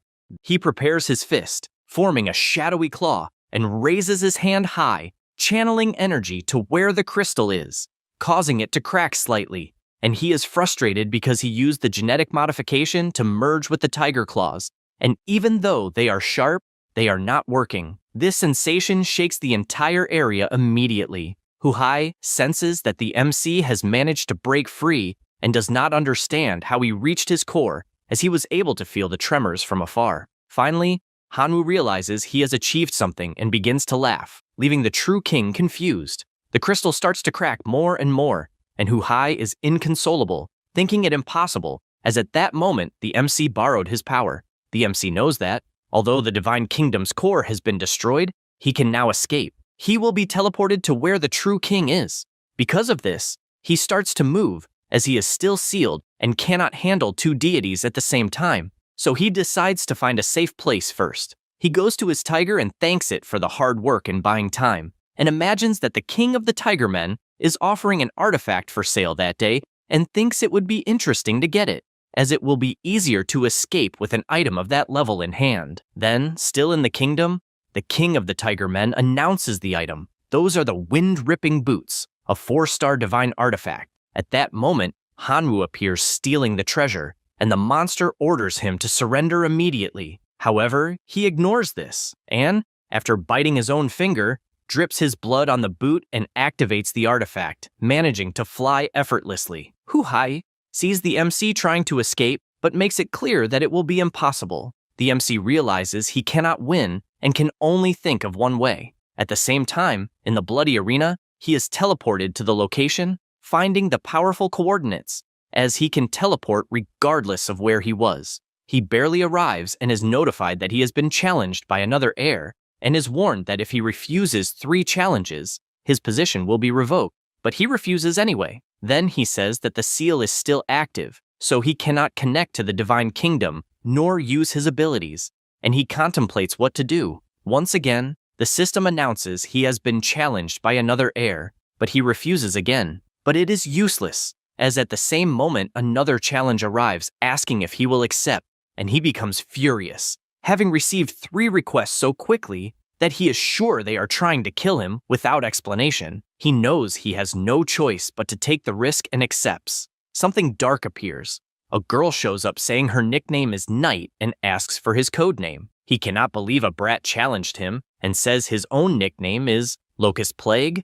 She is pleased that the challenge was accepted and tells him to prepare to die. Hanwoo becomes excited seeing the number of bats in front of him, and it is also the first time someone challenges him in numbers. She asks if he is scared and tells him to give up, warning that otherwise he will be sucked up by all the bats she controls, and she does not want to waste time. She says this while her servants attack. However, he positions himself and instantly appears beside her, warning that small tricks will not be enough to make him give up. She notices this move and lands a solid kick to his stomach, sending him flying into the wall. Knight warns that she trained specifically for this fight and that hand-to-hand combat is asking to die. The MC knows he is not strong in hand-to-hand combat, so he will need to target the bats.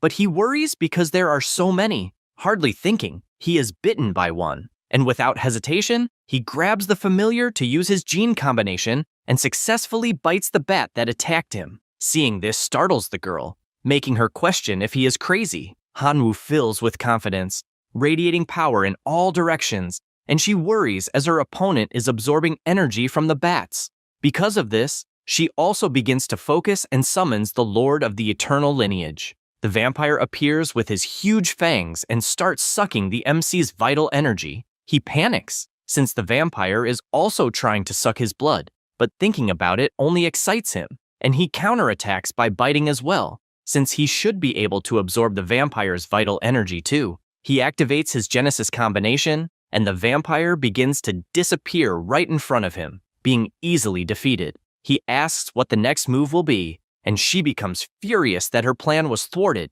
but she doesn't give up, summoning even more familiars, along with new vampires to attack. The knight warns that she wants to see, he tries to run, and once again, his blood is stolen. However, the power that was at full force is simply dissipated, and he remains intact, with his terrifying smile. The MC moves to suck her blood, but at that very moment, she surrenders. He is pleased to know when to stop, and she asks if he is perhaps a student of the academy. Only then does he realize about the university, and asks if the entrance has already ended, and she replies that it has. In fact, 10 days have passed. He freezes at this information, as he is completely behind, having been so focused on the old battlefield that he missed the entrance exam and the final assessment for the Capital Imperial Academy. He says goodbye, needing to hurry so as not to be expelled, and the knight gives a final warning, saying she will defeat him next time. Sometime later, he arrives at the Capital Gate but is blocked, and furiously announces that he is a preparatory academy student and asked to speak with Professor Lena. The guard is unconvinced and makes it clear that he will not let anyone pass without authorization just because they know the name of one of the professors. At that moment, Qingnian appears, asking if it is Hanwoo who is there. He admits being surprised to see his friend and asks where he has been the past few days, as everyone was frantically looking for him. The MC replies that he has something urgent to discuss with Professor Lena but cannot enter the university. The blonde boy says that is not a problem, as he can easily take him directly to the professor's office and opens a portal to make it possible. Hanwoo thanks him for the help, and the blonde boy says he will tell Qing Huang what happened. Inside the academy, he reports to the professor that on the old battlefield, Hu Hai and Gang captured him, and although he barely escaped, he could not break the seal. She slams her hand on the table and questions how two adults dared to intimidate a student of the capital Imperial Academy and tells him not to worry, as the academy will ensure justice for him. She then comments on the seal, saying that even though she herself is a true goddess, she could not remove something placed by another true god, and therefore suggests that he seek Professor Shu Hai's help in this specific case. He thanks her for the help, and she immediately contacts the professor, informing him that Hanwoo needs his assistance. A portal opens and Shu Hai emerges from it. The MC remains silent, observing, and the professor says that it seems things were complicated. He then explains that returning safely after being thrown into a divine realm is an absolute miracle, and therefore he guarantees that he will speak personally with the rector about the case so that justice will be pursued. Lena agrees and adds that it was the reason Hanwoo missed the final assessment at the Imperial Academy and thus wants to find a way for him to resume studying at that school. Shu Hai agrees, stating that the academy must follow certain rules to be as fair as possible, and adds that the MC's power is not inferior to any official student of the school, but since he did not participate in the entrance exam or the final assessment, the academy cannot do much about it. However, he tells him not to worry, as he is a highly valued student and he will do his best to help. The MC thanks them for their understanding, and the professor says that they are a family and, therefore, do not need formalities, since first, they will help restore access to the divine realm before moving on to anything else. At that moment, with that light slap, Hanwoo begins to feel that he is able to communicate with his divine realm again, and Lena laughs at the situation, since the light palm strike he received directly consumed 300 million of the professor's divine power. Shu Hai only asks to quickly return to the divine realm to check if everything is all right, since being away for so long might cause new problems to appear that need resolving. He thanks the two professors again and immediately enters the divine realm, which is in chaos, with various species fighting. He flies over the place and does not understand what the hell is happening and, moreover, becomes worried since he cannot see his locusts. Only then does he look to the side and realizes that the locusts are extremely weak. The MC is shocked by this, since the number of familiars is increasing, but they are becoming weaker and no longer resemble the elite forms they once had. He decides to quickly sacrifice the useless ones to keep only the useful ones, and activates his power seal. At that moment, the elite locusts appear, and he becomes concerned, since only a few of transcendent level remain. At this moment, all the other familiars notice the MC's presence and run to greet him. One of the Skeleton Kings also greets him, and the system asks if he would like to evolve into the Ice Emperor life form of Divinity Level 1. He is pleased to see this, and, despite knowing it is only Divinity, which is currently scarce, he will definitely choose that skill, especially because when he updates the Rebellion Divinity, he can absorb the Destruction Divinity and still has the Death Activity introduction sheet. While making these choices, a strong light appears in his realm, and he is startled, trying to understand how someone dared to attack the core of his divine realm. Immediately, he goes to the location and shouts not to destroy the core, and sees his furious dragon as he is facing the Supreme Skeleton, which is a monarch life form. The MC, confused, questions why it is trying to destroy the divine core, since he never harmed his familiar. The skeleton responds that it exists only to destroy gods' cores, and that the gods only need it, with no need to recruit other races. Hanwoo is confused since he does not understand what is happening, and states that he no longer cares about the reason, even though his familiar can no longer stay in the realm and therefore commands it to go to the city of Duran. He says this, and his familiar is forced to pass through the portal. He looks at the crystal and thinks it only happened because he trusted his servants too much, so he needs to add some protective measures to the divine realm. He surrounds his core with a barrier, which is applied throughout the castle. Then he summons the entire army and they swear eternal loyalty. After this, he thinks the issues of the divine realm have been resolved for now. However, there is still the matter of Professor Tianwen and his servants, who are in the old battlefield. At that moment, he teleports to the school, needing to speak with the teacher, and is startled to see Qin Shuang also in the room. She runs without hesitation, saying that Qing Yan passed the message that he had returned, and therefore she ran to where Lena was as she was worried. He assures her that everything is fine and both feel embarrassed, as the teacher was watching everything. She comments that she heard from a colleague that Professor Letian was killed in battle, and the MC responds that yes, and asks the teacher if she has tickets to the old battlefield, as he needs to retrieve Tianwen. Without hesitation, Qin Shuang says she will go along, as she will not abandon him again. Upon arriving at the location, they run to the cabin and find it empty. Hanwoo says that apparently the professor has not returned. Besides the fragments of divinity, there are no other supplies on the battlefield, and he knows it is impossible to survive there for long. For this reason, he summons his familiars, as he needs to find his professor at any cost. Sometime later, he feels a strong pressure and shouts that it is the resonance of the wind sword that cuts iron and that they should check it. Qin Shuang agrees but says that the signal is coming from underground, and he asks them to take a look. The locusts attack the ground and create an opening that allows the two to enter. After a while, they come across a door, and soon MC realizes that there is a very strong special force, and therefore knows that both his sword and his family members are trapped in that place. He begins to overflow with energy, but it has little effect. Then Qin Shuang asks to try, and with her eyes overflowing with energy, she unleashes her attack to nullify the door's barrier. Hanwoo tries once more, and the door opens. The two enter. At the same moment, a scorpion monster appears attacking them, but it is useless, as it is obliterated instantly. However, the fragments are thrown in all directions, and soon MC realizes that something is wrong in that place. Hanwoo quickly notices that the monster instinctively wants them dead for some reason. Qin Shuang worries, saying that the gate has completely disappeared and they will not be able to return by the way they came. He worries,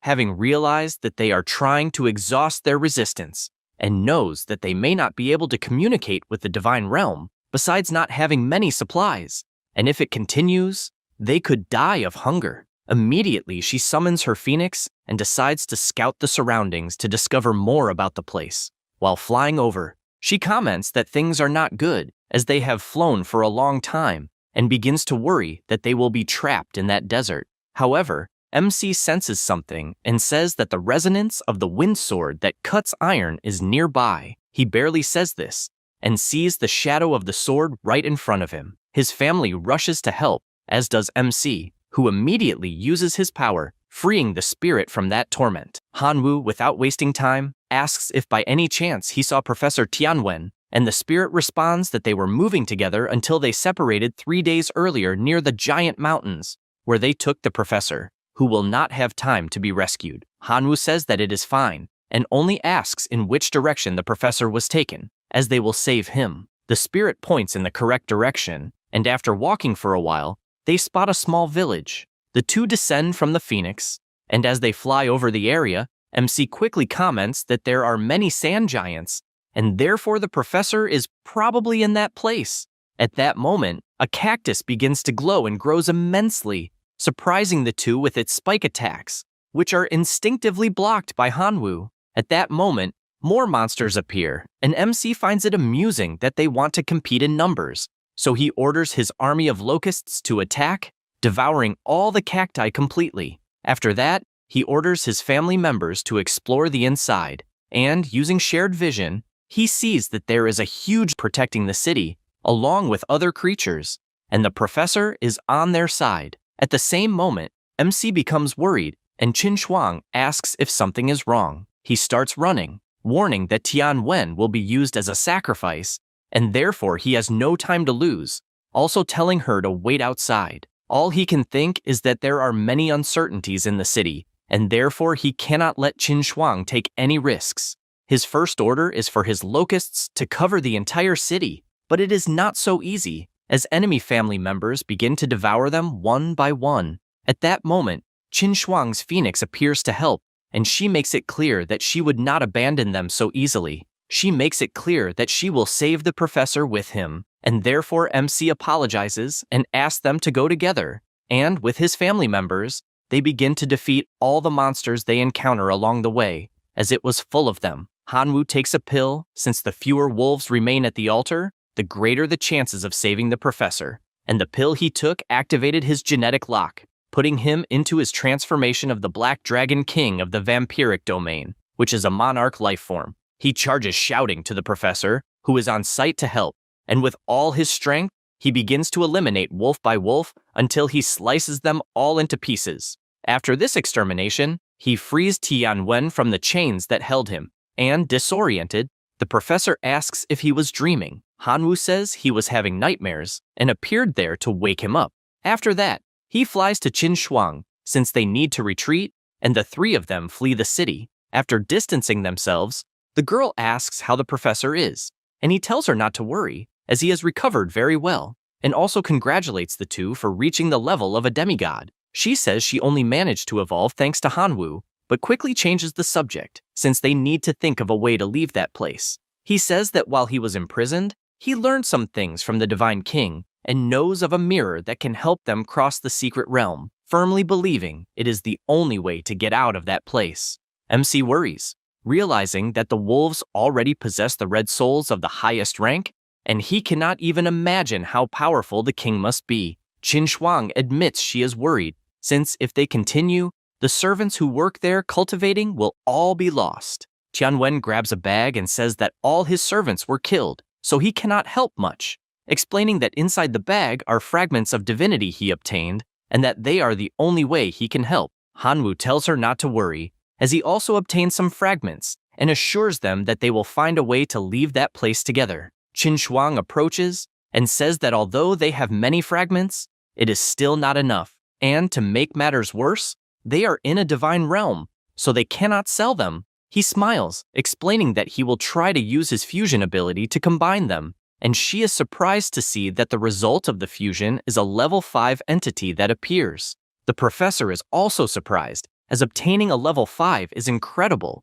MC says he will quickly fuse some suitable divinities for them, so they must find the mirror. 2 days later, they regroup and immediately face the sand giant, and the girl admits she is excited to use her new divinity. She summons her thunder spear, eager to test it, and as the phoenixes approach, several giant sand golems appear. MC tells her not to rush throwing the thunder spears, since the divinity before them is giant and has regeneration ability, so throwing the spears all at once will have no effect. She asks what they will do, and he says he will add a bit of his divine technique called rebellion. He channels his power and fires at the sand golem, piercing its body in the middle and making it disappear completely. Then, several wolves appear and immediately attack. The professor tells them to handle the situation and attacks with multiple thorny vines. Qinshuang says he did a good job and, with her thunder power, summons lightning from the sky that obliterates the monsters completely, leaving nothing behind. She says she is happy, since with their new divinity, they are no longer afraid of monsters. No sooner has she said this than they hear a loud noise and realize a new colossal sand creature is forming. It is the great demonic scorpion emperor. Qinshuang is shocked by the creature's power, which, to make matters worse, attacks them while hitting all the nearby family members. Immediately, Hanwoo transforms into his draconic form, telling everyone to stay behind him, and with his divine rebellion technique, he summons the soul of the sword scythe. The Scorpion King prepares to attack, and seeing the danger, he counterattacks, and the two attacks collide, destroying everything around them. Qinshuang worries about the outcome of the battle until MC appears unharmed, even after receiving a devastating attack. The Scorpion comments that no human has ever resisted his attack and once again strikes, this time with his stinger. He worries, since the situation is terrible,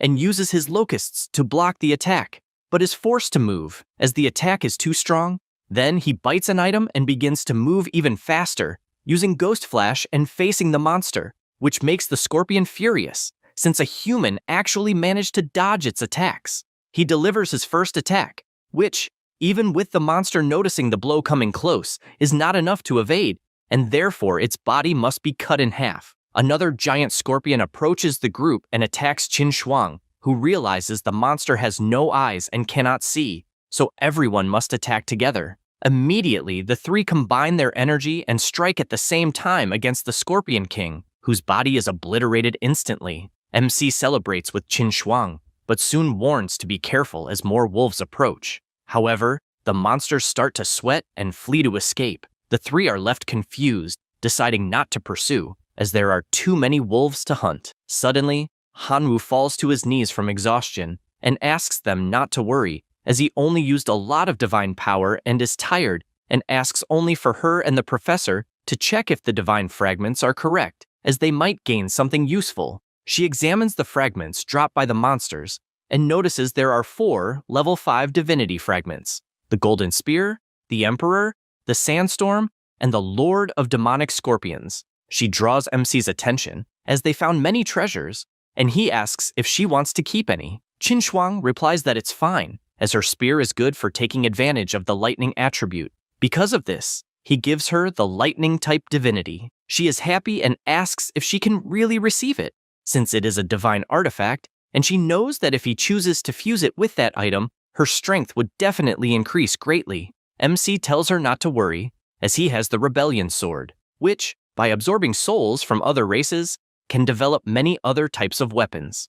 Then he gives the Sandstorm divinity to the professor, as it suits him, and Tianwen simply thanks him for his generosity. After everything is settled, he asks to enter the city to find the mirror. They approach the altar, and MC wastes no time, using his power to strike the ground with full force, creating a huge crater, and at its bottom is the mirror. He immediately orders his locusts to explore the item, and the familiar goes straight to the mirror, trying to enter it. Qin Shuang comments that something seems wrong with the mirror, and Hanwoo says it's not a big problem, as the threads of faith are still present, so they are safe, and says it's time to return to the main world. The three pass through the mirror until they are finally teleported back to the school. At that moment, a very loud scream passes by their ears, with the teacher saying she sensed Hanwoo's presence and they must go to the office immediately, as she has something to say. The three laugh, as Lena is very impressive, and the professor tells Hanwoo to go talk to her, as he himself will rest first to reorganize. Upon arriving at the office, Lena reports on the kidnapping he suffered by the true god, as the school investigated it. Anne says the true martial god king verbally apologized and sent an item as compensation. MC is surprised, as a gift from a true god is truly impressive. He takes the cards and asks if it isn't the bankrupt god king who invested billions of divine power to start a farm for breeding mutated animals and ended up losing everything. He notes that it is, and is pleased, as it was a great gesture. However, he is shocked to see the card's contents and says something is wrong, as the item shows Hu-Hai with a dark energy and he has no idea what it means.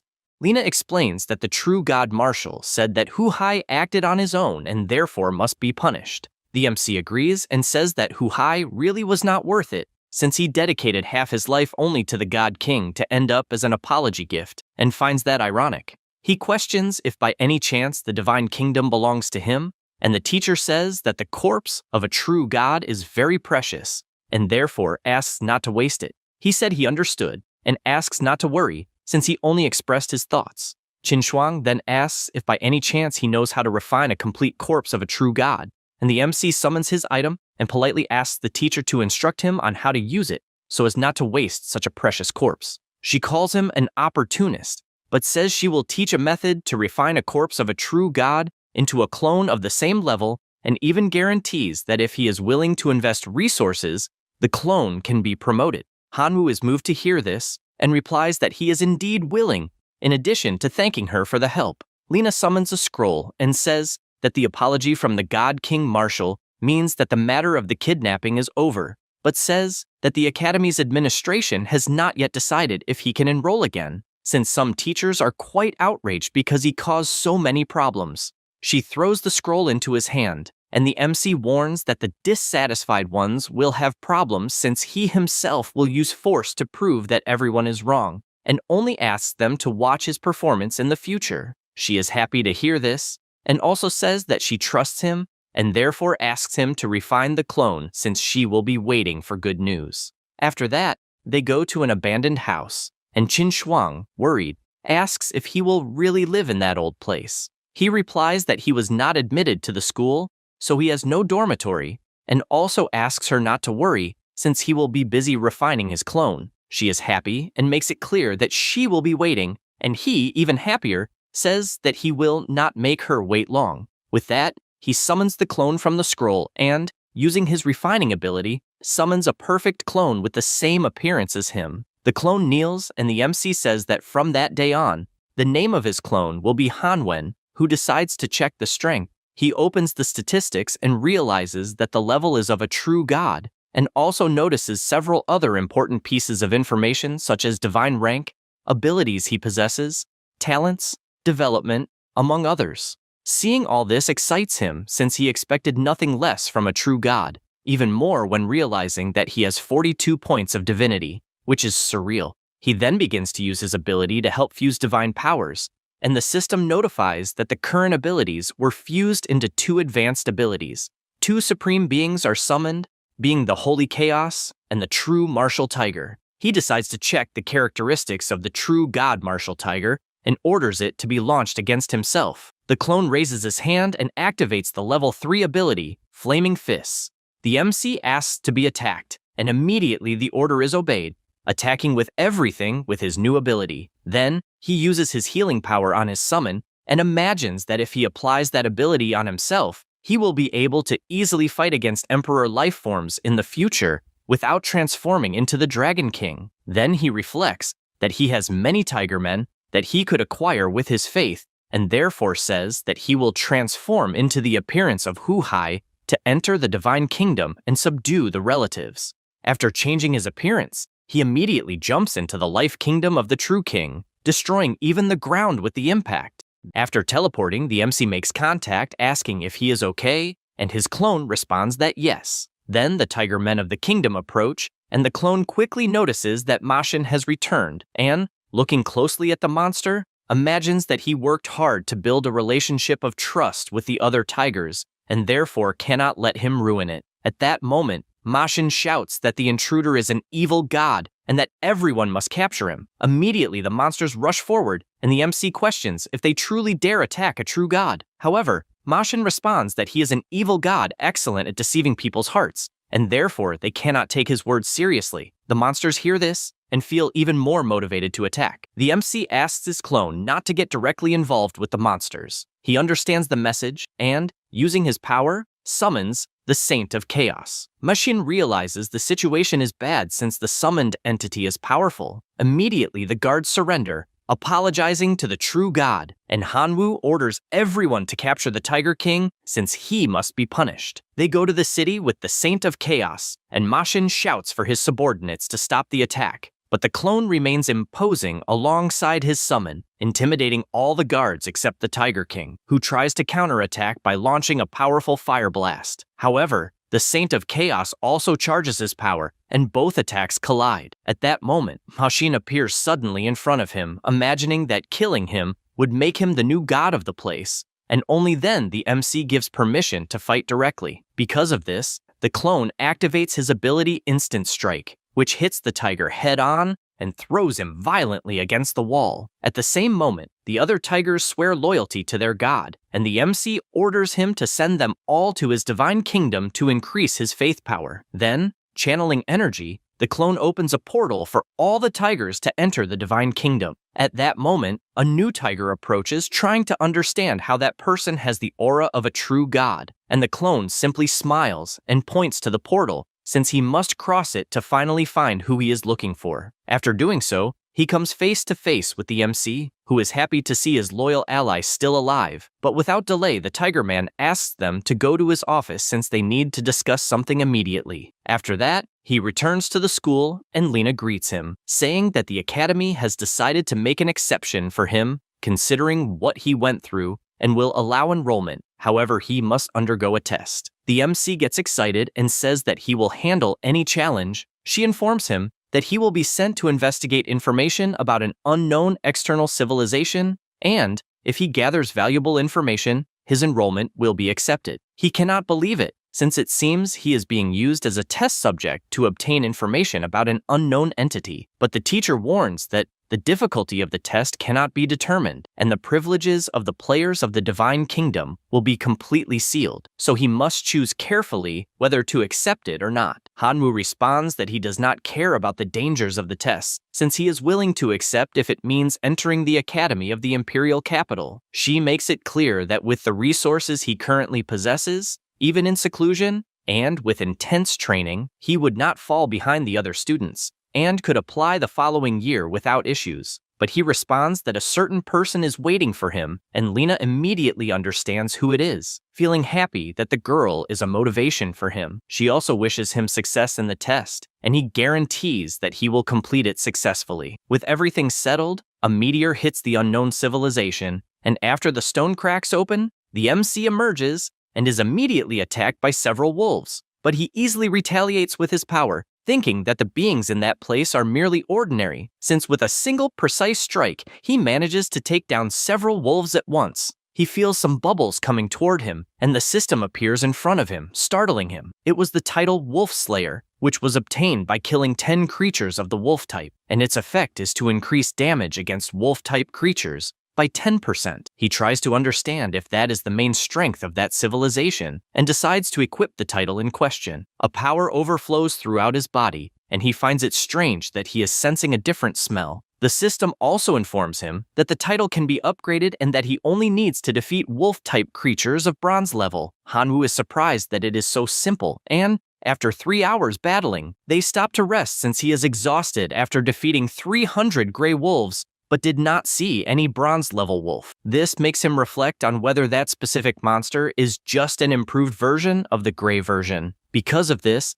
an idea arises, and he decides to use genetic fusion on the wolves that were in front of him. All of them are enhanced, completely changing their appearance, and more powerful. Though winning, they charge forward, but the MC lands a kick wanting to know if they will really dare to rebel. With this outcome, he reached level 16 and obtained the bronze title. Sometime later, he climbs a tree and decides to observe the surroundings and notices that there are also humanoid lifeforms constantly walking toward a portal and wonders if the creatures are also hunting the wolves to increase the title level. Since he himself spent the entire night and his strength did not improve at all, he decides to be more active since he needs to find some random guy to ask. And after crossing the portal, he comes face to face with a person and notices something is wrong, as he was simply surrounded without any reason. The people rush to attack and the MC moves, which makes the guy indignant, saying he will not run away. But that was not his intention, since after focusing, he transforms into his draconic version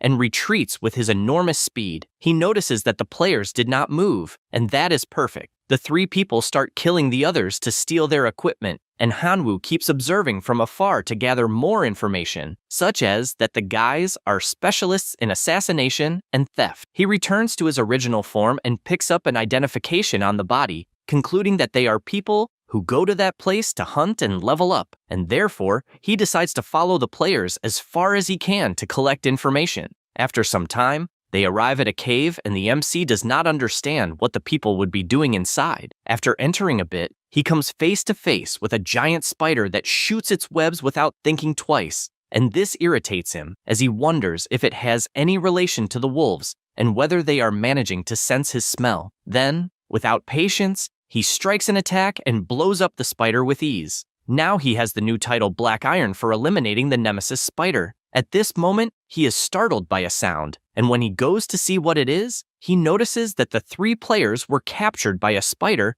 and he does not like the idea of the 3 losing their lives before he himself finds other people, and therefore, with his firepower, he once again annihilates the spider. Now, his title has evolved to bronze level. He gets excited upon seeing this, but soon his excitement fades since his firepower is not coming out of his hand, and therefore he panics, as a notification informed that after using the ability, he must wait 1 minute of cooldown, and he finds this absurd since he is being chased and cannot do anything. The spider almost manages to reach him, but there was enough time for the power to charge and therefore it was obliterated with a punch. and his title level rose to silver. And now, he possesses the ability Summon Tarantula. Hanwoo looks at the trapped people and reflects that he can even save them but cannot let them see him, and therefore, he only launches his fireball, knocking them to the ground. Soon, the dwarf looks at the wolfman with a huge sword, and therefore delivers a precise strike, since his only intention is to steal every item he finds,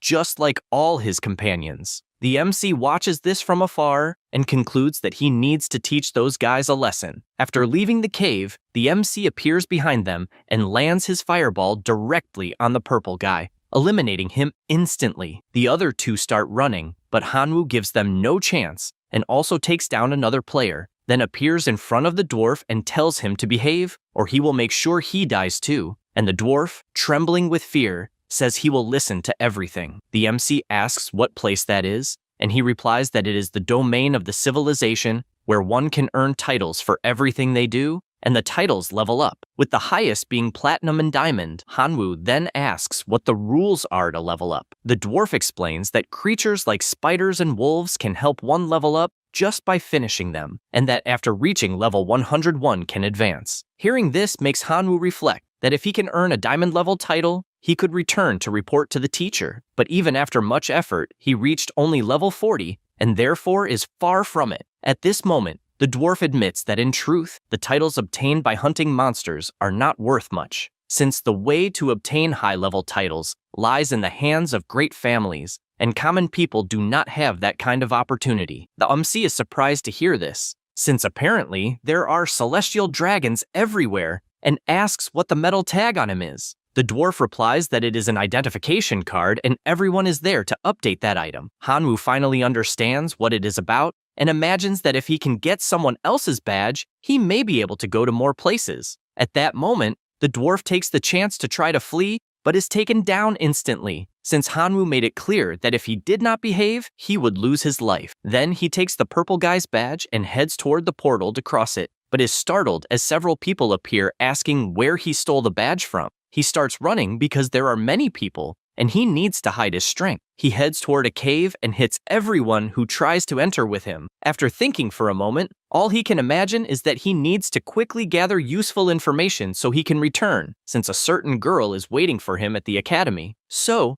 determined, he assures that if he cannot leave normally, he will cause some trouble and escape amidst the chaos. With that, he returns to the desert and begins using his Genesis ability on the monsters he encounters, and all of them take on a bizarre appearance since they were modified. He orders the wolf-headed spider to advance, and it attacks the mountain with everything, opening a passage. At this moment, the system notifies him that he has been promoted to bronze level, and therefore must select the next area of enhancement. He is fed up but chooses the place. With that, he is teleported to the forest of Greenland, and hears a voice asking if a newcomer has appeared. He turns to see who it is, and a blonde guy appears saying that the team already has a warrior, an archer, and an assassin, and that they only needed a healer, which will be the MC. Another man approaches inviting him to work as a team, but the MC refuses since he is not interested, imagining that he knows no one and could be used as a scapegoat. After walking a bit, he sees someone saying they sell the title of decomposer, capable of easily breaking down a corpse into the necessary materials.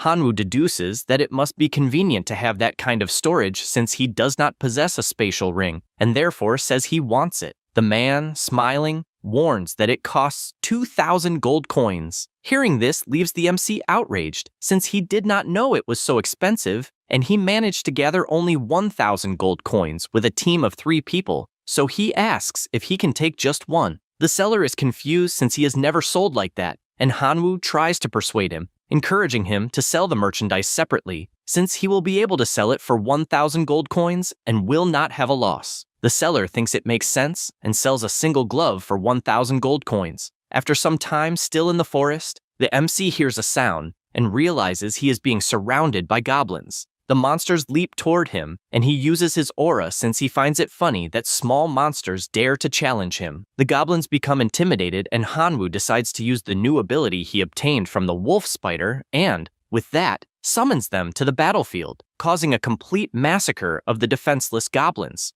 The system notifies that he obtained the title Goblin Slayer, and the level 1 function summons a wooden club, and the level 2 function turns the initial friendship of goblins hostile. He finds it strange that he still does not have a waist tag, and the system informs that the iron waist token is positioned, but this only makes him certain that he will not receive anything unless he asks. He then puts on the glove he bought and uses his dismantling ability to eliminate the bodies on the ground. While using this ability, more goblins appear attacking, and he takes the opportunity to summon the wooden weapon he received, but upon doing so, he becomes frustrated since it is an insignificant stick. Even the monster laughs at the situation, and because of that, Hanwoo attacks anyway, managing to explode the monster's head, and only then realizes that it is indeed a powerful weapon. At this moment, the goblins become intimidated but are defeated one by one. Soon after, more people appear, and the warrior points his sword at the MC, telling him to leave his items and go away. Hanwoo quickly notices something and comments that the guy apparently has a spatial ring. He replies that of course he does since he is silver rank, and reveals that it has a capacity of 10 cubic meters, and probably no one has ever seen one like it. The MC becomes disappointed for being very small, but advances anyway since it is better than nothing. The warrior shouts to his team, and everyone prepares for battle. The sword collides with the stick and flies straight into the head of one of the players. They become scared, since they did not imagine that a novice would be so strong, and the leader shouts for everyone to hurry. The mage prepares his fireball and throws it toward Hanwoo, who simply jumps aside dodging and finishes off another member of the group. The redhead cannot believe that his partners are being taken down one by one, and becomes worried since he is starting to think that the MC is a traveling disciple from a prestigious family. While he was lost in thought, all his partners were finished off, and he turns trembling, immediately falling to his knees begging to be spared. Hanwoo orders him to hand over the spatial ring and all valuable objects, and the guy obeys, even while crying. The MC analyzes the items he obtained and sees that one of them is a scroll, and soon realizes that it definitely has great value. In the scroll, it is written that he must collect 10 types of materials from gold-level monsters to earn the title. He becomes excited and decides he will find monsters of that level immediately. After walking for a while, he comes across some monsters together, and one of them is the Thunder Goblin, a gold-level monster. He approaches, drawing the monster's attention, which turns furious. But Hanwoo is not in the mood and starts finishing them one by one, and, after defeating them all, finds it interesting since he managed to collect materials very quickly. The system informs that his ranking is 76, and the Goblin Slayer title was promoted to silver rank. He now possesses Stone Throw and, when activated, a solid stone is quickly formed in his hand to throw. He also gained a second ability, which is Lava Throw, and when activated, a chunk of burning lava is quickly formed in his hand to throw. He decides to test his new resource and starts annihilating the monsters with his new power. However, the Thunder Goblin does not give up easily and attacks, but Hanwoo quickly notices and grabs one of the lower monsters in his hand, and the blow hits the goblin directly. Only then does he realize that the attack was electric type, reducing the target's movement speed. Elsewhere, the redhead that the MC spared goes to another player, asking him to kill the new intruder of the kingdom at once.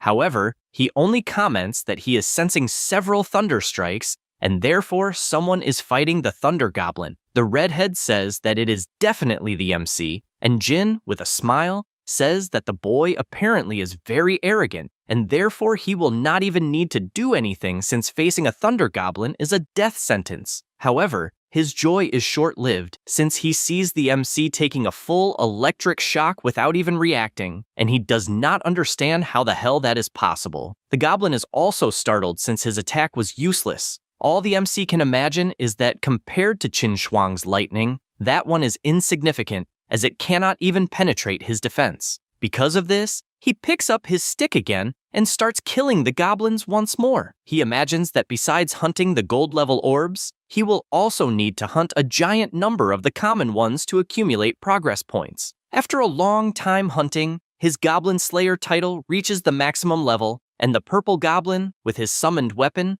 tries something, but the attack hits an illusion, and Hanwoo appears beside him, calling him a loser, and hitting him on the head with a staff. The wounded monster says he does not want to die, but Hanwoo finds that funny, and finishes him off without mercy, forcing all the common monsters to flee in fear. With this outcome, he manages to reach level 100 successfully, and the Goblin Slayer title evolves to gold rank. Now it is possible to summon the Thunder Blade, which can release lightning for a fixed amount of time, and the gold rank Goblin Skin material was also obtained. He is pleased since he now has a decent sword and realizes he needs 2 more pieces of golden material to improve it and will look for them immediately. Near him, the 2 guys are hiding, and Jin warns that he cannot help with revenge even in his dreams. Then they hide again as Hanwoo walks beside them until he senses someone's presence and points his sword, telling the 2 to come out. Immediately, both emerge from the bush, and the MC asks if the redhead wants to look for trouble again, and if he brought an ally to do that. Startled, he answers no, and Jin,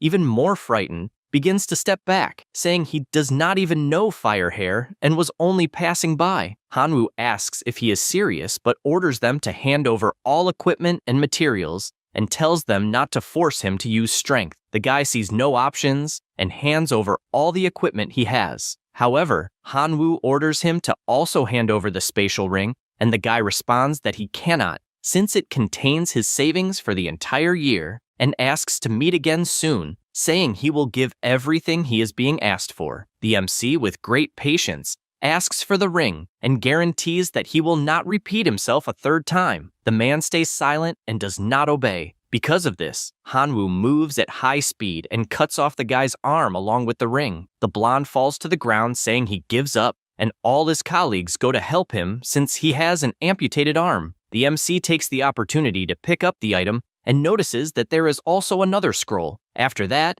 in a sanctuary, Jin, together with his thugs, orders his group to gather as many members as possible immediately to discover Hanwoo's whereabouts, since he needs to recover everything he lost. Meanwhile, in the habitat of the demonic cats, the MC finishes all of them, and the system warns that the title enemy of the demonic cats has been obtained. The speed has been improved, and the initial level of friendship with the demonic cats is hostility. He realizes that the resource is not a big deal, but will endure because of the title. The method to obtain the Platinum Slayer title requires exchanging 3 diamond titles from different races. He wonders if they are crazy since they want him to trade 3 diamond level titles for just 1 platinum one. The notification states that one of the activation effects is the Weapon of Carnage. The weapon can transform into various forms, but has only one ability, which is gaining 1,000th of the strength of any creature it kills. Every time a diamond title related to a race is absorbed, this function can be improved or increased in effectiveness. He thinks this idea is great and therefore needs to obtain it at once. At this moment, a giant shadow approaches, and when he turns, he realizes it is a giant demonic cat. He jumps with his summoned sword and both face each other. The fight becomes frantic in the forest, but the cat is defeated with the giant sword piercing its belly. The MC states that the monster caused that result, that he successfully hunted the demon cat king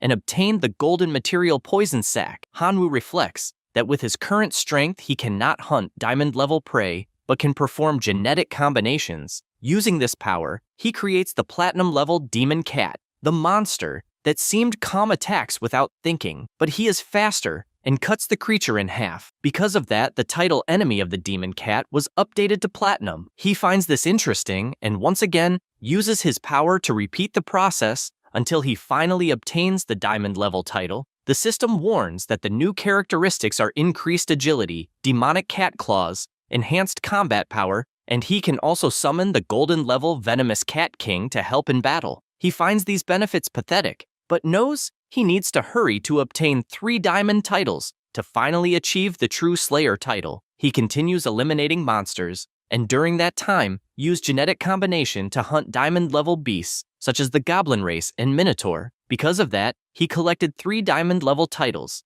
and also gathered 10 types of golden materials. The effect of the first title significantly increases the user's strength. The second effect allows the summoning of 10 types of gold-level monsters absorbed by the title to fight together in battle. The third effect is that by permanently sacrificing the gold-level monsters absorbed by the title, he can temporarily and significantly increase his own strength. He gets excited about these descriptions and decides to activate the scroll. With that, he obtains the Slayer title. A giant sword appears before him, changing shape with his will until becoming a beautiful scythe. At this moment, Jin approaches him and furiously says that he finally found his target. The MC immediately realizes that the strongest member is silver level and therefore has nothing to fear. Jin makes it clear that he will not get away and orders him to hand over all equipment without repeating himself. Hanwoo laughs at this and asks if his arm is better. He gets irritated by the provocation, and all his subordinates summon their beasts to attack. The MC finds it interesting, since he can test his new weapon and summons the Great Massacre Sword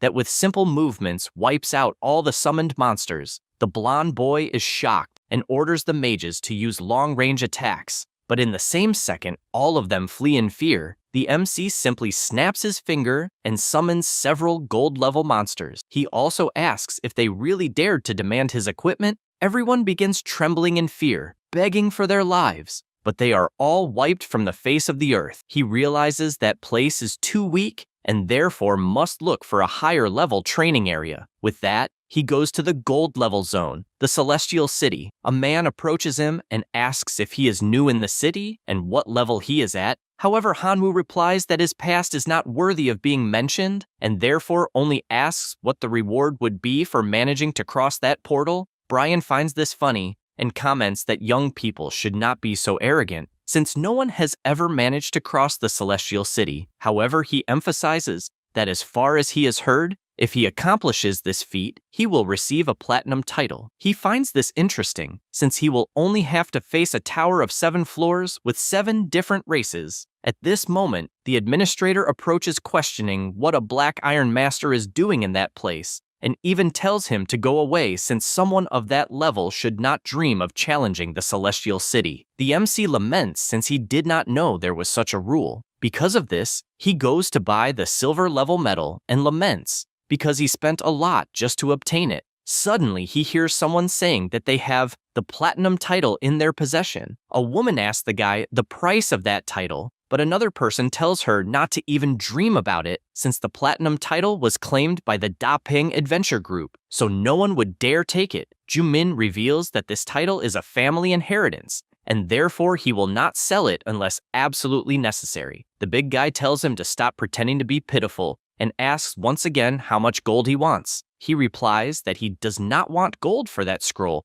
and only wants to exchange it for something else, such as the prophecy, crystal ball of the Lord of Light. Everyone becomes outraged, since as far as they know, this crystal ball only drops after defeating the Lord of the City of Light. He confirms this and guarantees he will give the scroll if someone manages to obtain this crystal ball in exchange. The girl does not think it is a good deal, since she does not know what is really in the scroll, and therefore asks him to show it, since they will go through the trouble of defeating someone so powerful for something that might be useless. Jumin says there is no problem and shows the content of his scroll. Its first effect is to open a personal space, being able to ignore any platinum attitude. The second effect is fixed point spatial teleportation, which can teleport to any restricted area that has been visited before at any time and anywhere, and the consumption is proportional to the distance. Furthermore, there is a third effect that can only be seen after obtaining the title. Everyone finds it extremely interesting, as does the MC, since he thinks it is great to be able to teleport to any place he has visited before because it would save a lot of time. All the people run toward the tower, and Hanwoo also prepares, since even if he loses, in the worst case scenario, he will simply have to take it by force. After arriving at the entrance, he goes to the first floor of the Celestial Palace and is immediately startled since a bizarre mermaid-shaped monster appears in front of him. The MC makes his first attack and easily eliminates the monster. The system notifies the progress of the first floor of the castle, and he finds it annoying since the progress was minimal, even after killing a half-dragon, and believes he will have to continue fighting. But electric monsters appear and attack without even warning. He notices that he is becoming increasingly surrounded and questions whether the monsters really think he is alone. He then summons his golden beasts and orders them to kill everyone at that moment. After all this, he decides to see what he gained. The system informs that by killing the half-dragons, he will obtain the silver title Lament of the Half-Dragons. Its first effect is that he gains the ability to transform into a half-dragon. The second effect is that the initial sympathy of the half-dragons is hostility. He finds it interesting to be able to transform into this monster and decides to test it. Upon doing so, The MC becomes excited since the ability charged instantly, and he also carries half the draconic transformation, making it interesting to use both transformations at the same time. At that moment, more monsters approach, and he, with his summoned demonic sword, continues clearing the floor. After some time, the half-dragons inform their leader about the one responsible for the massacre. This is Bakal, king of the half-dragons. The leader says that until they discover the reason for all the slaughter, no one is to challenge the MC again. Hanwoo is surprised to see who the chief is, and looking at him, realizes that his behavior and physique are completely different from the others, and knows that if he eliminates him, he will have the progress bar increased a lot, and therefore attacks with everything. But Bakal also prepares his lightning attack and both collide. The MC keeps moving at high speed and leaves the leader surprised. At this moment, Hanwoo appears behind him attacking, but he is counterattacked by the chief, who also moves at high speed. The MC is surprised since he has definitely found a troublesome monster. Bakal reflects that he is facing a human, but also has a dragon's body, and therefore asks them to stop fighting since they can sit and talk. He agrees with this, but asks him not to try any tricks. The chief says he is always sincere, so the MC simply orders the monsters to move at least 100 meters away, since he noticed that the chief does not seem to be bluffing and therefore wants to hear what he has to say. The monsters obey this order and both stand face to face. Then, completely out of nowhere, the dungeon chief kneels down and begs for help. Seeing this leaves the MC completely confused, and therefore he asks if by any chance it is some kind of prank. He replies that it is not, and once again asks please for help in taking the half-dragon clan out of the prison that is the Celestial City. Hanwoo is surprised trying to understand what is going on, and Bakal explains that rumors say they themselves are a race born from the crossing of dragons and humans, and their tribe sincerely worships the dragon lineage.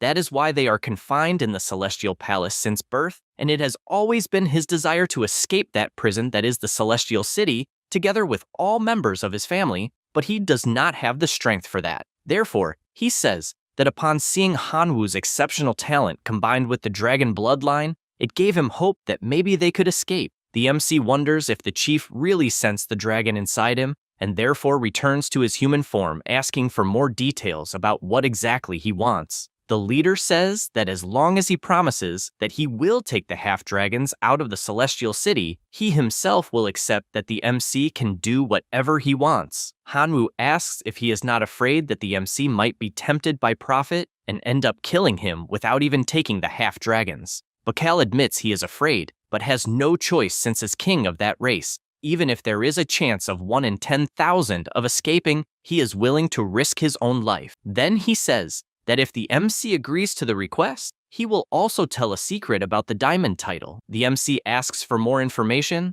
and the half-dragon goes straight to the point and says that the Celestial City is actually alive. Hanwoo is startled hearing this, and the dragon explains that any adventurer who enters the palace cannot find it unless he gains the recognition of the Celestial Palace City. The MC imagines that at the time he did not take those words seriously, but remembered Jumin saying that as far as he heard, the adventurer receives a blessing when crossing the 7-layer tower perfectly in a single attempt. He mentions this memory to the half-dragon king, and Bakal confirms it, since it means he must defeat the strongest of each race on his first entry into each floor, and therefore, if the MC kills him there at the entrance, he will be able to proceed with the perfect pass on the first floor. Hanwoo thinks about this, but questions whether things will still go well, since there will still be 6 leaders of other races left to defeat, and they definitely will not seek voluntary death in front of him. The half-dragon chief realizes that the dragon bloodline inside Hanwoo is about to awaken,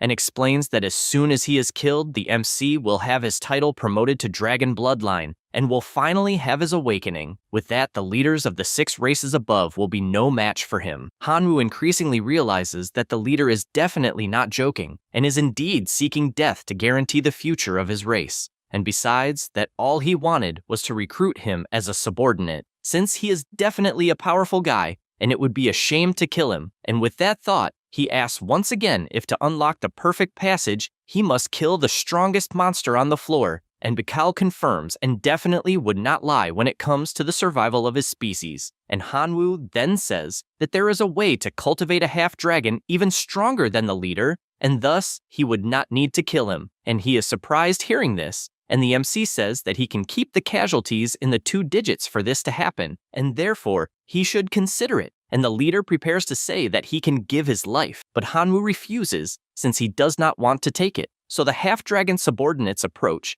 and say that they are willing to sacrifice themselves as long as their species can escape the prison, and the leader thanks them for this noble sacrifice, and with everything resolved, Hanwoo activates his Genesis combination, and thus a diamond-level dragon is born, and everyone is surprised to see that it really worked, but it did not take long since the MC eliminated it in the same instant, and with that, the title Lament of the Half-Dragon was raised to diamond level, becoming the Hope of the Half-Dragon, and its first effect is the transformation into the Black Dragon, activating the full draconic lineage, and granting the ability to transform into a black dragon, and the initial affinity of the half-dragons is raised to worship, and the MC feels all this power inside himself and transforms into his final form, Black Dragon, and the first layer of the Celestial Palace was perfectly completed, and therefore he will be transported to the next level, and the MC, pleased with the result, asks the leader to wait for his return,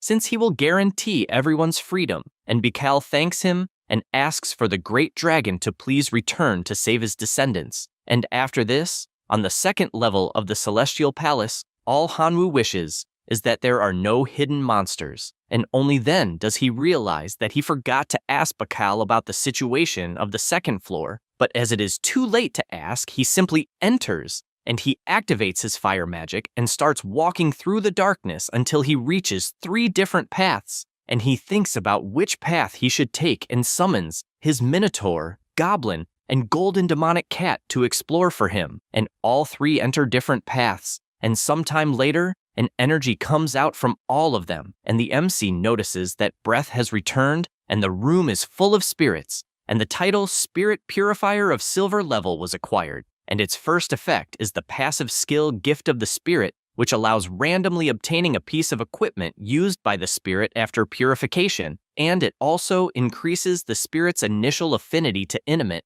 and Hanwoo is confused, since by eliminating the spirit, he will become intimate with it, and he wonders if by any chance they are masochists, and in any case he snaps his fingers for his summons to return, and feels a strange sensation until ghosts appear in front of him, leaving him completely startled since he did not expect that. And in any case, he recomposes himself since a ghost is nothing more than a ghost, and goes out defeating them one by one, but they change shape when attacked. And the MC asks if they really are masochists, and what the hell is happening since they may be trapped and unable to escape. And then a notification informs that the progress is at 11, and he goes out to find the boss at once, since he wants to defeat him quickly, and near the door, he makes a mark on the wall and enters. Since, as he does not know the place well, he just has to fill it with marks to locate himself in case he walks in circles. And time goes by and his monsters keep defeating the ghosts that appear, and at every moment he marks the walls to locate himself. And sometime later, he realizes that he reached one of his marks, and together with his summons, he cannot understand how they return to the beginning, since his marks are everywhere, and he decides to try a different path until he sees a light at the end of the tunnel, and upon crossing it, he comes across a giant shadow that strikes his chest, throwing him with full force against the wall. He prepares to use his draconic form and flies away to distance himself from the opponent, and while doing so, he can only try to understand how just one strike from the phantom made even his soul ache, and he realizes his situation is not good, since even if he fought head-on against 10 of them at the same time, it would not be enough, so he decides to change his strategy, and he uses the title Eternal Sacrifice, which absorbs gold-level monsters to temporarily and significantly increase his own power, and with this boost, he finally gets excited and the Phantom attacks the same way, but he grabs the whips and destroys them with a single pull, and the monster does not like that at all. But Hanwoo wastes no time, and after seeing an opening through the Phantom with his sword, he manages to finish it with that single strike, and the system notifies that he successfully defeated the diamond-level monster, and the title Spiritual Purifier reached diamond level, and with that, the second level of the Celestial Palace City was completed, and only then does he realize he just faced the floor boss and is no longer surprised by having received such a powerful attack. And at that moment, an item is dropped on the ground, which is the diamond level equipment that can resist mental contamination, and the MC does not really know what it is for, but decides to equip it anyway. And right after that, all his fatigue disappears, and even his breathing becomes smoother, which is enough for him to find it incredible. And a teleport circle appears under his feet, and he prepares to go to the third floor, and still hopes that the Lord of Light has not been defeated by another adventurer. And meanwhile, on the third floor, the MC appears through the teleport and notices that the Lord of the City of Light has not yet been killed since there are several people there. And suddenly, something catches his attention because a light elf simply appears beside him, and he starts staring at the small monster. And knowing he does not have much time,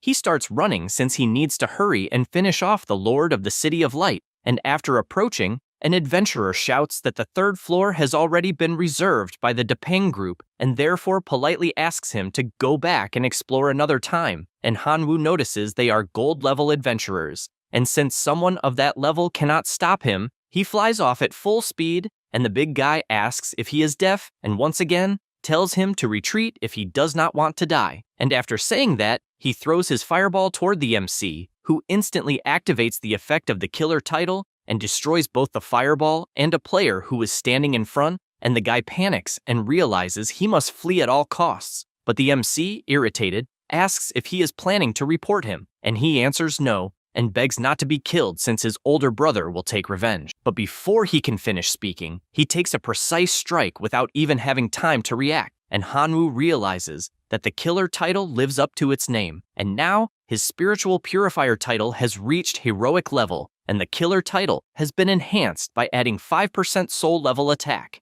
And he gets excited since his strength has increased again until he looks to the side and sees several powers falling from the sky. And as he approaches, he realizes those attacks are the light elves moving at high speed, and he keeps dodging all the attacks. And even though he understands they cannot harm him, he finds it annoying to have his path blocked, and because of that, activates his power and summons a machine gun that fires at all the monsters at once, since he needs to make them understand the importance of firepower suppression. And the elves comment that the bullets do not hurt at all and start mocking him by sticking out their tongues. But the moment they do that, they feel their bodies becoming strange until they completely melt. And the MC finds it funny, since even though his bullets do not damage their bodies, they directly affect their souls. And a crystal appears from each monster, which is the luminous crystal, the core of the spirit of light, and it can absorb a large amount of light energy, a precious light-type material that increases his own power, and he also obtains the silver title, Reaper of the Spirit of Light, which adds light attribute to his weapons, increasing their damage, and his friendship with the spirits of light becomes hostility. He finds interesting what he obtained and flies toward the next portal. Meanwhile, several players are searching for where the Lord of Light is hiding until one of them spots the MC and finds him familiar. To confirm, he checks his item and sees that the MC was responsible for killing many people in the bronze leveling area and entered the wanted list. And if they capture him, they can earn a good reward. Because of that, his group surrounds Hanwoo, who immediately summons his machine gun, telling everyone to get lost if they don't want to die. The grass-haired guy yells that this is not a beginner area to mess around, and the MC, finding that interesting, starts shooting as if there were no tomorrow, mowing down all the players in front of him. The others who weren't shot begin running like never before, but he asks if this is some kind of joke and starts chasing everyone, finishing them off one by one. One of the players, almost dying, grabs a flare and fires it into the sky. Immediately more adventurers approach, and the captain of the platinum-level players orders them to kill the MC and take the machine gun. He finds it interesting to be ambushed, but starts shooting anyway. However, this time the players activate their shields, and the bullets have no effect. The leader orders everyone to prepare their magic powers, and they fire at maximum power. The MC finds this interesting and transforms into his draconic form. Because of that, his machine gun reaches its complete form, and everyone sees the trouble they got into, since not even their shields are enough to block the attacks. and one by one they are finished while the MC keeps shooting non-stop. After using the machine gun for a while, he returns to his normal form and realizes it is different from when he uses it in his human form, since in draconic form, it becomes stronger but consumes much more energy. At that moment, something whispers behind him, and he turns around startled, asking who it is. A giant monster stands beside him, and he immediately wonders if it is the Lord of the City of Light, since apparently it has a crystal ball capable of predicting everything, so it knew he would kill it and therefore hid in advance, and believing the MC was lost, appeared to eliminate him. He smiles, asking if it finally decided to show up, and the Lord of Light becomes frustrated since apparently the MC is not injured and therefore considers fleeing immediately. However, Hanwoo appears in front of him and asks if he will really let him escape after being exposed. The Lord of Light begins sweating cold, but still summons his energy and fires toward Hanwoo, causing several explosions. This attack excites him, and he warns that if anyone stands in his way, death will be guaranteed. However, as the smoke dissipates, he is shocked because Hanwoo is intact even after taking the attack. The boss does not understand how that is possible, and summons a new power, guaranteeing that not even the body will remain intact. With that, he fires several power orbs, but Hanwoo simply transforms into his draconic form and dodges all the attacks, landing a direct strike in the monster's stomach,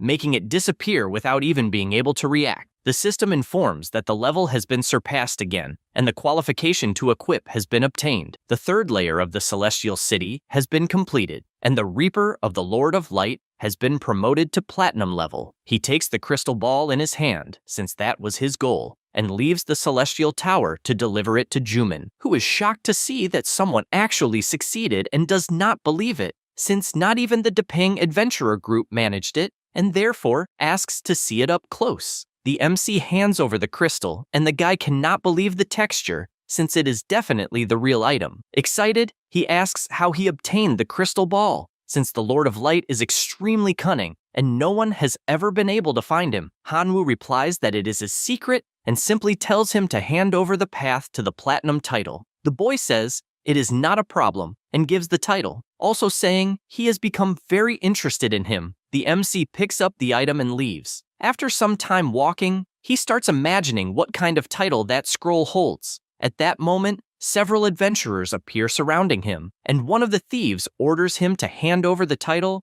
or he will lose his life. The MC sees that he is surrounded and states that they are all seeking their own ruin. He immediately summons his machine gun and starts mowing everyone down as if they were paper. Once everything is over, he reflects that he killed many people and needs to quickly earn the title of Spatial Wanderer to leave that place. After reading the scroll, he realizes that the requirements to obtain the title of Spatial Wanderer are considerable, but he smiles since luckily he has all of them. He summons the necessary items and activates his fusion, absorbing them into his item. Now, he possesses the title of Spatial Wanderer. It opens a personal space that can ignore any restrictions. It can be activated at any moment and in any place. It teleports to a fixed point. It allows teleportation to any previously visited area with consumption proportional to the distance. It can also swap positions with a target within the field of vision. He finally understands the third effect, since it is the exchange of positions with something else, and at first glance it seems incredible, but he needs to test it and decides to return to the tower to do so. Once inside, near the spirits of light, he realizes the moment is perfect for the test, and,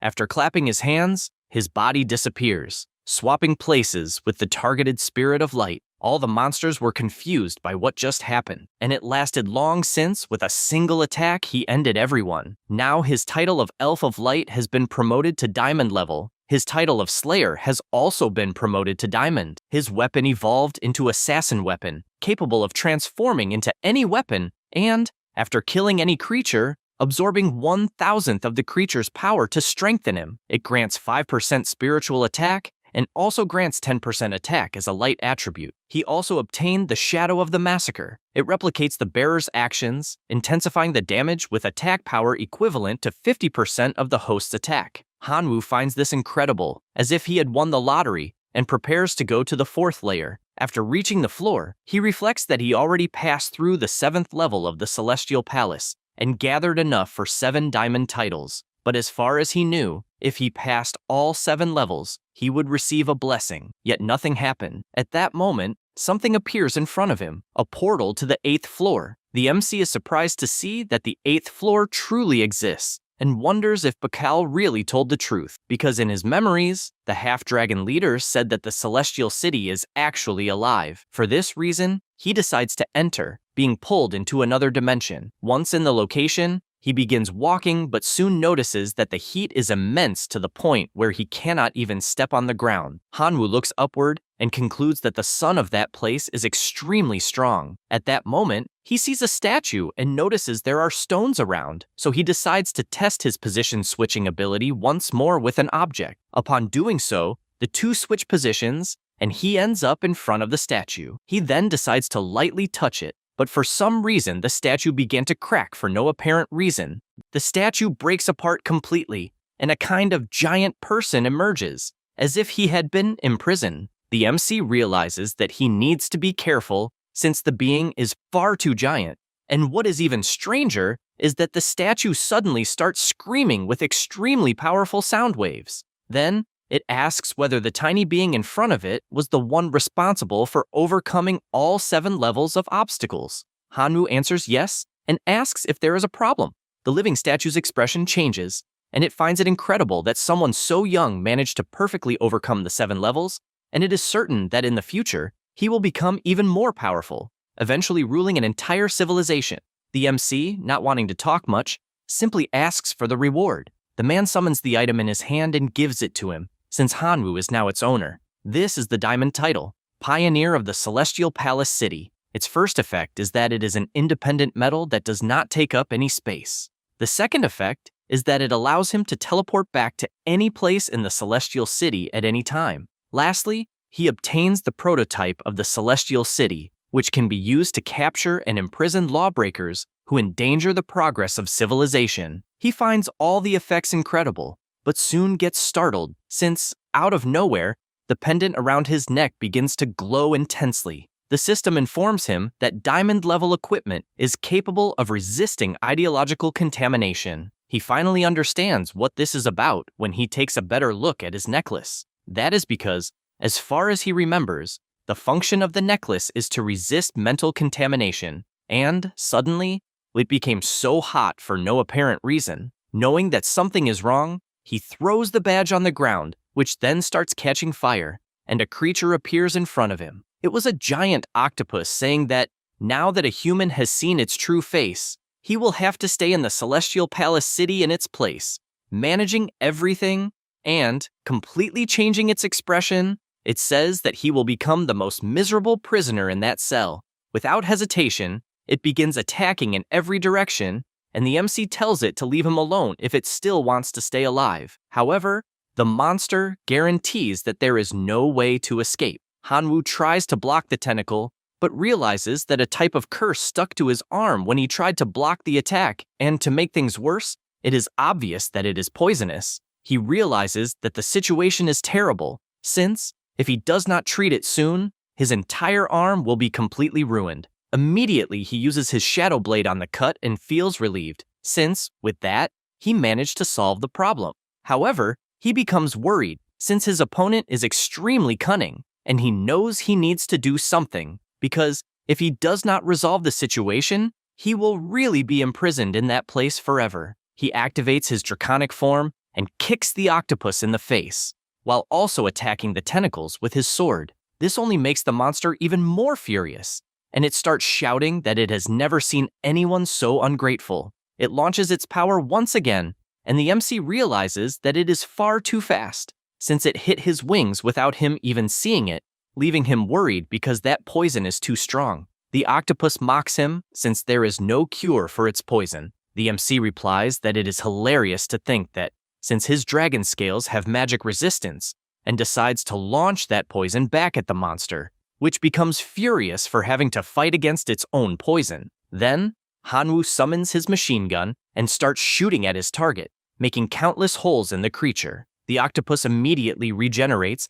and warns that it will not let him go anywhere. He replies that there is no problem, since he does not intend to run away, and starts firing again, gradually destroying the monster. which becomes more and more irritated. Hanwoo says he will end this once and for all, because it is already getting boring, and fires his charged shot, which is enough to evaporate the octopus instantly, leaving nothing behind. He once again gains a diamond-level title, Celestial Palace.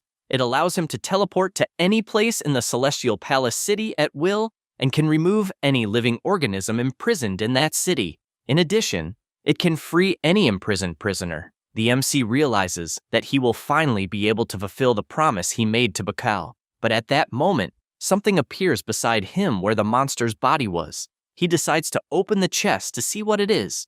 It was a scroll explaining that all the creatures on each level of that palace were imprisoned because they offended the same important figure. He reflects that the octopus was chosen because it was a major figure and managed the imprisoned races. But the place is cursed and needs to find a substitute. He also imagines that this person must be very powerful, so powerful that the person who recorded this did not even dare to write their name directly, and he becomes worried about what could happen if they discover that he was responsible for destroying the Celestial Palace. He decides to leave right away because he can return in a few months, so he will stop thinking about it for now. He meets the king of the half-dragons once again, and Bakal thanks him for not abandoning him and swears eternal loyalty. The MC wonders if he really managed to develop a level of followers in the title-based civilization. Because of this, he says that he now has the ability to take them away, and when he leaves the kingdom, he will certainly take everyone with him. The monster thanks him, since it faithfully believes in that. He thanks him and says goodbye, because he needs to hurry and acquire as many powerful titles as possible before leaving in order to increase his power. Arriving at the consular district of the Black Sea Unions, Hanwoo goes to the office area because he wants to exchange his badge and knows that the place is problematic. To reach the gold level enhancement area, he needs to exchange his token, but fortunately, he discovered that he can also exchange it in that place. The attendant tells him to place the card on the crystal and is impressed when he sees everything Hanwoo has gone through so far. He asks him to wait a moment and imagines that the MC was promoted from Black Iron level to Gold level in only 2 months, and that no one has ever been promoted like this before, so something like this needs to be reported. He calls for the Duke, who asks where that person is.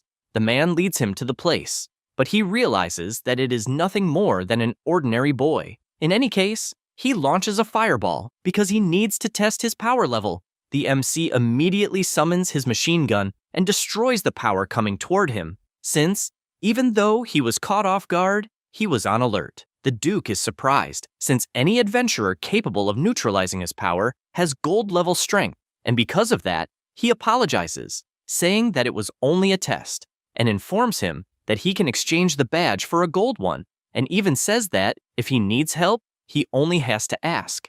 Hanwoo questions why he should believe those words. The man summons a scroll and says that it is his reward, the platinum title, and that this should make him believe him. The MC reflects that, in fact, he only lacks the title, and, first, asks who the man is and why he needs his help. He introduces himself as the president of the local branch of the Black Sea Workers Union. The branch he was responsible for has had a large number of ordinary people mysteriously disappearing, and all the incidents occurred in the same area. Several silver-level squads were sent to explore the place, but they all disappeared without a trace. And since he found Hanwoo extremely capable, he is asking him, please, to check the records.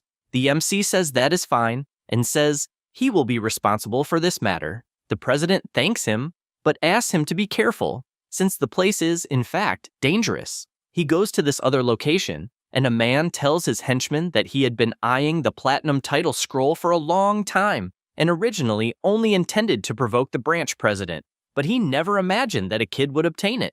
The chubby man tells them to follow him, and no matter what he finds, when the time comes, they just need to bring the information back, and they will be able to exchange it for something either way. The MC keeps walking and realizes that, in fact, the place seems kind of sinister. He decides to use his keen vision so he will not miss anything, and comments that if it were not for the stimulation provided by the titles, his 5 senses would not be as sharp as they are at the moment, and he would not be able to detect the miasma at all. He is aware that these miasmas do not affect him at the moment, but for anyone who is not strong, they are deadly toxins.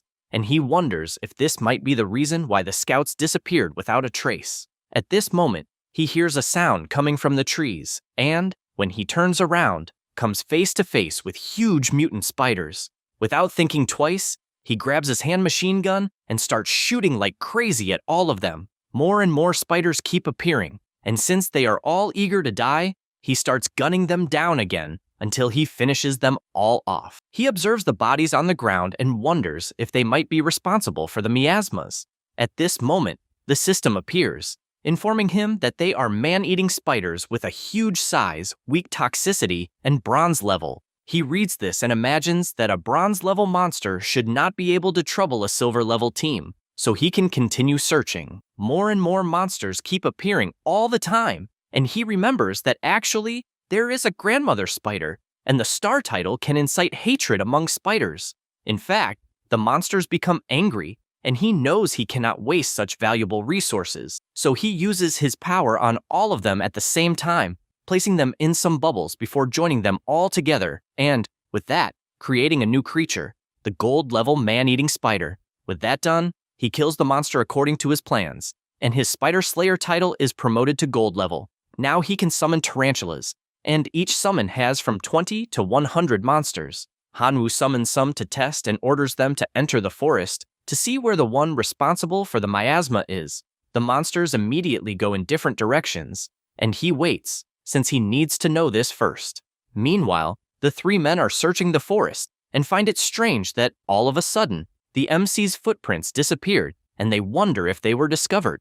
Lionel says their operation is extremely secret and not easy to detect, and that the footprints may have disappeared by chance, so they continue searching. But the MC had already noticed this, as he hid in time on top of a tree. He comes down from the tree, not knowing for sure what the guy's objective is, and wonders if perhaps some member of the Adventurers Guild died by his hands and they are after revenge. However, they all appear again, since the MC decided to show himself, and one of them asks if they perhaps went too far, since they were only trying to lure him out. Hanwoo does not understand what the hell is going on, but shouts for them to look behind them, since a giant centipede appeared behind them. The monster bites the guy's arm, and he tries to make it let go at all costs.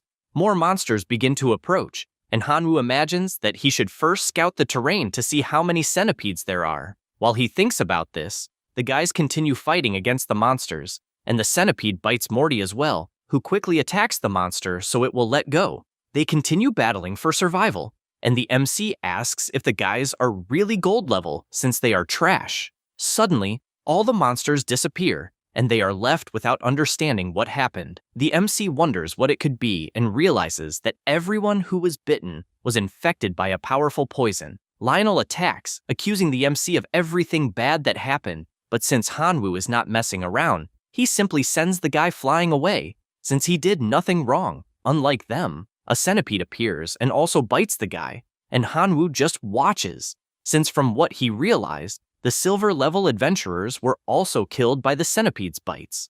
One of them attacks from behind, but the MC cuts the monster in half, since he does not want to be underestimated like he did with the silver-level ones. Sometime later, he finishes off all the monsters, and the others that are fleeing give him an idea, since he will be able to see where they came from. He begins his pursuit until he finally arrives at what should be the monster's nest. The MC arrives calmly and summons one of his spiders, ordering it to check how many centipedes there are in that den. After analyzing everything inside, he orders his spiders to clean the place out so they can search in peace. The monsters obey and begin attacking the centipedes without mercy. The MC decides to join the party and summons his machine gun, cleaning out all the monsters within his reach. With that, he obtained the platinum-level centipede title. He becomes a mortal enemy of the centipede race and now has immunity against intermediate-level toxins. He thinks it is a shame to be immune only to intermediate-level toxins, but something intrigues him, since a door appeared beside him. He approaches to see what it is, and is surprised by its colossal size. Then, using his power, he tries to knock it down to see what is inside, and manages to open a passage. The MC realizes there are all kinds of monsters inside, and is startled when he hears the statues talking. Completely out of nowhere, they come to life and all attack at the same time. In his shock, he manages to break them, and realizes they were filled with poisonous gas. He realizes that although he can resist intermediate level toxins very well, that poison is so potent that he cannot trust it. At this moment, a serpent appears, but he does not waste time and summons his machine gun, finishing off the monster. The MC realizes that the poison is getting stronger and stronger, and to make matters worse, monsters keep appearing from every direction. He continues killing them all and decides that maybe it is better to retreat a little. At this instant, the system informs him of the new titles he gained by killing the monsters and asks if it should combine them all to create a platinum title. He answers, yes, and the title 5 poisons at the door is synthesized. First effect, the hostility of poisonous species will be permanently set as mortal enemy. He obtains advanced immunity to toxins and gains the sacred body of the 5 poisons, which is capable of absorbing toxins to improve his own physical attributes. He decides to test it and starts breathing in that poison, realizing that, in fact, it had no impact at all, and this platinum title is like an upgrade of all the other 5 titles. And he even starts imagining what it would be like at diamond level. Other monsters approach, and he thinks that is great, since he wanted to test something. He makes the 3 different monsters float and activates his genetic combination, which turns them into a new, even more bizarre monster with the fusion of the 3. This creature attacks the same way, but Hanwoo tells him to relax, since he is going to send it to the afterlife and mow it down just like he has done with all the other monsters so far. However, he gets startled since the shots had no effect, and he does not understand what is happening. He summons his demonic sword, since he will need to go all out, and starts imagining that maybe his genetic combination made the monster much more powerful and gave it thicker skin. He combines the power with his machine gun and starts shooting again, since now he is sure that this will be the end of that creature, killing that bizarre monster once and for all. With that, the title 5 poisons approaching was upgraded to diamond level, and now the racial hatred level of the 5 poisonous creatures is always set as mortal enemies. He also obtained special immunity to toxins, capable of becoming immune to damage from the absolute majority of toxins and mixed toxins. Finally, the title holder becomes the sacred body of 10,000 poisons, capable of absorbing toxins to enhance his own physical attributes, as well as obtaining the trait of lethal poison. He thinks this is incredible, because now, with this amount of poison and poison resistance, anyone who dares mess with him will be poisoned to death. More monsters appear to attack, but he, thinking this is too easy, summons his machine gun and finishes them all off. Sometime later, he begins to realize that he is reaching his destination because in front of him, there is a giant statue.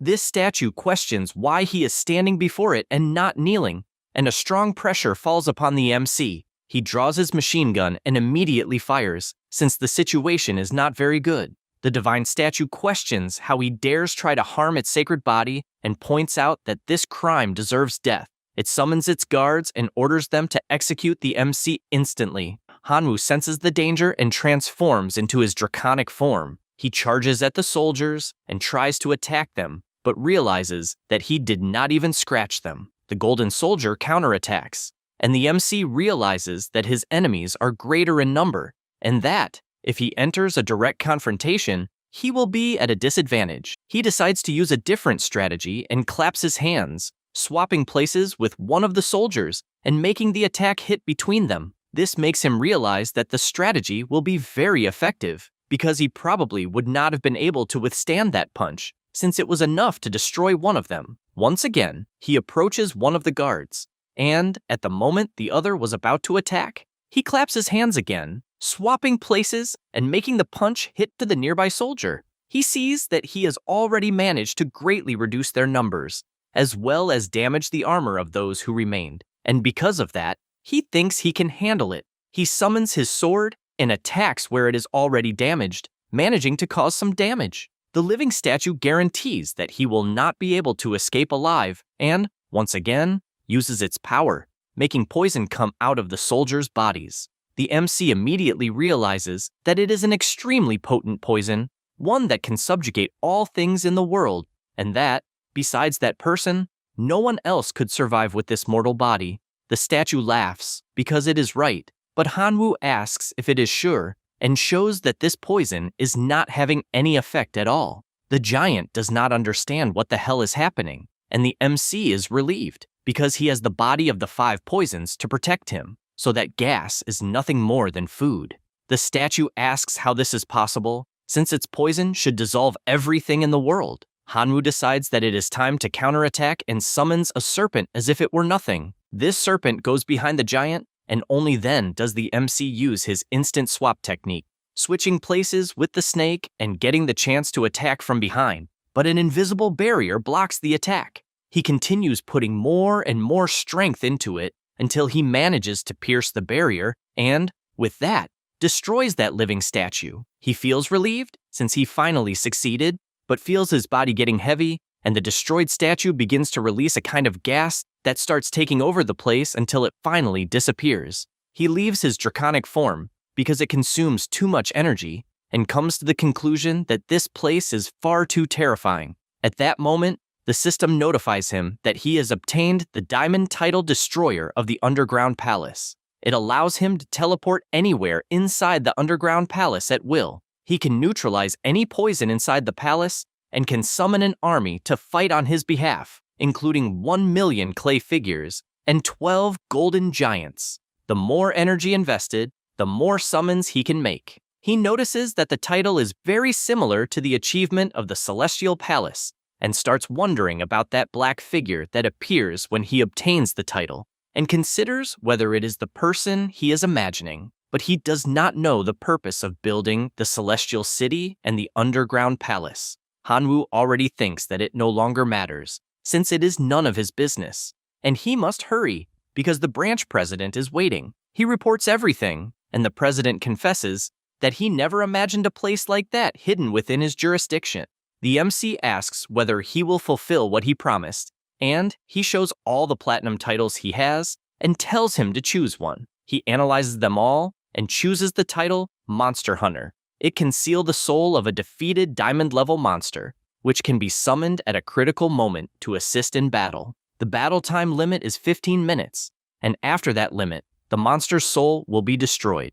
Effect 2. At the cost of destroying the soul of a diamond-level monster, it temporarily enhances one of his skills for 15 minutes. The president confesses that, despite being a great title, it has very complicated requirements, such as sealing the souls of diamond-level monsters, which are usually tyrants that are not easy to kill. Hanwoo says that this is not a problem. That is because with the ability to combine genes, as long as the number of monsters reaches a certain level, he can create a diamond-level monster. Linsu says that is fine and gives him this title as agreed, especially because, despite being platinum level, the title has been stored in the Adventurers Guild warehouse for more than 100 years. Since no one dares obtain it. He also reveals that, as far as he knows, the title has the potential to evolve to diamond level, and the prerequisite is to find a title called Monster Hunter. The MC jokes around and says that, by chance, he already has that title. This leaves the president surprised, because he never imagined that he would already have such a rare title in his possession, and he no longer has any idea what kind of boy this is. Hanwoo says that he is leaving and asks him to get in touch if there is any other similar task. He goes to run his tests, since the titles can be combined. With that, the title Monster Hunter is upgraded to diamond level. Its first effect is that he can absorb diamond level materials and summon corresponding monsters of that level to fight by his side. Second effect, he can absorb the souls of diamond level monsters and summon monsters of that level to fight by his side. Third effect, when the first 2 effects are satisfied simultaneously, it increases the battle time and combat power of the diamond level monster. Lastly, it temporarily and significantly increases strength in one or more aspects by dissipating the soul or exhausting the material energy. He thinks all the effects are incredible, and from that moment on, he will obtain several diamond-level minions to command. He knows that he does not have much time left and needs to hurry to capture these monsters. He immediately starts killing them one by one, and in just a few days, he eliminated all the monsters in the leveling areas.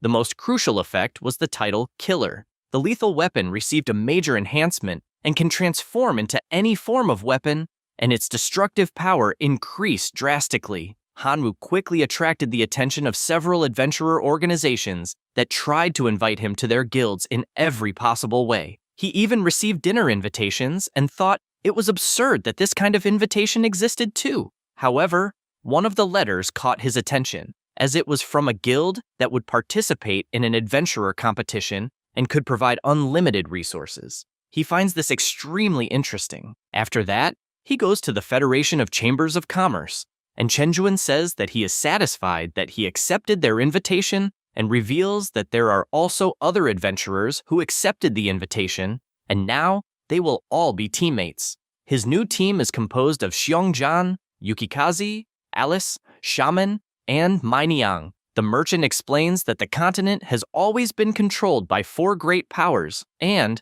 although the business alliance is one of those powers, its strength is limited, and adventurers rarely achieve good results in competitions. For that reason, they are investing heavily in recruiting great talents.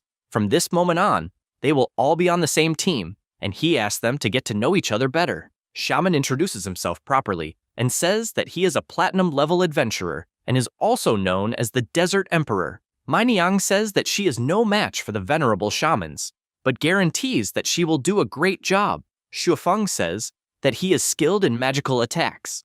Alice says that she is basically a healer. Xiongjan goes up to the MC and says that he can transform into a demonic bear capable of destroying the earth and hopes that everyone is as strong as he is. He also guarantees that if someone harms the mission, no matter who it is, their skull will be crushed. The MC asks what he is looking at, because even though he is wearing a gold badge, he is still stronger than that arrogant guy, and guarantees that, no matter the situation, if the conditions are favorable, he can defeat any enemy without exception. The man becomes furious because he felt challenged, and asks if he really thinks he has the qualifications needed to join the team. Hanwoo simply smiles at him, and this makes the guy even more stressed, imagining that he will have to fight first thing in the morning, and he guarantees that he will teach him to respect the strong. The merchant just watches, since it is a good moment to see if they are really up to the task, because if that is not the case,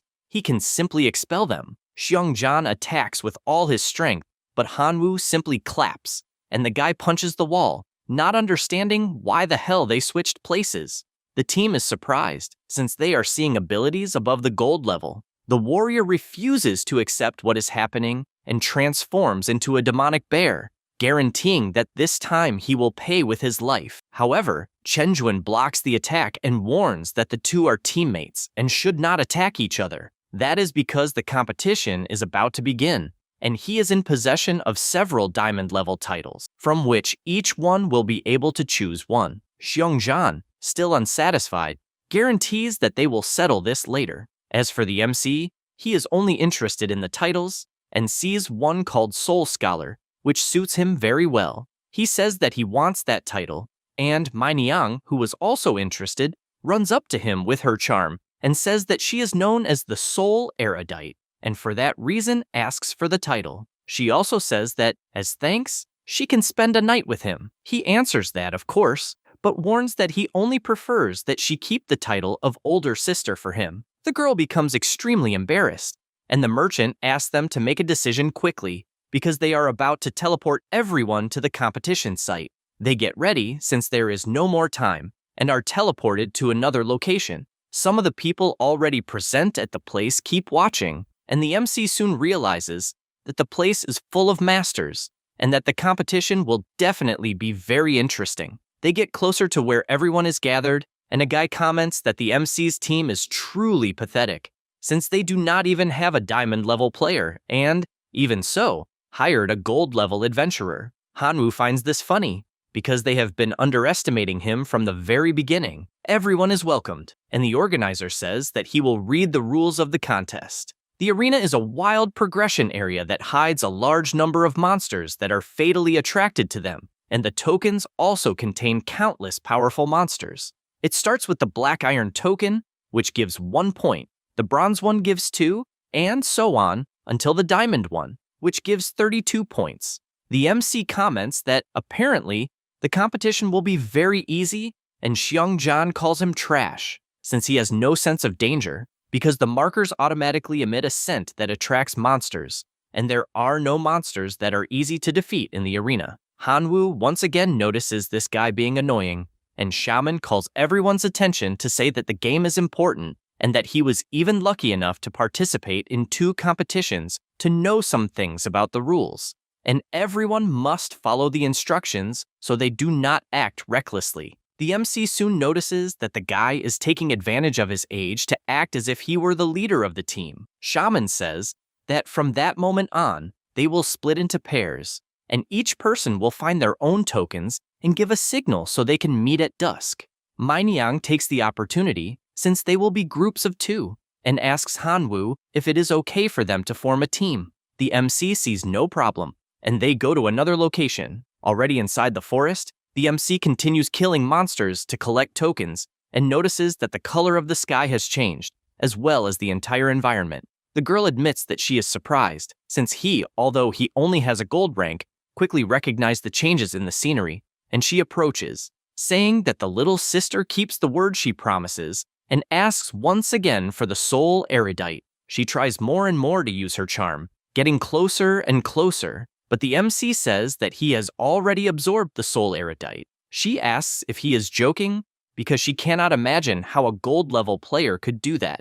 Suddenly, he notices something and says that someone is approaching. She asks him to let her handle it, and soon ahead, there is a group of players. And once again, Mainyang uses her charm, saying that she is tired and wanted to rest. All the guys immediately fall in love and run up to her, suggesting that they rest together. Then one of them notices that the MC is only gold level and asks what a beautiful girl is doing with someone so weak at that level. Hanwoo gets irritated, but she asks him to leave it to her because she will take care of it, and, once again, throws her charm at everyone. The MC immediately realizes that something is not right and wonders if the players are under the effect of a poisonous gas.